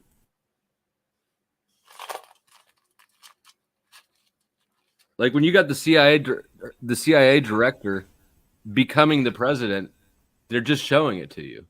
Mm-hmm. And what I also see significant to that is that Charles, his last name was Combs. Well, we'll say the family name was Combs. And we fast forward till now, after they killed him, and he was the chairman for the Board of Regents and banking commissioner, would seem that there's something real serious going on, and that apple that Eve was supposed to have bitten into just very well may be the children. I just don't believe that the banking commissioner's job is significant to the other. I don't think these things are tied. And well, I guess when we look at the whole banking commissioner situation, I mean, if we go back in the, what scripture said, God said to teach a man to fish. Fish is also a financial instrument today that a man cannot fish to feed his family. He has to fish on a financial instrument that he has to sign. And through education. Your theory with Bible reference and riddles? Well, no. I'll jump out, but you don't jump out. I'm just like pushing back on what you're saying because it doesn't make sense to me. I think there's more to all of this than some of us are really seeing, and that's kind of why I've kind of bounced out of the YouTube streets here, because it just seems that there is more disconnect out here than there is everybody coming together with what information they have from a good standpoint and intent behind it, right? for everyone to benefit and just not be the talking head. This is primarily entertainment. You don't need to wrap it up in virtue. Well, I got that, but you got to admit, though, Flo, everybody's out here talking about what's supposedly going on in society, and as we're all wanting to protect our children's futures and to see things for what it really is and not what we think it is, based on this entertainment out here on YouTube. Right. So, that's why I don't get up here and talk much anymore, because I don't see much talk out here. I see a lot of disconnect. I mean, that's, yeah. I don't know. I mean, you look at the connection there. I just want you to know that you're welcome, just because I'm being aggressive this morning. Yeah, I got it. I'm not trying to chase you off. So. We call truce. I'm a man of my word. But anyway, we look at all of that, and that's awful significant that the top guy in education curriculum was murdered in the 80s, and also the banking commissioner what have they done? Who's behind all this? And look at P. Diddy. Banking commissioners their turnover is too fast and their power spectrum too limited, right? It's a big office in the government oversight of banks, but it's just not it's not the shot caller position. But what about the faculties and the men and women that are voting for those government officials? I mean, people don't even know who's running for banking commissioner. So the people voting for him, if most of them are just punching a name with a letter by it. Yeah. Nobody knows. Well, I think what I've come to realize with that whole banking commissioner thing and the board of regents, it's a chairman, and if we look up the word chairman, is an occupier of authority. So I don't know. Everybody can call. Yeah, everybody can call me crazy if they want to, but I'm starting to believe that there's something connected to that lost tribe here in Kentucky. So that's what I'm going to call you crazy. Yeah. So here's the thing. Because every truthers pretty much see what they want to see, I could literally be putting out a clues like it's an ARG game, and they will miss every single one of them unless it's in their special interest. That's how little attention they pay. Your special interest would be intent, wouldn't it? Huh? Special interest would be intent. So if we look at the special interest and the actions of that special interest, and we determine whether those actions of that individual was an asset to our children's future, or was it a liability to our children's future? The way that you put the words together, I don't even know how to answer, because I don't know what the fuck you seem to be using special interest as if it's a thing and not reference to special interest. I don't know. I don't even know what to do with that. Well, I think if people want their opinions to be heard, there has to right. Well, I think if people want their opinions to be heard, and we all start connecting and coming together with what we've learned in all of our journeys, because we all come from a different, path, and all looking for the same thing, it seems to be. Well, I disagree with that. I don't know that I think people are always looking for the same thing at all. Well, I guess I do too, but I kind of confuse people. There's a lot of so-called truthers out here. I gave up on the truthers. I'm looking for the real leaders. Yeah, but you're on YouTube, so you're just finding content. Correct. Mostly narcissists. Well, let me show you what I'm talking about. Have you seen that shooting where the judge shot the sheriff in Eastern Kentucky? No. When was that? September 19th. The judge went into the chambers September. Yes. No, Look up. Cunningly unplugged from reality. Mm-hmm. But when you look at the detective that's on the stand in the preliminary hearing, that was on October the 1st, Detective Brian Stamper with the Kentucky State Police, but that's also the Colonel Philip Burnett Jr., who is the Kentucky State Police Commissioner. What's going on? What are they hiding from us? I don't understand. What is the thing that you're pointing out that I missed? I believe all the drugs, all that shit in the 80s come out of Eastern Kentucky, and this has all been a plan to enslave every one of us. Well, drugs have been used as a plan to control big populations for all of human history, I believe, but at least since the. But look at the effects of it. Once they put all that out since the 80s, and now all of those people that are hooked on those, they have voting rights. They got an opinion on that leadership forward. I don't believe that, not in any significant way. I don't believe that votes matter. They don't. But I know what you're saying. But I mean, you know what I mean. Your levels. Again, it's an illusion that it does. Right. And then all of those people hooked on all of that shit think they got an opinion here, and it's a popularity club, and they're voting, and you know, it's insane. Voting in their favorite contestant. It doesn't matter for shit. So there's no actual power in their hands, is what I'm saying. Mm-hmm. But I think that there was a whole lot of trafficking of people coming out down in that area down there, and I think we're going to see some shit uncovered that it's going to be a nasty past that our ignorance really allowed to happen because I think generally most people are good people. It's so ambiguous, it's almost assuredly going to be right. There's no way that what you just said could ever be wrong. Well, to each their own, Flo. You know what I'm saying? Yeah. But no, we think we got it all until we realize we didn't have nothing at all. Say that again. I said we think we have it all until we realized we didn't have anything at all. Oh yeah, correct. And with that line, you should donate to Flow State. And you know what? Thank you, Hornet. Go ahead and redeem yourself. I've been yelling at you quite a bit this morning because you have been retarded. Take the floor. Tell the people why they need to give me money. Give Flow State money because he's the most honest grifter on here.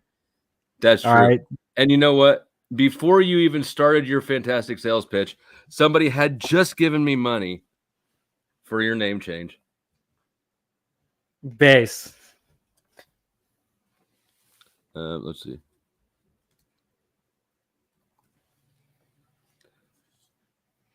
Thank you, Lauren, for changing Hornet's name to Trump 2024. Let's see. How do I get you down on full screen? I bawled so hard they thought I was a fucking nutsack. I got so much cheese in my pocket, they thought I was a fucking calzone. Yeah, that's a good idea, Hornet, and bear your name in your avatar so if someone does change your name, it doesn't really do anything. Exactly. What? Oh. Okay, yeah. It's all right. Damn, I needed a... You have a good logo. Who made that shit? Rude Mudcrab actually made this. That's good. I could ask him if he can make you one if you want. I can talk to him. I appreciate it. I'll tell him that you mentioned it. But I I don't really have a logo. I've got this angry face. The words and the You've seen me with one of the masks on panel, right? Oh yeah, I have seen you with the mask. Yeah, so like that's what we based the logo off of, one of the masks. Huh. So it's supposed to just resemble it. So Hank, well, why can I yell at you this morning, Hank? What do you think that's stupid and wrong? I'm a globalist globagandist, but I see the curve when I take the picture of the horizon, squash it. If I were going to yell at you, it'd be definitely for your shitty microphone. Yeah, you can yell at me for that. Can you recommend me a non-shitty microphone that it doesn't freaking feel like 3 hats on my head at the same time? Stop fagging out. That's all I got for you. Oh, okay. I think that's a no. Correct. Mostly because your microphone's so bad that I couldn't actually hear the rest of the question. That's because I'm in the car. But I'm not the person to bring your tech questions to. Actually, you'd be the person to bring that shit to. But I am about to undergo the process. Like I said at the beginning of the stream, which probably nobody watching now was here then. I need a tech upgrade all the way around on my end. and I'm about to sort of engage in that, but it's like a learning process, right? Like, if you need recommendations, in my hit life me without up. actually having to learn about the guts of computers. So if you need I know about recommendations, that. hit me up. Do you have thoughts on it? Yeah, PC for sure. Obviously. Okay. Never go Mac, but Never go Mac. Is that what you said? Yeah, never go Mac. I love that you Yeah, said that never because I go had Mac, an I iPhone agree. once as a work phone and I hated it. Yeah, never fucking do that. Yeah. PC, I don't care what OS you use, but no Mac. I strongly agree. But as far as the specs of what I need, right? Like I think I obviously probably need a desktop, not a laptop like I have now. And Yeah, desktop is just better overall. You can get a smaller one that is like transportable if you like want to do like setups in other places. no, I don't need it. But if you're just going for a standard one, I would be like at least an 8-core CPU and Hold on, let me at find something least right. Hold on. This is all specs I need to Yeah, I know. bought something on eBay that's gonna meet your specs already. We're going 6-8. Yeah. I'm banned from Let me eBay get for life. the link. Okay, what would say those numbers and letters again? Okay, so you need like an 8-core CPU at least. That's like the bare minimum. Like if you want to go like high end, you want to do like 16 core. And for your graphics,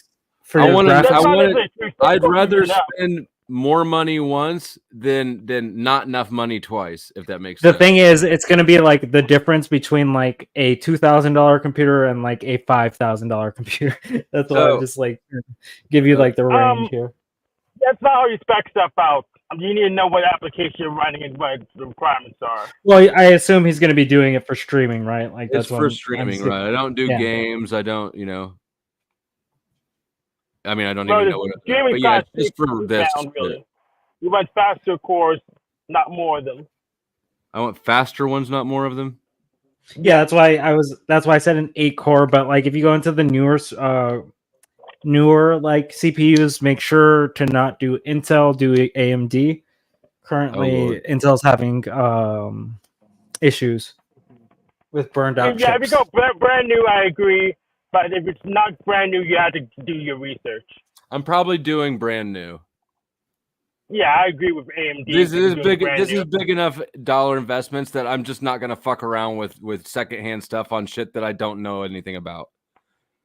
If you don't know anything about, I'd probably not go first hand because that's when you can get ripped off. Well, I need something new because it's got like the product, the warranties and shit. I don't know enough I don't know how to assess the quality of used equipment.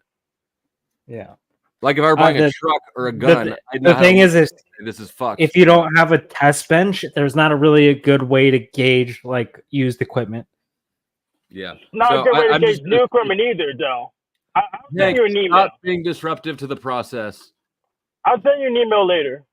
Okay, but like I understand that there's points to be made against what I'm doing. There's always a different side to be made, but like it's just I'm just not doing used equipment, right? Like the risk is not worth the reward. Yeah, you can. Yeah. If you can't trust these tech companies, this quote news is not going to protect you. You can watch some Louis Rossman. I'll send you an email. Okay, but I do appreciate the help. So at least 32 gigs of RAM, and I would say a 4080 would be probably your best bet for a graphics card. Hold on, 32 gigs of RAM. Okay.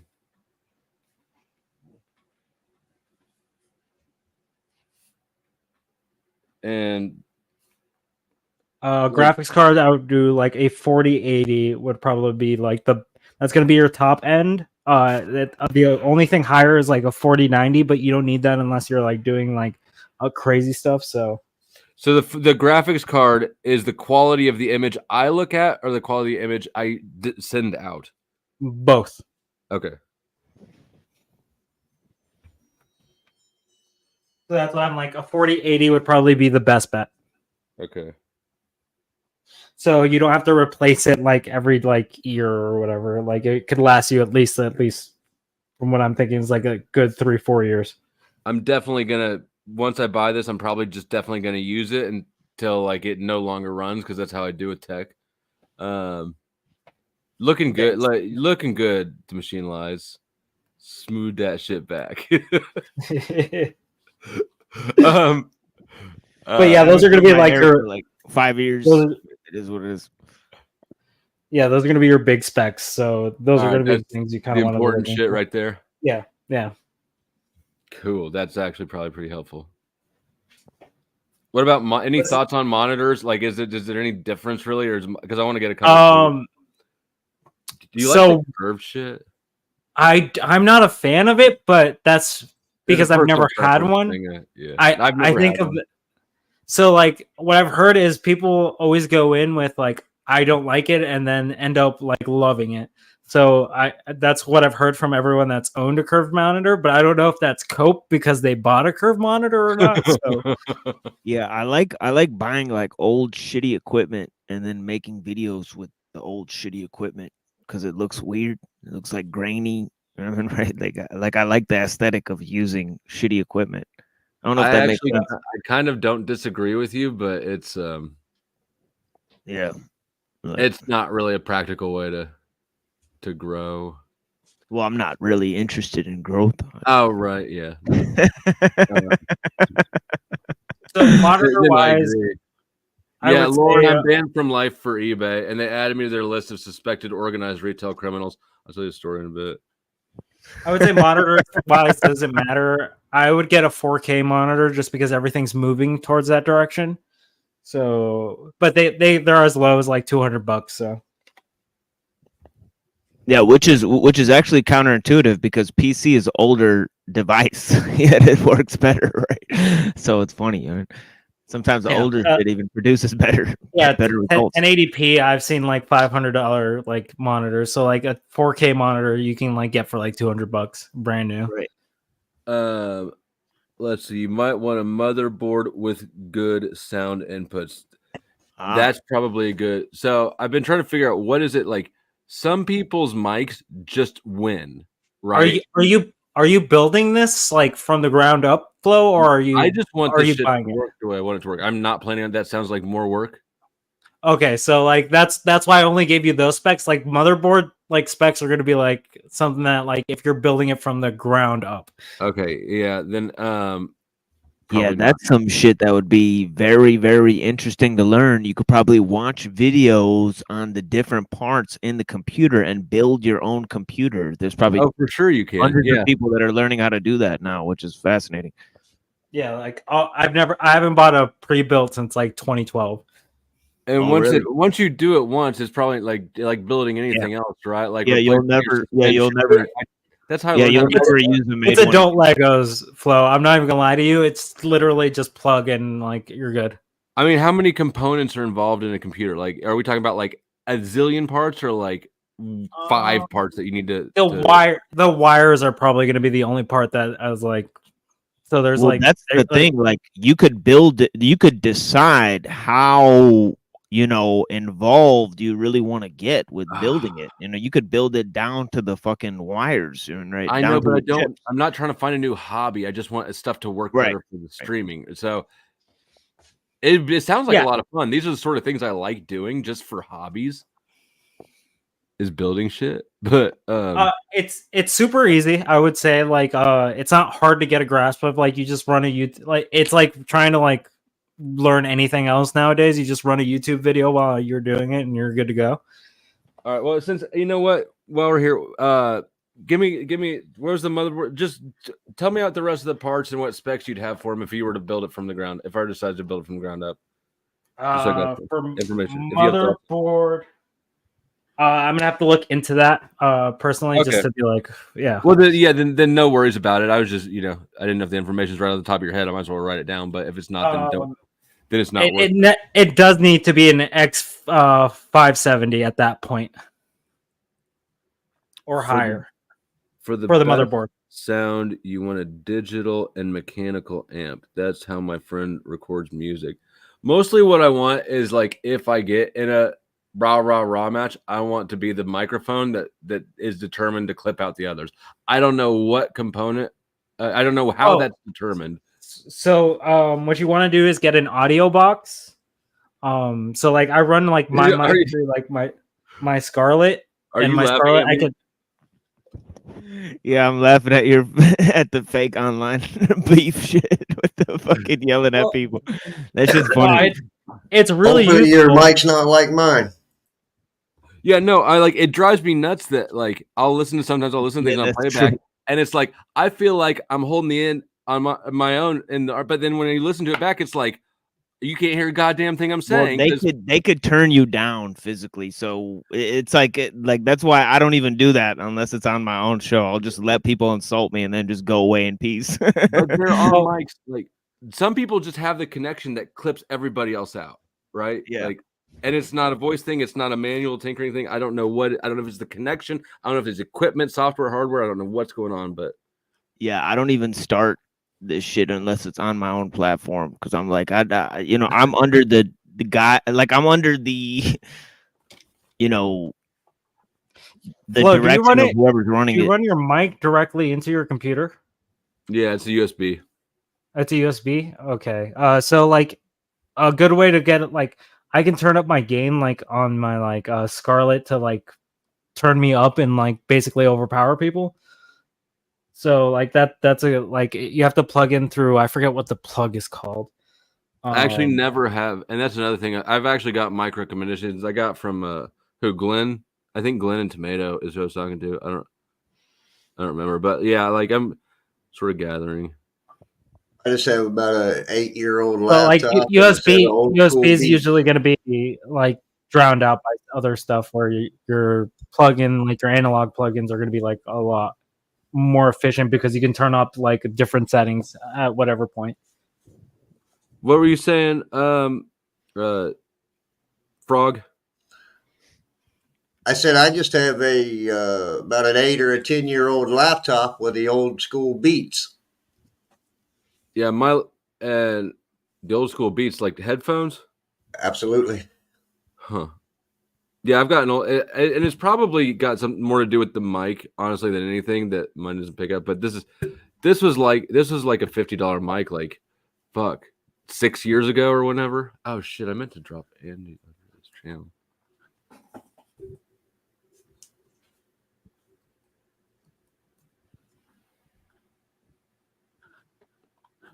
But yeah, all this shit like you can get so into the nitty gritty on audio equipment and this and that. Oh yeah, like mic specifically, like you have to look whether you want a dynamic mic or a compressed mic. It's fuck, there's just so much to it.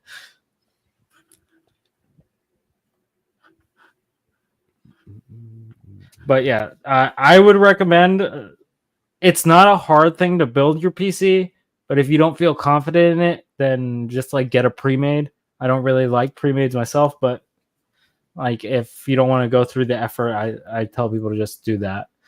Scott, I'm not trying to do audio like you're thinking of with your life. I just want look, if I'm yelling at Paul or Tommy, I don't want to have the quieter mic. Like I just want to be able to push motherfuckers out of the way if I need to. That's really the only important thing. Yo, it's a waste of time to argue with those fools. I know, but it's satisfying, and I'm not above admitting that I'm petty.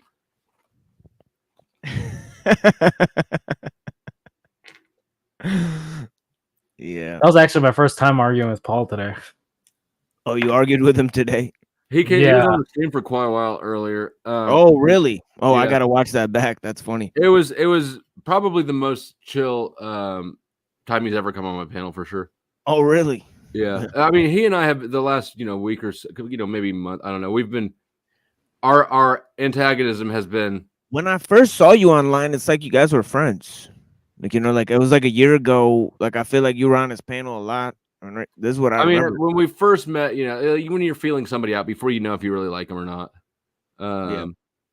Yeah, I went on his panel quite a bit when I had just was getting to know him, but yeah, I don't think he liked me from day one. But then I think he warmed up to the idea of me. Like after time, it was like, all right, the machine lies is pretty smart sometimes. So. I mean, I'm pretty sure both of us could smell. You can tell. You can kind of tell, but I always try to give people a lot of benefit of the doubt up front. Yeah. My mom always said, and I think it's great advice, assume, if you're in doubt about somebody, how somebody meant something or whatever, assume they don't mean offense unless you know they do, right? And so especially when I'm getting to know somebody for the first time, like I'm very accommodating of the fact that we don't actually know each other.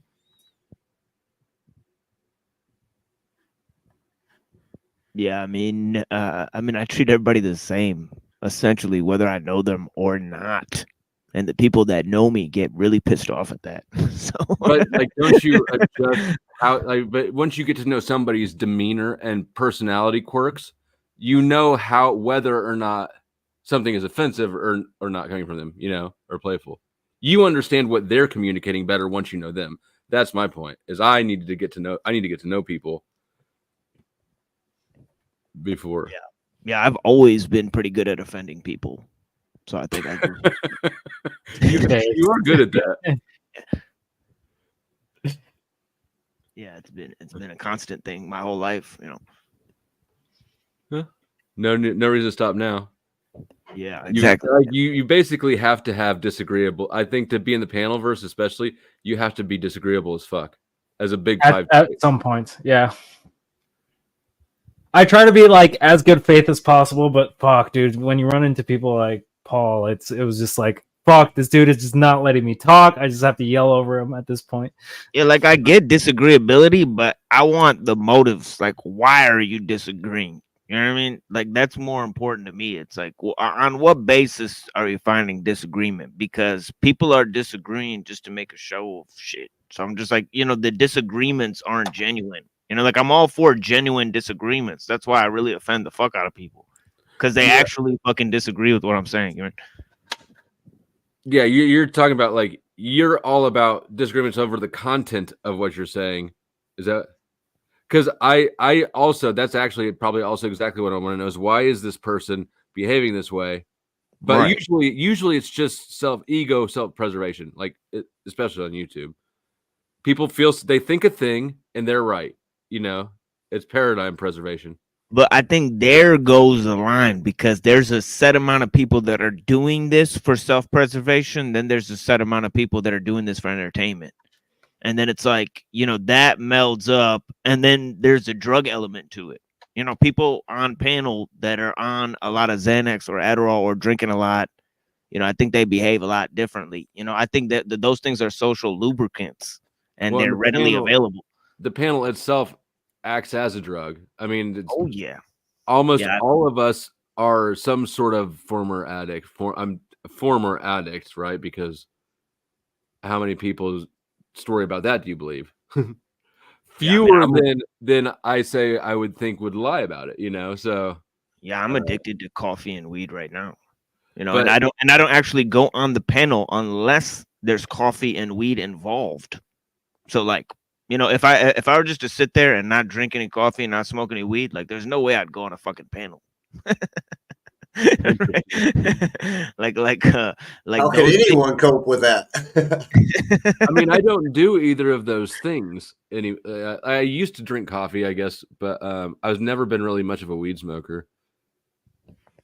So yeah. but we got cigarette smoke.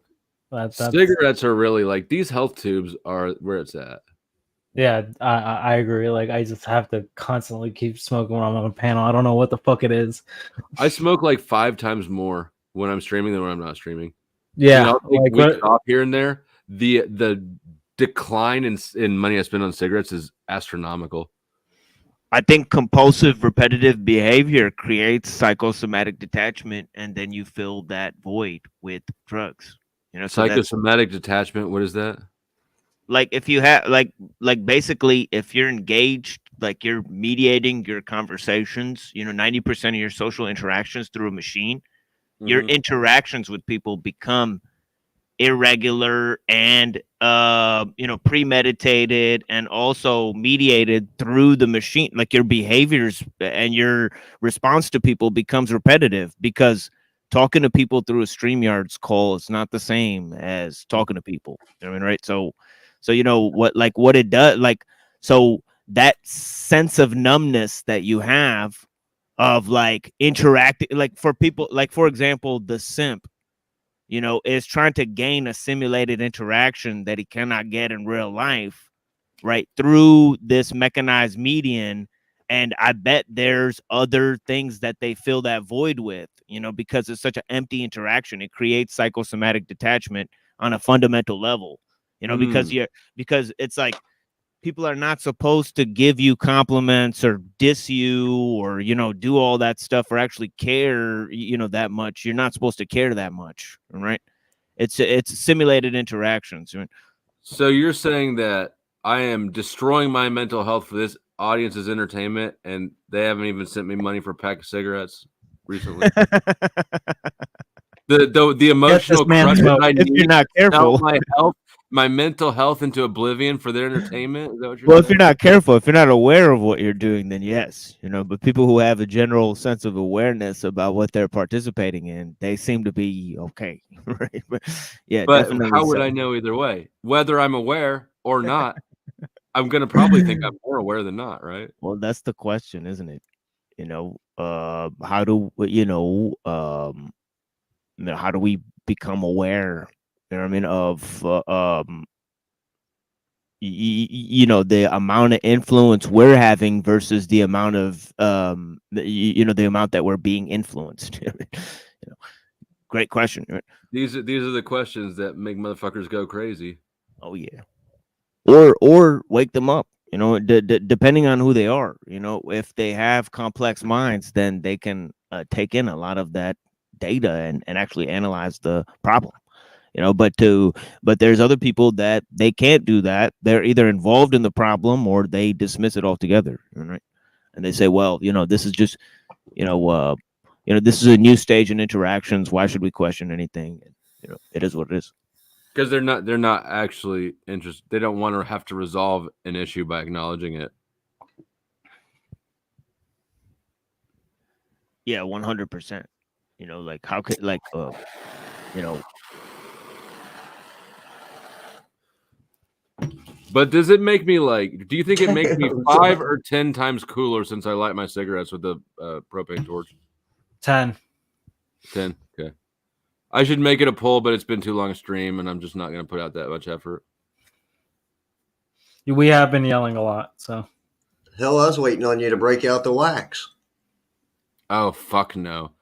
I did dabs once. I took 2 dabs one time, and that's a hard drug. I don't give a fuck what anybody says.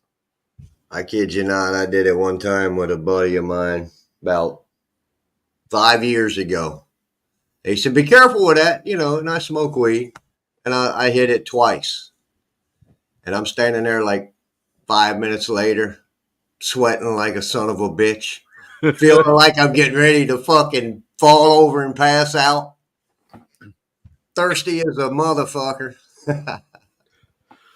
I was so high that by the time I ordered Jimmy John's, and by the time it got there, first of all, I was stupid. My reaction to how fast they got there was stupid. I was like, "You got here so fast."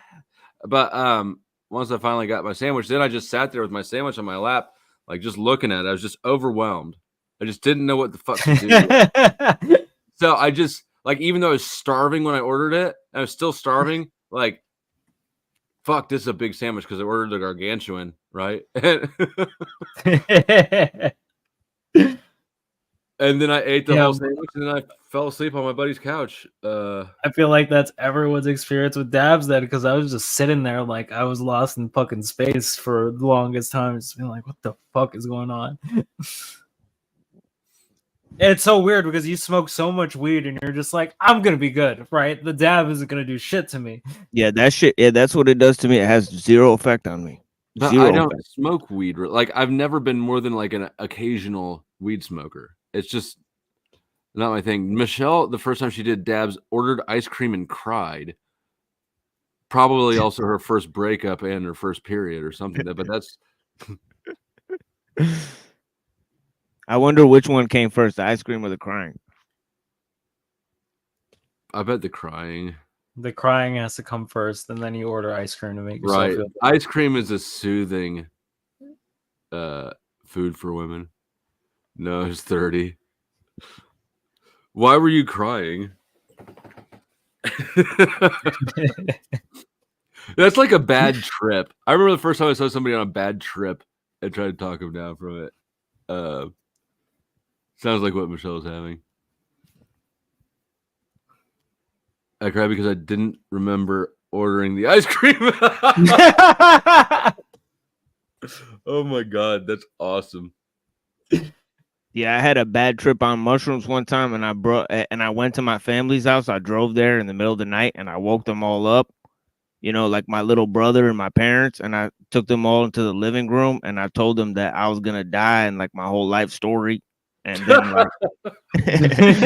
like, and then I like went away, and I was like, all right, I'm dead now. See you guys later. Like, you know, I'm a ghost now. But like, you know, like I'll visit as a ghost, but I'm really not coming back like ever again.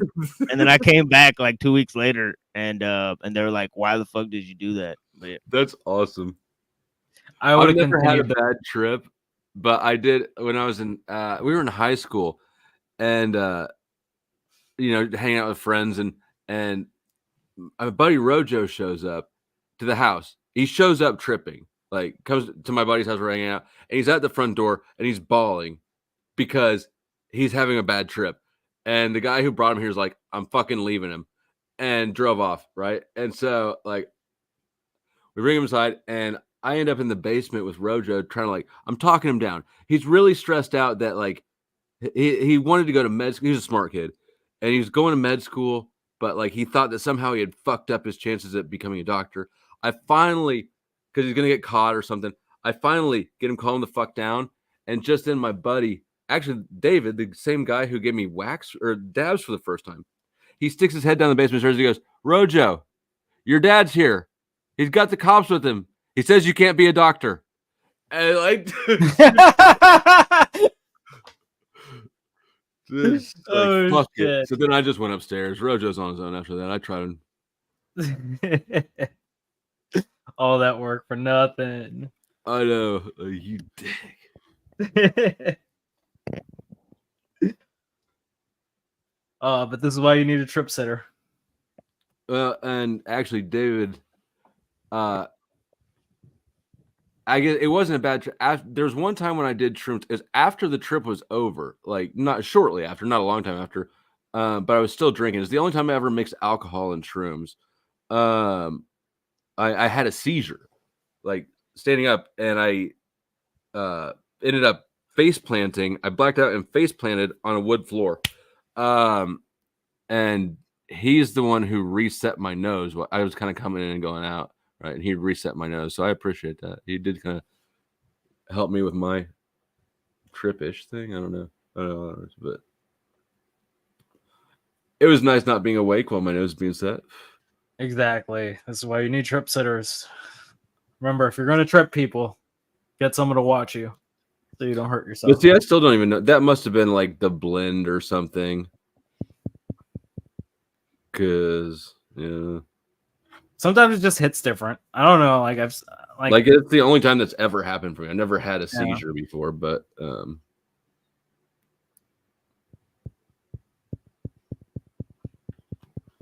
did it with my ex and his friend. They wanted to go to a party on them, but I wanted to stay home and see how it felt first.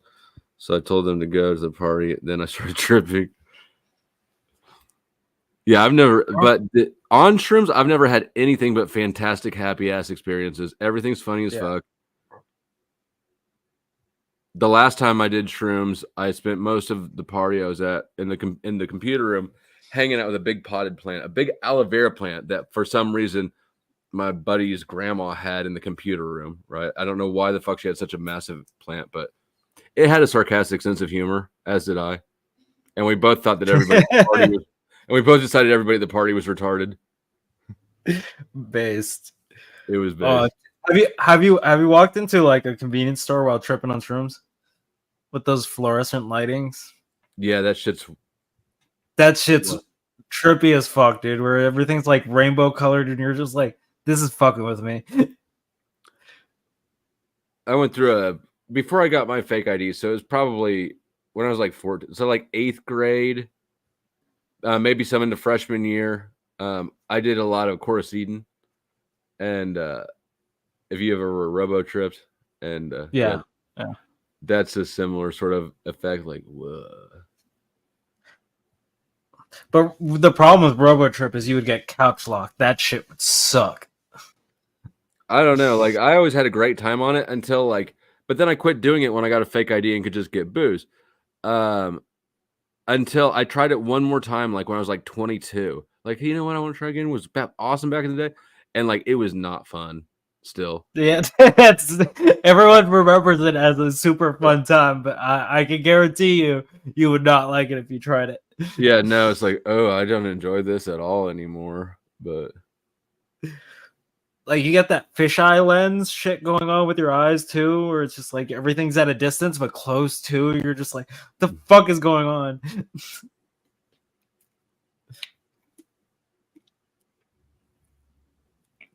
I remember trying to smoke cigarettes when I was like robo tripping. It was like the hardest thing ever, just because finding outside was a pain.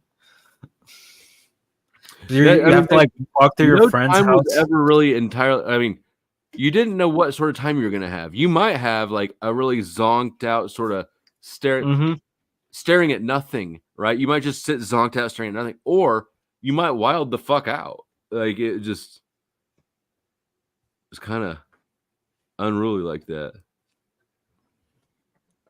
PCP. I've never done PCP, but from what I understand, it's the closest thing to Coruscant. What I was doing in 8th grade, right? All of us were doing in 8th grade. Run around town, hitting up all the pharmacies, trying to steal all the boxes of Coruscant cough and cold before other teenagers stole them for that weekend.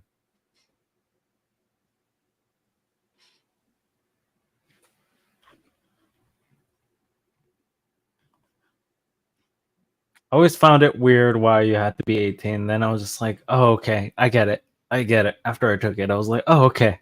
Yeah, kids shouldn't have access to this. Actually, why. It's because of meth. I know, because of meth consumption, yeah. So, well, ingredients, yeah. Yeah.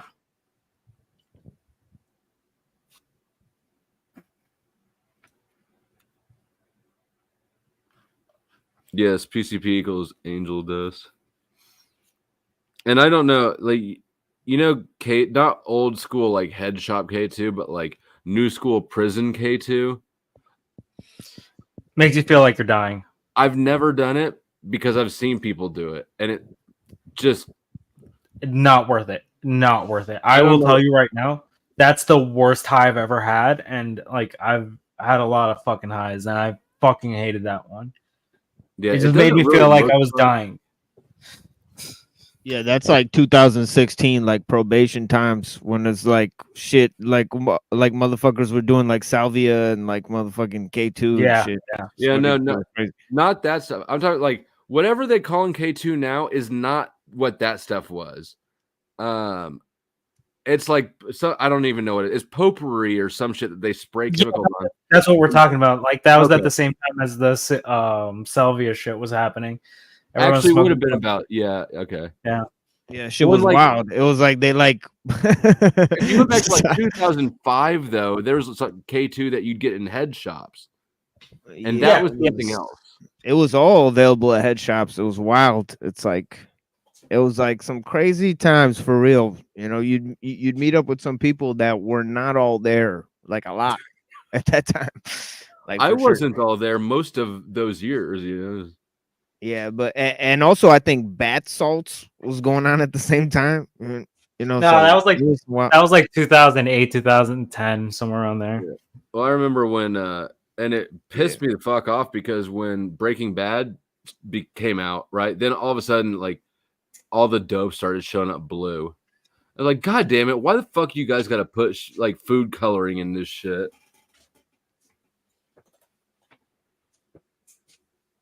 Or whatever the fuck it was. Oh, it was definitely food coloring. Like they were making blue shit. Like, oh yeah, no, it was an additive. I assume it's food, or who knows? Just whatever they could put in that would turn it blue and not really affect the way that it burned. But who knows what holes it's rotted. But my brain's already pretty solidly has its defenses up from all the years of Coruscant, right? You know how lions kill off like the weak zebras and it strengthens the herd? That's how I view drug use, is it kills off the weak brain cells. So the strong ones I'm left with actually work. My overall brain performs better because I've killed off the weaker brain cells.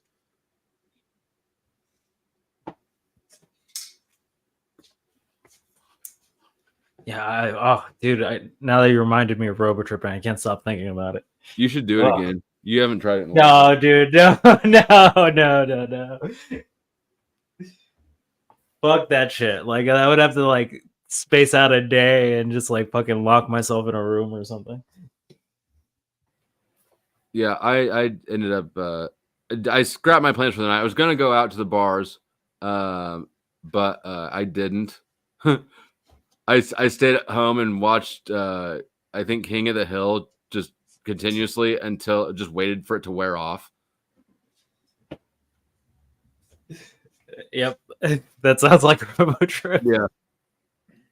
So I remember sitting on the couch like going, all right, I'm not enjoying this, but what time is it? Okay, probably got about 3 more hours. That was also the crazy part about robo tripping, that the amount of fucking time it lasted was crazy. And depending on what you took, like if you like, I know people that took Delsum and they like time didn't make sense on Delsum. Like they'd be like, "How long has it been?" And it's like, "I'm like 15 minutes, bro. What are you talking about?" He's like, "Dude, we've been sitting here for 8 hours. I swear to God." I'm just like, well, and the last time I did it, so it was the last time I did it. But one of the girls I was with, it was the first time she did it, and she has a personality thing, right? And like 2 months later, she was at home in St. Louis.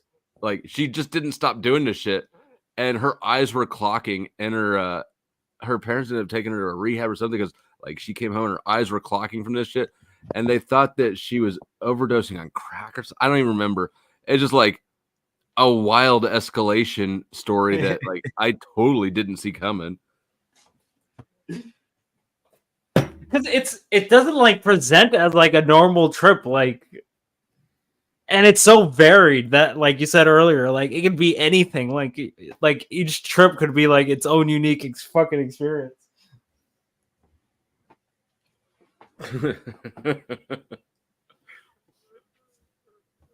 I'm sure that stuff didn't do any permanent damage. Yep.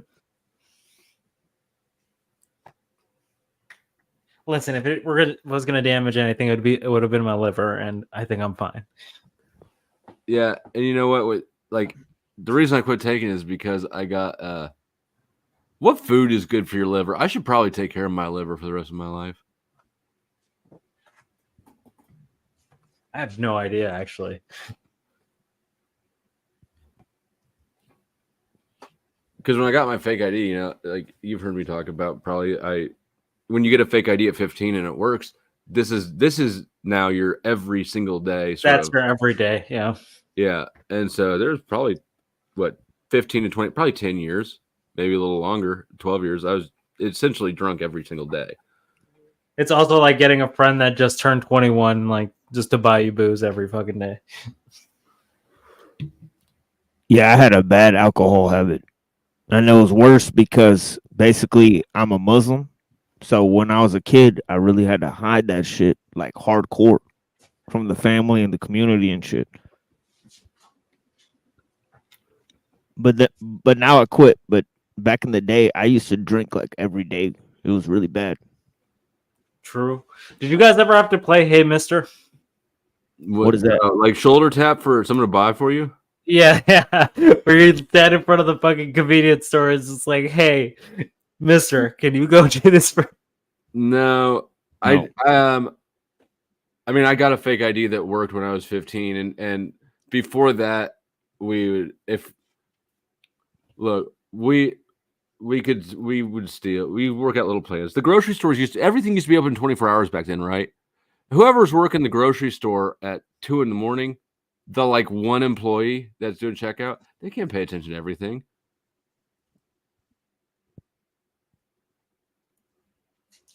True. Yeah, that's an effective way of doing it. And I can talk, I can chat somebody if I need to, and that frees up whoever else is, I'm distracting for it. Like, it's fucking silly because like I'd distract an employee and then they would go grab a case of beer out of the aisle and then just like try to dash out the front door of the grocery store without getting noticed. Yeah, when I stopped drinking, I took like LSD like all the time.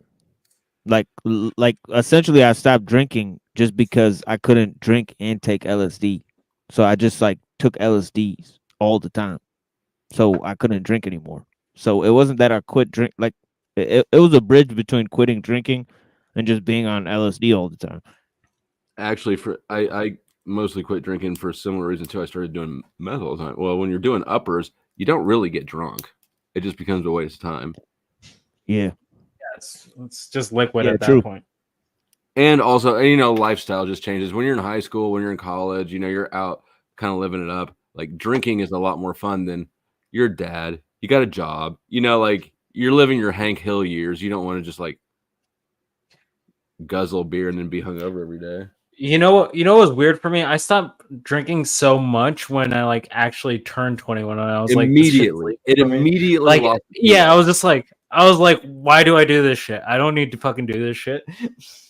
Bars immediately lost their appeal for me the minute I turned 21. Exactly. The very day I turned 21, I was like, what is this place? It's just I just come here to drink beer, expensive beers, and I can't change the channel on TV. This is fucking bullshit. I think it's the I shouldn't be here or I shouldn't be doing this aspect that made it cool, and just after that it was just like I don't want to do this anymore. Yeah, that's the place to find girls for the night. I think that probably the biggest appeal to drinking was fighting and fucking. And if you're in a relationship, like you're not out trying to do those things. I hung in them bars flow from about 17 to 28 years old. I could see you being in one of those bars. Well, it's like you said, and then all of that crazy shit and the fighting and everything. And see, my father got killed when I was 6 years old, and I don't know, hanging in them bars. And then my mother said something to me one day: "They're gonna kill you just like they did your father, son." And because you were being woke me up. I got out of the bar scene and all of it. Yeah, I quit. Of course, the children had a big play in all of that. You know what I mean? Time to man up. Yeah. Well, yeah, and that's when I quit, I guess, for lack of a better word, recreationally fighting, right? It was when my daughter was born. And I realized that, I felt like I have a right to risk my life doing stupid shit, but I didn't have a right to risk her dad's life pursuing stupid shit. So, yeah. Plus, fist fights in high school, the older you get, the more they evolve into knife fights and into like homies, somebody else died, Yeah. No. Or you someone not recreationally fight as an adult like you can when you're younger. The issue is when you're an adult, people don't stop. Like at some point, like I think when you were a teenager, you'd stop fucking swinging, but fucking adults, man, you just keep going. Well, I ain't gonna say that there hasn't been some sort of benefit from all of that because, seeing a lot of things that go on in them bars, you can really learn a lot. And I actually think that, I think every guy should get in a fight, an actual fight with another person, not their cousin or brother, another man who actually wants to hurt them, right? At some point after puberty. Because if you win, you'll learn you can do a little more damage than you thought. And if you lose, you'll learn that you're not made out of glass. I just think it's sort of an experience men should have, is getting like a rite of passage, right? Yeah, I can agree with that. Like, you just kind of need to know, right? It's one of those things that if you never try it, you'll never know. And if, the worst that could happen is that I guess you could die. And at that point, it won't matter. So, yeah.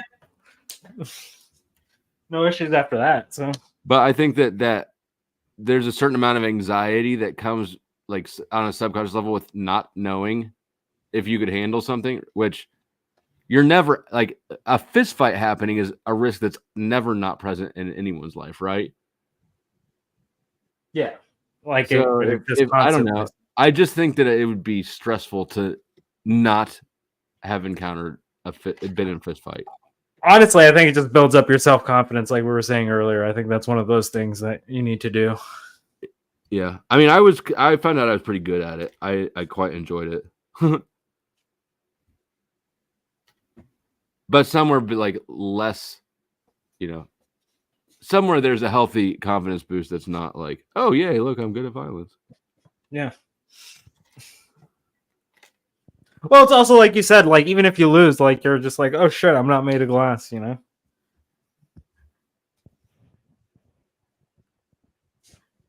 I've been pretty good at avoiding conflict by manipulating people around me who are powerful enough to defend me. You bitch. And I mean that in the best way possible, but god damn it. And I believe the fuck out of that too.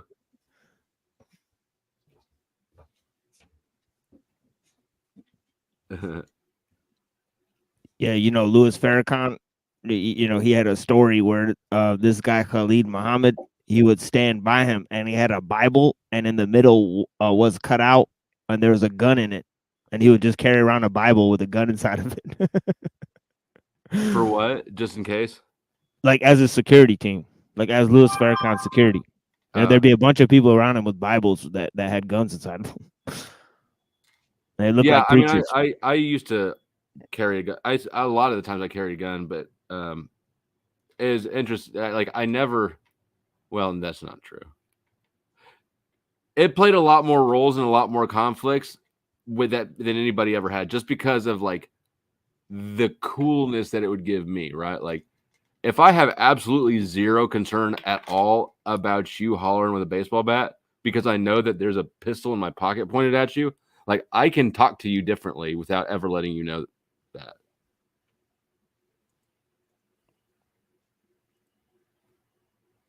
But that was when I owned pistols. Chuck, yes, an all-nighter. I've been up all fucking night yelling at, well, Hornet here's the last one. The Freak got it earlier. Paul, I feel like I was pretty damn patient with, honestly. Yeah, I was the one yelling at Paul. I almost got it. No, I'm kidding. Oh, no. Scott down there finna get it just because, What up, Based? Yo. Scott does. What up, Hornet? Machine. Flow. What's going on? Oh, Flo, do you have that conspiracy thing today? Oh, fuck. Yeah. The conspiracy thing. Tonight, Mod Monday. Thank you for reminding me. What's the conspiratorial? It's the topic, our conspiracy theories. I don't know how she's phrased it, but basically about that. And I'm Mr. Slave is gonna be on. I don't know. Yeah, I'll probably call in at some point and tell them that they are real. Obviously. Yeah. I mean, they're obviously real. Yeah, I mean, like, conspiracy is the lube that makes the world go round. Oh, yeah, like, did you read Plato's Cave? You're like, it's been a done deal for 2,000 years. Conspiracies. Chuck's awake. Let's make you some money. Well, theories or conspiracies. I'm gonna bounce out of here, gentlemen. It was a pleasure hanging out with you. I appreciate the time up here on your panel, Flo. Always a pleasure, my brother. Anytime. Excellent. All right, take care. And hit the like on your way out if you haven't. And everybody watching, I appreciate I'm gonna hit the thumbs down. That's fine too. Hit whatever thumb you want. Just rub a thumb. I got you, brother. Yeah. Go Trump. Oh, that's the wrong guy. Yeah. Go Trump anyways, man. So what's the joke with the Trump? Are you, I assume, not a Trump fan? Is that what? I'm not a Trump fan, yeah. Yeah. Are you a Harris fan? I'm not a Harris fan either, though. But Who are you more? Who do you dislike more? I think I dislike Trump more, but that's because I've seen Trump a lot more of Trump. So you're going to But vote he's for an Harris. outsider. He's not one of the powerful people. He's not an insider of the power elite, right? Sorry. Who are you going to vote for? You know the answer to that. You know I don't participate in that fucking bullshit. That's the right thing to do, not participate. That's the correct actually answer. Relinquish your voting card. Based Oracle, please take this. It's been too long of a night for me to start this shit from scratch. Yeah, voting is pointless for many different reasons. Not one reason, not a singular, but for many different reasons. But what it does do is allow people to cope, to believe that they have an impact, which they don't actually have. And even if they did, they're too fucking retarded to discern who would actually be a good leader. So the whole thing is a sham, and you're better off doing just about anything in the world that would be somewhat productive over going to the fucking voting booth. Isn't it, what's his name, that George Carlin has said, it's the illusion of choice. Yeah. I liked him. You mean you've already heard this shit and you just asked me the question you asked, Scott? No, dude, I gave up my fucking voting a long time ago. Electors pick who's going to be in there, and they're told who to pick. So it's a mess. We're dealing with the fucking full-on usurpation of the government by the Bar Association of the bank. We're fucked. There is no such thing. Like it's like you said that first sentence, and I was like, "Damn, I'm agreeing with Scott this morning." And then you continue explaining yourself. It's like, "Oh yeah, Scott." Dude, you know the government is run by people above any of these fucking positions. Correct. Okay, so just as long The as Bar you're Association. well, I mean, They're using maritime law. It's a number of different PMAs. You're a straw man. There's that.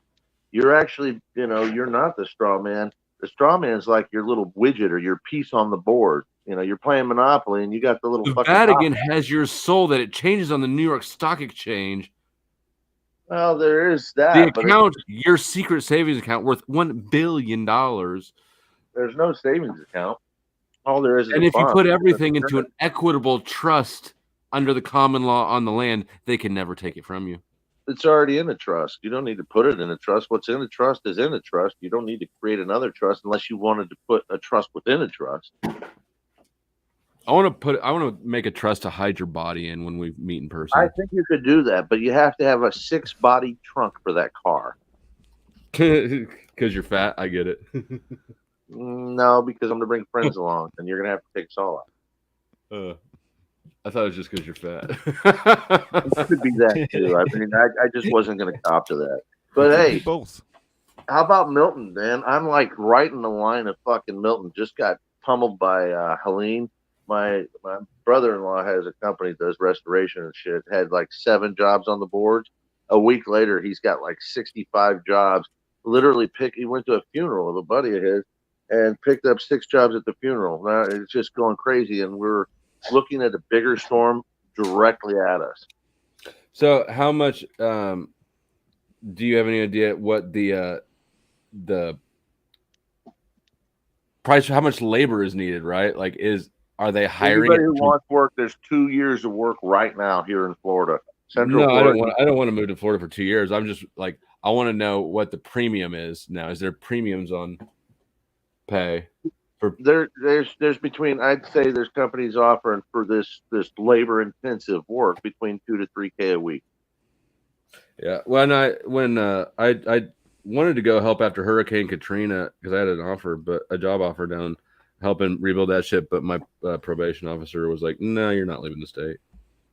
Yeah, I could give you $1,500 with us right now, but we're doing insurance work. We got to cap it. The people that are coming in and there's a lot of cowboys right now. They're going to have to weed this out. But here we got a storm that's just it's actually kind of cool because the outer islands, barrier islands, they decided because of this next storm they're going to clean up all the shit. So they're actually on a massive effort to clean up all the debris right now, just so the next storm doesn't fuck things up with a bunch of debris. So that's One good thing that happened because of this other storm is all that shit's going to get picked up right away.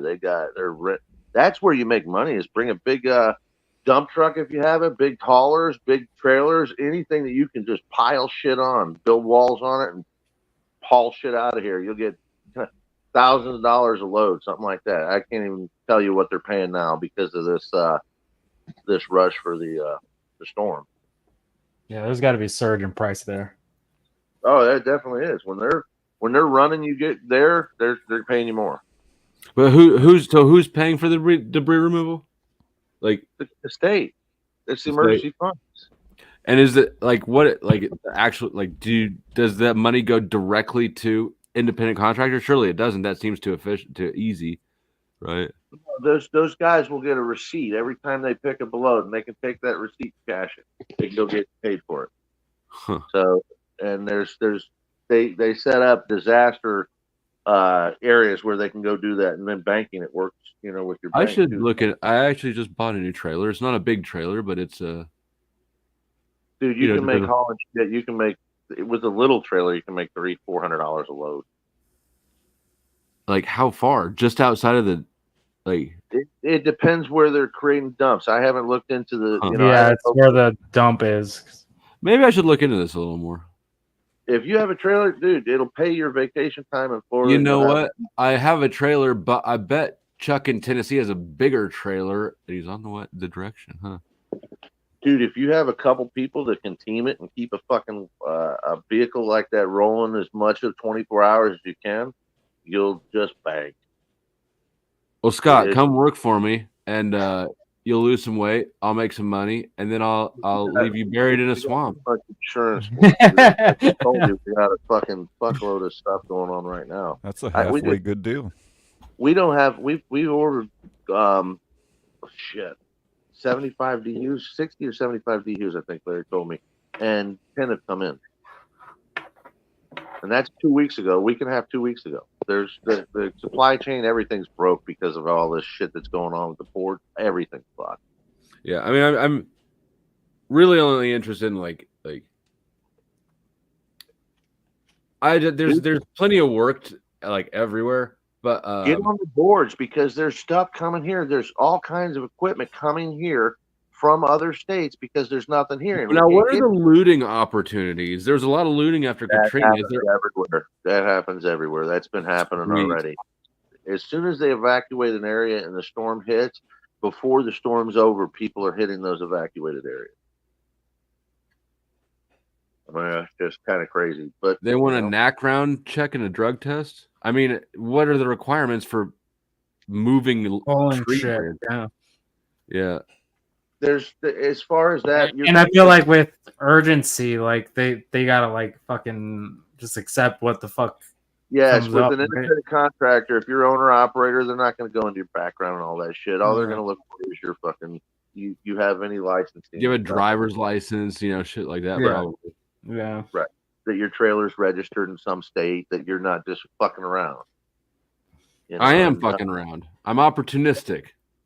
Well, go. I mean, you can just go online and start checking for people. They'll pay to get you out here. I mean, there's a need right now. Sasquatch, I'm coming for your shit. I want that battle axe. I'll have to loot somebody. And I'm not even gonna make that joke right now. The funny thing is when you start talking about looting, the insurance companies are throwing so much shit away that you just have to go through garbage cans if you want to make money. I've got this weird thing called my ego. Like I've never been shopping in a dumpster, and I never will. It can be perfect. It can be perfectly good shit sitting outside the dumpster. I'm still not. That's trash. I just know what we throw away. What if you see someone like throw like a super expensive piece of equipment, like still in the box? Watch obviously there's going to be a limit to this, but I don't. I'd have to observe it in passing. I'm not going to go rummaging in dumpsters to find it. Yeah, no, that's what I'm saying. If you see someone like throw it away, you see that it's in the box, you see that it's new, you go grab it, right? And actually, I have picked up things for scrap, but only if I'm like already have a load of scrap, Let me just put it to you like this: if water touches things, then insurance will pay for it with flood. So that I know. I was in restoration for a couple years.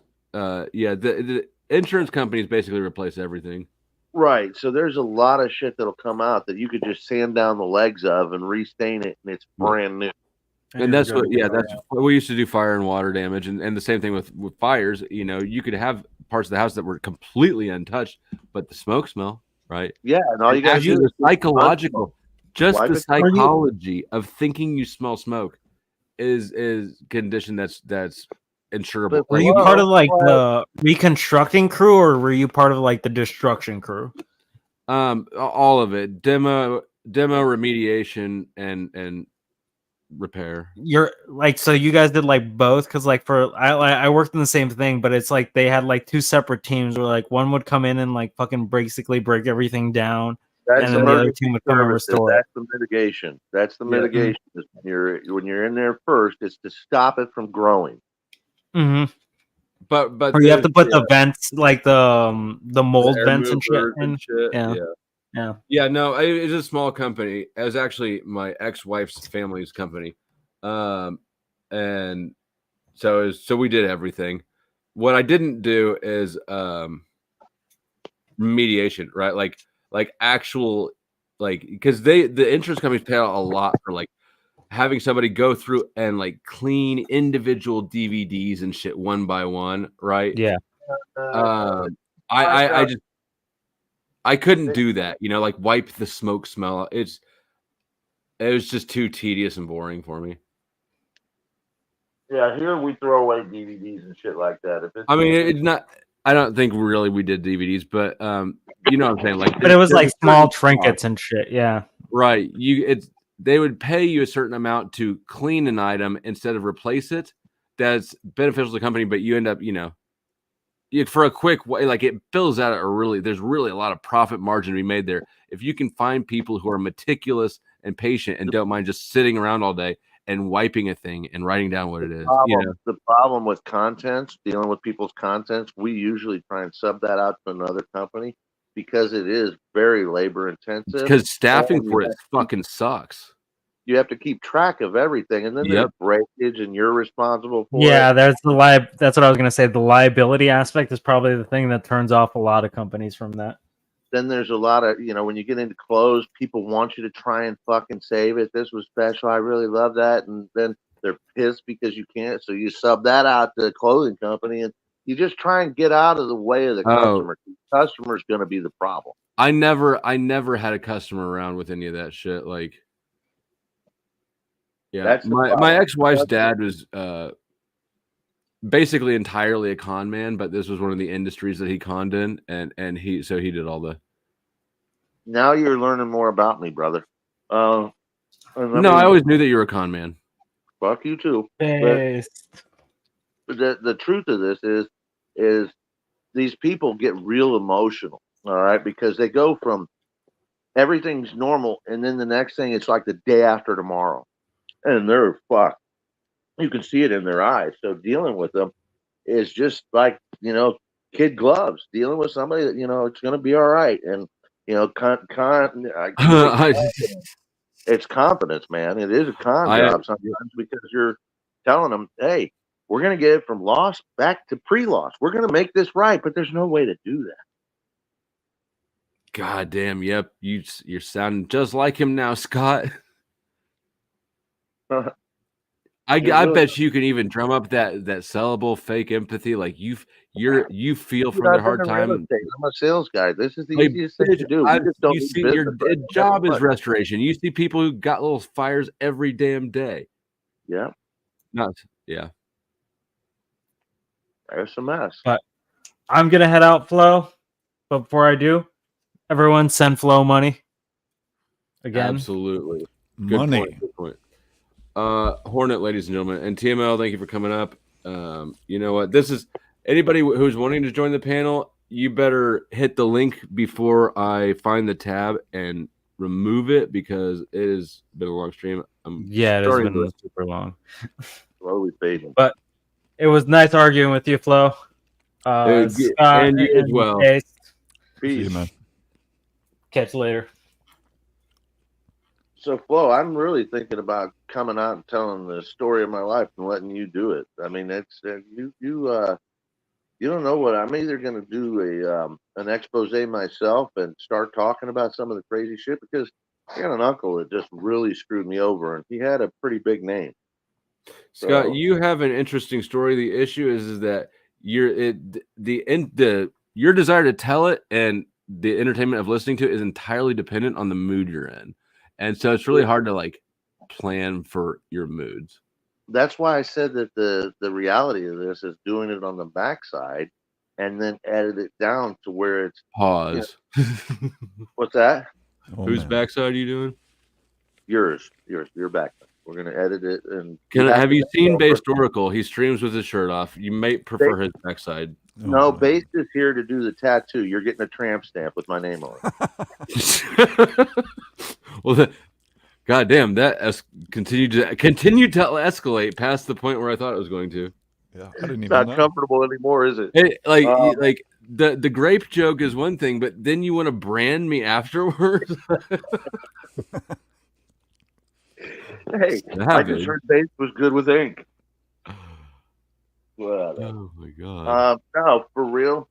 The thought that I had is doing this as an interview thing, and not even putting it out on YouTube, because I have access to put it into festivals and maybe putting it Into out there. festivals.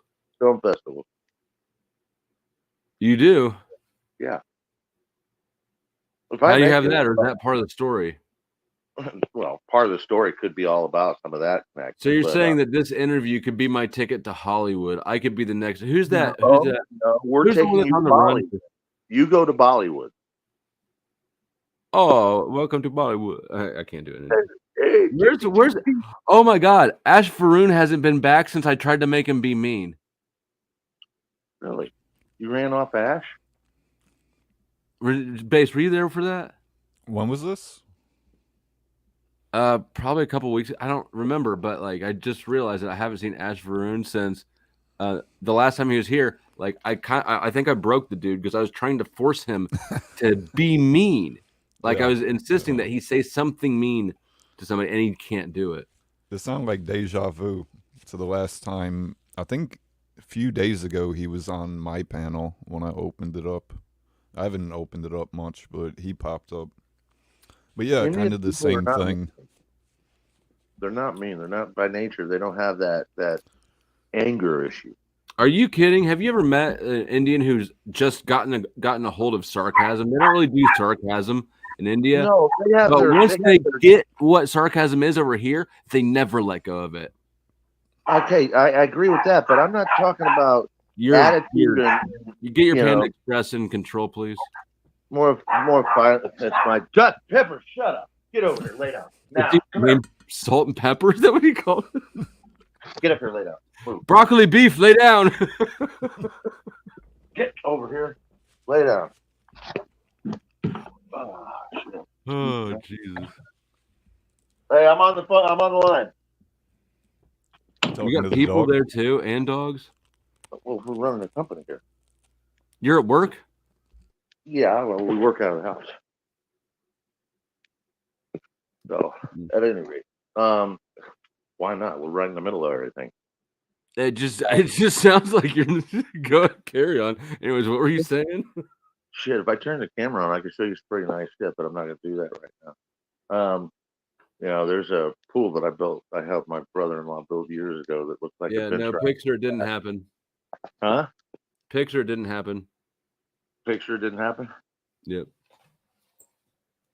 What are you saying? You want to see it? I have to get dressed, man. I got to put on my fucking tidy whities shit. No, I'm dressed already. I just need to put on a shirt.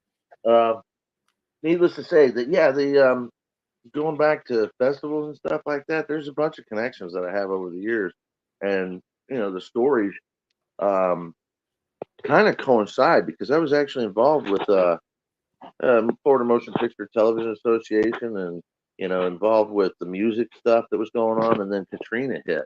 Yeah, I need that link. Remember, I need that link. When Katrina hit, I ended up going to New Orleans first response. That was my initiation into disaster relief, and you know, I went from sleeping on Stearns and Foster to Mother Earth for probably the first week and a half that I was there. But Yeah, it's a crazy story of a lot of stuff that's going on, and the one thing that I could say that I'm proud of is I've always given up everything I've had for my family and for the cause, if you will. I mean, I really don't see money as money. Probably based, you would look at it the same in a sense. You are such a classic narcissist. I cannot. You are exactly. Yeah. Carry on. You should look at it for what it is. You think it's a narcissist? No. I get it. You're no. Carry on. I don't. Yeah. Of course, you give up everything for the people that you love. It's not irresponsible decisions or bad behavior or anything. It ends up coming back to haunt you, though, because if you wait for deferred payment when the people that you love are supposed to pay you, they're the least likely to repay you. Well, when you keep doing business with people who you have other social connections to, it's normally because you can under-deliver on performance, but still hit them up for money, and they're generally going to be less likely to rock that social dynamic because it's pre-existing.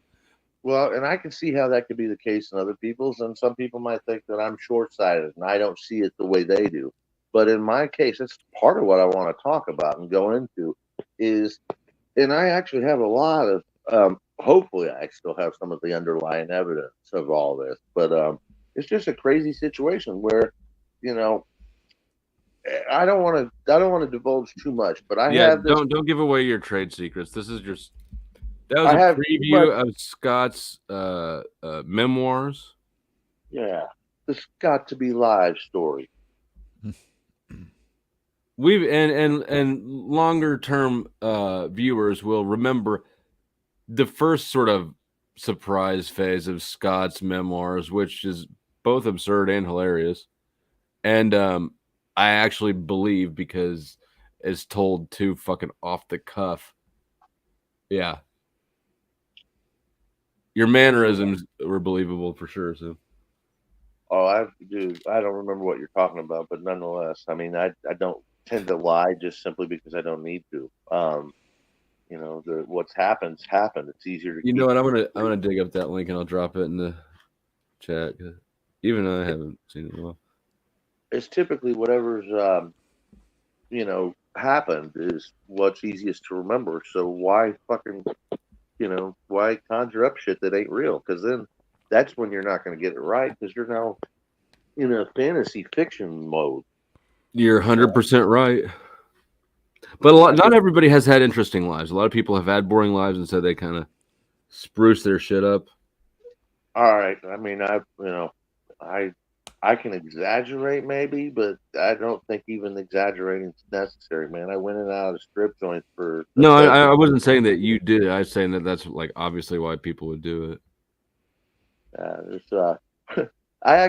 tell you one of the funny stories. I was with you. You're just talking about shrooms and having a bad trip. We had a buddy of mine who got a full-boat scholarship, and literally like 2 days after we knew he got a scholarship, one of our other buddies got some shrooms, and we started doing it. Literally at Skyway Ballpark, right up the road from where we lived, and we all played football there. Adam had a fucking bad trip. He just started freaking out, thinking that his dad was going to find out. He was going to get in trouble. He was going to lose his my job. story. Stop stealing my story. Oh, no, I didn't hear your story. You just said that you heard about the bad trips. No, I just heard you mention it. I was moving around and doing stuff, listening and not listening. But I did hear you talking about shrooms. All I was going to do is just finish this up. We literally played bull with this guy because we're all laughing our asses off. Just couldn't stop laughing at him crying and freaking out. And he's like the toughest guy out of all of us. He's the one that got the scholarship. And he's trying to kill us. And like he's chasing after me, and my buddy Tom be like, "No, get over here, you fucker! You're right." He's taunting him. He's going, "Your dad's not here. He's over there." It was crazy. I just remember running like a fucking crazy man trying to get away from Adam. You can't run. Oh, not really. Not as fast as he could. He was stronger than me and fucking probably 50 pounds lighter and 4 inches shorter. I mean, but strong as fuck. He was older than me too. And what was the girth difference? Was he as girthy as you? Wow. No, he was. Take it how you want it. It can be a fat comment. It can be a gay comment. Either way works. Both of them actually. Fat and gay. Yeah. Mm-hmm. Dude, I I think it was Tom. I was going to say it was Adam or Tom. We were bench pressing. And I was trying to max out at what Adam or John Jordan, one of the strongest guys in high school, was maxing out at. And we were on shrooms. This is another time we were on shrooms. You were lifting weights on shrooms? This was stupid. I'm not kidding you. But I I believe that shit though, because I remember like the weightlifters in high school and college, and they would do weird shit like that. Dude, we actually fucking are doing this in my buddy's garage. His dad's a fucking principal at Tampa Bay Tech. And so I got fucking these weights on there. I'm standing there, and as I lift it, I get it off the bar and my arms buckle. If You Tom shit your hadn't pants? jerked it, what's that? And you shit your No, pants? if Tom hadn't fucking jerked it backwards, it would have come down right on my forehead. As it was, it hit the top of my head, and I mean fucking just damn near a knockout blow. Fucking just crushed me. Fuck, boom. I was like, oh, it's all stars. But he had jerked it back just enough that because it was right above me. I mean, this thing was going to come down on my fucking, probably my nose, the bridge of my nose. But boy, that's the last time I fucking did that shit. Playing around with weights when I was all fucked up. So it did bonk the top of your head, but Fuck, it hit me. but it was gonna come down on your nose. Yeah. Okay, That thing was probably. I mean, as it came backwards, I mean, it was coming straight down. My arms buckled. There's nothing I could do, and I had got it up. I got it straight, and then it came down. It was going backwards, and he jerked it further and just got it past my fucking forehead. You know what? I forgot. I had a bit of content of you, a year ago, 9 months ago. Yeah. All right. So I just dropped 3 links. The first one is the first time that Scott tried to shoot his shot at Mrs. Flo. Oh shit! You're talking about that? When you sang her this song, you tried to womanize my woman. I was really you though, Flo. Didn't you know? Yeah, right. And then this middle one is Super Chad Scott tells party stories.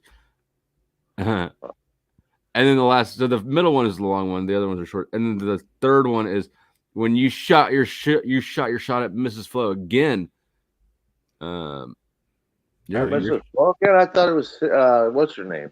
No, you sang songs to all the chicks, but I only. These are all original. These are original songs. I've written them. It's not I'm just singing. These are original works by me. Does that make it better though? It does. Yeah, I've opened up bass. I've opened up for Gladys Knight and the Pips, Jeffrey Osborne. I've worked with the Backstreet Boys, some of the same people. You opened up for the Backstreet Boys. Is that what you just said? No, I've worked with some of the people that produced them. I've got some of their people that produced them working on my stuff. This is the degrees. I probably do it. I don't know if we're using that metric, like degrees of No, Kevin Bacon. I worked in the same studios. I recorded in the same studios where Britney and fucking 7 Mary 3, Lenny Kravitz, all of them recorded. I recorded at Transcom. I mean, what were you doing there? Dropping off baby oil? No, I was recording my tracks, my music, my songs that I wrote. Literally. Copyrights and all, they're mine. You know what? I don't even remember these songs that well. This is the first word. I know every word of it. I know that you do. I've seen you sing them off memory. I understand that these are your songs. I'm just gonna. I'm kind of curious to watch them now. So we can all watch them together. It's pretty short.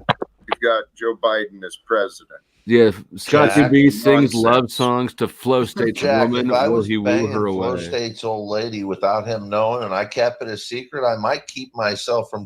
And then the next thing you know, we've got Joe Biden as president. Jack. This is nonsense.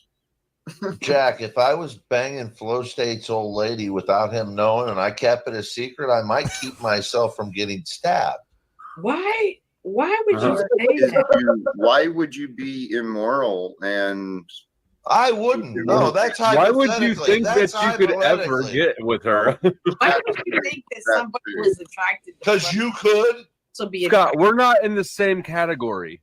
You're as dumb as a rock. You couldn't can't be play any at my dumber if they level, cut Scott. off your head. You couldn't be any stupider if they cut off your fucking head. You That's sound how like you're dumb about you to are. start crying. This is why you can't pull pussy at my level. I could Dicks pull don't it. like dudes that Oh cry. my God. Okay, I we could show gotta do you. this again. Said he Scott, could turn your more camera kids on. than you. Scott, turn your camera on. No, Scott, go not ahead, turn happening. your camera on. No. No. Then don't pay up your appearance. If you can't turn What? your camera on. I can go get her and see what she thinks about you. Yeah, turn your camera on. Katie can judge you. Go ahead. No, I don't need to turn my camera on for Katie to judge me. It doesn't fucking matter. Here's it does because your optics are weak. So hey, Hank, put on some glasses, maybe then. Go ahead. He can get do some it with better his glasses. camera off. It's not going to help him. No, it's not going to help him at all. Let's go back to Jack. Let's go back to Jack. Oh, okay, good idea. Please, let's come back to a little more relevance, because if we had more morality in the people, That's a better way to look at it. I like that. Well, in morality, Scott wouldn't be, wouldn't be having sex. Oh, that was hypothetical. I would get stabbed. I know. Look, I brought up what he said about the stabbing shit, and I'm like, hey, yeah, that's a bad thing. That wouldn't be cool. But I wouldn't do that to his wife or girlfriend either. I wouldn't even do it to his neighbor's wife. You wouldn't, but it's not because of your ethics. Katie, under what circumstances would it have to be for you to, well, If there was Katie and there were no more batteries, that's when she would start to look at Scott. But what if there's sticks and rocks and shit? I forgot about sticks. You want to join? I've got my camera off. I better. Yeah. All right, Scott, here, this is your chance. I'm going to get off screen so I can keep smashing peanut butter and jellies. Have at it. It's all you. What? Bye. Bye, Katie. Bye, Flo. You're leaving? I'm eating peanut butter and jellies, and Scott's trying to work his game. Oh, my game. Yeah, go ahead. You got first shot, Scotty. Not even trying to. Wait. What kind of Is Joe what kind of game? Katie, I didn't bring you here for this.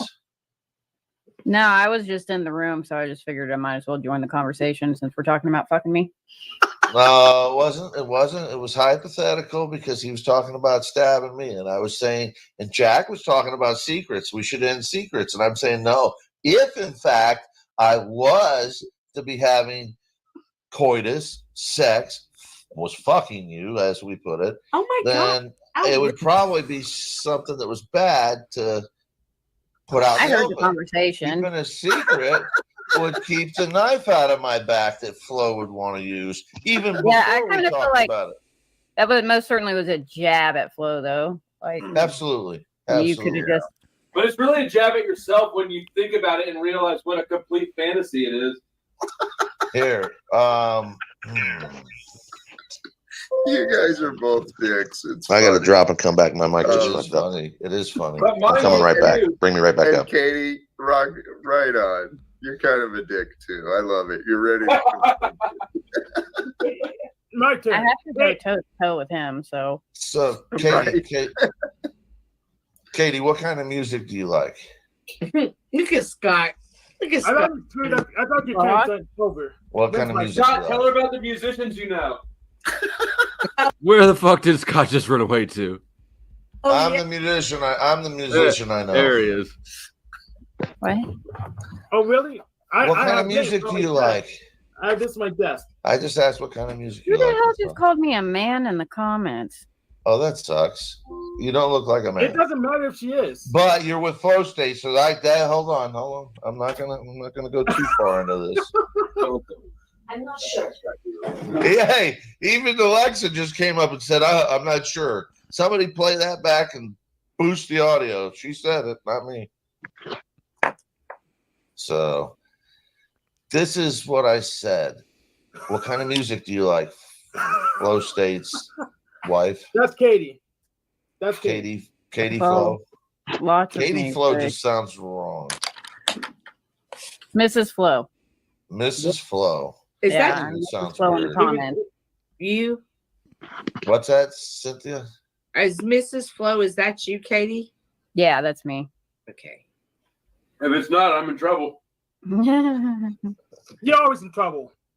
Twice. I didn't know whether to pick the flow, the picture I have on it, the fish flow from, what was that, Finding Nemo? I don't know. No. Yeah. Yeah. Or Flo, the insurance lady. Even Flo. Isn't her name Flo? Yeah, interesting. Oh, yeah. Interesting. Oh, fish. But you You should use her sister. I said I like rock. I guess. You like I like all rock? kinds of- Yeah. Oh man. Okay, Missing You. We wrote a song called Missing You. Oh my God. No, shut up, faggot. So this is about going on the road and being away from that woman that you love, and you miss her, and you just what the fuck are we doing? Sounds like a country song. It sure could be. We recorded it rock and roll, so it's hard to. It'd be a suicide song. I'm tired of traveling around your world. Did you see Jack just twitch? You know, it makes me lonely. And what's the cost of the time we lose if I can't touch you? Show you that I love you. Scott, Girl, you if I threw it all away, would you be here for the day I had nothing? Girl, I'm missing you when I should be kissing you. Girl, I'm missing you right where you want me to. Girl, I'm missing you. Girl, I'm missing you. Girl, I'm living in a hollow shell like a skeleton. I'm feeling nothing. This distance does something to myself. It's a living hell. I'm beside myself, and we don't have to go on this way. Is it what we want at the end of the day? Is it worth the heartache and price we pay? There's only one more day, but are we reluctant? Girl, I'm missing you. I should be kissing you. That's an original, and fuck you, Flo. You're a faggot. Hey man, I can't believe that she didn't slide off her seat. Still your woman. No, I absolutely don't need her. Don't want her. I couldn't even fucking imagine going to Kansas to find her. Would it be? Are you more or less likely to sleep with Scott after hearing that song than before? You're not sleeping with anybody but you. I already said that. Not even. Not even with the Hey, snap. judge this song. Judge the song. Are Don't you judge more whether or not you're trying to fuck less me. inclined to sleep with Flo tonight? No, the After song did that. not help his game at all. Did the song make it worse? You didn't like the lyrics to that. You didn't like rock. How do you like rock and roll? You didn't even take the fucking lyrics in for what they were. I'm not even asking you to like my singing. Listen to the song. You want me to play it for you? Hey, Katie, I'm gonna borrow Taylor because I need to recover from this garbage. You can, there's no recovery from this. It can't be cured. You just live to learn with it, or learn to live with it. You can help me feel better, Taylor. I can only say this, Flo. Match it. Do something half as talented, half as creative, half as fucking worthy of talking about. Well, Anything. No, that's on her. That's her fucking misgiving. Okay. Here. You want to see me do the floss? What do you want? Watch this. Yeah, that's it. That's better than your song, motherfucker. That's what you're going to be known for. There we go. Thank you. That's on your headstone. It'll say "Flo can floss." Let's see you do the floss, you fat motherfucker. I want to see you do a fucking teabag of somebody and then floss on top of that. Well, the last time I teabagged somebody, he pulled a gun on me. That was Tommy. I saw that. That was funny. I'm really glad I watched that. That was pretty funny. But now remember what I was saying. If you go back, I was not saying that I was going to be fucking your old lady or anything. I said, if I was to, and I could keep you from figuring it out, I might be able to keep the knife out of my back. I understand. The only reason that example was made is because we had been going back and forth, and you just wanted to talk your shit. Oh, it was stupid shit. Yeah, right. Yeah, but it was an oopsie. It was a miscalculation. But it ended up fun. It ended up fun. I mean, it came. It did. And you know what? Where did it go? You tried it. You tried your game again. This one's only like half as long. Hold on. Yeah, this one's even faster. I don't remember. I'm just trying to get my songs. It's not game. It's I mean, the game's work crazy how much shit happens in like a short time period in these panel verses. This feels like forever ago. Yeah, it's a while back though. But go ahead. What was that song again? 5, 6, 2, 4. Oh yeah, I know that one. You don't remember Scott, that? do you have that poem? Wait, Is it for her? Yeah, I don't know if you saw the poll that I put up earlier, but I asked the chat, would you rather hear Scott's poem, the panty dropper, with the words only?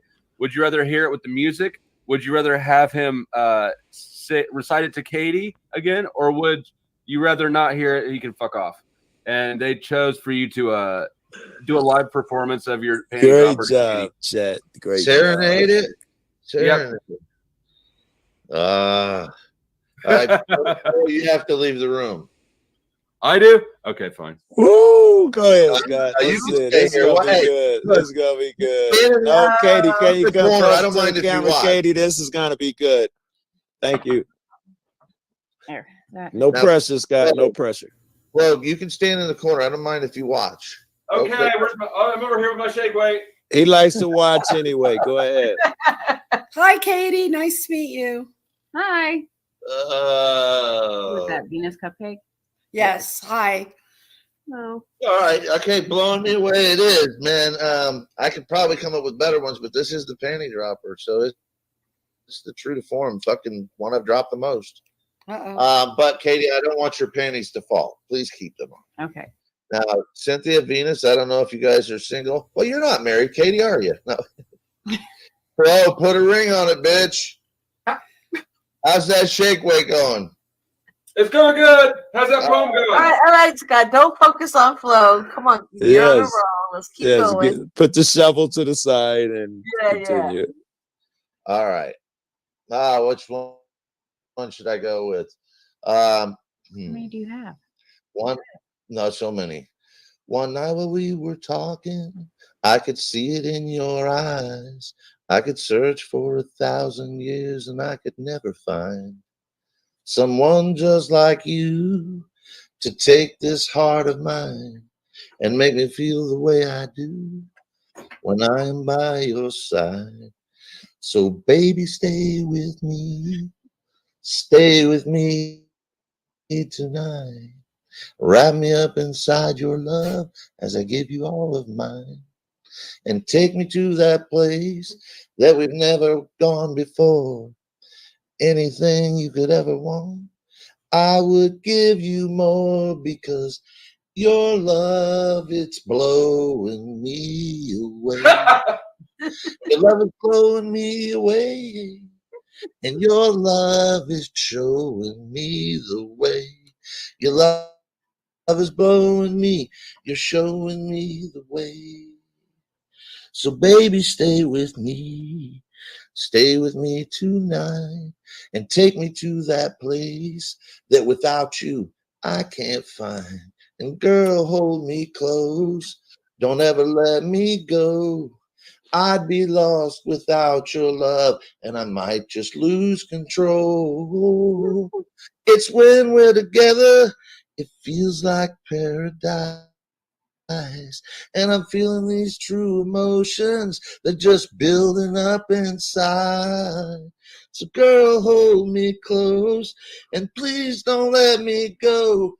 I'd be lost without your love, and I know I'd lose control.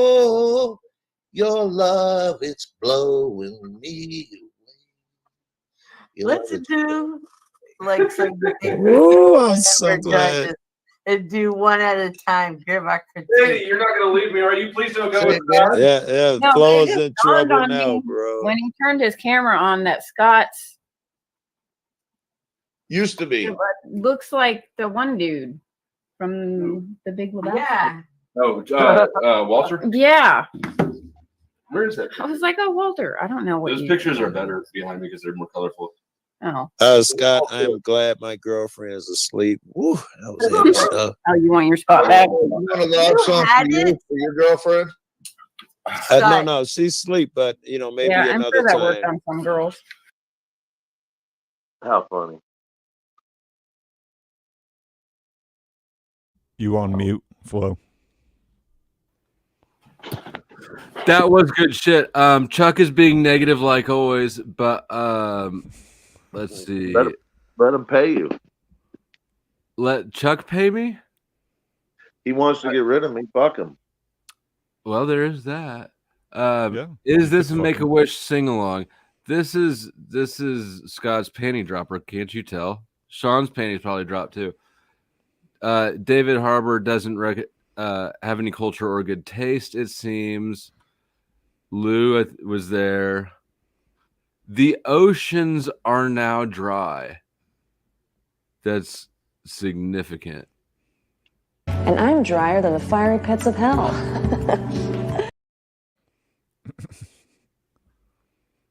I did take a risk with this. It was a big risk, but I had to know. I had to put Katie up to the ultimate test to know that I could trust her. Oh, you didn't let me have my singer sing it for her. Now that's a whole different story. If I took the production out and for me and added the finished product in, she's. So you're saying if somebody else made the music, it would be good. Yeah, the sentiment was just right on target. Yes, definitely. I can hand that off to anybody. Here's the great thing, and I know that probably nobody watching now was here earlier when I was. That was when I was screaming at DeFreak. Yeah, it was DeFreak's turn. And telling what a simp he is. Like, that's the sort of shit that some of these dudes need to just do, right? Like, doing terrible singing like that, way more likely to get pussy than absolutely than trolling the internet trying to figure out how to get pussy. Right, dude. Out of 50 girls in a room, 2 of them are going to connect with that. She actually, it came up. We were talking after this later offline, and she brought up again that would work on girls. Just the sheer confidence. It's stupid confidence. It doesn't even matter if everything else is complete trash. I'm living. Look at this. I'm getting you a motherfucking record deal, Scott. There you go, OTW. Look, and OTW is a famous musician. You might remember this single. You're breaking my heart, baby. You make a mess of me.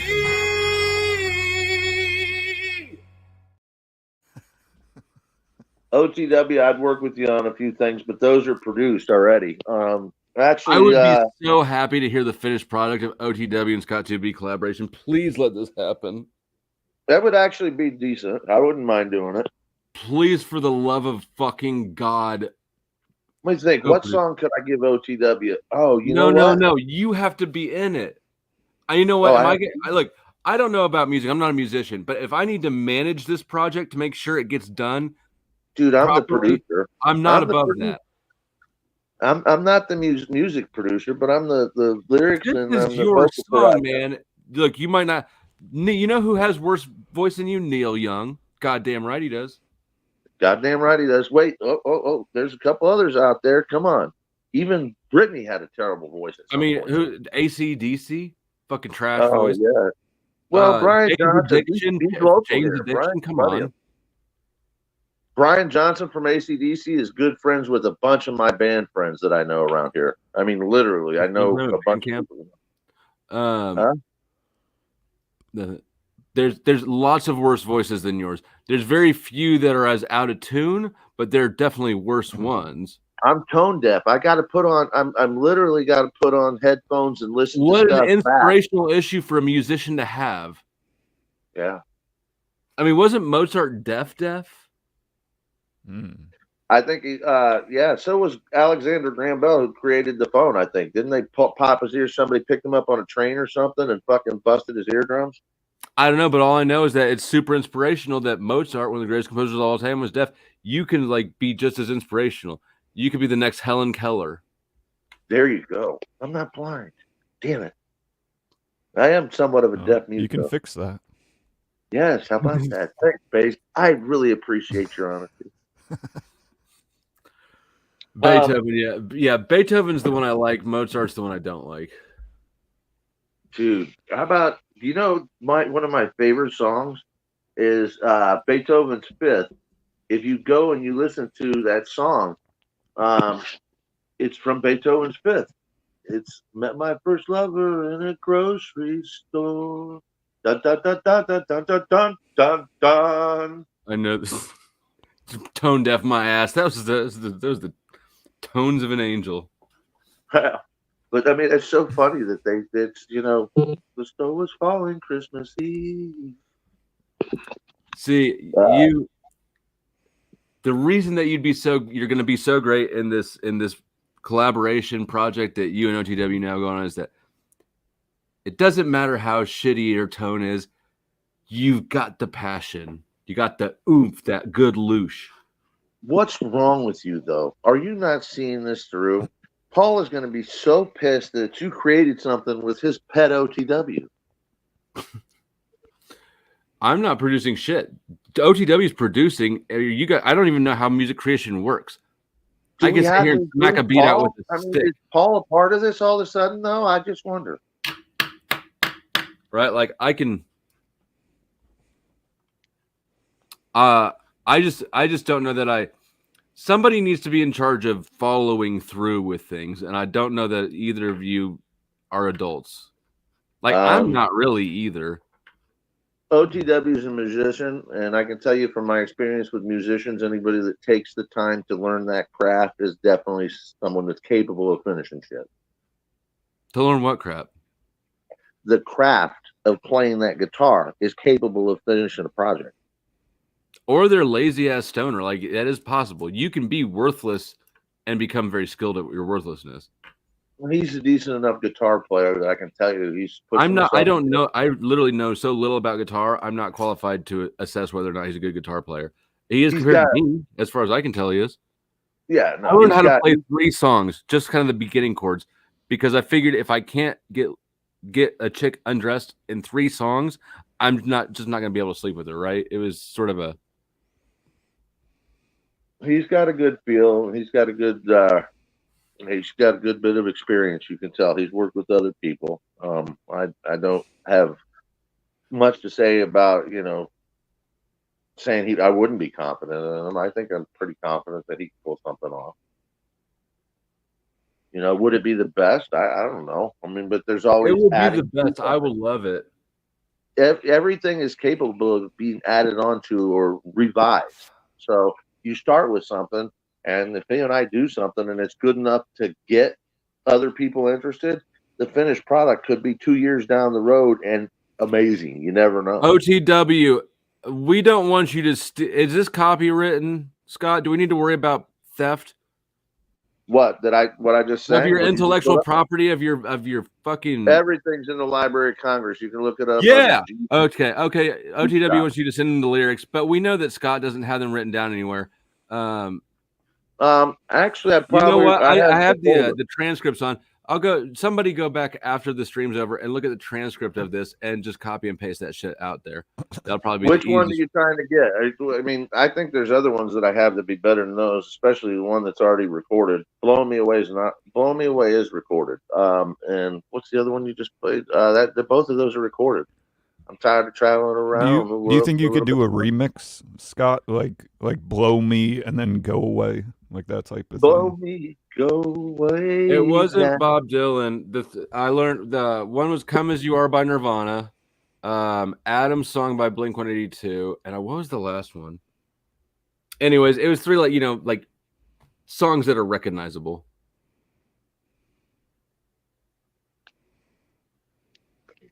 I know a bunch of recognizable songs. No, I never used them on Katie. I actually don't think I ever used them on anybody. So I had I got laid one time with my guitar skills, even though I had no idea how to play any guitar at all. Like I just claimed I did. She was that drunk? I think she just wanted to believe what she heard. But then afterwards she's like, how full of shit are you? And I was like, refine the question. And she was like, are you a musician? I was like, no. It's like, are you even artistic? I was like, all right, you know what? I'll learn a few songs for the future. And then the future, I wasn't really as douchey. I mean, like not that specific brand of douche. So I never actually ended up using them. No, I didn't walk around with a guitar and I just talked about a guitar a few times, but there are guitars places, guitars and pianos, right? It's a cool little trick if you can go into a place and like just sit down at their piano and play, which I never could do that either. But guitars are simple enough that I could read, music. You can find little things online. It just shows you where to put the things. So if your fingers, so if you've got like "Come As You Are," dun dun, it's just not that hard to self-teach. Dude, you can get a piano, turn away from the crowd. Like just turn the keys away from them so they can't see them. Put a good Bluetooth speaker under it and have it start playing piano and just smile and act like you're moving your fucking hands. 90% of people never. Some frat boy douche with an earring who wants all the time, energy, attention, and resources. He's the hit. He's got an earring, and he's got that frat boy douchey college vibe that you all love so much at the sports bars. He wears his hat backwards and makes little quips, so he's cool to hang out with. Yeah, so Yeti Life is correct. I did play drums when I was younger. And so when I say I can read music, I mean, I found a website that was basically, it's not reading music properly, right? Like with all the notes and shit. But drum music is laid out like differently. It's it's just time interval, but it doesn't have all the notes and shit, right? It's got a line for each different thing. And so yeah, I found music where they just there's a line for each string, right? So yeah, it's not properly reading music, but it is tablature. I don't know what the word is you just said. Tablature is what you write it on. When you write music, you create a tablature. So the Paul conversation ended. That was the most amicable conversation Paul and I have ever had on my channel. It ended basically with me making the disclaimer that I don't agree with anything Paul says. I think he's entirely full of shit. But I just didn't have the energy to continue challenging everything I've challenged a zillion times before, and so I wasn't gonna really bother. There's different conversations going on.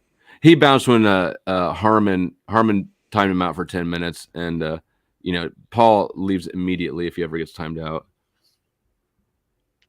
I don't pay much attention to him, but I've seen him a couple times on Jack lately, and I've seen you talking to him. I sense that he's trying to grow up a little bit. I sense that maybe he's getting tired of that circle of, I guess the same old shit. Yeah, no, I think if something's not working for you, you find a new approach, and good idea. I think if he does that and continues, maybe there's some growth room, and he can find a way. I mean, I don't doubt his talent. I think he is talented. What does Sigma's up mean? Somebody Sigma, not somebody beta said or- high Sigmas. I said Sigmas, we up.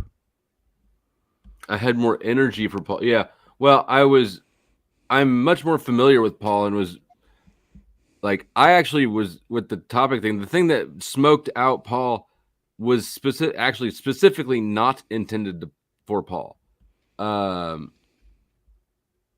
really wanted to smoke out the guy that I was trying to smoke out, but I caught a Paul fish.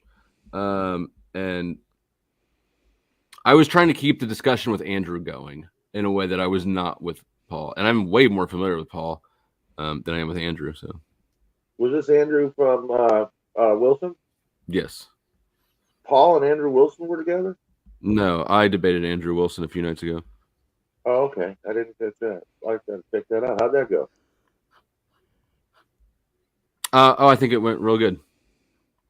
I like Andrew. Glenn Lawrence uploaded it as a standalone. Here, I'll drop the link to it on Glenn Lawrence's channel. Because that was where it took place on one of Glenn Lawrence's streams, but then he just cropped out the interaction and uploaded it as an individual video. Based, I would have preferred all the back and forth bullshit between you and Wilson had not gone on. And you guys actually got to a conversation that was meaningful. He's sorry. He'll make sure to, not do that next time. right? I mean, I think it was funny with Raising Tomato and all that. It ended up comical. I mean, the content was good in the end, I think, but ultimately, I think you could just do better going head on head and trying to, not be a.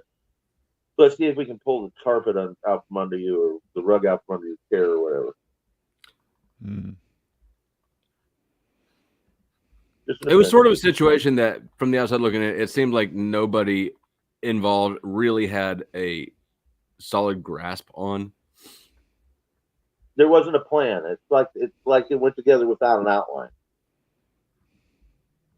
Is that your idea? Stop wasting time, Scott, and send lyrics. I've been stung by the creative bug lately.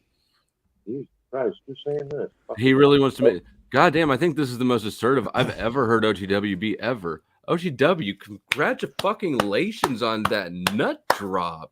You a man today. I hope they stay down. This I hope so too. Is he literally fucking coming of age? About that. I know, Cynthia. I've already had to explain to old Joe that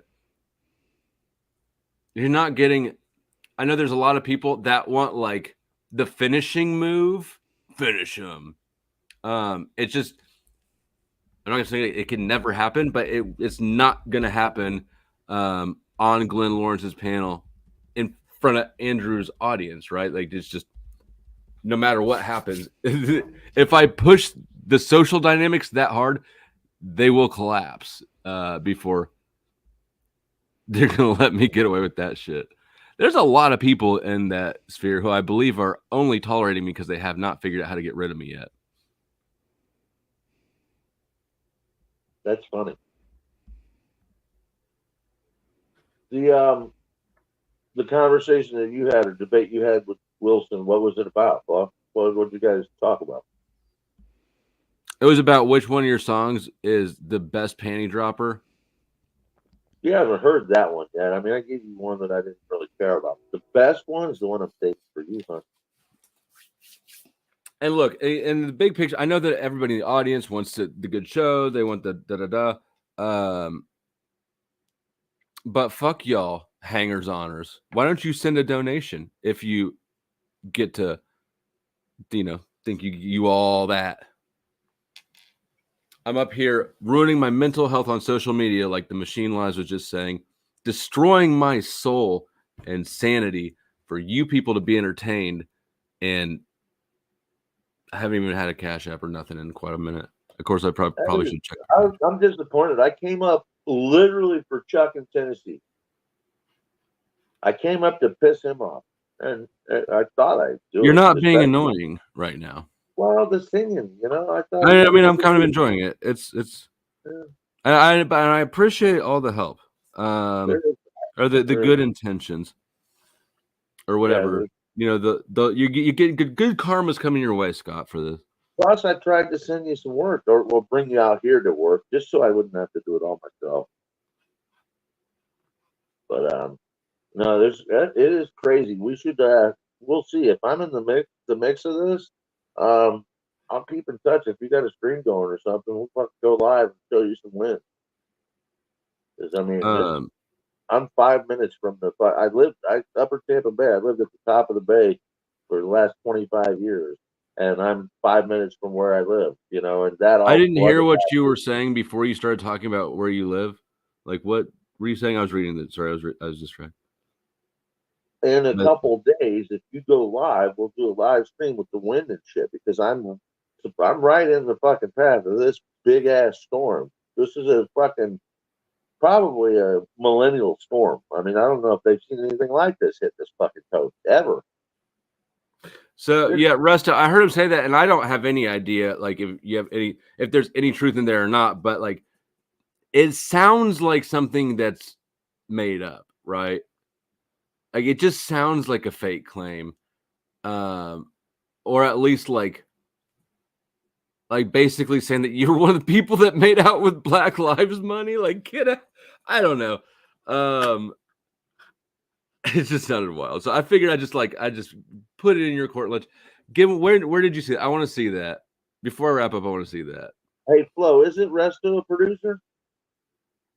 Just because he's black and wears headphones, you think that he makes beats? I thought I heard him say that at one point. I Not think he's because just a black, nerd just who say wears his black daughter's thing, headset. motherfucker. Huh? He's I don't I'm pretty no, he's not. He made a diss track to talk shit on Speakeasy and humiliate him, but he's not. That's all. I got some good stuff, you know, that's still in the can that may or not in the can, but I've never gotten a can. That could still be done. It's some R&B, some hip hop stuff. I got a few even jazz songs I've written. Yeah, so hold on. This is okay,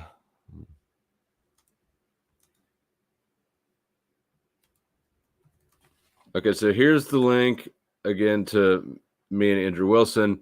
Yeah, so a couple nights ago on Grid One's channel, I ended up joining and it wasn't the topic, and it wasn't, you know, it was just an informal thing, yeah. But it wasn't the topic I invited, but it was a close enough one.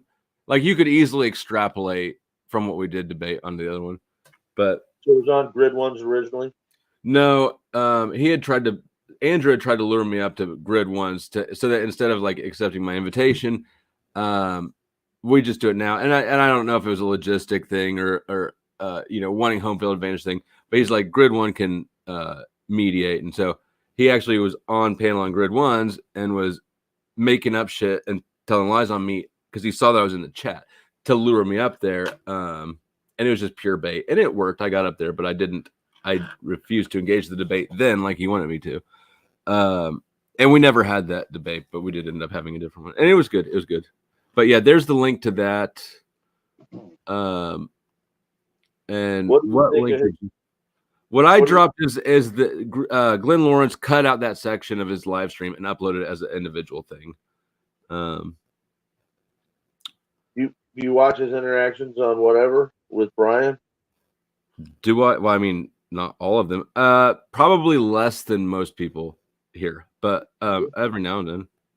There's some recaps and whatnot. You know, I'll watch them sometimes and go through his and just fast forward it, whatnot. There's some interesting stuff, and then sometimes, man, he's just fucking. I mean, like tries to drill home a point so hard that at the point I go, wow, okay, I'm over this, and you can just see the room. It sucks the air out of the room. And I mean, I actually am a big fan. I mean, I really do like Andrew Wilson. I even like his wife more. I think her take on what's going on with the hierarchy, patriarchy, and stuff. She's a very intelligent woman. So I'm a fan of both of theirs extremely. But for him, I just like to see him. You know, he's not riding the horse till it's dead. You wanted to be nicer. Not necessarily nicer. Just know when you're gonna fucking kill the horse and well, let it live. Yeah, but you don't, and you're not sadistic like a lot of people are. And that may be the problem. I'm finding that nice guys finish last for a goddamn reason. Yeah. Took me long enough. Absolutely took nobody from BLM. Resto. So yeah, thank you, Lauren. Yeah, so let me see. I'm glad. How long does this go? Oh, yeah. And Resto, if you I unpinned the link, but if you would like to join, I'll drop it again. And actually, kind of before we hit that, no, you know what? I'll come back to it. Earlier in the day, Grid One had been over on the VO podcast talking to Jake, and Grid was, you know, wild out. And anyways, he made some statements like they were talking about politics like always, and he was justifying how even though Trump's you know, gone bankrupt 4 times, like people who suggest that's because he's bad at running business just don't understand how business works. And he gave this bullshit narrative of basically something that didn't make sense, right? And that's not how investing works. And so I called him and I said, Grid, that's not at all how investing works. The story you just told is suggesting that investors wanted to not invest more money in a successful business, you know, and that's why they failed. Because I don't know. And anyways, he told me when he saw, he said he told me I needed to do some research, and then they like ended the stream, and he never acknowledged another thing about my comment again. So if I'm sure, you know, if for some reason I'm still interested in continuing on after we check this out, maybe I'll pull that up next. But yeah, grid one, I still have that. I have that written down. I don't even make lists for myself, but I have it written down to do a little quick review on that, just because we're gonna have this conversation. You can block me, you can ignore me, you can suck my dick, you no neck motherfucker. But what you can't do is say some complete bullshit and then just skate like you didn't say that. Take a bit of accountability and man the fuck up. Patriarchy. All right, let's go. I think maybe you guys are looking a little too deep into it.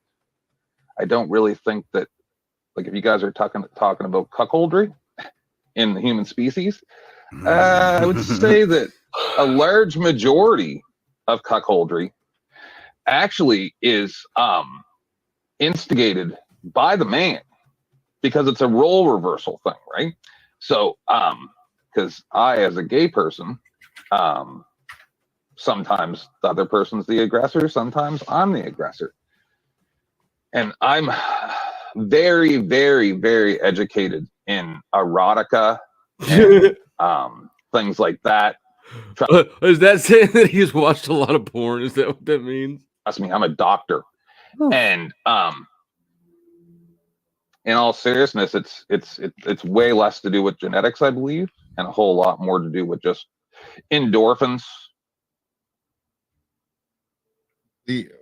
Sounds like more like degeneracy to me, but go ahead. Well, the Resto, that's a smooth move right there. That's smooth. No, it's, see, you may see it as that, but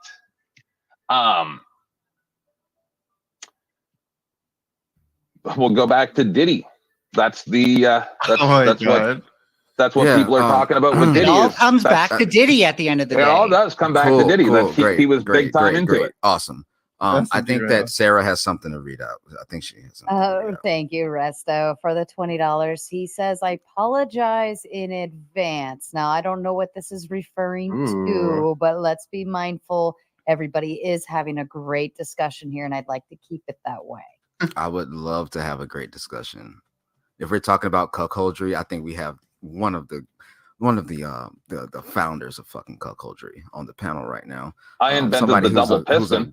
Gossipy little bitch, right? Did you just say he invented the double piston? Rewind that again, because that's what I thought I heard. I don't know what that is, but it sounds fucking awful. What the fuck is it? You know what? I don't know if I want to try to go back 2 seconds in a 4-hour live stream, but let's see. I think I might have the surgical precision. You got it. You got it. We got to go back. All right. It's a little more, but What this is referring to, but let's be mindful. Everybody is having a great discussion here, and I'd like to keep it that way. I would love to have a great discussion. If we're talking about cuckoldry, I think we have one of the founders of fucking cuckoldry on the panel right now. I invented the double piston. Gossipy. he does say that. That is such a weird thing to say. Who said that? It sounded like fucking. It's bottom left. Is that Vinny Pots and Pans? I don't know. Somebody in the chat, like Lauren, you know things. What the fuck just happened there? Do we know? Do we got any information on that? But that's not the point. That's not the reason we're here. His hands over his mouth, but that wasn't generally specific, was it? It wasn't GS. You little bitch, right? Yeah, I think we have one of those people on there. Are you going to name You're referring to me, young man? I am referring to you. Yeah, you said everything's squashed. If the shoe fits, everything was squashed until you said something. Until you why what's going on there? What's going on there? The fakest guy I've ever met in my life. Oh, well, I'm the fakest. Actually, I haven't met you. Let me put it to you this way, gentlemen. Here's what I'm going to do. because this started with a debate and we chose to open it to open panel to actually continue the conversation, I'm going to leave it at that. We're not going to bring up any drama stuff right now today. This is especially not a drama stream. Sip and stream. Yeah, absolutely. We could do that on a sip and stream, or maybe Thursday night throwdown. That would be a place for this. But tonight, this is not the place for a drama stream. Okay. So save it, Resto, and I will host a debate. We can set it up for another day if you want an argument to that degree. But the balls. But the balls to do what? Hold on. Damn it! His facial expression changed. I wanted to check out that little smug grid facial expression. First of all, Sarah, for shame. yeah, absolutely. We could do that on a sip and stream, or maybe Thursday night throwdown. That would be a place for this. But tonight, this is not the place for a drama stream. Okay. So save it, Resto, and I will host a debate. We can set it up for another day if you want an argument to that degree. I think that he looked up just a few seconds ago. I think that he was practicing his smug face. I can't prove it, but it's an instinct. You got the balls. But the balls to do what? Do anything. The balls to do what? I'm gonna respect Sarah. I did come up here fucking heated. I'm not gonna lie to you. I did come up here heated. But I'm going to respect Sarah just off the strength. Am I going to respect you? No, because you didn't have the same respect for me that I had for you. Period. No, you had none, dude. You're literally a lying piece of crap. A lying piece of shit. Tell me what I lied about. Piece of crap. Tell me what I lied about. Tell me what I lied about. Well, you and I had a little stream. You were there. I was there. Everybody was there. Tell me what I fucking lied about. And I said that I was going to keep your name out of my fucking mouth, and I did. You dumb bitch. You dumb bitch. And now you're over there on other streams talking shit about me, and you do not have mic superiority over me. So sit the fuck down and shut the fuck up. Your time is over, old man. Shut up. Your time is fucking over. So why the fuck are you over there talking about me on other people's streams? Why are you talking shit about me and my family? Why? Why? No. Hold on. Resto, hold on a second. Why? Because you're coming very loud. Hold on. Oh yeah, let me turn my shit down. Hold on. I got my mixer all the way the fuck up. Because I was ready. Yeah, I was ready to fucking cook. I was ready to cook, Sarah. I got my shit all the way up. Well, let's at least go one at a time, boys. If we're gonna do this, let's go one at a time. Be mindful. The audience is watching. Keep your audio. Why are you talking about me and my family, Grit? Dude, I'll talk about whatever the fuck I want. You broke. Why are you talking about? Why are you talking about me and my family? The moment I said, "Hey, dude, we're cool," and you're like, "Yeah, okay, we're cool." Why are you being a whiny little bitch on other people's channels, thinking that I won't fucking see it? Why are you talking about me and my family on other people's channels, being a whiny little bitch? Why are you doing it? Why are you giving off this feminine energy when you want to be masculine so bad? You want a seat at the cool kids table, and you will do anything to fucking get it, Grid. Won't you, Grid? This is what you want to do with your life, and I will overtalk you as much as I fucking want to, because somebody needs to put you in your place, just like your little bully did in high school, the one that made you feel the way that you do. Just like everybody else in your life, I will put you down in your fucking place. Now answer my question. Why are you talking about me and my family on other people's panels like I won't fucking see it, Grid? Talked about me, motherfucker. When did I talk about you after we said that we were when? After we said, you know what? I was gonna let it go. I was cool with you. I was like, you know what? When? Dude, this guy, you want me to tell you how I feel about him? I don't know him. But he has that air about him, like the little league coach or the high school coach is his dad, so he knows he's going to play first base. Fuck you. And he just sits there. He can't kick your ass, but he knows that you're not going to go too far because, well, you still want to be on the team. He just has that cockiness. I was muted. I was about to say he's exactly that one parent at like the 3rd grade baseball game that's insanely competitive and is like freaking the fuck out at his son. It's weird. Yes, there you go. It's just there's something about him that he doesn't want to fit into the norm. He wants everybody else to fit into him. He wants so bad to be a man, and he's not. He's not. Like the more I pay attention. Here's the thing. I mentioned this to Mrs. Flo last night when actually I think that No, but it was somehow. We're talking about things and like Grid. It came up that Grid One blocked me, right? And Grid One doesn't know me well enough to know that, like, now I'm stalking the motherfucker, right? Like, the surest way to make sure that I give you attention is to do exactly what he did. And you can clip that and do whatever the fuck you want with it, Grid. It's true. But my point was that, like, the closer you pay attention, the more you realize, like, oh man, this is absolutely an attempt to present an image of something that he's not. Dude didn't understand how investing works, like earlier, like I mentioned, and we're going to cover that. I want to give you a heads up. He called into somebody's show, I think it was probably Glenn's, while he was dropping his kids off at the bus station, right? And he's just such a soccer mom. He's like, I woke up and I'm taking my kids to the bus stop for school. Then I'm going back home and going to go to bed. But I wanted to call in real quick. And, oh, sorry, I can't read the messages in the chat. I'm driving. And, all these crazy women are out taking their kids to school. So, I got to pay attention to the road because I don't want one of them crazy women to hit me while they're out. They don't know how to drive these bitches. It's like, bro, you're one of them. You're in. Here's what I want to caravan of minivans taking kids to the bus stop. You are the crazy bitch. Anyway. You can tell he's had it easy. He's a guy that I saw you talking about his microphone, how he's fucking the whole stream trying to play with it. He's just got nothing. And here's a guy that's trying to act professional. He's giving Brian a fuckload of money. I watched on whatever, and he's fucking paying him all. It's like he's bribing the guy. Okay. And I'm retarded. Like, I want to just stop real quick and just mention that I'm retarded for seeing like a whale donor like this and going, you know what? I'm gonna just shit on him. But some things are more important than money.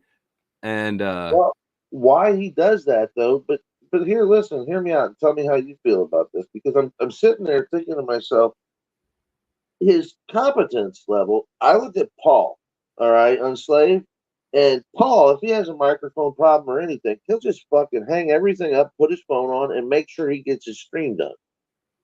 Okay, whereas this guy, he's letting the whole thing be compromised for it.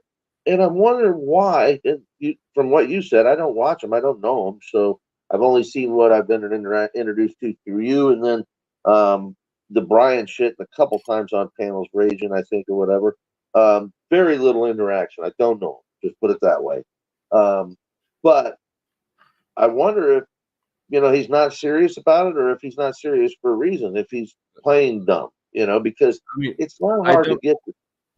I don't think he knows how to accomplish something. He doesn't know how to do things, and he overcompensates by trying to present this big show like he knows how to get shit done. He actually has no idea how to be effective at anything. So he's somebody that's found everything in life easy. He has to work hard. He has a shame that he's trying to cover up. I don't know how. Either he married money somehow, which I would just assume that a dude like this bought his marriage, right? Or he inherited. I don't know about Grid, but I do know I've worked with a lot of business owners. Like I said several times, for a decade I was a commercial loan officer. I worked with people who ran their own companies. This is not the man. Not high enough competence in my idea, other than to say that he's running into the ground. I mean, that's the type of guy that can take a business and run it on fucking faith until the credit of family and friends runs out. So, but anyways, regarding my stupidity for sacrificing thousands of dollars for Resto Chesto's integrity, I might point out, Grid, if you want to learn how to be effective and be a man, you're hiring the wrong people. You're fighting with the people that you need to be hiring. I mean, Andrew could teach you, but probably for obvious reasons, Andrew's going to let you feel good about yourself. I can't say that I blame him, but since we're already here, Mrs. Flo said it earlier. You said when she said that, yeah, he's going to score because of confidence alone. And a lot of times, walking away from trouble, that shows confidence too. I mean, getting into every fight's not necessary. It doesn't have to happen. Sometimes you're punching below your weight class anyways. Why would you do that? So if he wants to, like you said, if he wants to kind of learn, if he's paying some people who are trying to go, I don't disapprove of Andrew. I mean, I do I do respect him. I think he's got a lot to teach people. Brian Atlas, on the other hand, I think he's still learning. You know, I don't have any idea or opinion. Like, I'm just saying, like, I've watched Grid enough to, well, I mean, like, because he did exactly the wrong thing to dissuade me from paying attention to him. But you're never, he's buying himself, Grid's buying himself a fucking feel good echo chamber, right? He pays people who have enough clout for him to respect and who tell him what he wants to hear. And then he feels good at the end of the day. But you know you're not good, Grid. That's why the fuck you have to keep spending thousands of dollars to keep getting resupplied with your cope support. But And it's that's an what it is. And imaginary. everybody knows it. It's because you know you're not good and you're not learning shit. If you want to actually solve the problem, you're going to fucking send me an email privately and beg me to take you on as a fucking client. I don't think that's a bad idea. It's not. It's actually a really fucking good idea. But of course, I expect nothing. I actually did do just like kind of this sort of coaching, you know, but I quit like a little bit at first, not because because it had been requested, right? And I quit doing it pretty quickly because people's issue is always their own confidence, and I can give you all the good advice all day long, but if you're not going to get the balls to go talk to a girl, it doesn't fucking matter, and that's really all that it is. But that's neither here. We're getting distracted. Let's watch this interaction. Please.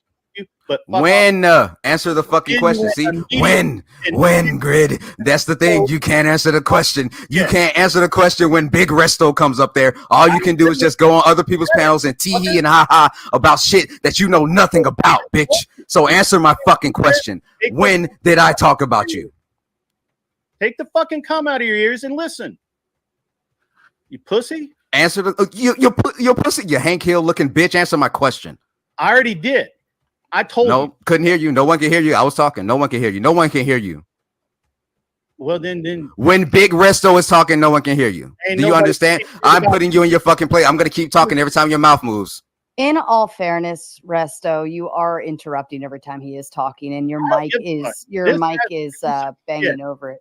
Very superior. Very superior. Love you, Sarah. I'm going to give you 60 more seconds. He can't interrupt Resto, but he starts trying to interrupt Sarah when she comes in to save him.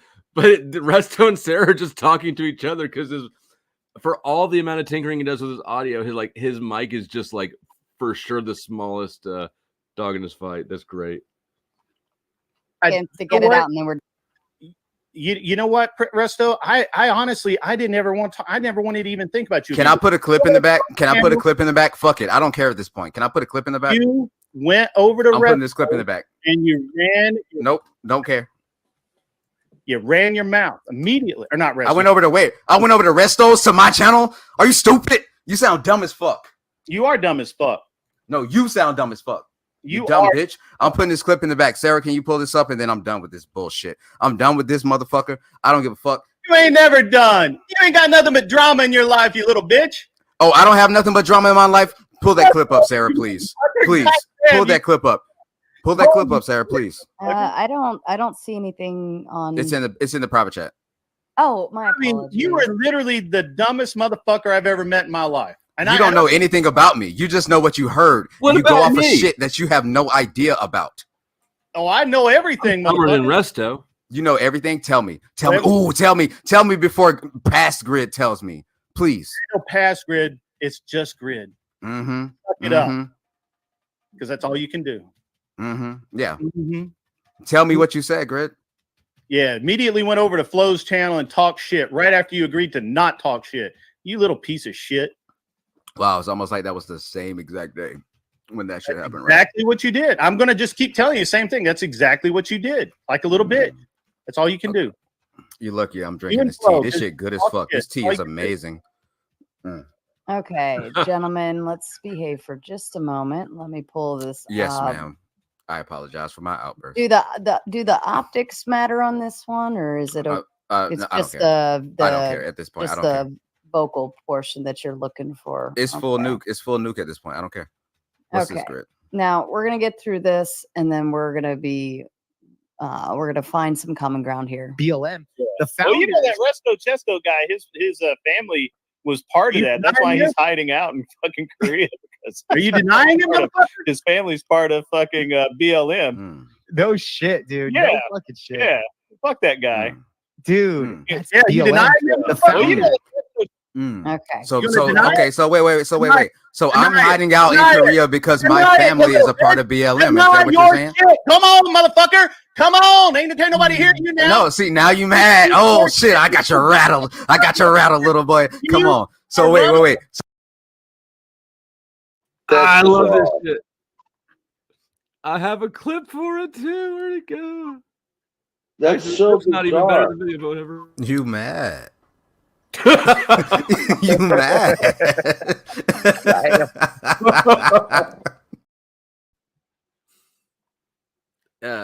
Grid's starting to do his rage thing. But I guarantee, like, dude, his poor family. Like, this dude might be laughable to grown ass men, but having him for a dad or a husband, like, he's got that little snap temper in there. Well, yeah, easy, So I'm bro. hiding. He's aware this is a fantasy world. I mean, don't cut his family too much on this one if you want to get him as a No, client. I'm not attacking his family at all. Like, that was truly a moment of like, eesh. Come on, yeah, I agree. I Like, mean, but that would be I would like tell he you doesn't have a see bad it though. time. He doesn't realize that he's that. I don't think he realizes that he's, I don't know. Poor reactions, poor All right, responses. he's lighting up. All right, let's go. Ooh. Hiding out in Korea because my family is a part of BLM, not because I want to actually take care of my family, not because, wait a minute, hold on, not because I actually took the time to learn my wife's language, right? Something that you can't do. You can't say that shit. You don't even speak your fucking wife's language. So? What do you mean, so? That got to Have do some with fucking decency. motherfucking China, You talking about my family, talk about I'm hiding out, right? And now I gotta bring this shit to Sarah's. I gotta apologize to her again after this shit. I probably gotta apologize to Mel after this shit too. And now you're sitting there all hot and bothered. Your neck red. You're hot. Oh man. Oh God. And now, okay, so you're gonna sit there and say that you're not being a gossipy little bitch when you're going to other channels talking about me, saying that I'm a part of something that I am not a part of. Gentlemen, hold on. Everybody shut up for a minute. And fuck you too, Simon. No, No, hold you on. just caught it straight. Everybody shut up. Hold on, Grid. Hold on. Bear with me for a second, Grid. Can you bear with me? Hold on, Grid. Can you bear with me for a second? Okay. Sure. Let's break this down. All right. So, Resto, somebody talked smack on you on another show. Okay. So the thing is, okay, I'm sorry. Okay. Understood. Grid 1 said something that you didn't like. But in the reality of all of this nonsense, isn't that what a lot of people do on YouTube? We all go to another channel. We get onto a topic. It reminds us of something else. Somebody talks shit. And okay, somebody talks shit. But how much shit do you talk? Did you see him Grid 1 stretching, pretending like he's got a fucking neck, rolling his head around? Put that fucking chin down into your shoulders where it belongs, bitch. To Resto. I don't think that you can necessarily be at the mercy of like, I'm an innocent party. I've never talked shit before, right? And I understand the idea that men want to be combative and get it out and take it, spearhead it, for instance. I understand that. But can we accept the fact that it is what it is? He talks shit. Just don't watch him ever again. Like what are we? What are Sarah? For fucking shame with that suggestion. Yeah, I don't know what she was thinking. She must be on new meds or something with this shit. And G, I see your comment. Where'd it go? Tomato Girl got a nice raspy voice. Be careful. Be careful with the tomato. She gets her little seductive talons in dude's brains. It's over. are we gaining from this argument? So the thing about this, Sarah, is that the only way that he would know that, and I know how he knows that, is because he has some information, and I have a very unique last name, very unique, very fucking unique. It's gay. His last name is actually Gay. Isn't that sad? And there No, is you- only one way that he would know that, right? That means that he's being a gossipy little bitch going around and getting information about me, right? Because that's a very specific claim to make, isn't it, Grid? Chill, bro. Chill. Shut the chill. fuck up, No, Simon. I don't have time to fucking talk to you. You're a I ain't little even I'll bitch. cook your bro. dumb ass You're a later. bitch. And see, you're not I denying ain't it. You live in another country because you can't come back to this. I live in another country for my fucking family. Do you Yeah, want to know whatever. why I You live in live another here, fucking but country? you Do you like want me to to feel you want me to put it on the table? I live in another fucking country so you can be fucking comfortable over there. How about that? No, you're not. You're a lying little bitch. You Oh, know? I'm a lying little bitch. And I live in this country so you can be uncomfortable. Old Joe, no, we haven't. Not ever directly. I mean, we've talked past each other. You know, obviously I've done this, but Grid One's not. He doesn't really initiate confrontation when he's concerned about losing, right? Like he might bluster into somewhere like Easy's panel and pretend that he's blah, blah, blah, right? But it's all a fucking show, and he's not worried about it because who would be worried about that? But he's not going to voluntarily confront me or Resto. Oh shit! My fucking guy. Damn it! Bitch, prove it, bitch. Prove it, third- bitch. As a third party, who Prove has it, no bitch. reason. Shut the fuck up, Fox. I don't like you either. Everybody, shut up. Let me get my I was shit gonna off. take your side, dumbass. I don't give a fuck about what side you're trying to take. About every goddamn thing you've ever said. You've never said a true thing in your life. Why the fuck do I have to lie about anything? Why the fuck? Okay. Yeah. All right. Hold on a second. Like, I understand we want to like knock this down, but we're not getting anywhere if we're all yelling at each other. All right. We can actually have the conversation. We just proved it tonight. Two people came in hot and heavy, ready to duke it out, and they were able to get down to the crux of the argument. And Sarah, and that was the worst debate I think I've ever seen. It was like a library board meeting, listening to that shit while they parse out the particulars of what is and is not cuckoldry. I feel like I actually got gayer listening to that debate earlier. I don't know why she's behaving this way. She's normally not like this. She normally, but yeah. Also, oh yeah, Lauren, I think it was Lauren, nailed it earlier. Yeah, BLM is a polarizing movement. Exactly. And he was talking to Jake at VO podcast, which, if you know him, like MAGA to the gills, right? He's talking to a group of people that absolutely, for sure, can't stand BLM. And so, yeah, for sure, polarizing. That's the utility in that lie. Okay, here, let me drop the link for Resto. Hold on a second. Argument peacefully, civilly. Let that set the example for the rest of the evening. I was so proud of these two men having this conversation tonight. And then now we've just gone into total shit show. We're going to have the conversation. We're going to have it kindly.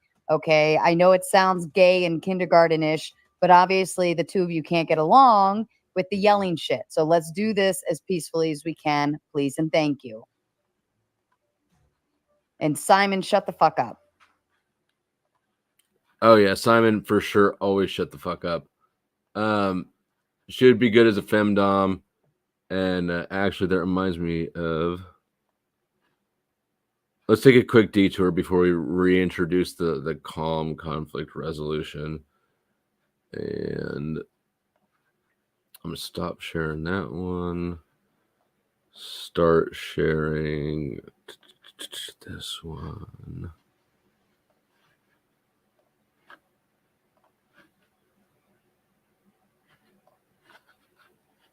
No, go ahead. Disagree.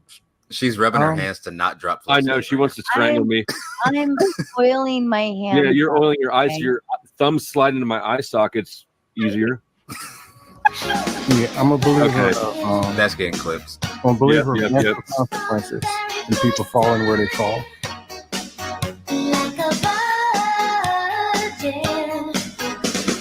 No, go ahead. Disagree. She's rubbing her hands to not.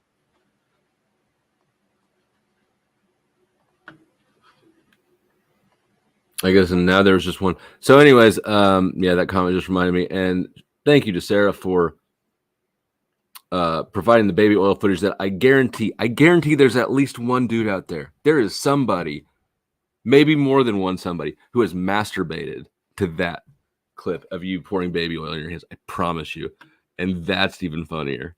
All right, now let's get back to our regularly scheduled shit. Just had to quickly make shit creepy. And let that be a lesson to you, Grid. Like, think how creepy your life could get. Ugh.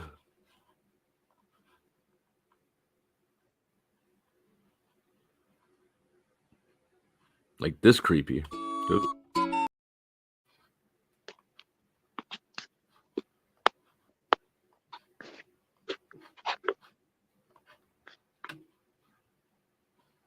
Scott is cammed up. What are we looking at here? Oh, did you finally get dressed so we can look at the pool at the house that you were sitting in like an hour ago? The storm knocked down this bird of paradise.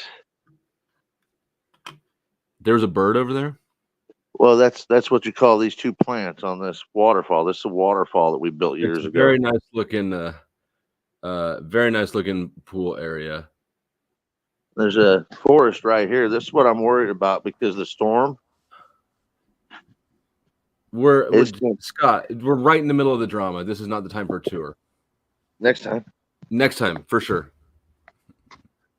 And you can stay cammed up. We like this up the nose shot. Resto, shall we? I was just about to click play again, but would you like to get any thoughts in before we continue?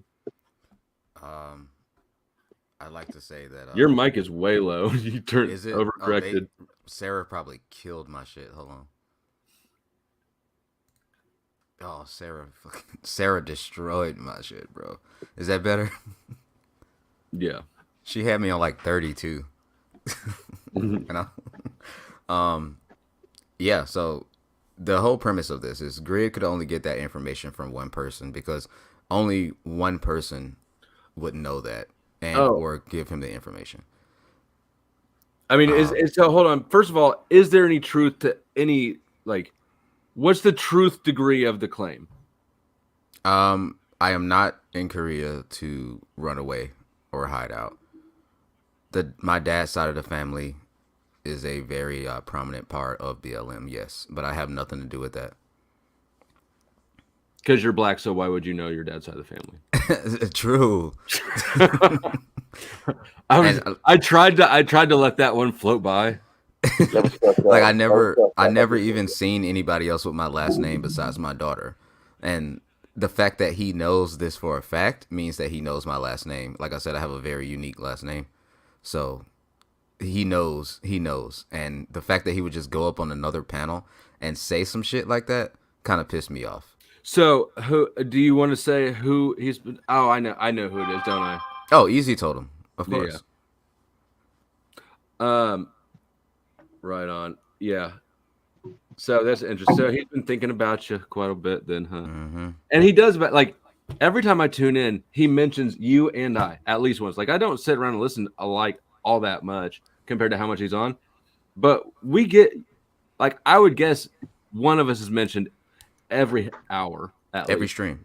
No, I mean, I get every clips hour. every time. I would say that every hour that he's live, one of us will be brought up. That's probably the frequency with which I would estimate that he thinks about or talks about the drama. And it's never like a long, like he's never gonna make a stream like I did about him. But like, you know, we stay in his brain. Well, the thing is, he's not gonna say anything about me. So like, I've been waiting on this docs for a long time because to me, it really doesn't matter. I only look better if I get doxxed. I've been very humble on these YouTube streets. But he didn't dox you, did he? Basically, he just referenced that he knows. He just said something that is a lie, but it is grounded in just enough truth that you could glean that he's done some research, right? Yeah. So, okay. Yeah, I mean, like, I don't know why anybody comes online and worries about doxing. Like, it's gonna happen if you spend enough time here. That is true. I'm not worried about it. But I'm not really worried about Grid at this point. like I said earlier to somebody, Grid right now, since he's the one that fucking fired off the first shot, he's gonna be the stake at the head, the head on the stake to like the next person, because now I know for sure that motherfucker is talking, and that motherfucker has some diabolical tendencies. That's a lot of Chinese food. Yeah. Well, yeah, I mean, like, if Easy knows information, like, he's of course the type of person that would. Yeah, I guess it's just so expected of the type of person he is that I guess nothing has changed. Like, literally, the story you just told, nothing is new today that wasn't there yesterday, but just because it's so, of course, easy to do. Yeah, of course.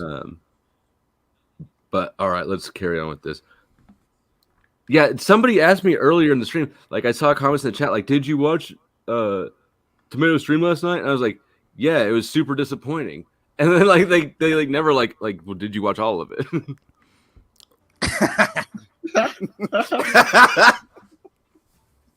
Oh shit! What else you got to say, Grit? Okay, Grit. Let me ask you this question. Real quick. You're the one that Let me ask you this question. What proof do you have that I'm living here to run away? Where'd it go? Ah, shit. How's my audio? My connection just got wonky. Oh, your audio's good. Sorry. I Okay. heard you. Yeah. Okay. And thank you to Chuck from Tennessee for sending $20 to keep Flow alive. And it is only your love and Grid One's hate that keeps me going. So shout out to Chuck.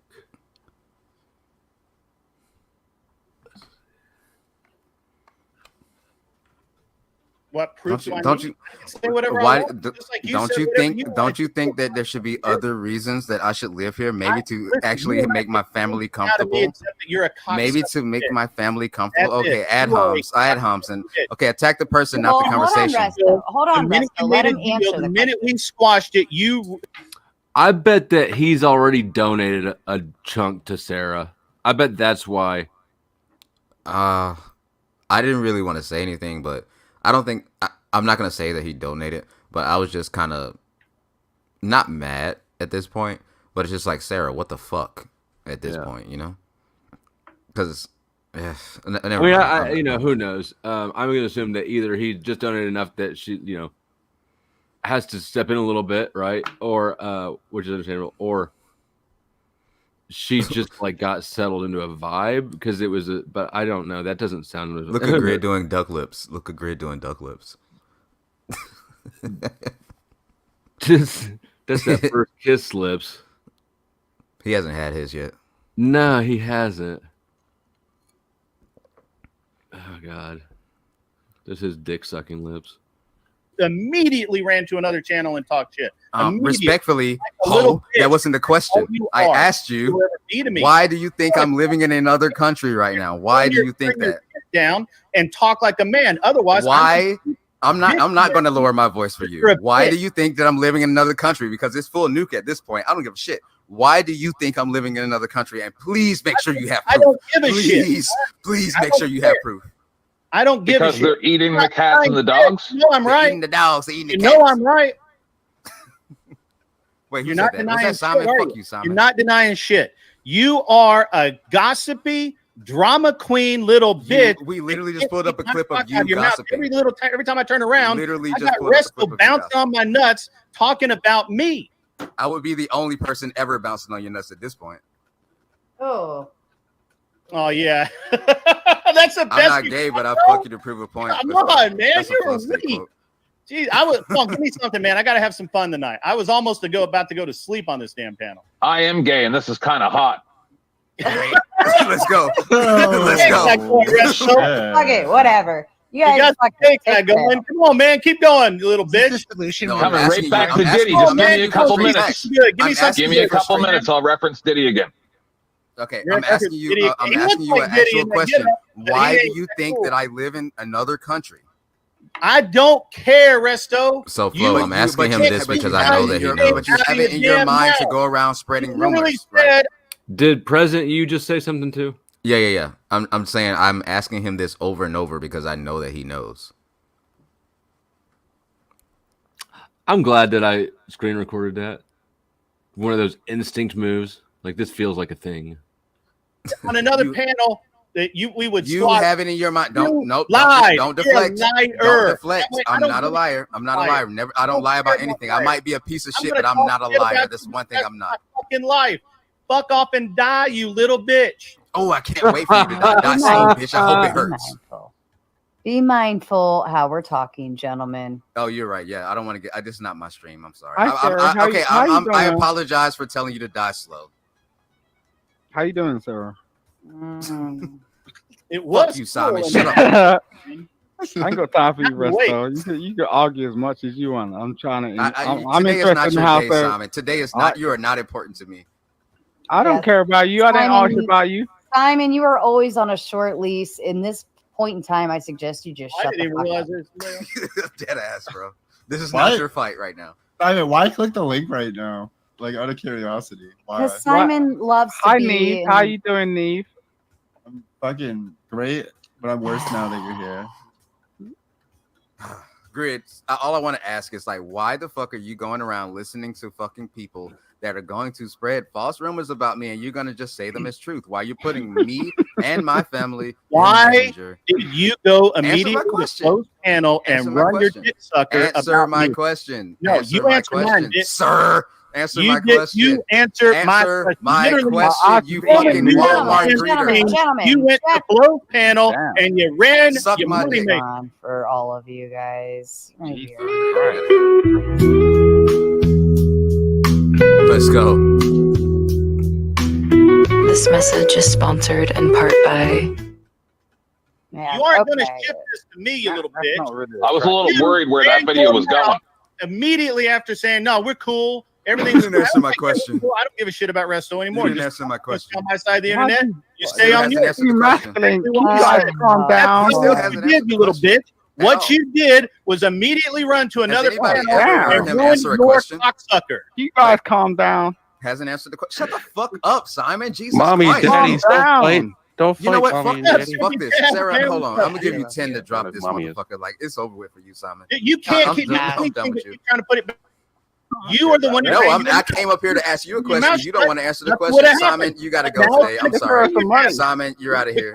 You know what? At I'm least gonna give me give 10 her minutes. some money. There Fuck you go. you, Grid. Boom. Fuck you, Grid. I could pay to get you down too, but I'm not going to do that because I'm going to address you like the man that I think All right, that you are. listen, everyone. She turned me down at When this we're all point. spurging, I'm going to use the word spurging if it hurts somebody's use it. That's a fucking good term. feelings. I don't care. But Simon, you've been dropped for 10 minutes. I'm not even setting a timer. I like the word spurging. All you retard cuck simps spurging right now. Yes, y'all are, Nev. Okay, so Good let's do Fuck you, this, Grid. gentlemen. We're gonna go around the panel. So I would ask Grid and Resto to just be mindful for a moment, and thank you, Trib One, for the $2. Possible to get a verdict from the panel. That's a wrong good statement question. to use. in So that. let's go around the panel, and I'd like everybody to put their 2 cents in for 2 minutes of what they think so far about this dramatic event. Starting with you, 10th man, and we'll work our way around. Seen it 1,000 times before. Ah, damn it! What just happened? Where'd he go? Oh, did he leave? I think he used his fat, smudgy finger and bumped the wrong button. Buddy with the glasses and the hat just likes to cause trouble. And the other guy on here is trying to get you clicks and views and donos and more people watching by fighting. It's the perfect formulation. Go ahead. I mean, that was a You, clutch Melanie? assessment.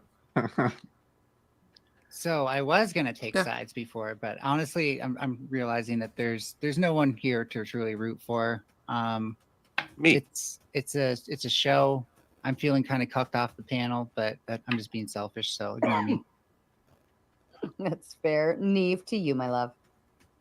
Well, great. It did seem like a pointed statement to just be conjuring. So I'm wondering if there's any factual basis for it, like if there's some sort of, underlying reason why you would have brought that up. In the video that he showed us. Oh yeah, no, that's true. That's 100% true. Okay, Arbiter, but don't what worry, is your I got you. what is your belief Scott, grow some fucking facial hair back. You look like you got chemo. And you're older and fatter now. What the hell's going on? I just had to tell Sav Dave, Savzal and Chain last night, same damn thing. Grow a mustache back. He looks like he's undergoing chemo. Beef as to why it's. Don't worry, I'll be back. All right, 10 minutes, Resto. I'm only insulting you for your own. Like, why do you believe? I was that? actually gonna buy him. I was gonna Because buy I trust myself the back person at that this gave me the point, information. but then Arbiter bought. So me there's back, somebody like, in the 4 background, minutes. probably speakeasy. It's both of them. Who, Not speakeasy. Okay. I mean, All right, I'll be honest. It's not speakeasy. Honestly, I don't talk to speakeasy about anything really. He's lying. Okay, the point that I'm making is that the intensity of Resto's energy right now seems to be informed by the seemingly baseless conjecture, right? Well, it's not baseless, and he knows it. Otherwise, he wouldn't be that pissed about it. Well, if he owes honestly child don't really support, give there'd be shit. a warrant. Hold on. If he owes child support, there should be a warrant out for him. Public information. Go check it out. Somebody's Canadian. Well, I didn't say that he was owed child support. I said that he was. Real quick pause. hiding Real out quick pause. there for because his I family. just caught that stray by Trippycast. That was a good stray. I just caught that. You were in tunnel vision. Yeah, I heard you a couple times earlier. For those who don't know, Resto has a tell. Like really battle mode Resto starts referring to himself in the third person. Yeah. And sorry, I snitched on you already. No, it's fine. Everybody's got their ticks. But yeah, Resto, he was drifting in and out of the third person references at the beginning, but mostly under control. Fucking Trippy say, is he Canadian? He's involved in BLM, but that's irrelevant. How about you, Trippy? How about you, Trippy? Have you been watching so far? I had to set up everything, so I missed a good chunk of what's going on. But like, if Resto's fighting somebody, I'm probably gonna be on Resto's side. It's gonna be. Well, let me like share. Grid. Let me. That's fair. That's fair. That's cool. Yeah, I like Grid. I like Speakeasy. All right, I he like recovered. Let me bring you up to speed. We have this clip that I'll play one more time. BLM. The Oh, founders. you know that Resto Chesto guy. His family was part of that. That's why he's hiding out in fucking Korea because his family's part of fucking BLM. No shit, dude. Yeah. No fucking shit. Yeah, fuck that guy, dude. That's BLM. Like The my fa- question. Okay. My question is like, So why did he that's just where we fire stand that on off that. like that? And so Resto is making the claim that Grid is, essentially kind of spreading lies on another panel. No, he didn't say I spread lies. Or well, he just maybe wants to know not. why I said it. He's not Yeah, denying he's- it because it's true. Whatever the case may pretty be. sure he So denied it. He did. Like, he did, because he did say, like, do you want to know why I'm doing I this? did not Here's fucking why, X, deny it. Y, Okay, Z. God But damn it, either way, Sarah. whether Resto is mad at Grid for saying that on a panel. You did deny On a it. completely different panel that has I nothing didn't to do deny with it. mine. I did but not here- the fact that I'm hiding out in Korea because of that shit. Right, that's what they're talking about, right? No, they were saying about the BLM thing. I mean, it's all the same thing that you're hiding out there because of them. I'm not hiding out here because of them. I live here. Right. I think that you were all agreeing, or Sarah and you were in the Anyways, Nothing to do with it. But like, why do you think that? Is that just like a guess or? No. It came from Resto himself, and he knows it. All right. And I mean, like, if Resto was part of BLM, I mean, Well, no, his family. to that. Family's part of BLM. There's a whole lot of other people who donated to BLM and had no idea that there was ulterior motives. You know what I mean? Sure. Like, I'm not a supporter of it, but I mean, imagine the insanity of believing that black people in America would be part of BLM or involved in it. Crazy. That's a wild ass statement. That's wild as fuck. Yeah. But back when I was the guy on my own Facebook, you know, They're telling my family, like, I'm don't not going to support get that into it. shit. It's not worthwhile to get into. Yeah. Okay. It's just not worthwhile to get into. As much fun as it would be, because now I'm awake and I'm having a good time and it's fun. Maybe Resto's not really black, and he's just been wearing a filter from Facebook or something. Could be. I don't know. And Arbiter was the one who originally paid to boot Resto, but he has requested to bring Resto back now. So. Oh wow. So thank you, Arbiter, for being It's conflicted. fun to fight on the internet, Sarah. There we go. Sometimes, but As long as it doesn't go outside of the internet in most cases, right? yes, I think when people go to the next level and attack people personally at home or whatever the case may be, I think that's where lines should be absolutely drawn. That's a big no-no. Keep the fight on the internet. Do your thing. Okay. Has the panel had the ability to make its peace, or did anybody else aside from Resto and Grid have some thoughts? I just want to thank Trippy Cast for being here. Your energies are exactly what we need right now. Yes. All right. Trippy. I love Trippy. That actually I do made me need. happy. So here's the thing, Grid. My family, I am not. Hang on, denying that. hang on one second. No, Get my fuck volume you. turned down. Give me 1 second. She There you turned go. me all the way the fuck down. Keep going. All right. So my family, I will not deny that. A half of my family, yes, I'm going for a nuke. I don't care anymore. I do not associate with them. Do you know I have not seen anybody with my last name besides my daughter ever? Do you know that? So the fact that you know that, right, means that somebody told you. And there's only one fucking person that will tell you that. And since you're saying that I'm being a gossipy little bitch, you're going around being a gossipy. I never said you were a gossipy little bitch. No, I said that. Shut up and let me fucking finish my goddamn statement. Go right You ahead. sit in the corner and think about your goddamn actions. Now, Hey, you know what? you're Fuck saying, you, asshole. No, Fuck let me you. get my shit off. Fuck Let me get my you. shit off. Who the fuck are you? You're nobody. You're less than nobody. You're living here. You got a shitty life, and I'm sorry, but We fuck were so you. close, but Grid cannot just handle truth. He cannot you. handle facts. All right, Fuck let's you. let's finish your thought, Resto, and then Grid, you can respond. Now, Grid, you're going around being a gossipy little bitch. The only reason that I'm mad is because I have a very unique name, and you know probably at this point, right? You probably know who I am. The fact is, my daughter has that same last name, and I am not virtue signaling at all at this point. I'm just saying you should just stop going around being a gossipy little bitch and saying things that you don't know that for facts. Saying that I live in Korea because I'm going around fucking avoiding America because I'm a part of BLM. Not true at all. I live in Korea to make my fucking family comfortable. I have the facilities to live anywhere the fuck I want to on earth. So I think that you should check yourself before you get fucking wrecked, okay? Fuck around and fucking find out, Grid. End statement. Okay, to you, Grid. You stop talking about me, and I'll stop talking about you. You started this shit, and I Talk will about these continue, nuts. and I will finish it. Talk about these nuts.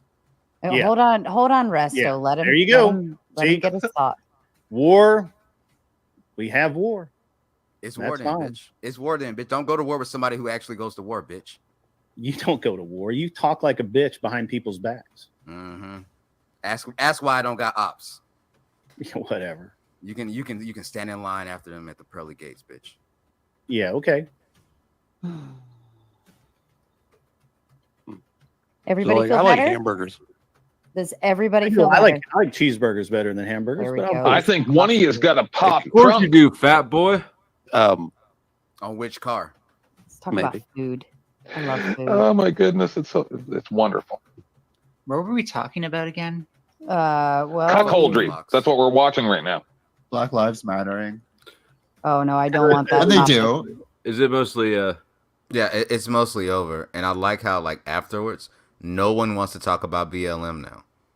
Which is a wild ass statement. Everybody wanted to say something about it before, but now the rest of those up there, nobody wants to Is talk that about big labia matters? it. so?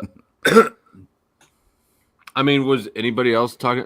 Just oh, you mean Grid doesn't want to talk about it anymore? Yeah. Yeah, no, and it's funny to me, like, of all the little back and forth you've had with him, and even like the back and forth past each other that I have kind of had, like, he keeps falling back on the, oh yeah, well, why did you X? And whatever the first thing is, it's the very first time that you and I talk shit about him, right? Yeah. He has been, why do you do that as justification for everything he's done ever since. He hasn't found not one new reason. Which is silly. Like, how many times does Grid have to have this? How many times does that have to be resolved for you, bud? Little turtle looking ass. He'll be okay. You know what? He's gonna be okay. It's all right. It's full nuke. I don't give a fuck about. I mean, but he's not. Look at this face on the pause. That man is hurting because he's a bitch. Oh, yeah, he's and knows it. He knows it. He knows it. But he's too much of a bitch to acknowledge it, so he'll never fix it. But Grid, if you send an email and you give me a good offer, I'll probably explain to you how to fucking sack up and be effective. Not that I think that you'll probably put it into effect, but certainly nobody else in your life is. Here's the thing, Flo. Every time somebody knows, like, this is not the first time somebody has like gotten the information on me. Every time somebody knows the information, they don't release this one thing, and they already know. They already know. They're scared to. They scared to say it. They are scared to say it. Like, because it's a bad look on them. Is what you mean? It's a bad look on them, and it's a good look on me. And they're scared of it. They're scared of it. They're afraid. Don't be afraid of Resto. Resto not gonna do nothing to you. I promise. Don't trust that third person fucking double speak there. This is why I got to alert the people for your tells. For safety reasons. I be chilling, bro. Like, I be chilling. I really just be chilling the fuck out, doing my own little thing. Just let me play my stupid little fucking video games. Don't mention my name. Don't mention my family. I really don't care if I get fucked. It's just like my daughter. But other than that, I really don't care. Yeah, no, it's a goddamn. For a dude who refers to himself as the patriarchy, he's really, really showing some like the worst traits of a bored housewife. Grid is a bitch. He's never had confrontation. That's the thing. Like, you can see it in the whole video. He's never had confrontation. I almost felt bad for him the whole time. No, it's what I think it's what I said. He's always had somebody that's standing behind him, so he feels cocky. So he's like, it's that internet fucking thing. He doesn't. I don't know. I feel like he's hiding behind something. He feels brave for some reason that it's a shallow reason. Grid probably sleeps on the fucking couch at night. He's up too. He doesn't sleep because he's up too busy working on setting up his fucking equipment. Shit equipment. Working like a motherfucker. Hey, can you guys see me all right? Can you guys hear me all right? Mic check 1, 2, 3. Yeah. She had to turn me down to 32 just to even hear him. You white folk have to start to wonder why those like Resto have fuck all to say without insults. So like this is a white people thing? Is that what you're saying? I don't understand what the fuck. Look, I know what I'm good at. That's all I'm saying. I know what I'm good at. You white people always aggravating black people. Is that what you're saying, Big Pond? Hey, I like white people. Big fan of your women. Shout out white women. Dead ass. All right. I think there ain't some fine sisters out there. All right, Tom, go off.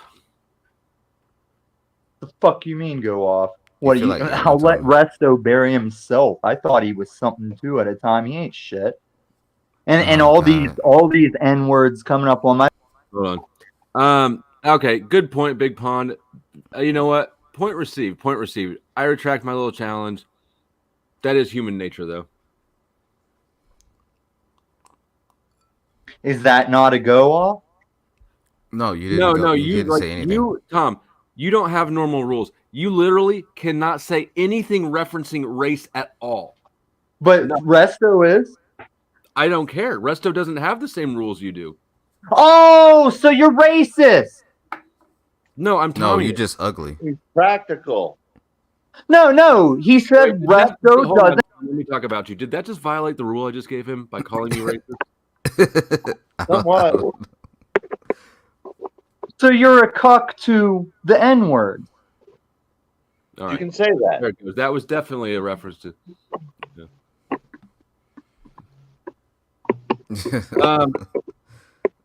Let me. I got some. Hold on. Scott, how's that mic taste? Yeah, What's that? eating the fuck out that shit. Stupidity Trail. Hello. If you got something to say, start speaking. And if you're going to show some porn, drop that shit. Fuck, is that what you think? Everyone's got a fucking heart on. Well, so you're not porn bombing. I saw you flash up earlier in the stream a couple times and kind of jumped up and real quick and popped down. Yeah, mate. Sometimes I have important shit to say. Sometimes I just like to play along. So Fair enough. here Fair I enough. am back again. Yeah. Drop the banner. This is not. Yo, who the fuck is playing Elden Ring in the back? Oh, just for peace of mind here, Flowstate. I don't even have a camera on my computer. It's okay. Nice setup, by the way, Flo. Oh, thank you. Miss Flo did a good job, and so now, it's I've kind been of listening all day. So, yeah. But oh, buddy drop. We lost Scott, but the thing is, yes, I do have family that are connected is like a soft statement, I guess, but I really don't care at this point. I do have family that deal with BLM. I have nothing to do with that, and the fact that I keep getting blamed over and over for it kind of pisses me off. And I know how some people feel about it, and the amount of like bullshit that I get for it is retarded, because it's kind of like being Hitler's son at this point. I have nothing to do with anything that they did. I'm not saying how I feel about the movement or the situation. I'm just saying that I'm not associated with it. I'm more mad. I'm not even mad about that. I'm more mad at the fact that the information is getting spread, and I already know what other information is out there, like my name and basically full docs. So if they want to go full docs, I'll go full nuke. I'm nuking from orbit. I don't care. Yeah. Well. And I guess you would say my I'm gonna have to means of money. I'm gonna have to now. I'm curious about your last name, and I know that I know where to find it. I'm just not snooping into people's business unless they block me and continue to talk shit like Grid One, and then I'll stalk the fuck out of them. Like I know what you did last summer, Grid. Yeah. I just be chilling, bro. That's all I'm gonna say. I just be chilling, but don't fuck with royalty. That's all I'm saying. Oh yeah, thank you for reminding me, Scott. How's it going now? I like the backwards hat look you stole from me. I definitely stole it from you because you're the first person I ever saw wearing it this way. I invented that shit back when you were like 45 or something. I remember that. It wasn't my buddies and I when we were playing baseball in Little League. Tommy, suck my dick. We used to put our hard helmet on this way, the soft one on that way, flip it off, and run to the base. I'm gonna clip that and use that for something that's definitely gay, like a clip, because that's you're gay, so make sure you keep this part where your knees need to be washed tonight. You can't call somebody gay if you're. What does that mean? I don't know. You spend too much time on your knees. Hey, Resto, did I hear you at one point? I mean, I don't know you. Hi, my name's Scott. Welcome to meet me. You do. Hold on, sorry to interrupt. If anybody wants to buy Tommy out of the dungeon, he is still backstage bitching. You know, my rules are flexible. I say give him one more chance. He's an entertaining fuck, and somebody may want to buy him off. The thing is that he just won't ever last long enough. He can try. I have faith in him. He gets better like Paul. If full disclosure, Tom just ran, so don't He doesn't like me advocating for him, or he doesn't like it being about money. What was the question? music? Are you into producing or anything? Have you had anything? No, I just If you've rap, never talked to freestyle. Scott, this is how he introduces himself. So here, I'll move you up, and Scott, you can wow him while you name drop all your connections in the music industry. Go ahead. No, not necessary. Was just asking because I thought it was him or somebody else I was watching on the streams that did something. I know OTW does. There's a couple other people that I believe somebody's a producer, not Speakeasy, but somebody else that's in the circle. Who is it, Flo? I mean, I know Dick plays the guitar. Oh, you're probably thinking of 007. No, I know he's a musician too. I know him. I don't know. I don't have any idea who the person is you're thinking of that's a producer. I know those guys from the one group came in and hit you one night. There was a bunch of weird guys. They'd like to battle, I guess, or whatever. Oh yeah, but the Discord Marauders. Right. But that's not them either. I thought it was someone No, else. I've But made I like may be wrong. Maybe I'm dreaming 2 something up. songs. Well, not ever, but like publicly 2 songs. But no, I'm not a producer. I just do things that I want to do. I actually made an album for my wife for her birthday one year. That's pretty lit. That's Tom, pretty cool. I literally don't care if you're racist or not. I don't give a fuck at all about your race views. I just don't want to manage you on the race topic.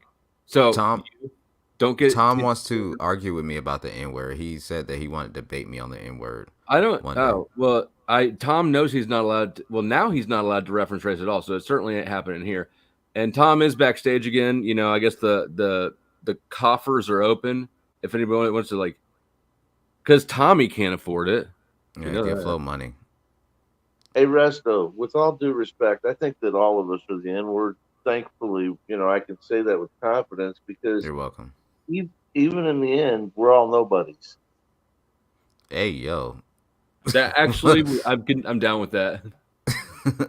Okay. All right. All right. Yeah, I can fuck with that. Like, I don't have a problem with race. I fuck all types of women.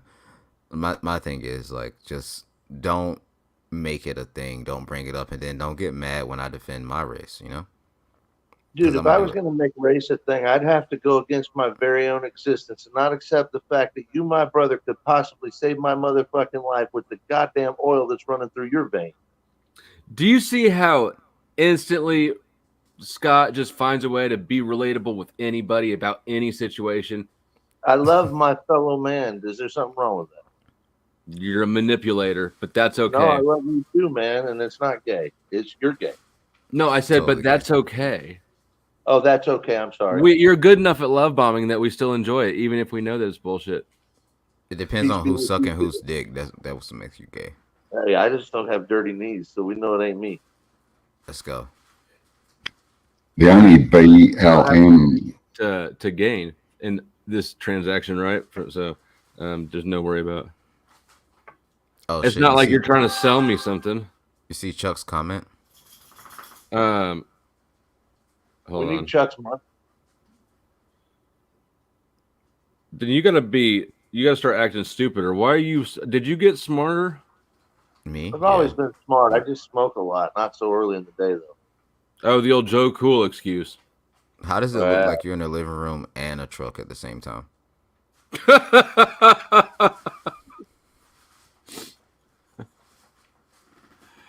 Fuck you, Chuck. All right. No, Tom, now here's the rules. You're using up Chuck's $10 credit. If you have any respect for the dignity of Chuck's $10, you're not going to waste it. And know that the minute you reference race, I'm dropping you, right? Fair warning. This is your responsibility now, not to reference race at all. Not even a question. Don't even ask. They'll let you get away with saying fat bastard instead of the N-word. So just pick on me and pretend. No, like Dumbass. he can't even reference white people. Oh, okay. No race. Dale Earnhardt, number 33 NASCAR race. Idiot. I can work with that. Well, I can't work with you because you're fake. You don't have real rules. You're a sociopath, and I fucking hate you.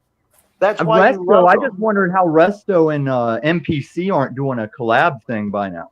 Who the fuck is NPC? He got a Taiwan wife he's in Taiwan with. You got wherever you said you are. I think care you about guys that. would collab or something. I don't know them. I don't care about them. Why would I collab with them?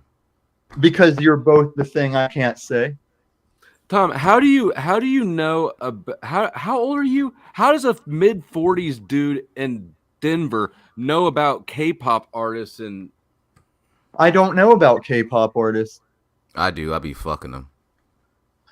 Whenever I watch K-pop videos, I used to work at a bowling alley, and the back wall was big screens playing K-pop. And when I saw that K-pop playing, I'd think maybe Epstein wasn't so bad. Wait, what? Hey, yo, what the Yeah, fuck? catch up. You've been on 11 hours. That's going to be a tough one to keep up on. I don't even know if I want to catch up to that one. I just want to let it. Well, you watch happen. K-pop, you think about how Epstein wasn't so bad.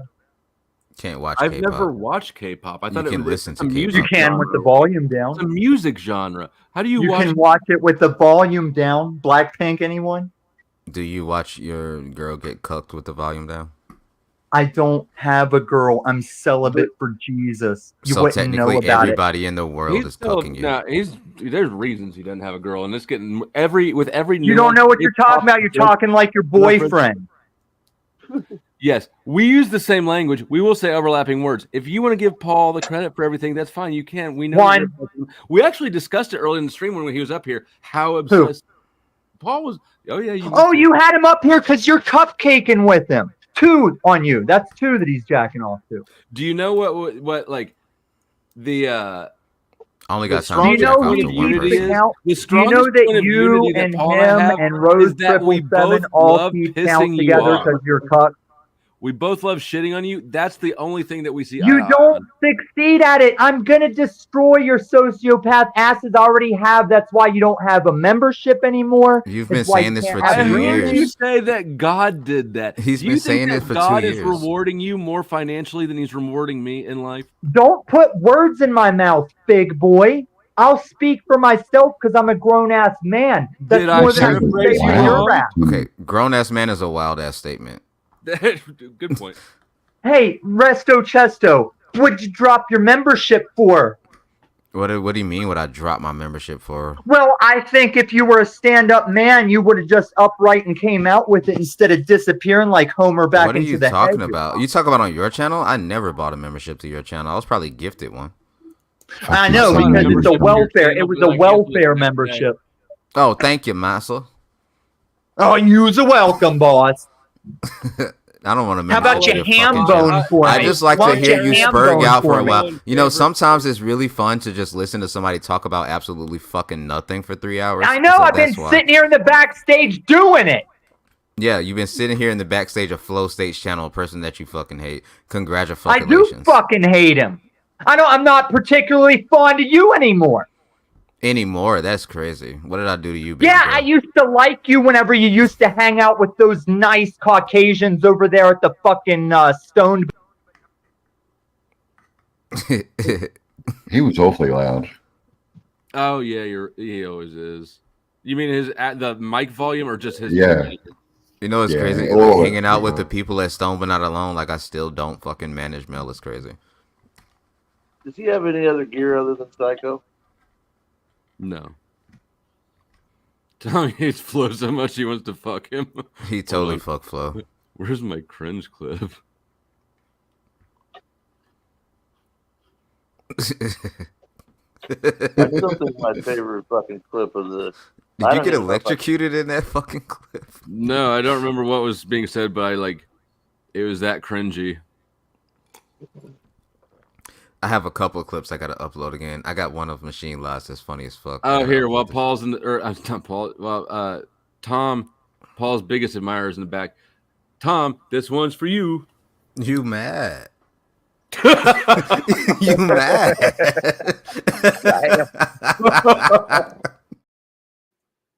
I'm not gonna lie, he was mad, bro. He was just bitching. He was mad. Yeah, I know. Yeah, I said a thing, and then you did the thing that I said you can't do. So, we love you, Caucasian people. I promise. but Resto can say it. You know why? And Scott can say it. And I don't. Stupidity Trail. Have we ever talked before today? This is our first time. Well, nice to meet you. Would you like to Thank you very much, start sir. referencing race? A race? Not really. Black Lives Matter here in Australia is pretty much run by white people. So, if that makes any sense to anybody, because it doesn't make any sense to us.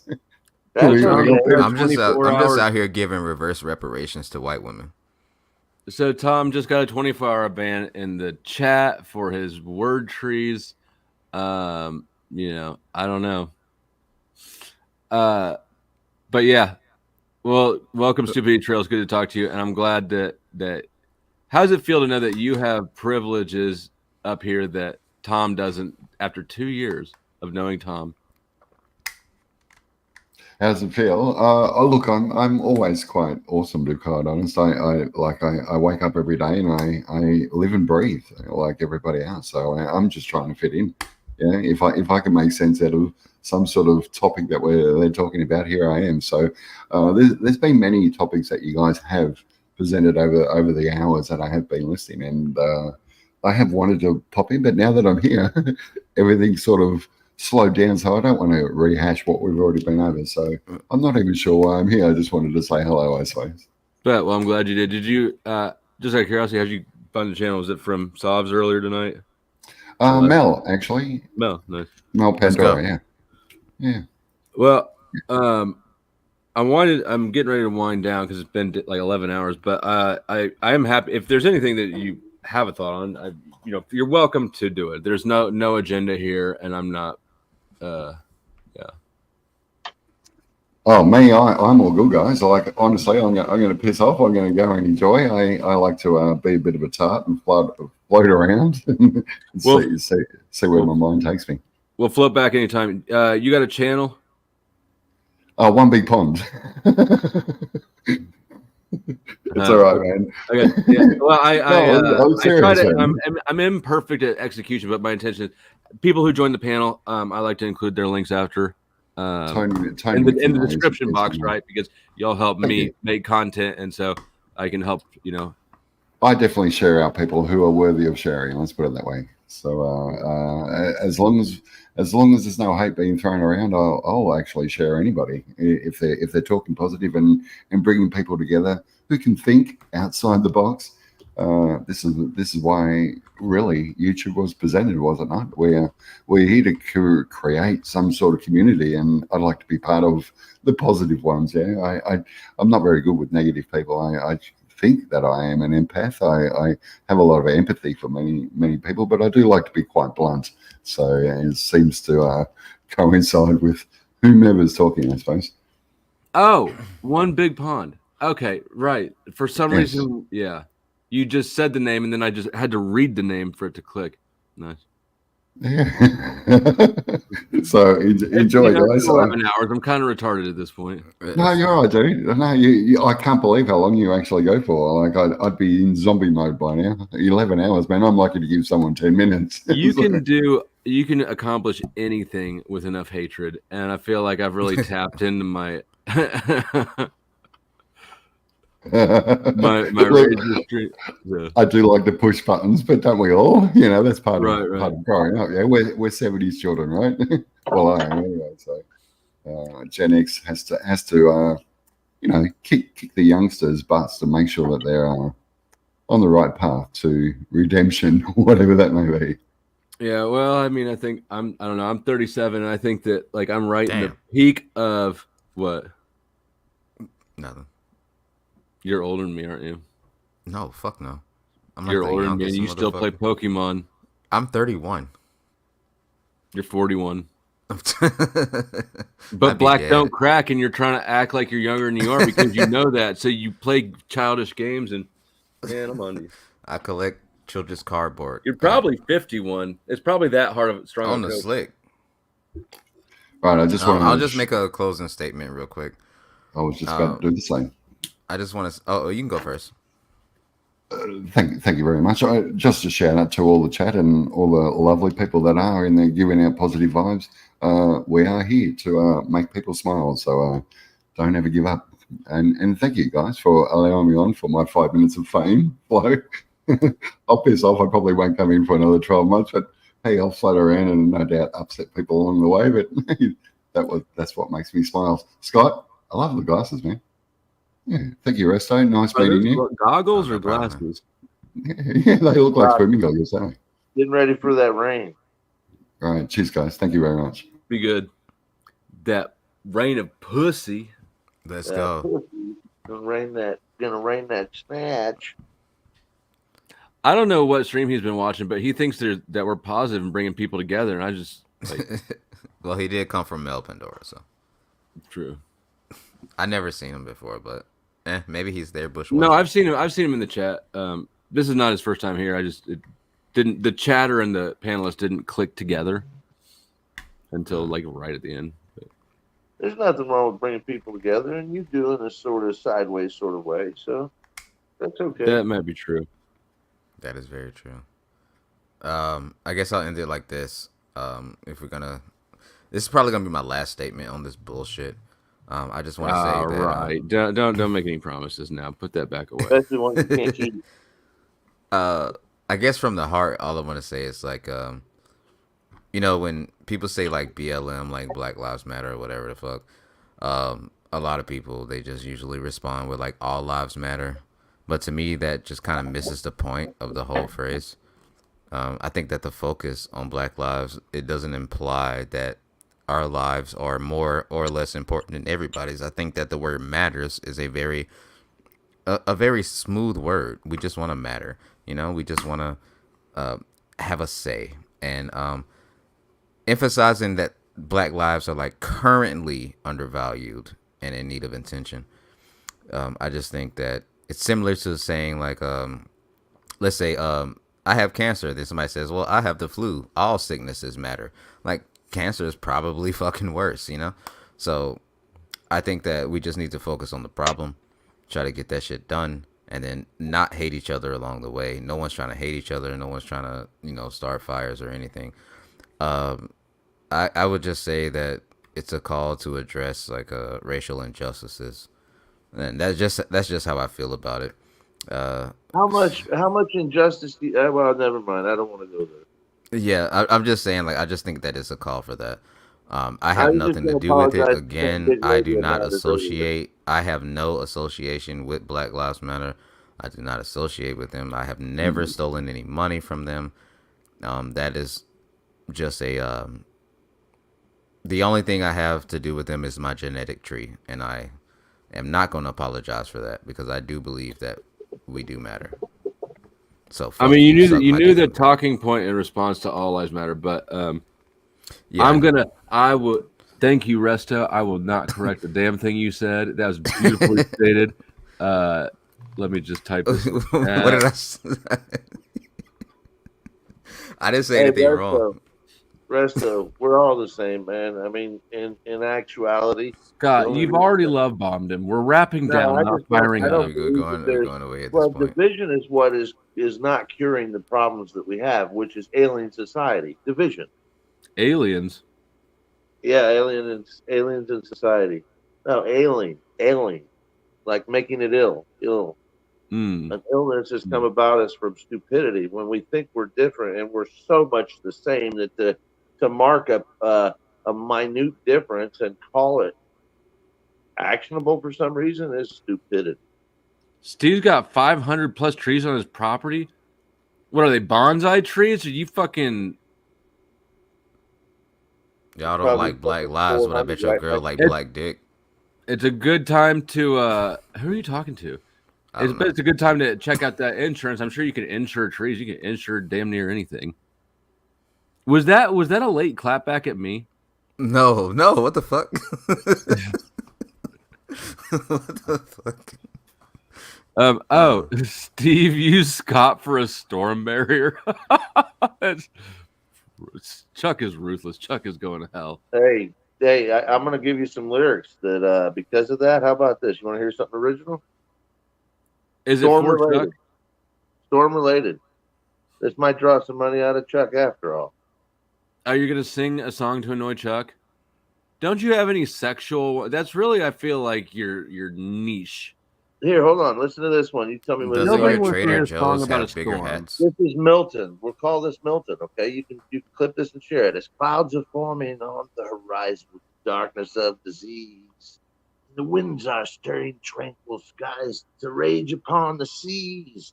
If you listen, you can hear him calling to put your mind at ease. But don't be afraid of the mystery man, for he was sent to set you free, the keeper of the clouds. Sending a message out. Don't be afraid, but don't get in the way of the keeper of the clouds.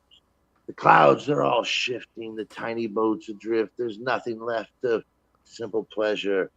What have we had left? All of us are spinning in infinity. No one touches the ground. Have we missed the point altogether? Is there no one crying out loud for the keeper of the clouds? Sending a message out. Don't be afraid, but don't get in the way of the keeper of the clouds. Now I'm asking you, one and all, come together now, it seems. The divided will never conquer anything in between us and what's above us. And what is above us is tyranny. What we need is to come together. Americans, all are we. The keeper of the clouds, sending a message out. Don't be surprised when you look in his eyes and you're blinded by the sound. The keeper of the clouds. I'm sending a message out. Don't be afraid, but don't get in the way of the keeper of the clouds. Yo, can you play the clip where it's like, where do you find these weirdos? Can you play that one? Yeah. Fuck you, man. I can, but thank you both, Scott and Chuck. Scott, you finally succeeded. Chuck kicked you off for 10 minutes. I'm really sort of baffled by what the fuck I just heard. Did you? How do you get to be such a strange person? I think like isolation at this point. Hold on, Scott. You're not ever alone, are you? Are you isolated? No, fuck that. He's way too social. Sorry, Yeah, he's I mean isolated. you weren't supposed to be up here to begin with. You snuck up.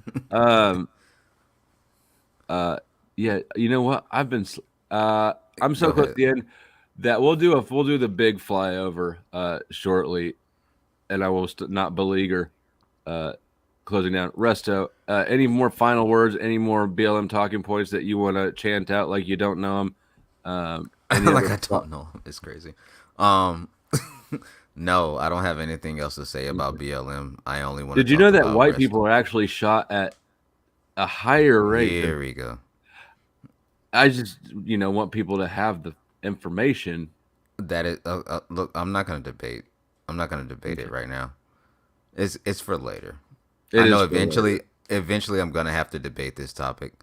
Obviously, you don't have to debate it. You just can't claim it if you don't deserve it. No, claimed it, and it was true. So that police brutality is a black issue primarily. Here we go. Okay. I mean, I'm not doing this with you, Flo. You're trying to rope me into debate this. it now. No, we're not going to do it now because I know that you're going to try to rope me into a fucking debate about whether black or white people get. It's a class issue. And about the reason about how just the phrase Black Lives Matter is actually subtly divisive. That's why you would make the distinction that. But not at all. Not at all.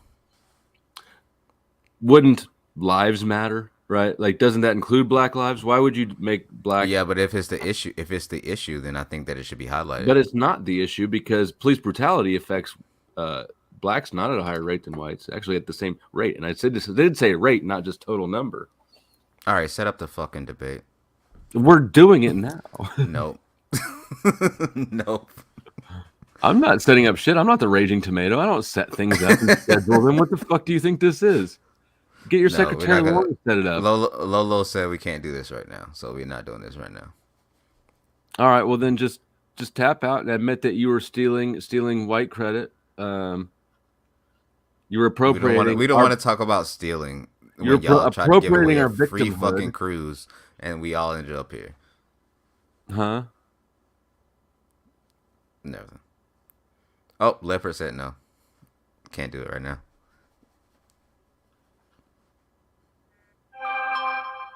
All right. Well, then that's fine. I probably won't give a fuck later. Yeah, I probably won't either. We could yeah, do it so- one day so though. we're not It'll be gonna fun. do it. It'll be fun. It'll be fun. We should get my family here. Wouldn't that be crazy? You want to debate? We them? should. Well, you know what? We could have the debate, and I could meet your family somewhere like Kentucky, or is it Tennessee? Tennessee, right? Shout out Grid One. Yeah, which mansion do you want to meet him in? Whichever one he's hiding in, trying to figure out how his fucking technology works. Grits One, the fattest little brat hiding in his basement. Could you imagine? Bitch.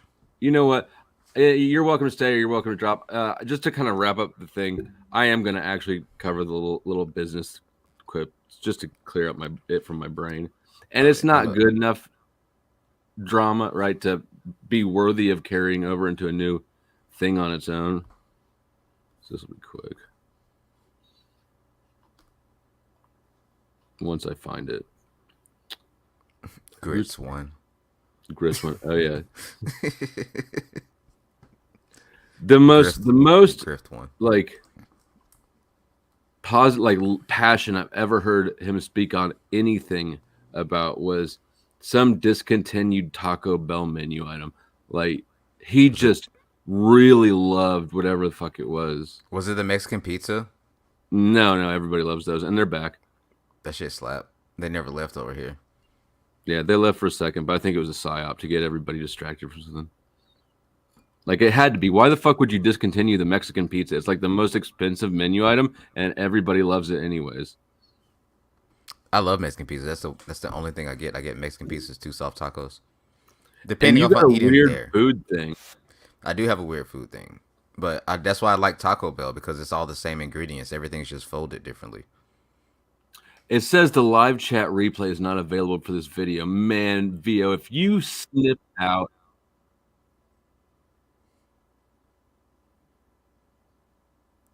Wow.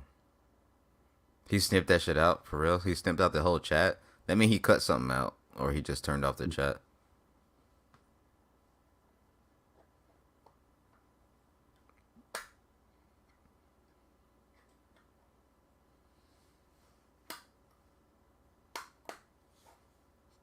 Taking you a long time. You give me speakeasy vibes.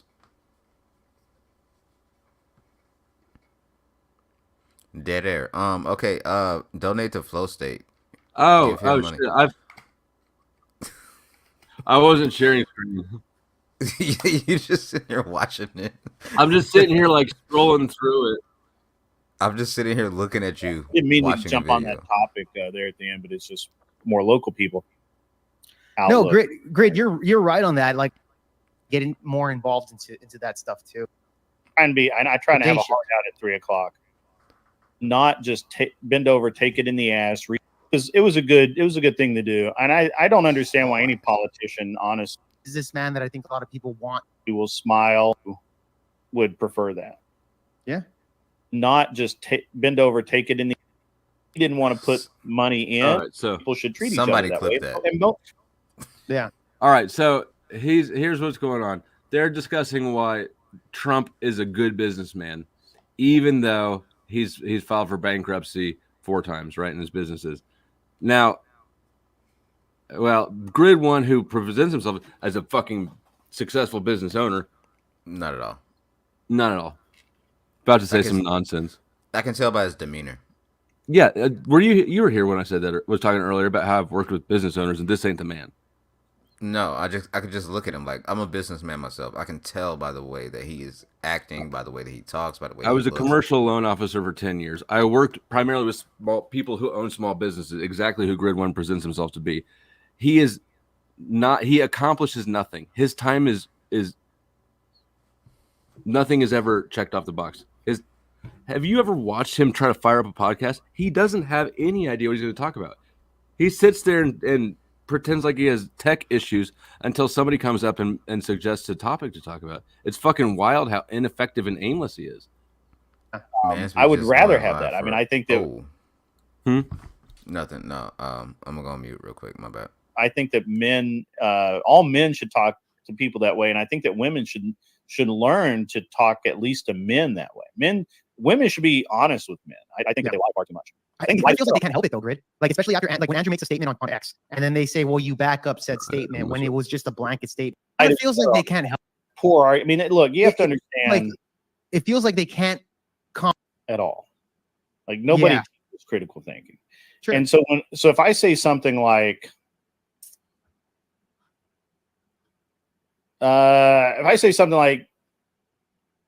Jake does this thing where he locks in on one specific point, and he just reasonable for you to get offended over that. Oh, they're too into what they feel this all the time, because one of the things that people love to talk about Trump. Yeah, they've kind of quit talking about it because I think enough evidence has been produced that they understand that they're on the losing side of that battle. Mm-hmm. But one of the things that I think is really fucking interesting about when people talk about Trump is they love to talk about him in this, that he went bankrupt and he did this and he did that. And I'm like, well, I don't think you understand how business works. So I think it was twice that Trump declared bankruptcy. It was a casino in Florida and a casino in New Jersey. Okay. When he did that, both times he did that, he had business partners that owned shares in that project. That more money needed to be put in, and they didn't want to put money in. And Trump had two choices: either the project could tank, and he would lose a bunch of money, or he'd have to put a bunch of money in himself, and then his partners who refused to put more money. So not the dude that's on stream, but the dude. Okay, so Clover Tech. Like, I don't know Clover Tech. I never watched a Clover Tech stream. I don't have an issue with him. But why does he wear so many Clover Tech hats? He's just gobbling cock all the way around these YouTube streets. Also, if you want to put something on your back wall, just get a fucking poster and not like a goddamn TV. That's retarded. He's dumb as fuck. Why the fuck is he doing that? What trophy is that? What trophy has he won? Right. What Grand Prix has he won? I don't understand what the fuck is going on here. Is that even a real picture of a car he's got up there? It looks like from CGI. Forza. It's from Forza. I thought it was from Cars. It's from Forza. Like, I know the fucking game. That is a fucking rendition from Forza. I play the fuck out that game. Yeah. Grid 1. If you watch this, or whenever somebody tells you about this, like, oh, Flo and Russell, we're talking shit on you again. Sure, bro, we want to know what that show us that trophy. Take us on a tour of that trophy behind you. Yeah, let me see the name. Let me see the what you won, and it better not say anything like 2013. But let's do it sooner than later. I don't want you to go actually get a plate made for it, right? Look how shiny it something is. he would do. He gets it shined. He's so proud of it. I'm not convinced it's metal. It might be hollow. It looks like plastic. You think so? But you know what? We'll figure that out when Grid 1 takes us on this thing that he's so proud to display. Always the thing that's crowding him out of the fucking frame. 30% of his. Let us see what that is there. That's crazy. And like, why does he keep switching up his fucking setups? It's weird. Because he can't find an angle that makes it look like he has a fucking neck. And he can't even angle his camera down. He doesn't want to show his tits going over. I bet his fucking shirt like overlaps his tits, like it just like it's under there, like a fucking wet t-shirt contest. You think? And look at him trying to grow a mustache. He's trying to be Resto so bad. Sorry, what you saying? You think he's one of them guys that gets like the under boob sweat? You know? Oh hell yeah! He be wiping his shit. Yeah. Look at him. Just look at this dude. Easy 250. No. Well, it depends on how tall he is, but he doesn't act nor for some reason I just like my instinct is telling me he's not tall, so it doesn't matter. He doesn't act tall. The benefit of his money. Yeah. And this happens a lot in business, right? I mean, this you can sue your partners and all that kind of thing, but then the project doesn't get done. And it's a big fucking mess. Sure. Well, Trump, you don't fuck with Trump like that. So the paradigm he just explained is that when he went bankrupt, it's because he had business partners. The business needed more money invested, which means what? The business is not sustaining itself. Exactly. Right. So it needs more money input, and the investors didn't want to put in money. So somehow they were trying to screw over Trump. So he filed bankrupt so that they couldn't screw him over instead of letting them reap some sort of business. Like the whole paradigm doesn't make sense at all. If people invest in businesses to get returns. Yeah. If You it's always not get a return. and like, so if it's a succeeding business, one, you don't need more investors. And two, you have people who want to invest more in it because it's a good return. The entire story actually exactly supports how he does suck at managing business, not why he doesn't. Well, most of the time, in my experience, you're always going to get a return on your business. So even if you give money and the business like fucking flops, you have a contract to say, hey, I'll give you at least this much back. You don't really lose that much on like the smaller scale of things. Like, okay, 30K, you might lose like maybe 8K. Maybe. But it just depends on the fucking contract. It depends on how far down the drain you're willing to ride that investment. I've never. You probably look. Resto's the international money man.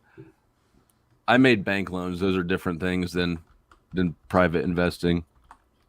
But regardless, all of it wants a return on money, right? Like the scenario that he set up. The only reason that scenario would be such is because the business is not being run in a successful manner. 100%. Trump will just fucking. Trump did exactly what he. So the fourth option is declare bankruptcy, restructure, kick those guys out at pennies on the dollar, take over the project yourself, and finish it. And that's what he did. If you look, both of those casinos, resort hotels exist.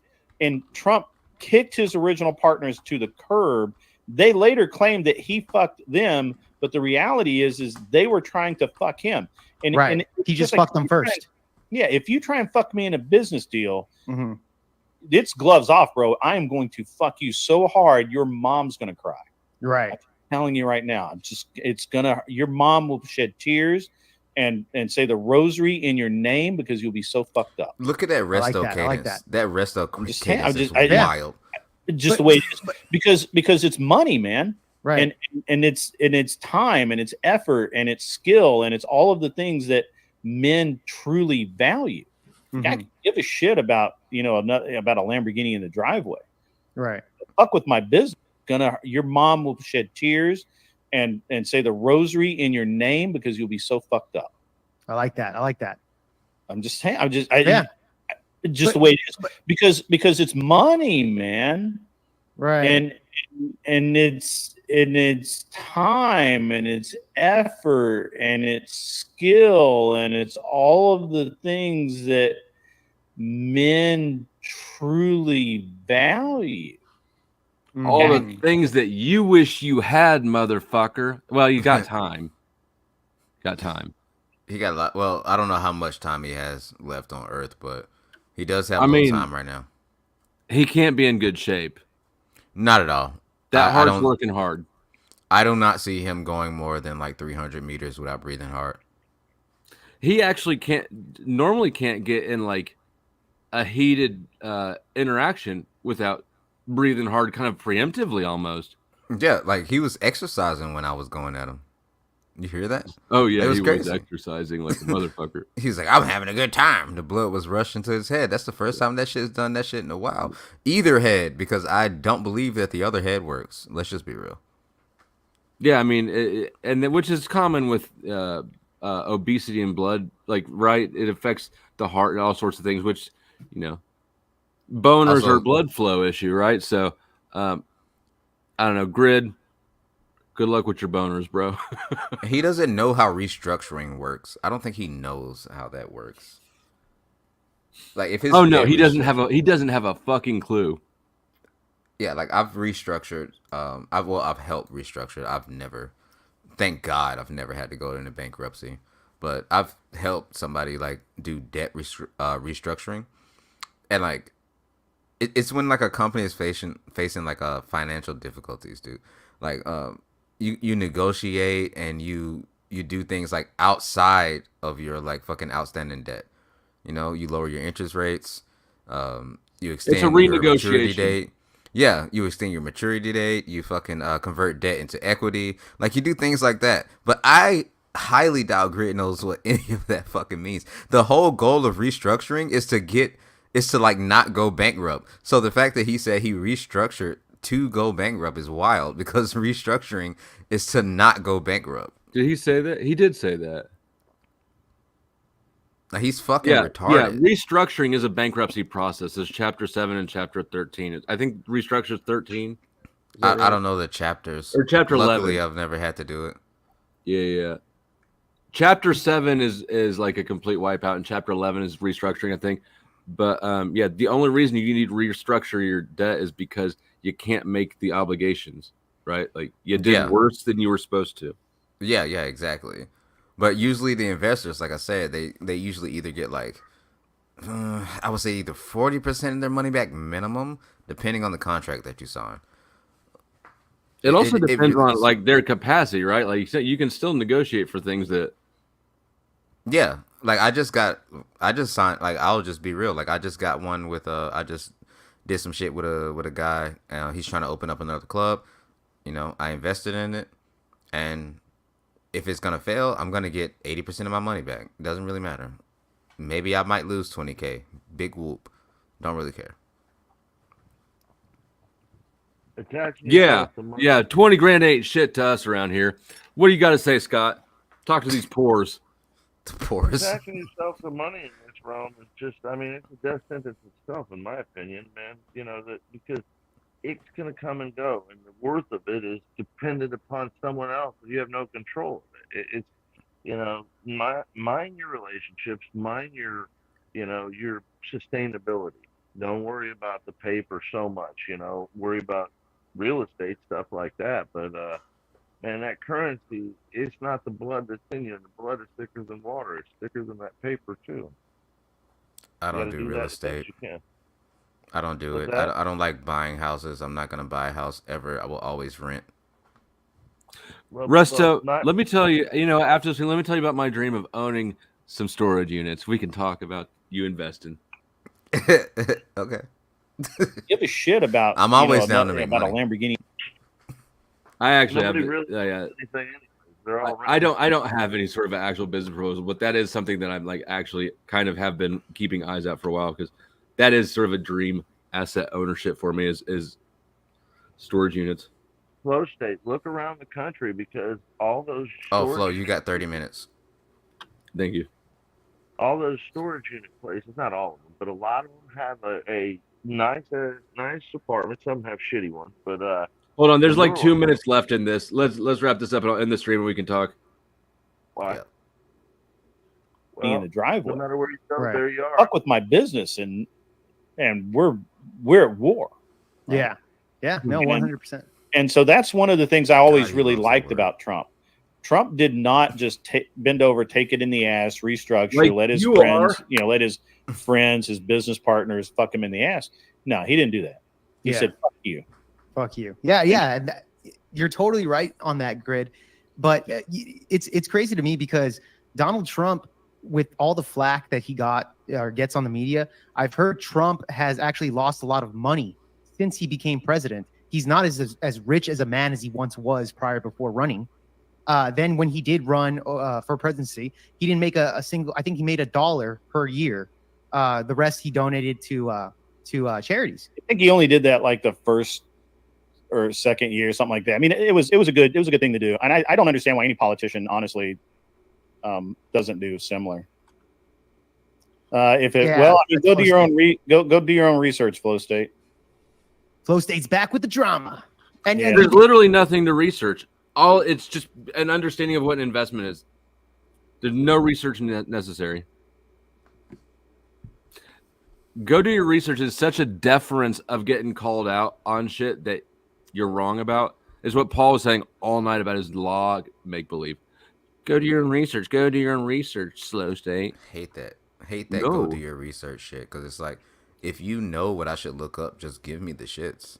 And if you're gonna make a claim about something, then be prepared to show why you believe that, or else let it go. Right? Like true. Yeah. Anyways, That's it. I nothing too juicy. Definitely nothing as good as yours, but it was worth addressing because mostly it's about training Grid 1 to behave how I want him to. Because you're just not going to get away with ignoring me. Are you brat taming? A little bit.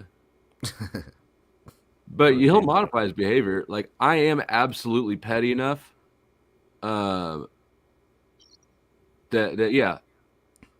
Actually, you know what, Flow State? Let's capitalize on the whole resto situation. How about you and me just do like a little debate, like BLM debate type shit. Probably gonna lose, but I'll debate you on it. Leopard, Lolo, somebody give me a date. All right, we'll figure it out. Can't do. I got to take like kind of a nap before tonight since I got Sarah's thing. Oh yeah, you got to do Sarah's. Yeah, I got to take a fucking super nap. Okay, no. Okay, it's a no. That's what. Fuck. She reverse psychology me. That's how I'm gonna remember now. It's a no. Yeah, storage units would be awesome. It's all the benefits of being a landlord with none of the fucking headaches. Your collateral's on site. Your exposure to damage being done is very low, and all you got to do is pour asphalt and pop up sheet metal. Like I know how to do those things. I should think about that. Leave nasty ass shit there. I don't give a fuck about none of that shit. A pressure washer can get rid of a lot. And I got 2 of them, right? Like, let's go. And I rented one down the street a little bit ago for a month, mostly just so I could get their contract. My last business is doing pretty good actually, and it came out of nowhere. Like one of my friends, she was like, "Oh, I hate having to take," because she has this weird thing where like they don't have like a public trash, like I would guess a trash truck. Like garbage truck that like comes around and like picks up the trash off the side of the road, so they have to take it to like one little place at the end of the street. I'm not gonna say where she lives. And I said maybe you should just get a bullshit truck and just collect everybody's trash for money. And she didn't want to do that. And so I got it, and then I hired somebody, and they started doing it, and then we eventually ended up with 3 trucks. So now they just go around collecting people's trash. And it's making a lot of money. Fuck, right? Yeah. Right? It's funny how much a Dodge Ram can make you so much fucking money. Dude, you know, it's crazy. Yeah. I bought my first truck shortly after I got out of jail. Just because I kind of wanted one. But like now I can't imagine not having one. But yeah, it's any sort of, you can't gain any sort of wealth at all working for somebody else. It doesn't matter how good your job is. I've made more in 2 hours with a pressure washer shooting trash cans for myself than I have working a full day at a job site getting paid well under the table. Right? Well, like, I'm probably gonna end up giving her that business anyway. Like after I make enough for Christmas. After that, then she can have for it. Christmas. Yeah, Christmas all right. gotta be lit. Let me wrap this up and not keep the audience waiting in limbo to listen to us just chit chat about nothing. Yes, man. If you haven't liked the video, please do. If you have not subscribed, please do.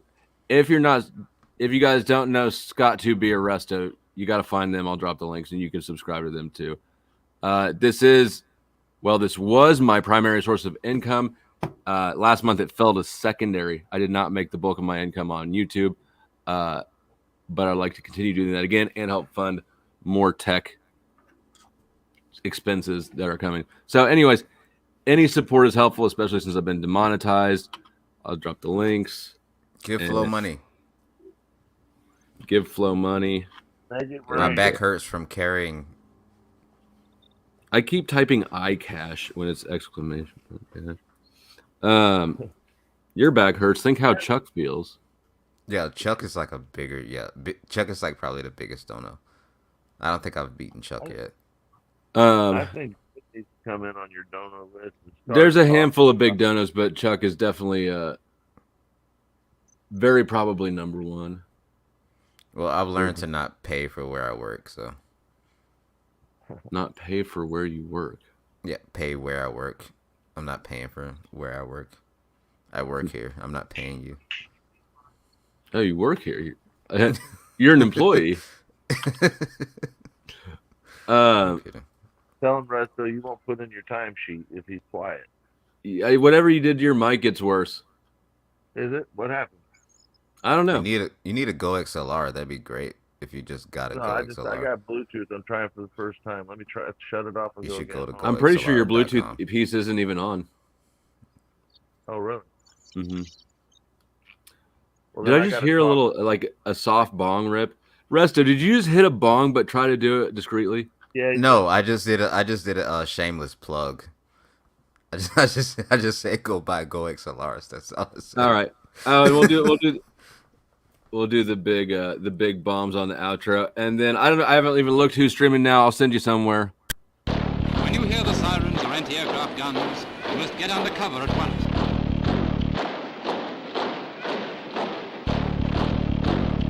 Take cover at once, but there's no need to rush. If you take things quietly, you will prevent panic in others. You must not stand staring up at the sky. That's the most dangerous thing to do.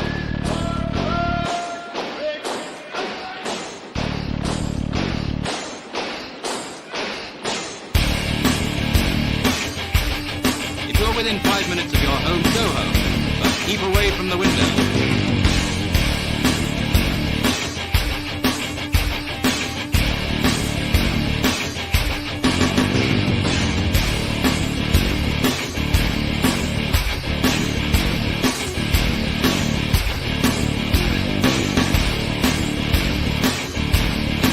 Car, get off the main road, leave it clear for the defense services.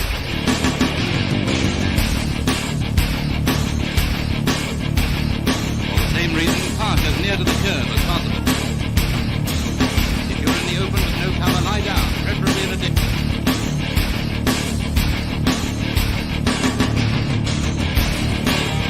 Never forget to carry your gas mask. Always remember to see that your blackout is as black as soot.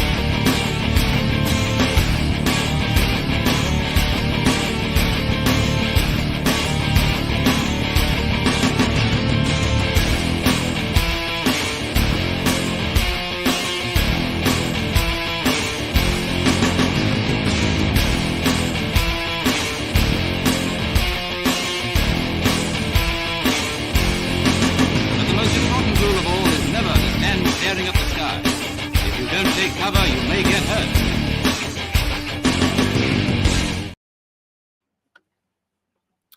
One last thing. All right, quick announcement. Huddle up. The raid is going to Grid Ones. I need all of you to tell him who sent you, who owns him. That's us, right? And tell him his fat ass has some shit to address. He needs to quit hiding.